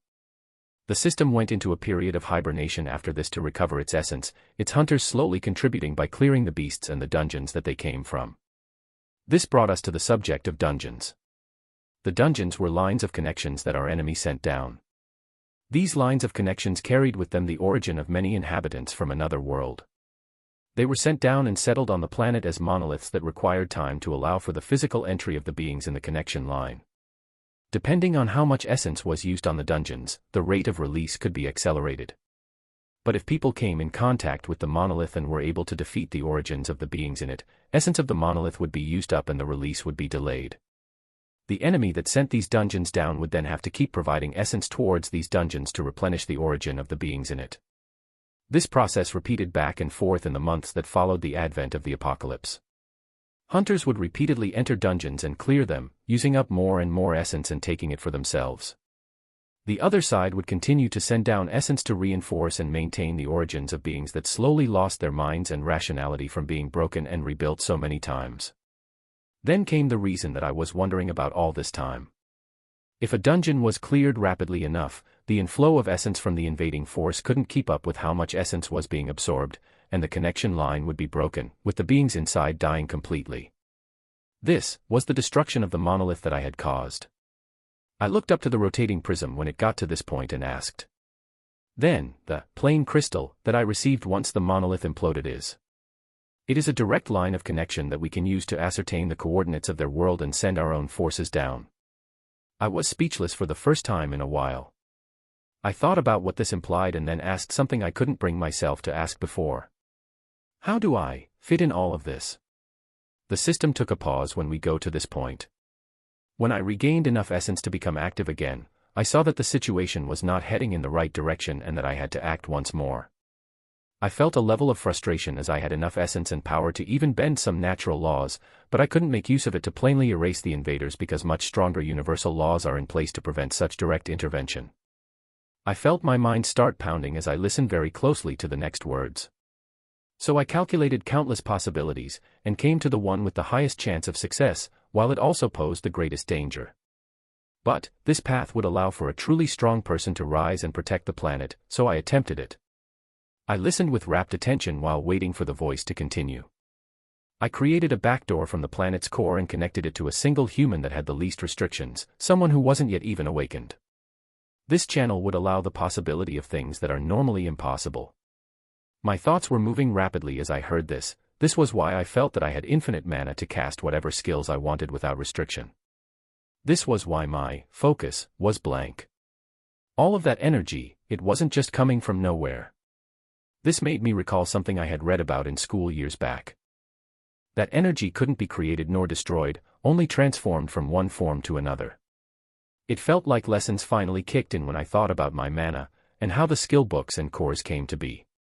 But, could the common laws I knew about even be applicable at this stage we were at now? As for just how much energy an entire planet contained, could the tremendous essence even be quantified? My thoughts were interrupted as the system continued. But, this came at a huge cost and introduced a vulnerability that was not there before. You are connected to the planetary core, and the planetary core is connected to you. If you ever face destruction, the entire planet will follow. Chapter 65 Infinite Mana in the Apocalypse. At a certain point in many people's lives, they come to a moment where they ask themselves, why me? Why did this tragedy happen to me? Why does everything always go wrong for me? Why do some people make millions a day while I barely make 50? Why me? I wasn't even sure if there was a clear answer to this, but I still found myself asking the same question to the rotating hexagonal prism. After getting over the bombshell that my little life actually held much more importance than I initially imagined, I found this question swimming at the forefront of my mind. Why me? This was one of the biggest things I wanted to know. There were many other things like how did the system know if I would awaken as a hunter if the channel was set up long before? How could it be sure I wouldn't be just another human casualty and cause everything to collapse? There were many questions I wanted to ask first, but the first and foremost that came out of my mouth was, why me? A silence followed after as only the rapid rotations of the hexagonal prism could be felt. You were chosen randomly. It just so happened that among the many humans who had yet to awaken, you were chosen by chance. The reply came unexpectedly, and it might have not been the thing I wanted to hear, but I actually felt relief from it. I wasn't some chosen one who was born to do great things. I just received a monumental gift. A gift that I would use to the best of my abilities from now on. Don't tell me that you also didn't know whether I would awaken or not, or even live another day in the case something like a dungeon break occurred and wiped out an entire city. There was no certainty of that either. I mentioned that I undertook this plan because it provided the highest % chance of survival for us all, but that percentage was still very low. I could only make a shot in the dark, because if I hadn't, we would have faced complete destruction in the future. Something like this is normally impossible, with a near 0% chance of working out. It is a completely unique situation. There was a pause as it let these words sink in before it continued. All that remains is that it worked, and because it worked, we now stand a chance to go against the enemies plotting against us. The next phase of our actions is for you to head to the world our enemies reside in and disrupt the structure there. If you are able to completely place the inhabitants of that world under your rule, it opens up even more wondrous possibilities that you cannot begin to imagine. I listened as the system continued to dump a whole lot more information onto me. From the many beasts that died and had their essence absorbed by the planet, memories of the world they came from and their aims were slowly collected and pieced together. Especially the rank S beasts, their essence held much more crucial information. The first thing to keep in mind was that this invasion of beasts was simply a use of pawns to achieve their aim of domination for young planets. The near-infinite reserves of energy that the planet held is what they were after. Just like how countries made up wars to obtain oil, war was now being waged for the countless supplies of energy on a much grander scale. If they achieved their aims and dominated the inhabitants of the world, they would be able to use them as disposable pawns to invade other worlds first and the mining of the planet's essence using specialized dungeons. Entire worlds that had their people dominated could only watch as their world was turned into a mine for the years to come as it cycled through absorbing essence from the outside world and having it stolen right after. At this stage, the world no longer grew. Inhabitants in such a world could not dream of obtaining more power and getting stronger. An example is the race of beasts that became stronger with years of mulating and growing their essence and learning how to cast complex skills and abilities. If the essence of their world was to be taken over by others and exploited for their own uses, their powers would become stagnant. That is where you come in. You are a weapon, and a very powerful one at that. If you descend onto their world and become its ruler, besides stopping any future forces from being sent here, we will have the option of annexing an entire world for our own uses. The words of the system continue to be bombshells every time, but I could feel excitement from them. We first get back at the true culprits who caused so much pain for us, and then obtain an entire. From the collection of memories of those beasts, the world they reside in is a large world under the control of mythical races of beasts. It is a flourishing world that suddenly faced an invasion, and even with the tremendous strength of its inhabitants, parts of it have already fallen under the rule of invading enemies. It is those beings that are now continuing their conquest in that world while using its subjugated inhabitants as pawns to also invade smaller worlds. More and more information kept on coming. I committed everything to memory the moment the other world began being mentioned. Our goal is the same thing. To disrupt their plans and take that world for ourselves. We will not be so weak as to be bullied after that. If we have to, we won't even stop just at that world, and extend our reach to the far corners of the universe. Only with sufficient power can we be confident. With you in the lead, the goal has a large chance of success. For you are someone who is able to tap into a power that is normally constrained by universal laws. It felt as if I was getting the biggest pep talk of my life as I listened to the dominating words coming out of the system. You are someone able to access the unquantifiable reserves of an entire planet. Something sacred that is used to set the order of life, you have it under your fingertips. You can call it endless. You can call it infinite. Never in your lifetime will you feel like you do not have enough energy no matter how high you continue climbing. When you soused in your conquest and bring the apocalypse that you faced unto other worlds, obtaining their sources of power too, you can factually state that you have infinite mana in this era of apocalypse. Chapter 66 Preparation. Utter and complete silence. I could feel the beating of my heart and the blood rushing through my body as I finished listening and said, "When do we start?" A horned being was reading complex data in an unknown location with a furious expression. Something unexplainable had occurred on the same planet that had shown abnormalities some time back. The signals placed on the pathetic beasts that held a level of power had all but disappeared. This gesticulated a message of failure. They wouldn't be able to start any operations on this planet for the time being. Having diverted many pieces into this one planet so frequently caused them to be restricted towards it. They could not forcefully send more pieces for at least a few months as these restrictions loosened. The being's anger quickly reduced as he changed his mindset. His role was only to pioneer and establish connections to other worlds in preparation for takeovers in the future. Many of his peers still had their focus on finishing the conquest of the major world they were in now. The only pockets of resistance remaining were the kingdoms where lineages of mythical beasts were ruling, as well as the frozen kingdom where the last of the human race on this planet was thriving. A devilish smile appeared on the horned being's face as he thought about his contribution that led to the downfall of the most powerful kingdom in this world and allowed for them to take root fully. The remaining places would all fall in due time, no matter how long it took. He could already see it happening in front of his eyes. For he is the personification of lies and evil, the Prince of Darkness. Ranked 68, he was commonly known as Demon King Belial. Places all over the world were becoming stabilized as hunters performed their roles and quelled the onslaught of beasts. Cities in the Blessed Empire and the various countries of the United Federation were discussing the regulation of dungeons across the world. New knowledge was coming out every day that ascertained how frequently dungeons had to be cleared in a day in order to completely destroy them. The number of times differed depending on the ranks, with lower-level dungeons requiring to be cleared many more times until their monoliths were destroyed. The conclusion wasn't fully ascertained by the hunters, but the actual cause was that lower-ranked dungeons required less supply of essence to be kept active, and thus could more easily be replenished as they were cleared. High-ranking dungeons required significantly more essence in order to replenish the origins of the beasts inside it, thus required a less number of times to be cleared before the outflowing of essence surpassed the inflow and caused the destruction of the dungeon. The discussion taking place was which number of dungeons should safely be left for hunters to regularly clear and become stronger, while putting the effort in CLU.S.Ters where many dungeons appeared and it would be better to destroy them before a dungeon break occurred. The discussion and regulation of this was ongoing, with the different countries and cities deciding for themselves what was best. I had spent a significant amount of time talking to the system in that blank room and learned many more things. I was currently flying back to the Star City of the Blessed Empire to receive awards and recognition. In the grand scheme of things, it wasn't that important to me right now as my mind was fully filled with dangerous information and I was only thinking about the expansive world I would be descending in soon enough. I left King's Harbor after sharing a few words with Kazuhiko and apologizing for not being able to stay any longer.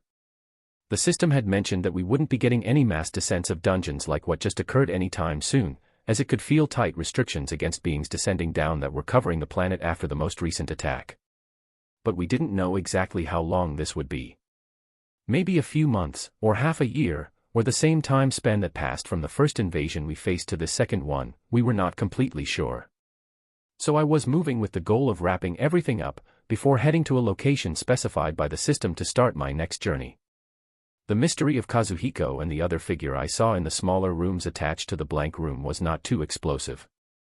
The other figure that shone with a golden light was most likely the strongest hunter of the Empire, Steel Mikhail.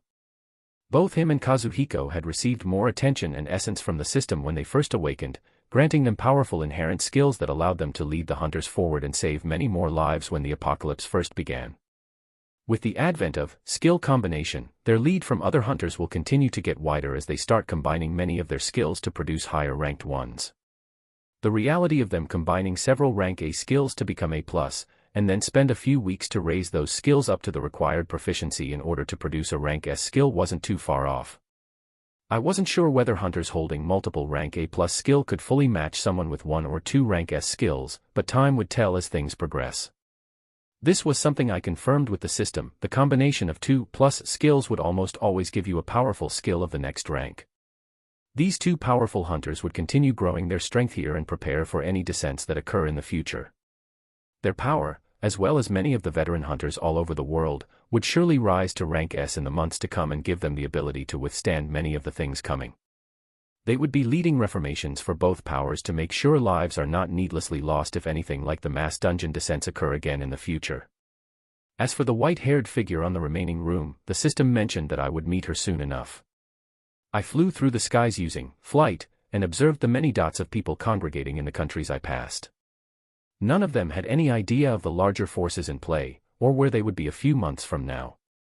They all felt the momentary peace and calmness that was settling right now while mourning for the many that lost their lives. After I passed a few countries and continued my reflections, I casted Summon Virulent Abomination, and got on top of the terrifying beast that was much faster than me. A green streak passed across the clear skies, crossing the border between the 2 nations. Chapter 67 Maybes. I made it back to the Empire after another 6 hours of flying at high speeds atop the Virulent Abomination. On the way here, I had learned the 5 rank A skill books I gained from Babadook's lair. The 5 of them were Earth Armor, Recorder, Permafrost, Combusting Spears, and Language Comprehension. Out of all of these, the one I found most interesting was Recorder, which allowed me to replay anything I saw with my eyes while activated. I could of course keep it active at all times, which meant I could rewatch everything like a film if I chose to do so. I was still finding ways that I could use this skill effectively. I also combined more skills that had high compatibility, putting together the rank B skills, Cold Fire, and Greater Cold Penetration, to bring out B+ Boreal Penetration. The Fire Element rank B skills, Greater Flame Penetration, and Burning Soul, also combined to bring out B+ Blazing Penetration. A few of my rank A skills were nearing 100 proficiency, so I couldn't try fusing any of them yet. I already had a few ideas in mind for when they met the requirements. My thoughts came to a stop as I flew towards Star City's military sector, where I was met with rows of soldiers and hunters giving me praise. Communications had long since spread from the United Federation, with the allied countries there praising the Empire for the aid and sending forth their top hunter to help. Relations between the two forces were turning for the better after they realized just how deadly their common enemy can be, as well as the strength I showed. There would be more cooperation between the two nations moving forward, and less of the political attacks and spread of propaganda that many of us had been accustomed to. Peace in the world was in no way achieved, but steps were being taken to try and build it. Humans always found new ways to be selfish and stupid, so who knows where we'll be a few months from now. I tried to disperse the regiment of hunters who definitely had better things to be doing as I was led into an old office that gave me nostalgia. It wasn't the rugged man with an impassive expression in it, but a woman with a military uniform going through stacks of papers. The person in front of me was naturally Elizabeth, who was trying to honor the memory of her friend and manage the logistics of Star City while still acting as an active hunter. Much of her time was now stretched between office work and dungeon diving, giving no time for anything else. She wore large round glasses that she pushed up when I walked in, and a huge smile bloomed from her face. The next few minutes were spent talking about the events in the United Federation and all intricacies that went with it. She also let me know how my presence was requested at the Empire's capital so that I could be properly rewarded. When we got to this point, I thought about the stage I currently stood at and realized there wasn't really anything that I wanted or needed that the hunters here could provide. My only goal currently was to let them know that I would be disappearing, with only a few selected higher-ups knowing that I was heading into the enemy's den. I had already told this to Kazuhiko before leaving, and I left the decision of who he would tell in the United Federation in his hands. My secrets were too grand to share with everyone else, so I used the same excuse I told Kazuhiko to Elizabeth. The first had found a way to use the plain crystal that comes out from destroyed dungeons to go where they came from. That I had grown powerful enough to try and disrupt the enemy's plans on their own turf. When I first told Kazuhiko this, he had stared at me silently for more than 5 minutes before he nodded with an unreadable expression. The hunters of this world were no doubt about to become explosively more powerful, but they weren't at the level of withstanding the enemies I would be facing. The system wanted to conduct a covert takeover, where I would rise to power in that world as a native, and not as an invader. A similar difficult-to-read expression appeared on Elizabeth's face after I finished talking, and she looked at me hesitantly, as if she wanted to bring herself to say something but couldn't. I looked at this woman that I hadn't spent too much time with to really get to know her and thought about things that could have been if events were playing out differently. Maybe there was a possibility of something to grow and be nurtured under different circumstances, but not now. I quickly changed the subject before that hesitation of hers turned into something else, and we wistfully moved on to other matters. Over the next few days, many things occurred as I traveled around the Empire and lent a hand where it was needed. If dungeons needed to be destroyed, I would be there to do it much quicker than the groups of hunters that were required to do it. Something of interest to note was me finally getting a rank A skill that was a bit stronger in its usefulness when compared to Dark Assassin. It was a rank A skill called Obscure that covered my body with a dark smoke which quickly turned me transparent. I actively looked for more covert skills of rank A and even B so that I would be able to produce compatible skills to quickly bring out a powerful rank S hiding skill.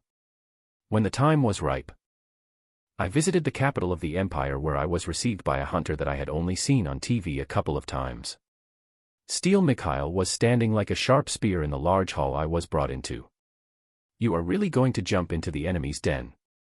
These were the first words I heard from the man that seemed to give off a strong sense of strength and righteousness. He was among the few higher-ups that would know that I would be disappearing soon. He was one of the defenders of the world that the system chose. With his vast amount of time active as a rank A hunter, I wouldn't be surprised if he already held multiple rank A skills that had reached 100 proficiency and had high compatibility that were already fused, boosting his power by a large amount. When I nodded to his question, he spent a few seconds looking at me before he spoke again. We will be placing our hopes on you for the future then. I want to thank you in advance. The future, huh? I thought about the things to come as I spent some time talking with Mikhail. The guy was very straightforward, asking me what information I had on the enemies we were facing. The extent of my strength was known, with my power-suppressing beasts that hunters at this stage had trouble dealing with, so he didn't question my confidence when I discussed my goal of disrupting the enemy's power in the world they were in. I gave out the basic information without delving too deep to even get near my secrets, spending a significant time talking to him before he was content.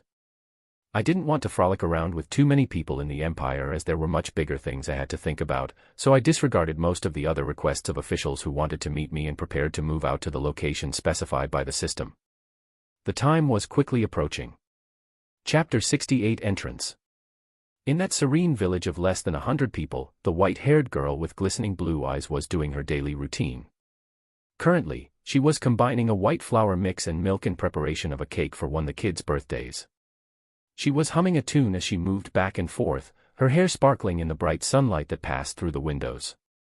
She was absorbed in her work as she abruptly looked up and felt something, standing up and cleaning herself up before she moved out of the small house. She smiled at the kids that were already running about early in the morning and the old ladies that were rocking on their chairs. She made her way from the collection of houses in the small village and neared the blue transparent barrier that was surrounding it. With a movement of her hand, the blue barrier opened up a wide area, and a dark-haired man with a calm expression could be seen standing outside. I finished all my preparations and goodbyes in the Empire, and I soon arrived at the specified coordinates given by the system. It wasn't like I was leaving this place forever, so I didn't feel a huge sense of loss as I knew I would be coming back. As for why I came to this specific location, it was because this was one of the most important places on this planet with a congregation of essence where a transfer to another world could be done most efficiently. I twirled the plain crystal I had in hand as I flew down towards an empty clearing that only seemed to hold trees. There was a specific way these crystals could be used, so no matter how hunters played around with them, they wouldn't find any results. From the words of the system, specific regulation of essence was required to send anything across worlds, and the people on this planet were nowhere close to having that level of control to allow them to do this without the help of something else. Beings that were born in larger worlds that had more experience with mana had much better ways to utilize it, with them requiring only a large amount of essence to be expanded before they sent down hundreds of thousands of beasts across worlds. I reached the ground of the forest clearing and waited a few seconds before a wondrous sight opened itself in front of me. A few feet away, I saw the appearance and dissolution of a transparent dome as a small pathway opened up, showing the figure of one of the most beautiful things I had ever seen. Glowing white hair and striking blue eyes, the figure sweetly smiled at me and said, "Come in." I shook myself and walked through the pathways as the dome began to close, following behind the figure that was skipping towards the center of what seemed like a village. Small houses that you would see in olden times were widespread, with plots of land growing a multitude of crops and a few barns present here and there. My entrance was garnering attention from the people in this village, but the moment they saw the girl walking with me, their apprehensions seemed to have faded and they went back to their work. I followed the figure of the girl while looking curiously around this new place that seemed like a mini paradise that would forever remain untainted. We arrived at a small house that we went into, and passed the simple rooms while heading out to a small courtyard behind the house. The place seemed to emanate peace as the girl sat herself down on the green grass in the courtyard and looked towards me. "Big brother, do you have everything prepared?" I nodded at this girl as I thought about all the foods and essentials I had packed into my rings after I reduced the number of skill books in it. I had learned so many skills that my panel was a pain to look at. I only chose to learn lower-ranking skills that I could keep active at all times to build up the proficiency, as too much time would have to be put in to bring them up. The goal was to combine these many lower-ranking skills and slowly advance them to higher grades until I had many high-ranking skills that were compatible to work with. A few of my rank A skills were only a few points from reaching 100 as it took a longer period of time for higher-ranking skills to rise in proficiency. I was excited to combine some of them when the time came. I pulled out one of the plain crystal, as I held and transferred it to the girl while asking, "Who are you?" She smiled sweetly as she twirled with the crystal in her hands and replied, "You can call me Sophia. I am a sort of a guide, I guess." Laughter came out of her fair lips as she hesitatingly said this. She was one of the figures I saw in the attached rooms that were present when I talked to the planetary core. She had her own part to play in this, the same as Mikhail and Kazuhiko. I had my own, much important part that would start right now. I nodded to the girl as the crystal in her hands shone a blinding blue light. I couldn't activate it no matter how much I tried before, but a simple touch from her had done something to it. "Big brother, are you ready?" I rose up while looking at the surroundings of the courtyard and the blue skies all around us. I enjoyed the surroundings around me as I could feel my heartbeat increasing as the time neared. I nodded at the girl whose body began shining blue just like the crystal in her hands. The blue light expanded and became a square box as it covered the area I was standing on and became brighter. I could feel transparent lines of energy wrapping around me as the light became more and more condensed. After it wrapped all around me, a blue beam that seemed to reach the ends of the sky shot out, and I disappeared. The white-haired girl watched the energy settling down as a wide square crystal materialized near her at a high speed. She grabbed the crystal the moment it finished forming and took it with her into the small house. She placed it on top of the table as she looked at the complex lines of data that began showing.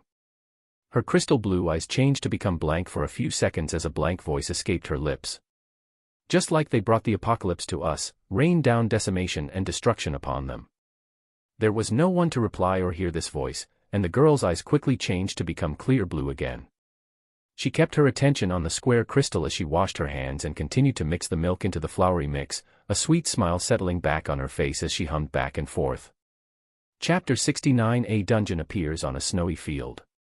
I couldn't really describe the weird feeling I was currently experiencing as I traveled with dense blue energy all around me. My vision was fully obscured as this process continued. I didn't know how much time had passed before I felt a change, and then an impact occurred.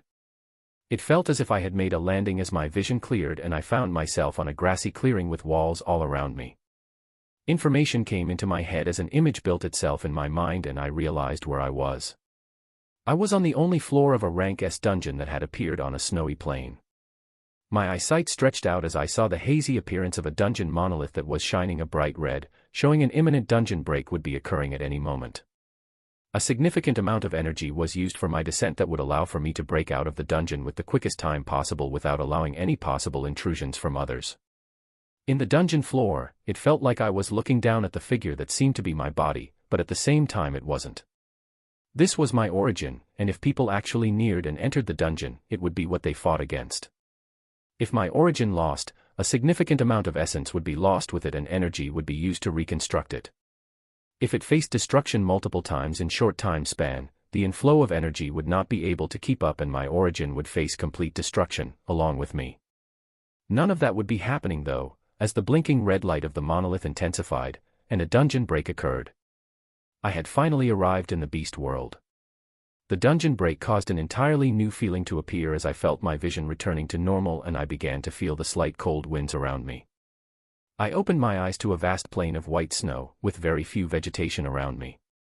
Only large white trees could be seen around me as I felt the air of this world for the first time. The first noticeable change that I noticed was the abundance of essence that could be felt in the air. The energy seemed palpable as I stretched my hands out and felt everything around me. The air on this cold and windy night felt like the most refreshing breeze I had ever had the chance of taking in, making me enjoy the feeling for a few seconds. I reveled in this feeling as I casted flight and rose into the air. The winds became more furious the higher I went as I began to observe the fantastical sight around me. In the skies not too far away, something I never thought I would be seeing in my lifetime could be seen. A huge landmass was somehow floating in the sky, the size of it no less than the cities I had become used to seeing while flying over the skies of the blessed empire. I didn't know how the landmass remained so securely in the skies as it towered above the ground magnificently. I activated all of my stealth skills and used eagle eyes to further check these unbelievable sights I was seeing.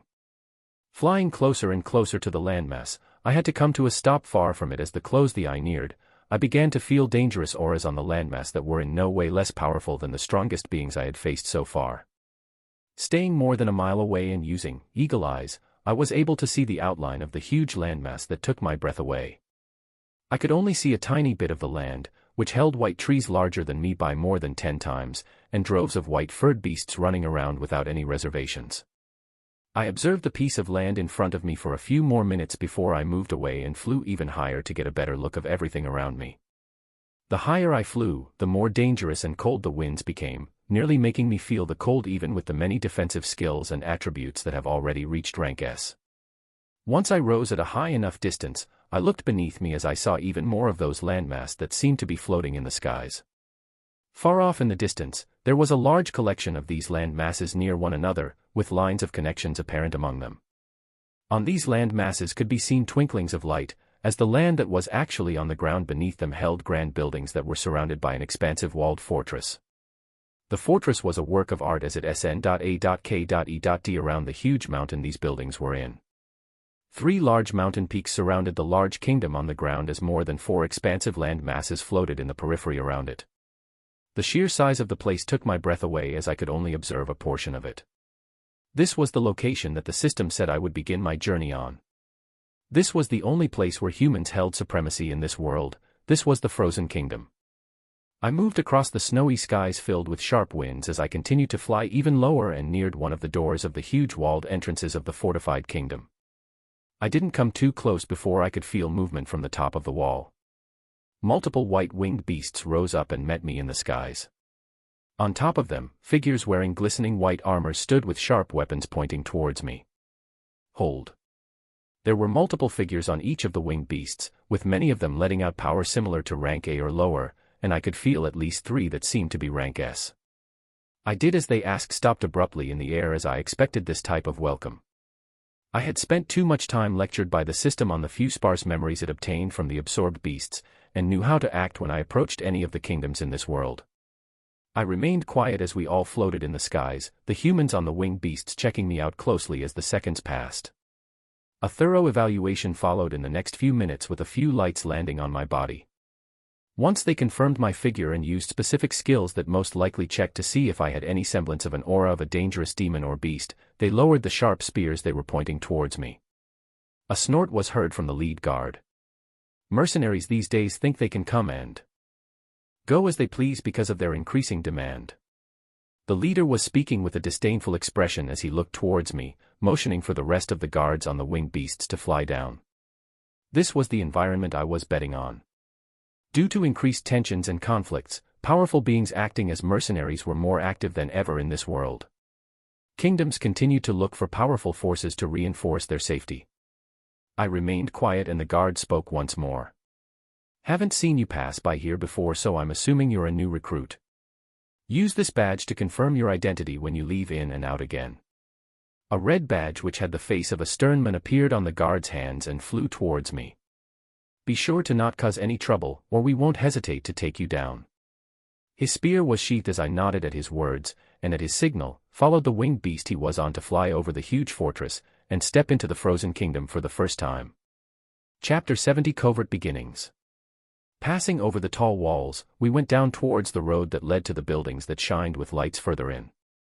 The guards warned me once again before telling me not to break even more rules like flying over the lands.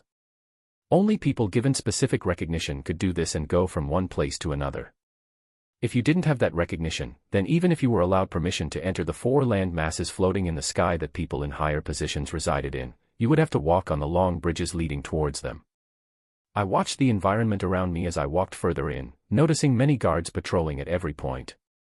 My power that only seemed to give off the vibes of rank S did not raise any eyebrows, as there were many guards at rank A and the captains leading them seemed to be rank S. I soon reached the buildings where even this late at night, there was a bustle of activities going on.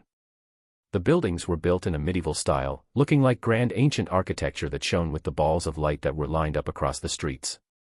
I could see various pubs and restaurants, with a few larger buildings that seemed like hotels apparent at every corner. The people walking around looked no different than the humans I have known all my life. Some had fair complexions and others had dark complexions. Hair colors of all sorts were abundant though, as I had seen a few people sporting radiant red hair, some blue, and others extremely dark shining hair. There were even a few mixtures of humans and beasts, where some people were walking around with tails or others had ears or other facial characteristics of beasts. I marveled at the sight of all these new faces. Many of the people I met seemed to be rank F or E awakened individuals as they let off weak levels of power while the large percentage remained as normal humans. But the number of people that would be considered awakened definitely exceeded the numbers you would commonly see in the Empire or United Federation. I continued walking around and taking in the new sights as I went further in. At the center of this entrance town was a building standing out amongst the many that surrounded it. It had a striking set of words plastered at the front. It was, Mercenaries' Hideout. It seemed like I had found the place to begin my journey in this world as I opened the wide doors into the boisterously loud building. It was a busy scene as people moved in and out. There were seats and tables in one section where people were eating and conversing, and there was another section that looked like a place where official business took place with workers standing behind a counter. The conversations were fairly interesting as I listened in while observing everything around me. Hey, how can you drink so comfortably when demons are building their forces to come kill all of us, huh? Bah, you worry too much. The Frozen Kingdom has never fallen in the millennium of its creation. You think some ugly mugs would swoop down and do it in a few years? Ugly mugs? You obviously haven't fought against them before. They're relentless and fight with everything they have. Trash like you wouldn't stand a chance. A few drunks were trading insults back and forth at the state of affairs, talking about heavy topic with a light-hearted tone. From the information I received from the system, the demons they mentioned were the same ones that targeted my world. They were able to set a foothold in the beast world and are now expanding their forces to conquer every corner of the world. The Frozen Kingdom was one of the remaining kingdoms that stood strong against them. I had found out the identity of the enemies that caused a tremendous amount of pain and death, and I was ready to begin rising up in this world by taking everything I could. So how would I go about it? Nearly infinite mana to play with, but currently only at rank S, and only holding a few rank S skills at that. I haven't even been able to max my attributes while absorbing rank S cores. From the possible pathways discussed with the system, becoming a mercenary in this world was the fastest way to do this. Mercenaries commissioned by the kingdoms took the role of defending it in the front lines whenever rogue beasts or demons threatened them, and were routinely tasked with forming groups and reducing the size of the beasts populating nests. An example of a nest was one of the large landmasses floating in the air that I had seen while flying over here. Nests were a place where large amounts of essence congregated, giving birth to a multitude of beasts continuously. Were these nests left alone, mindless beasts would overflow and eventually a large amount can rise up to threaten the safety of the surrounding kingdoms. From piecing together the memories of the 3 fairly knowledgeable rank S beasts that I took down, which the system absorbed half of their essence, the Frozen Kingdom currently had 3 nests in its nearby surroundings that were monitored and routinely cleared if needed. I could only imagine the beasts congregating in those nests, as even while observing one more than a mile away, I could already feel powerful presences that I hadn't come across before. They posed high levels of danger, but to me, they were also huge opportunities to rapidly gain more rank A and S skill books, as well as skills of the next rank. They were one of the main ways I would be increasing my power rapidly before I found a way to grow my influence and work to limit the expansion of the demon forces until I can move on to the next stage. But currently, I was in a different world that had an entirely different way of living, with no money for anything. I looked through the many cores I had farmed the few days that I spent in the Blessed Empire before coming over here. The cores that condensed from the beasts that hunters killed under the system of strength that the Planetary Core instituted were a broken-down collection of essences that were more easily absorbable by the newly awakening hunters. Beasts normally had their own essence cores in their bodies, but when killed by the hunters with the system, these essence cores would be extracted and changed to smaller cores if they were normal beasts, or into either cores and skill books or items if they were powerful beasts considered as a boss or titan. The inhabitants of this world were all born differently, with some like the dragons receiving innate skills and energy from its powerful bloodline, or humans training for years taking in the essence of the world while also killing and absorbing the cores of beasts and honing their usage of essence to create deadly and destructive ways of using their energy. People and beast folk like these usually took the role of mercenaries, adventurers, or as soldiers that defended their respective kingdoms. But the fact that cores were widespread and used universally meant that I had the currency of this world, albeit it was broken down into small portions. I approached one of the desks that held a stern woman with a business demeanor and pulled out a few cores to exchange for the common currency as the gears in my mind continued to churn while absorbing and learning everything about this new world. Chapter 71: Lodging and Skill Combinations. The woman at the front desk had a stern attitude as she handled all the mercenaries coming in and out. I went forward and laid out a pile of rank B cores to start it off so I could gauge the level of wealth I held. 50 rank B cores rolled on the table, the woman taking her time to count them all carefully. Her cold voice rang out. 50 deconstructed rank B cores, amounting to 10 full cores. They can be exchanged for 100 gold coins. I listened to this conversion from cores to the common currency of gold coins and nodded my agreement towards the front desk. 100 glistening gold coins appeared on the table the next instant and I took them into one of my storage rings. Before I turned and left, the woman spoke again in the same cold tone. Will you be joining the extermination task force heading to the Skypeak nest tomorrow? Your power matches the requirements. A task force that was heading towards one of the nests. My eyes gleamed as I heard about this and I asked for more information. The task force is made up of mostly rank A and a few rank S mercenaries that are leaving at 9 a.m. sharp. If you plan to join, here is an identification medal that will keep track of all the mercenaries on this mission. Don't be late. I grabbed the outstretched medal from the woman and thanked her for the information as I turned away. The medal was very light on the hands and had the symbol of 2 crossing swords. I placed some energy into it and felt thin lines of connection to a few points in mercenaries' hideout, as well as points that extended all over the town.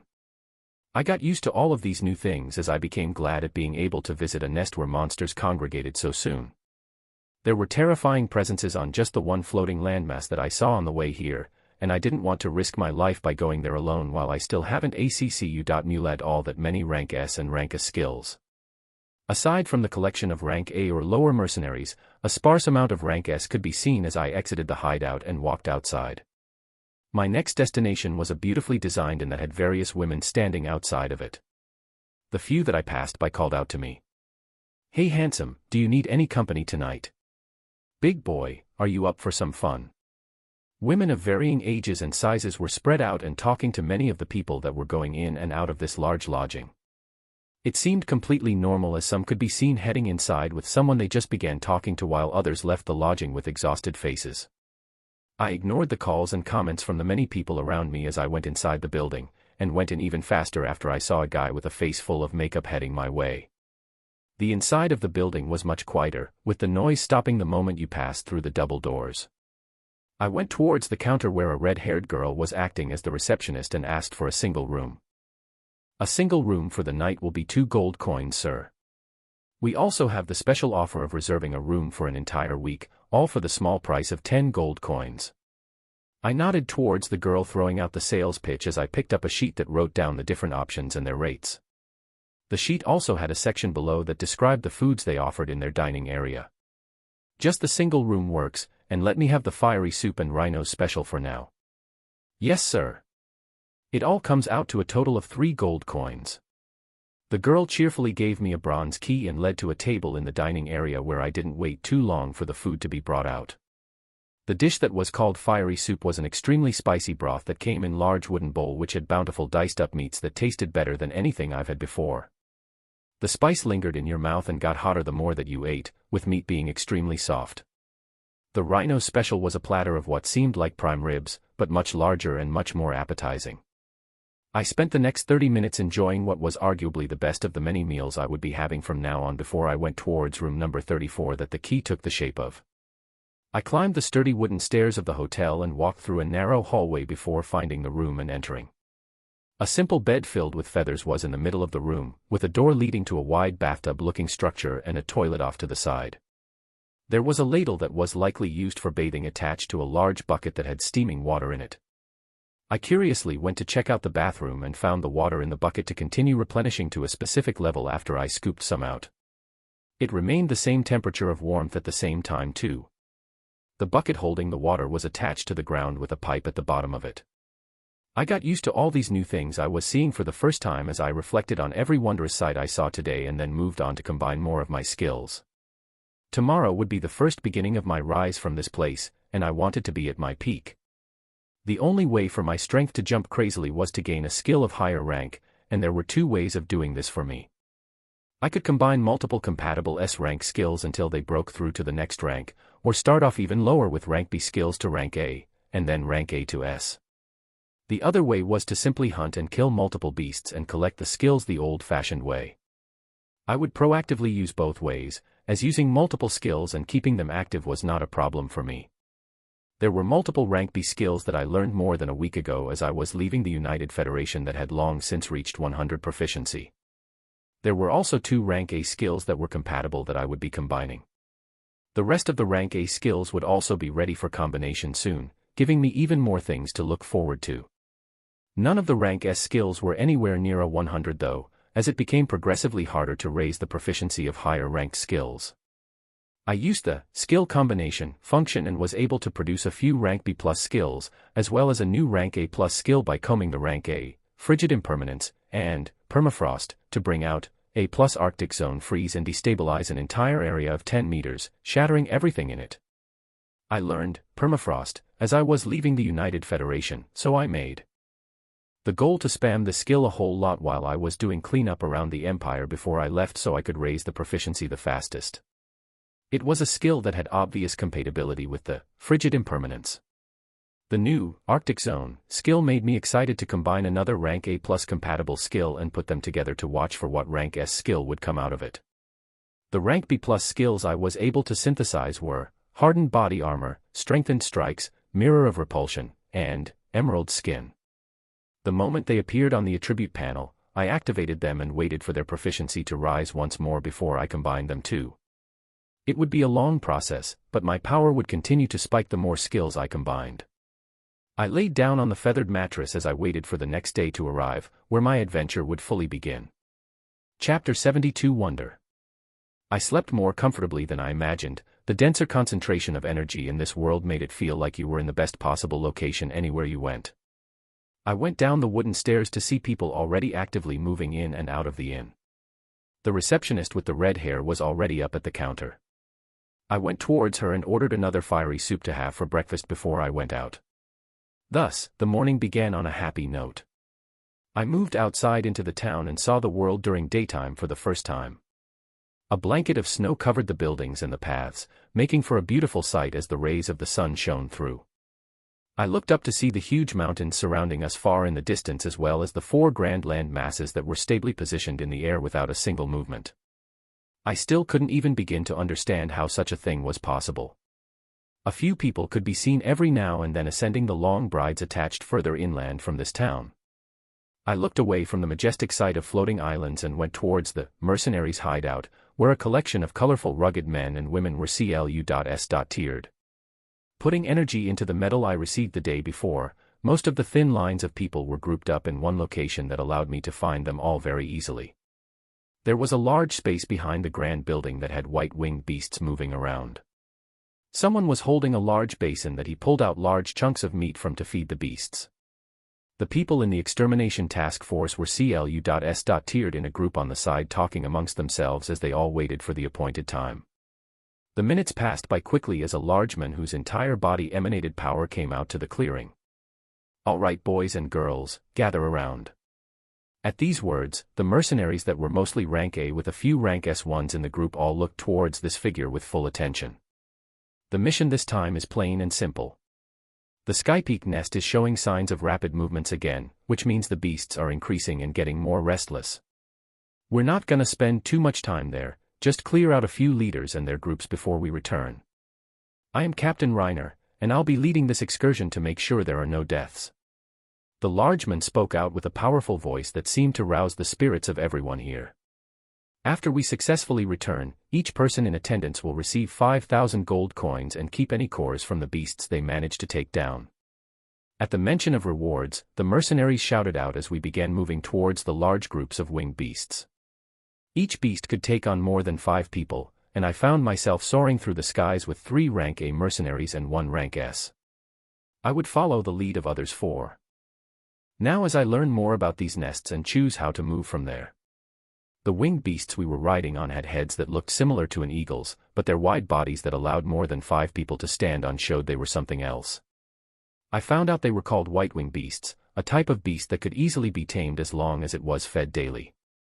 We flew on these beasts and passed the huge wall of a fortress where guards with similar beasts were stationed. Mercenaries assigned to specific missions had the pass to fly over the town if they were using these beasts. We left the entry town of the Frozen Kingdom and went towards the huge floating landmass I had seen on the way here.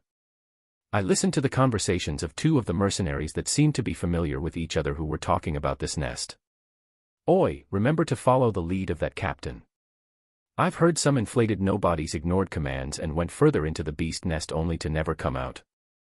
TSK, how many times do you have to give pointers, eh? I know we'll definitely be staying in the outer ring of the nest this time around.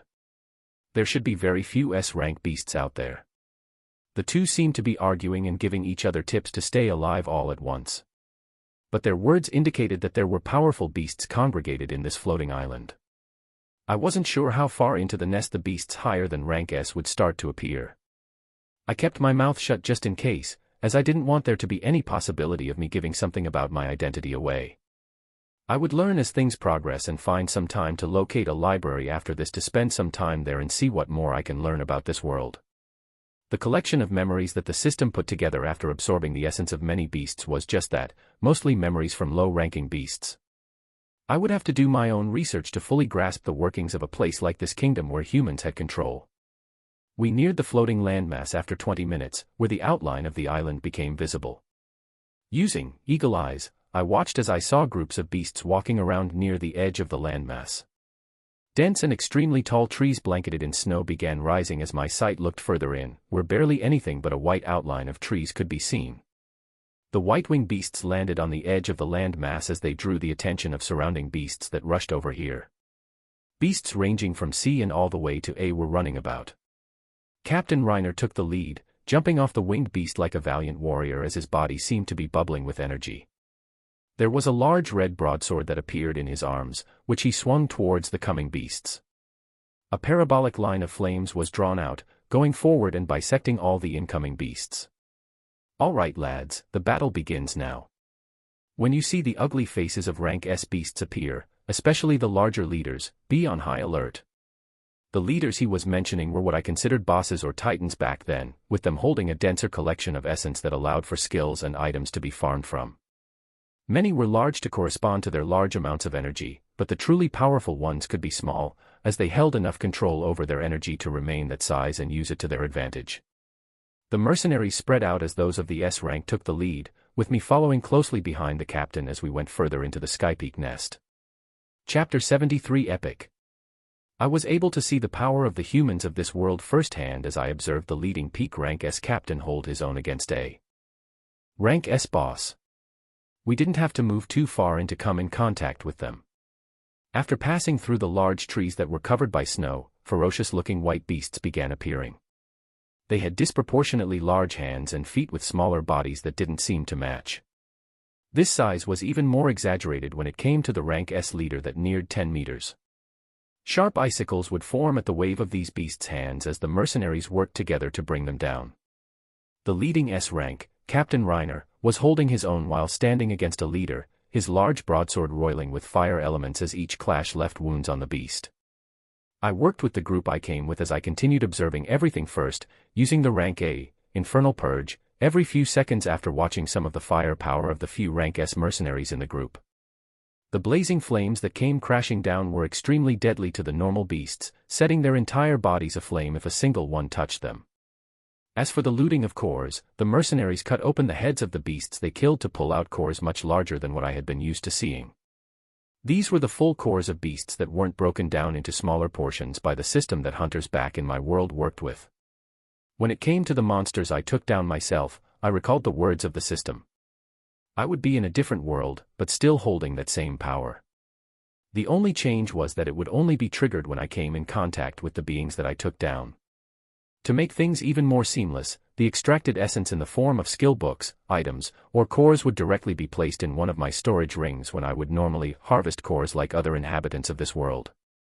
With this in mind, the extermination groups moved forward while staying close together and taking down the beasts that came rushing out.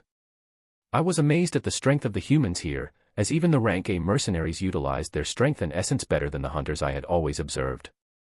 Only after the hunters begin to fully utilize skill combination do I see them catching up and eventually exceeding this level of strength. The S-rank hunters came out with colorfully destructive spells that mowed down the normal rank A beasts and would only be blocked by rank S leaders. One red-haired mercenary raised her magic staff forward and a blazing phoenix appeared in the next moment, rushing towards a group of beasts where it exploded and engulfed them in flames in an instant. I observed all of this as I continued to use Infernal Purge to take down normal rank A and S beasts, along with a few rank A leaders so that I could increase my collection of rank A skills. Today wasn't the day for me to go all out and massacre everything on sight. I would watch and learn as much as I could, before I find the time to come out here myself and go all out. I was filled with expectations as I thought about running around this huge nest with all the beasts in it. I would have confirmed the highest power of beasts that lay deeper in the nest first though, as I couldn't play around with my life. The power I was showing matched the rank S mercenaries, as even though the damage was somewhat lower than rank S skills, I could put up the act that Infernal Purge could be casted more frequently because of its low damage. My role in the task force became handling the large groups of normal rank A and S beasts, while the other rank S mercenaries clashed against the leaders. Low-key. I had to start off by being low-key for now. Captain Reiner began looking towards me favorably as I made the work easier by clearing many of the beasts with the area of attack skills.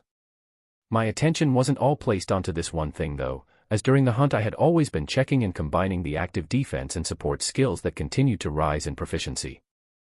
Through the combinations, I was able to produce a few compatible rank B+ skills that weren't worth a mention as they were right now, but would be useful when I received rank A skills through them. It would take a few more days, but those few days meant more than 4 rank A skills would come to light from the combination of multiple rank B+ skills.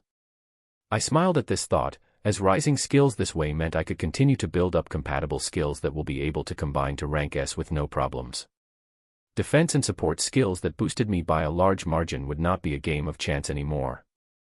The extermination task force was performing extremely well with the decent leadership from the captain and my addition that made the work all the easier. An entire half a day passed as we moved across the fringes of the Skypeak nest, never daring to go too far inland. After we cleared many of the disproportionately sized beasts, we came across other varieties as we went further in. After we finished clearing a few more beast groups, the mercenaries came to a halt at the command of Captain Reiner. His hand was in the air as he looked forward with deep concentration. We were in a position that was further inland than any other time as the beasts had begun to thin out in the periphery. His large voice rang out. "We will stop here today. If we move any further in we will intrude in an epic ranked beast's territory." At the mention of this, the mercenaries adopted solemn faces as they began to move back. My heart palpitated as I confirmed the next rank above S, epic rank. Many ideas passed in my head before I quickly knocked them down. I wouldn't be so rash as to have a head-on collision of something that high of a rank before I collect many defensive rank S skills. I would rather be overly prepared and protected than suddenly lose my life with rash decisions. I breathed out calmly as I followed the rest of the group to move out of the huge land floating in the sky. A voice rang out. I was lost in my thoughts. "Rookie, exemplary work out there today. It cut our time by more than an hour. Where has someone like you with a large mana pool been hiding all this time?" I came out of my head and smiled at the captain that appeared beside me. I was honing my skills privately until I was confident enough to take on these beasts. "Haha, honing your skills until you reach such a high rank. You're too cautious. If you had trained with other mercenaries, that flame skill of yours might have already reached S rank." He paused as he looked me up and down before continuing. "Come back with a few of my people so you can get to know the mercenaries you'll be working with from now on. We can't let a talent like you go to waste." "Haha, sure." I listened to the large man's words and agreed to go along. I had to become known in this frozen kingdom little by little. I wouldn't start off with an explosive show of power that would raise heads, but become known slowly as my power increased in the shadows. Chapter 74: A Chance Encounter.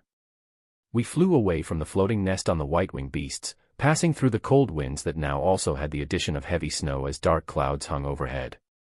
My sight was locked onto this Skypeak nest that I would most definitely visit for myself in the future. I was lost in my thoughts as we passed through the falling snow and became entranced with the scene playing out. The land floating in the sky receded from view as we approached the outline of the frozen kingdom. The minutes passed by in the skies as I introduced myself to the mercenaries I worked with today. We passed over the huge fortress wall and landed in the back of the mercenaries' hideout, in a few minutes, where 5,000 gold was given to every participating mercenary as a surprised receptionist came out and saw us returning much earlier than expected. I was looking forward to learning the rank A skill books now sitting in one of my storage rings as I followed Captain Reiner's group. It was him and 4 other S-rank hunters. After the extermination task was confirmed and the rewards handed out, we went further into the kingdom past the entrance town. The buildings became larger and grander the further in we went, and the beginning of one of the grandiose bridges that SN.A.K.E.D towards the sky to one of the floating lands above us appeared. The bridge was wide and long, with rank 2 S guards decked in an exquisite white metal armor standing guard. Anyone that wanted to pass the checkpoint had to have proper authorization, or they would face the cold blades of the 2 guards if they tried anything funny. The boisterous attitude of Captain Reiner came to a stop as we neared the bridge and saw an escort taking place. An exquisite carriage waited besides the bridge. A veiled woman that became surrounded by peak rank S guards got off and was walked towards the bridge. Captain Reiner's entire demeanor changed as his voice lowered before he respectfully called out to the figures in front of us in a tone I was hearing for the first time today. "Princess, it's my extreme pleasure being graced with your sight today." His voice was low but clear, ringing out clearly in the ears of the figures up front. The guards standing besides the veiled woman showed annoyed expression as they turned to look at Reiner, seemingly this not being the first time they've come across something like this.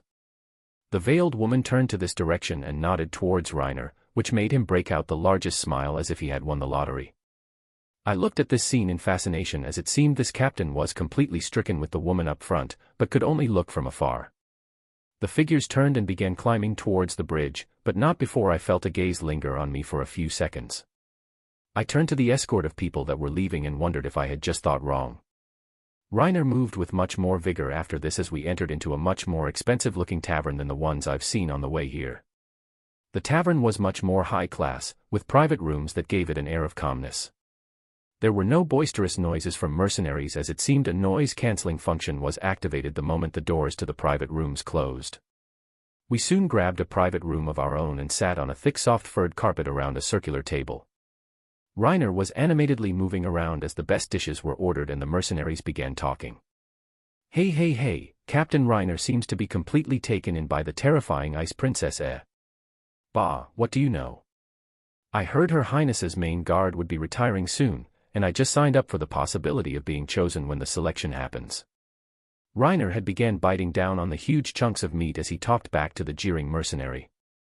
Oh, you actually think you stand a chance from all those geniuses that are fighting for the position? The burly captain gave a hard look to the voice that spoke as he snorted and replied. My power is peak rank S, if I don't stand a chance, nobody does. The mercenaries continued their back and forth. As I listened in and enjoyed the food. The Ice Princess was apparently one of the royalties residing and controlling the snowy peak that was floating not too far from us. The subject of the people currently in power who controlled the forces of the Frozen Kingdom made me think about my own plans to increase my influence in the future. The easiest path was to rise to epic rank or higher, obtaining a level of strength that would allow me to carry out many plans. But how do I go about it without causing bloodshed and strife on these people that were not the enemies I came here for? Rising through the ranks in times of war would be the best possible outcome, but the Frozen Kingdom was surrounded by mountains and had tight defenses. The forces of demons that were spreading out might target this kingdom soon, but I didn't know when. For now, I would prepare as much as I could before events explode.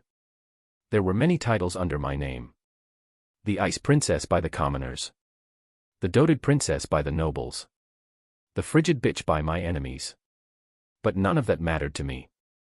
Because I was living on borrowed time. I had no energy to spare to those that fawned over me or those that criticized me. I held the unique skill, golden rule, that was passed down since my beloved mother met her death.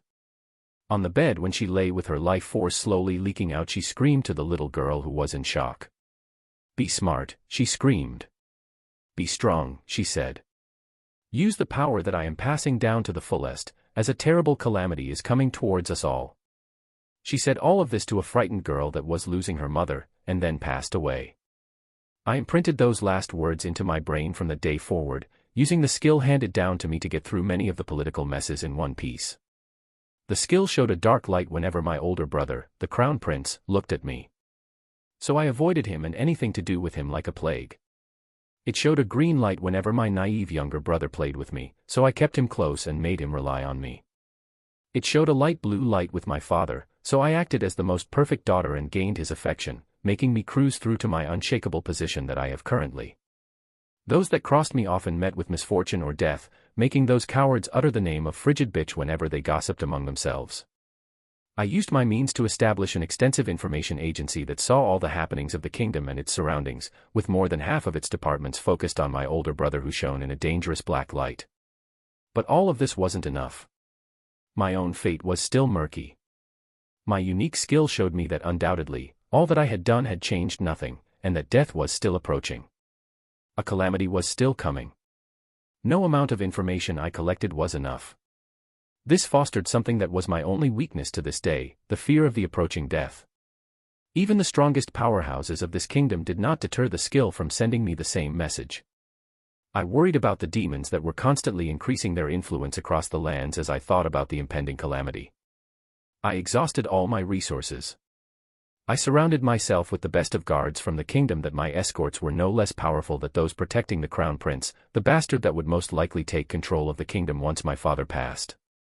I could feel the malice he had towards me even though my position did not come close to threatening him right now. I could recently feel his malice towards our father, which made me even more cautious to the point that I began putting plans into place that would put my own life on the line. I didn't bring myself to act yet, as I continued calculating all the possible scenarios. Would it be regicide, corruption, or betrayal that I had to stop? No answers presented themselves over the years, as my fate continued to become darker and darker. That is, until today. Chapter 75 The Library. The change occurred when I was making my way back to Snowy Peak. After my attention was called to one of the many people that looked at me with fervent eyes, I witnessed a blinding golden light that completely took me by surprise. If I didn't have the veil on my face today, they would have all seen my shocked expression at the sight of one man brilliantly shining with a golden light. I moved my sight the instant I could see him begin turning and resumed climbing the bridge. My lips moved silently as a message that could only be heard by the ears of one of my most trusted aides came out. The aide hiding in the shadows was surprised, but quickly moved as she pulled back from her position and stayed with the carriage below. She was an expert in her own right, and would not be caught monitoring the group that was still gazing towards me. My shock was due to the fact that I had never seen a golden light on a single being my entire life.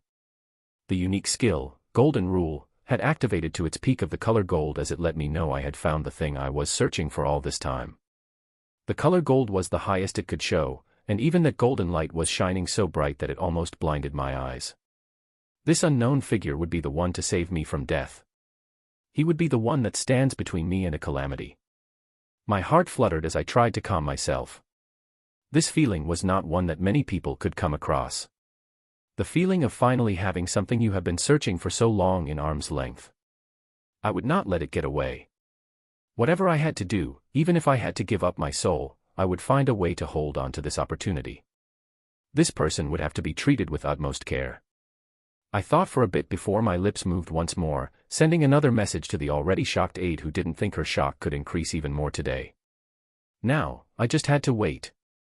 The meal with the mercenaries ended on a good note, with me hearing tidbits of information that made me all the more curious to find a library in this town and see what things I can glean from it.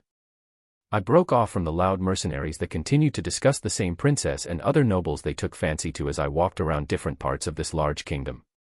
Figures of mostly humans and a few demi-humans packed the streets as everything ranging from taverns, inns, and stores selling a variety of things were present.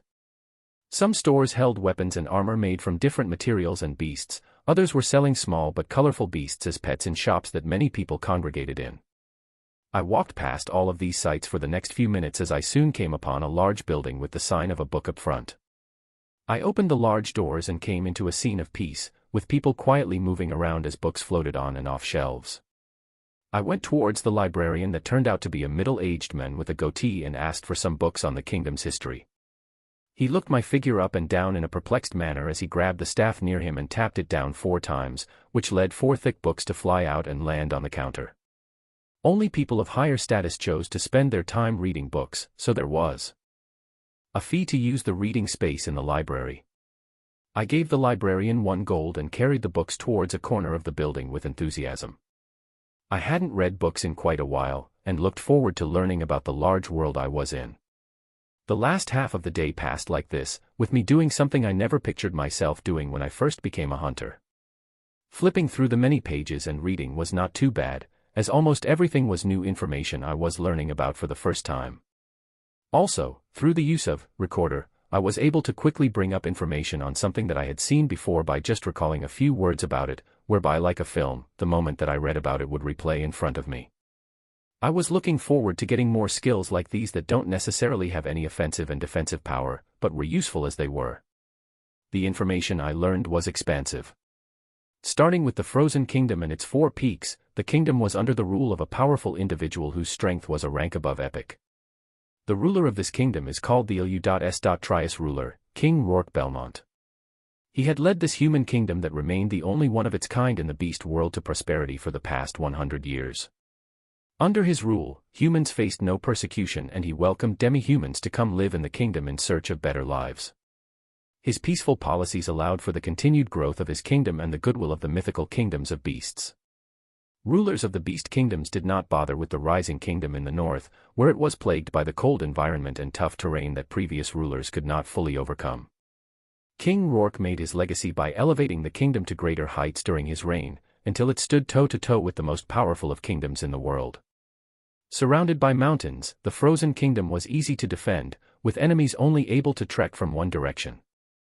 The kingdom held 4 great land masses above them that were called Snowy Peak, Frozen Paradise, Summit Peak, and King's Crown.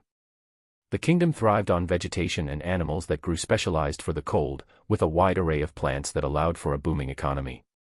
There was such a wide array of history with this kingdom that I was almost overwhelmed with the task of rising to become one of its influential figures in the near future. But the tremendous power I held affirmed my resolution. I would follow the plan of taking down beasts in these surrounding nests around this kingdom and slowly grow. I will clash with epic ranked beasts the moment I was fully confident and equipped with a wide array of rank S skills. Surely, even if it takes some time, my goals would be achieved. Chapter 76 Going Solo. I left the library behind as I processed tons of information about the world I was in. After spending a few hours reading, I felt like I deserved a break. I found the same and I stayed in the night before and enjoyed the different types of meals before going up the wooden steps to a room upstairs. I enjoyed the ancient-looking aesthetics as I fell on the bed and relaxed my body. Many thoughts came and went as I looked up to the ceiling and tried to fall asleep. This would be denied of me, however, as I heard light knocks from the door right after. I became alert as there shouldn't really be anyone that would need to do this right now, and hoped it was somebody working for the inn. It couldn't be any of the mercenaries I worked with today either. I went forward with caution and opened the door, to be faced with the figure of a woman all dressed in black bowing down. My deepest apologies, sir. I was tasked with delivering a message from my lady. Would you be so kind as to let me in for a few seconds? The person in front of me was fully covered top to bottom in a black material, and let out a rank S level of power. I thought about her words and wondered just what had occurred to cause somebody's attention to turn to me. I had been very careful, to the level of only using a rank A skill and showing power equivalent to a normal rank S. Maybe I was overthinking things and this would not be a major deal. I looked around the dark hallway of the inn as I nodded to the woman and closed the door. The moment we were enclosed in the room, dark magical power emanated from the woman as a thin barrier went to cover the entirety of the room. My lady demands complete secrecy, so I thank you for entertaining me. I calmly looked at the thin barrier that seemed to prevent any sounds coming out from the room and looked towards this person and said, "All right, be straightforward and tell me what you're talking about. You can call me Knight. My lady wanted to meet you for a discussion whenever you were available, preferably sooner rather than later. Her status is a bit complicated, and she is committed to doing everything in secrecy." The woman calling herself Knight pulled out a golden plaque that had Snowy Peak written on it, stretching it out towards me. "Please visit Snowy Peak's famous white courtyard whenever you can. We promise not to waste too much of your time." As soon as I received the plaque and looked piercingly at the woman in front of me, her figure began blending into the night. She gave another quick bow towards me before she completely disappeared, and the thin barrier around the room also faded away. I looked at the golden plaque in my hands as my mind began to churn. There were a few things to note from this meeting.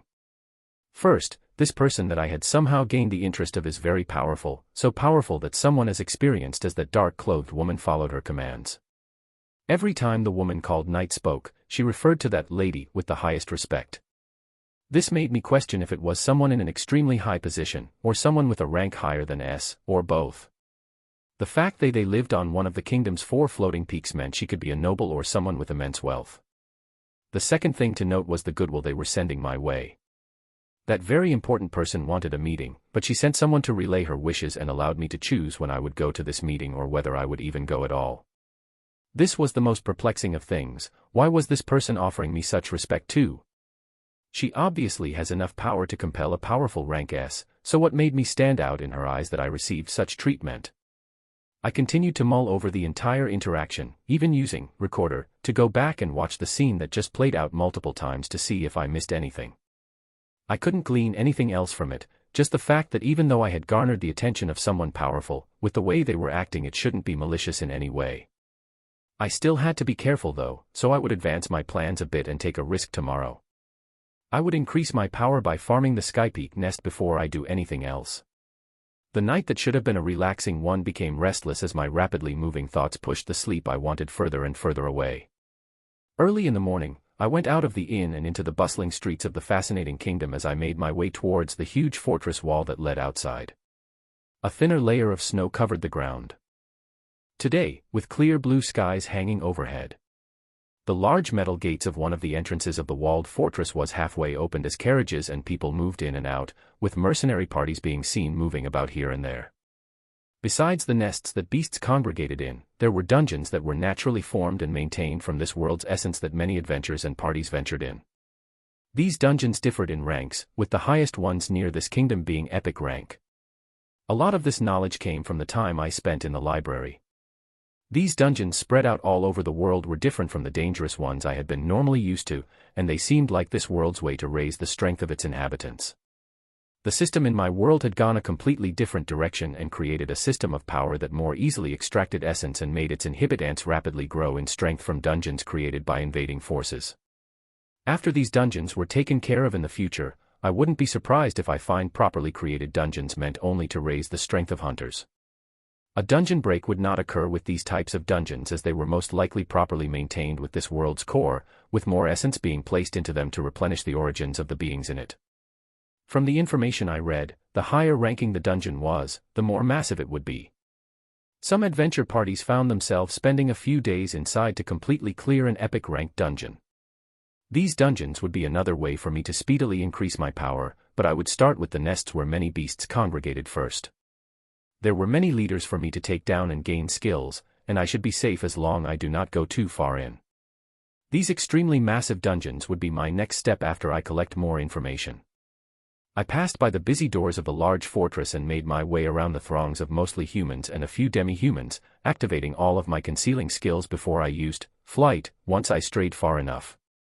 I flew through the skies, heading towards the huge land mass that beasts congregated in. This time I would be going all out and targeting as many rank S beasts as I could. The goal was to get at least a few defensive rank S skills that would bring me more confidence if I ever came across a deadly situation of facing something of higher rank. Chapter 77 Skypeak Nest. The white lands passed beneath me as I flew at high speeds towards the Skypeak nest. It remained magnificently in the air, and I flew around it to land on the opposite direction that the extermination task force cleared out last time. The beasts in that area had already begun propagating again, but I went around to an area where I could see even more beasts congregated. I could feel the auras of a few rank S leaders as I neared, and I started by casting Summon Virulent Abomination. The lovable but disgusting beast made its appearance again, this time in another world. It roared out while it sensed the thicker essence surrounding us, seemingly filled with energy and ready to begin. I smiled at this figure as we smashed down onto the periphery of the nest, alerting the nearby rank A and lower beasts. I gave the summon the command to focus on the left side while I focused on the right. I wanted to see my destructiveness with all of the rank S skills I held currently. The summon moved as soon as it received the command, its figure plunging into the group of rushing beasts as I focused on the ones coming for me and casted Rage of the Thunder Monarch. The area of 15 meters ahead of me was filled with thick electrical snakes and purple lightning that struck and decimated anything it touched. The loud impact brought to attention even more beasts as droves came out of the insanely tall trees covered in snow. Haha, let's go.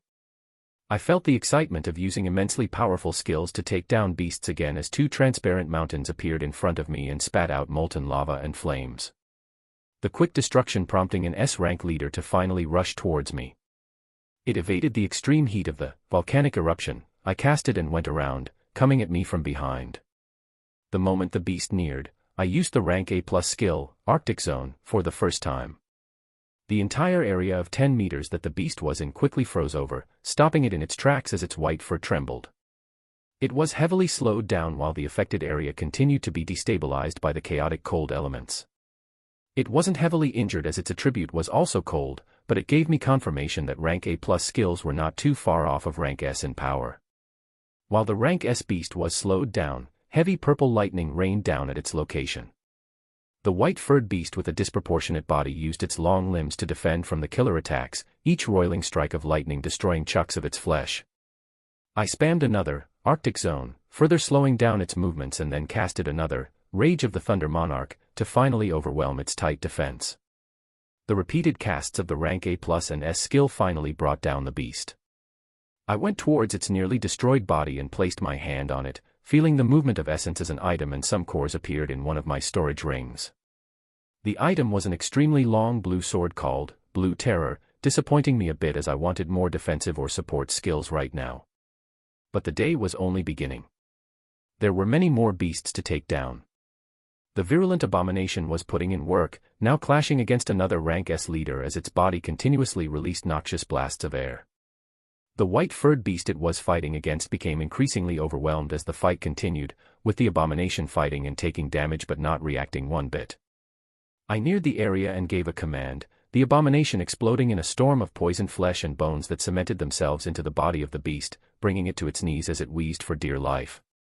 A large malachite runic circle appeared near me as the virulent abomination came out as good as new, rejoining the fight and finishing it with another release of a noxious blast.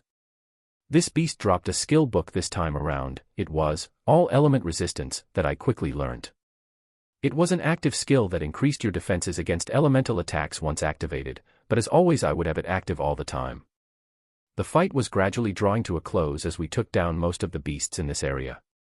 I could see my cold breath coming out as I collected the cores from the other beasts on the ground and looked towards the thickets of large trees in front of us. The trees taller than me by multiple times stood as strong as ever, their cover giving a menacing feeling for those that dared to enter its depth. I recalled how far in we came last time with the lead of Captain Reiner and carefully made my way in.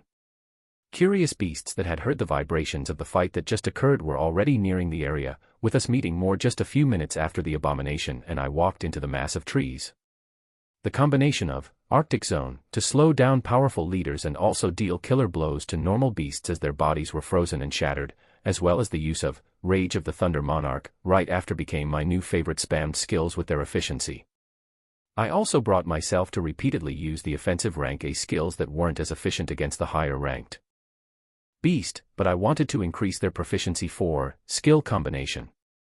I was now leaning towards more support and defensive skills that I could keep active all the time without worry as they would quickly rise in proficiency and be perfect for combination.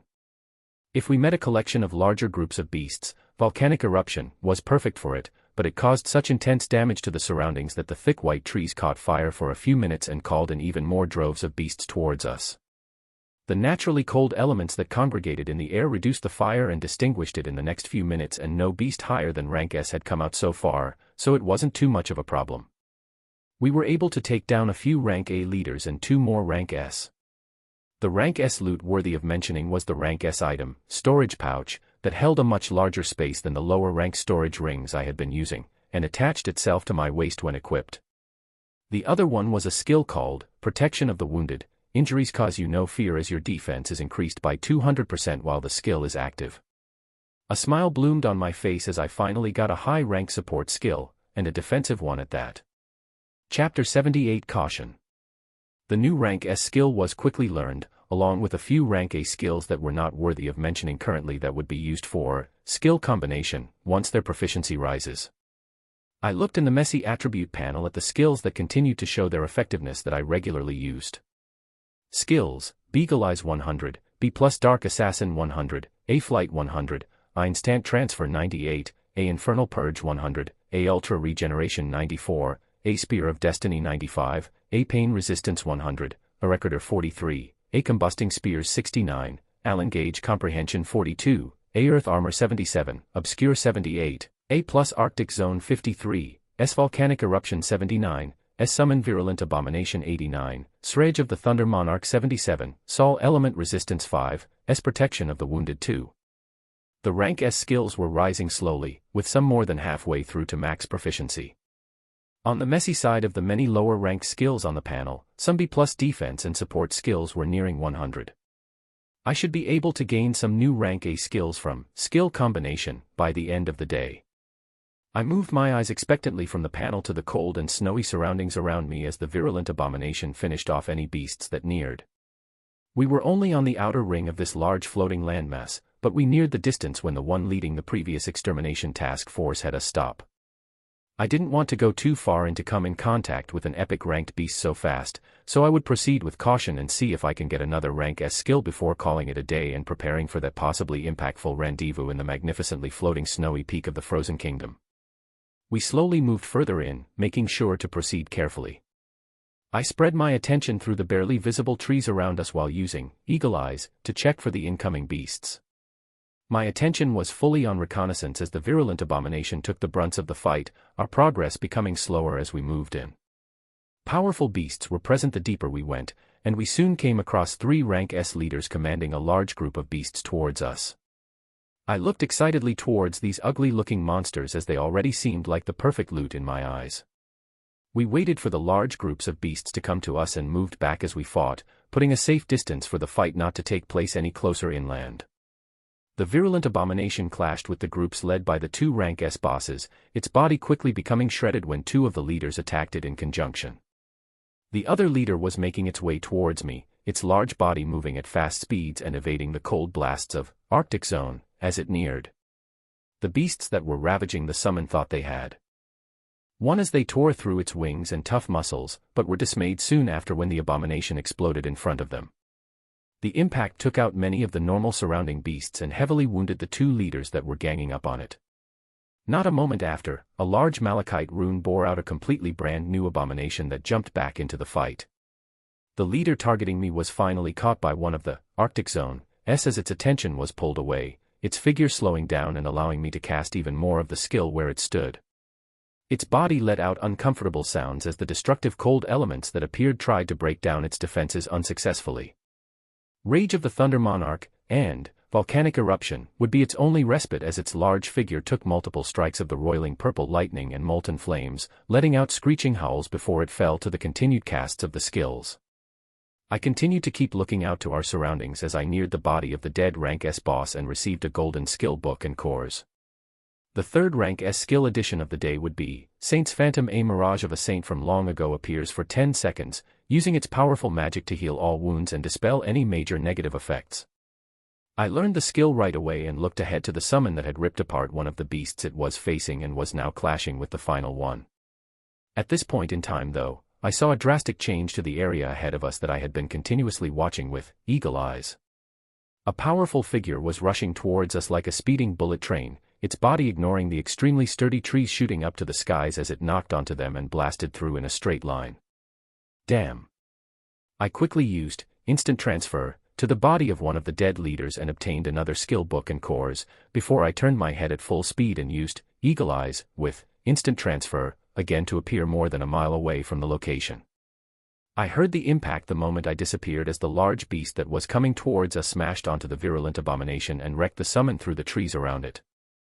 I only briefly watched as glistening white claws shredded into the chest of my summon before it exploded into the blast of flesh and bones that slightly pushed the figure back.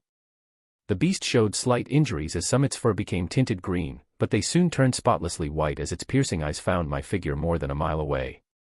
Another virulent abomination appeared in my location as I used instant transfer to appear at a distance another mile away, sending the summon to hold back the beast.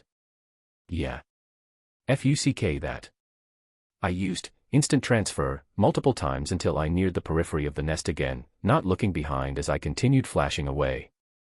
When I was more than a few miles away and could see the floating landmass in the distance, a resounding roar of anger that could be heard from here broke out. I steadied my breathing as I continued to fly away from the nest, remembering the information I read that powerful beasts did not rush out of the nest they were in unless a truly powerful one had united many of the beasts congregated together to attack the land surrounding them. This hadn't occurred for the past years in this area as the number of beasts was regularly reduced, with powerful adventurers and mercenaries forming parties to take down leaders that rose past rank S every few years. The roars of the angered beasts continued, and became distant as I continued to fly away. My heart was beating at a fast pace as I thought about the epic ranked beast that I almost clashed with. Not yet. Not yet. I had to play it safe until the skills I collected rose in proficiency and I stood no chance of losing my life while fighting against such a beast. My life was too important for me to play around without having full confidence. Once the proficiency of the rank S skills rose, I would be back to take down this powerful beast. It was highly dangerous, but would also be extremely profitable. Other people could not gain power exceeding rank S just by defeating an epic ranked boss. But I could, and I was looking forward to it. Chapter 79 Meeting. I moved away from the floating skypeak nest and flew back towards the large fortress walls in the distance. I took out the skill book that I managed to grab before the appearance of the powerful epic ranked beast. It was, Profane Eruption affect the bodies of slain enemies to violently burst, releasing poisonous blight in an area of 5 meters. I recalled the multitude of dead bodies that piled up whenever I fought and looked forward to using this the next time. The cold winds in the skies as well as the voluminous snow that always fell in the frozen kingdom became comforting and cooled the tension I felt in my body. I flew down once I neared the fortress wall, with the crowds that came in and out thinning as night neared. With the increasing fear and tension of demons plaguing the lands, most of the merchants that made their business traveling between kingdoms and selling their goods had to put their lives on the line. The roles of adventurers and mercenaries further increased to protect merchants and key figures that travel around.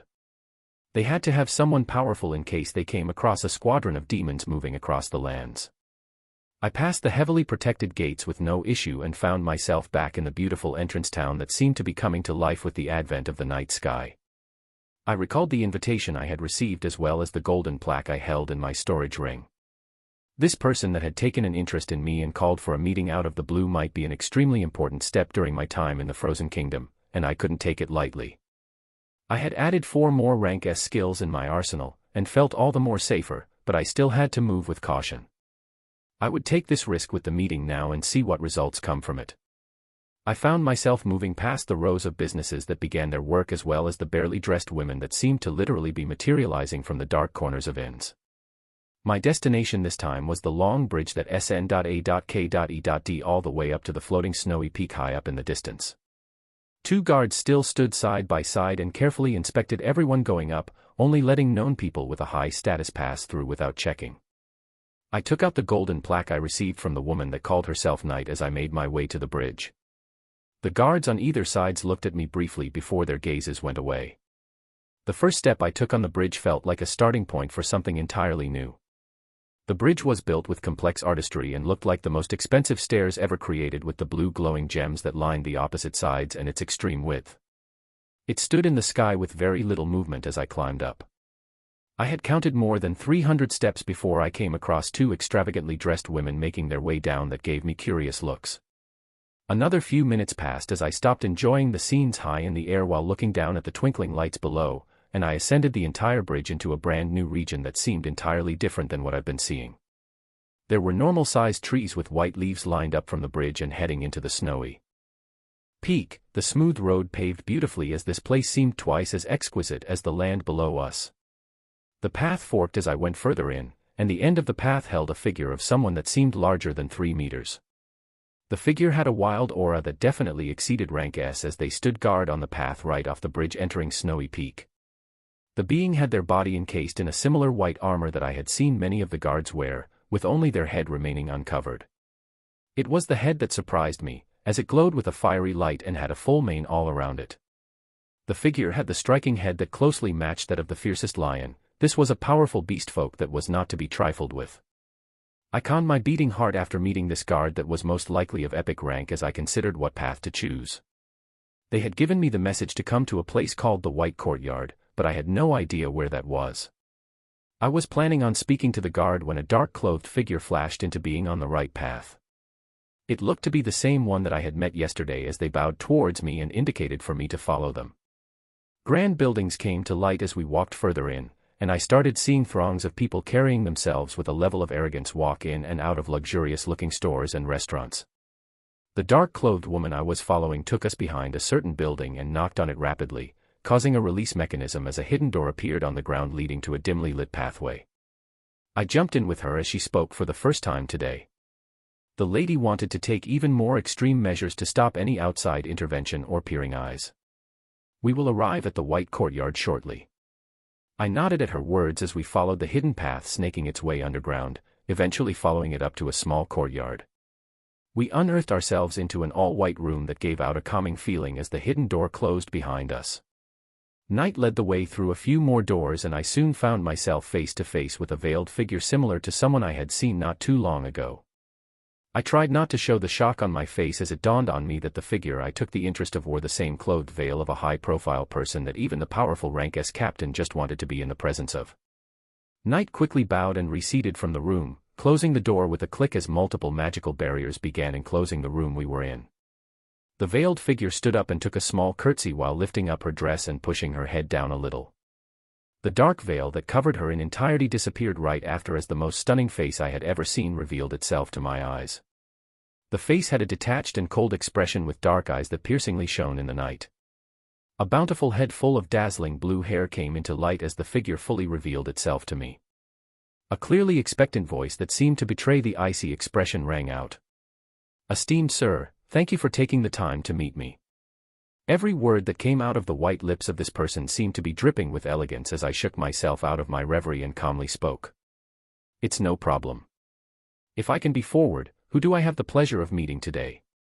The figure rose their cold face up high as the clear voice that I can definitely confirm showed more excitement compared to the frozen face rang out.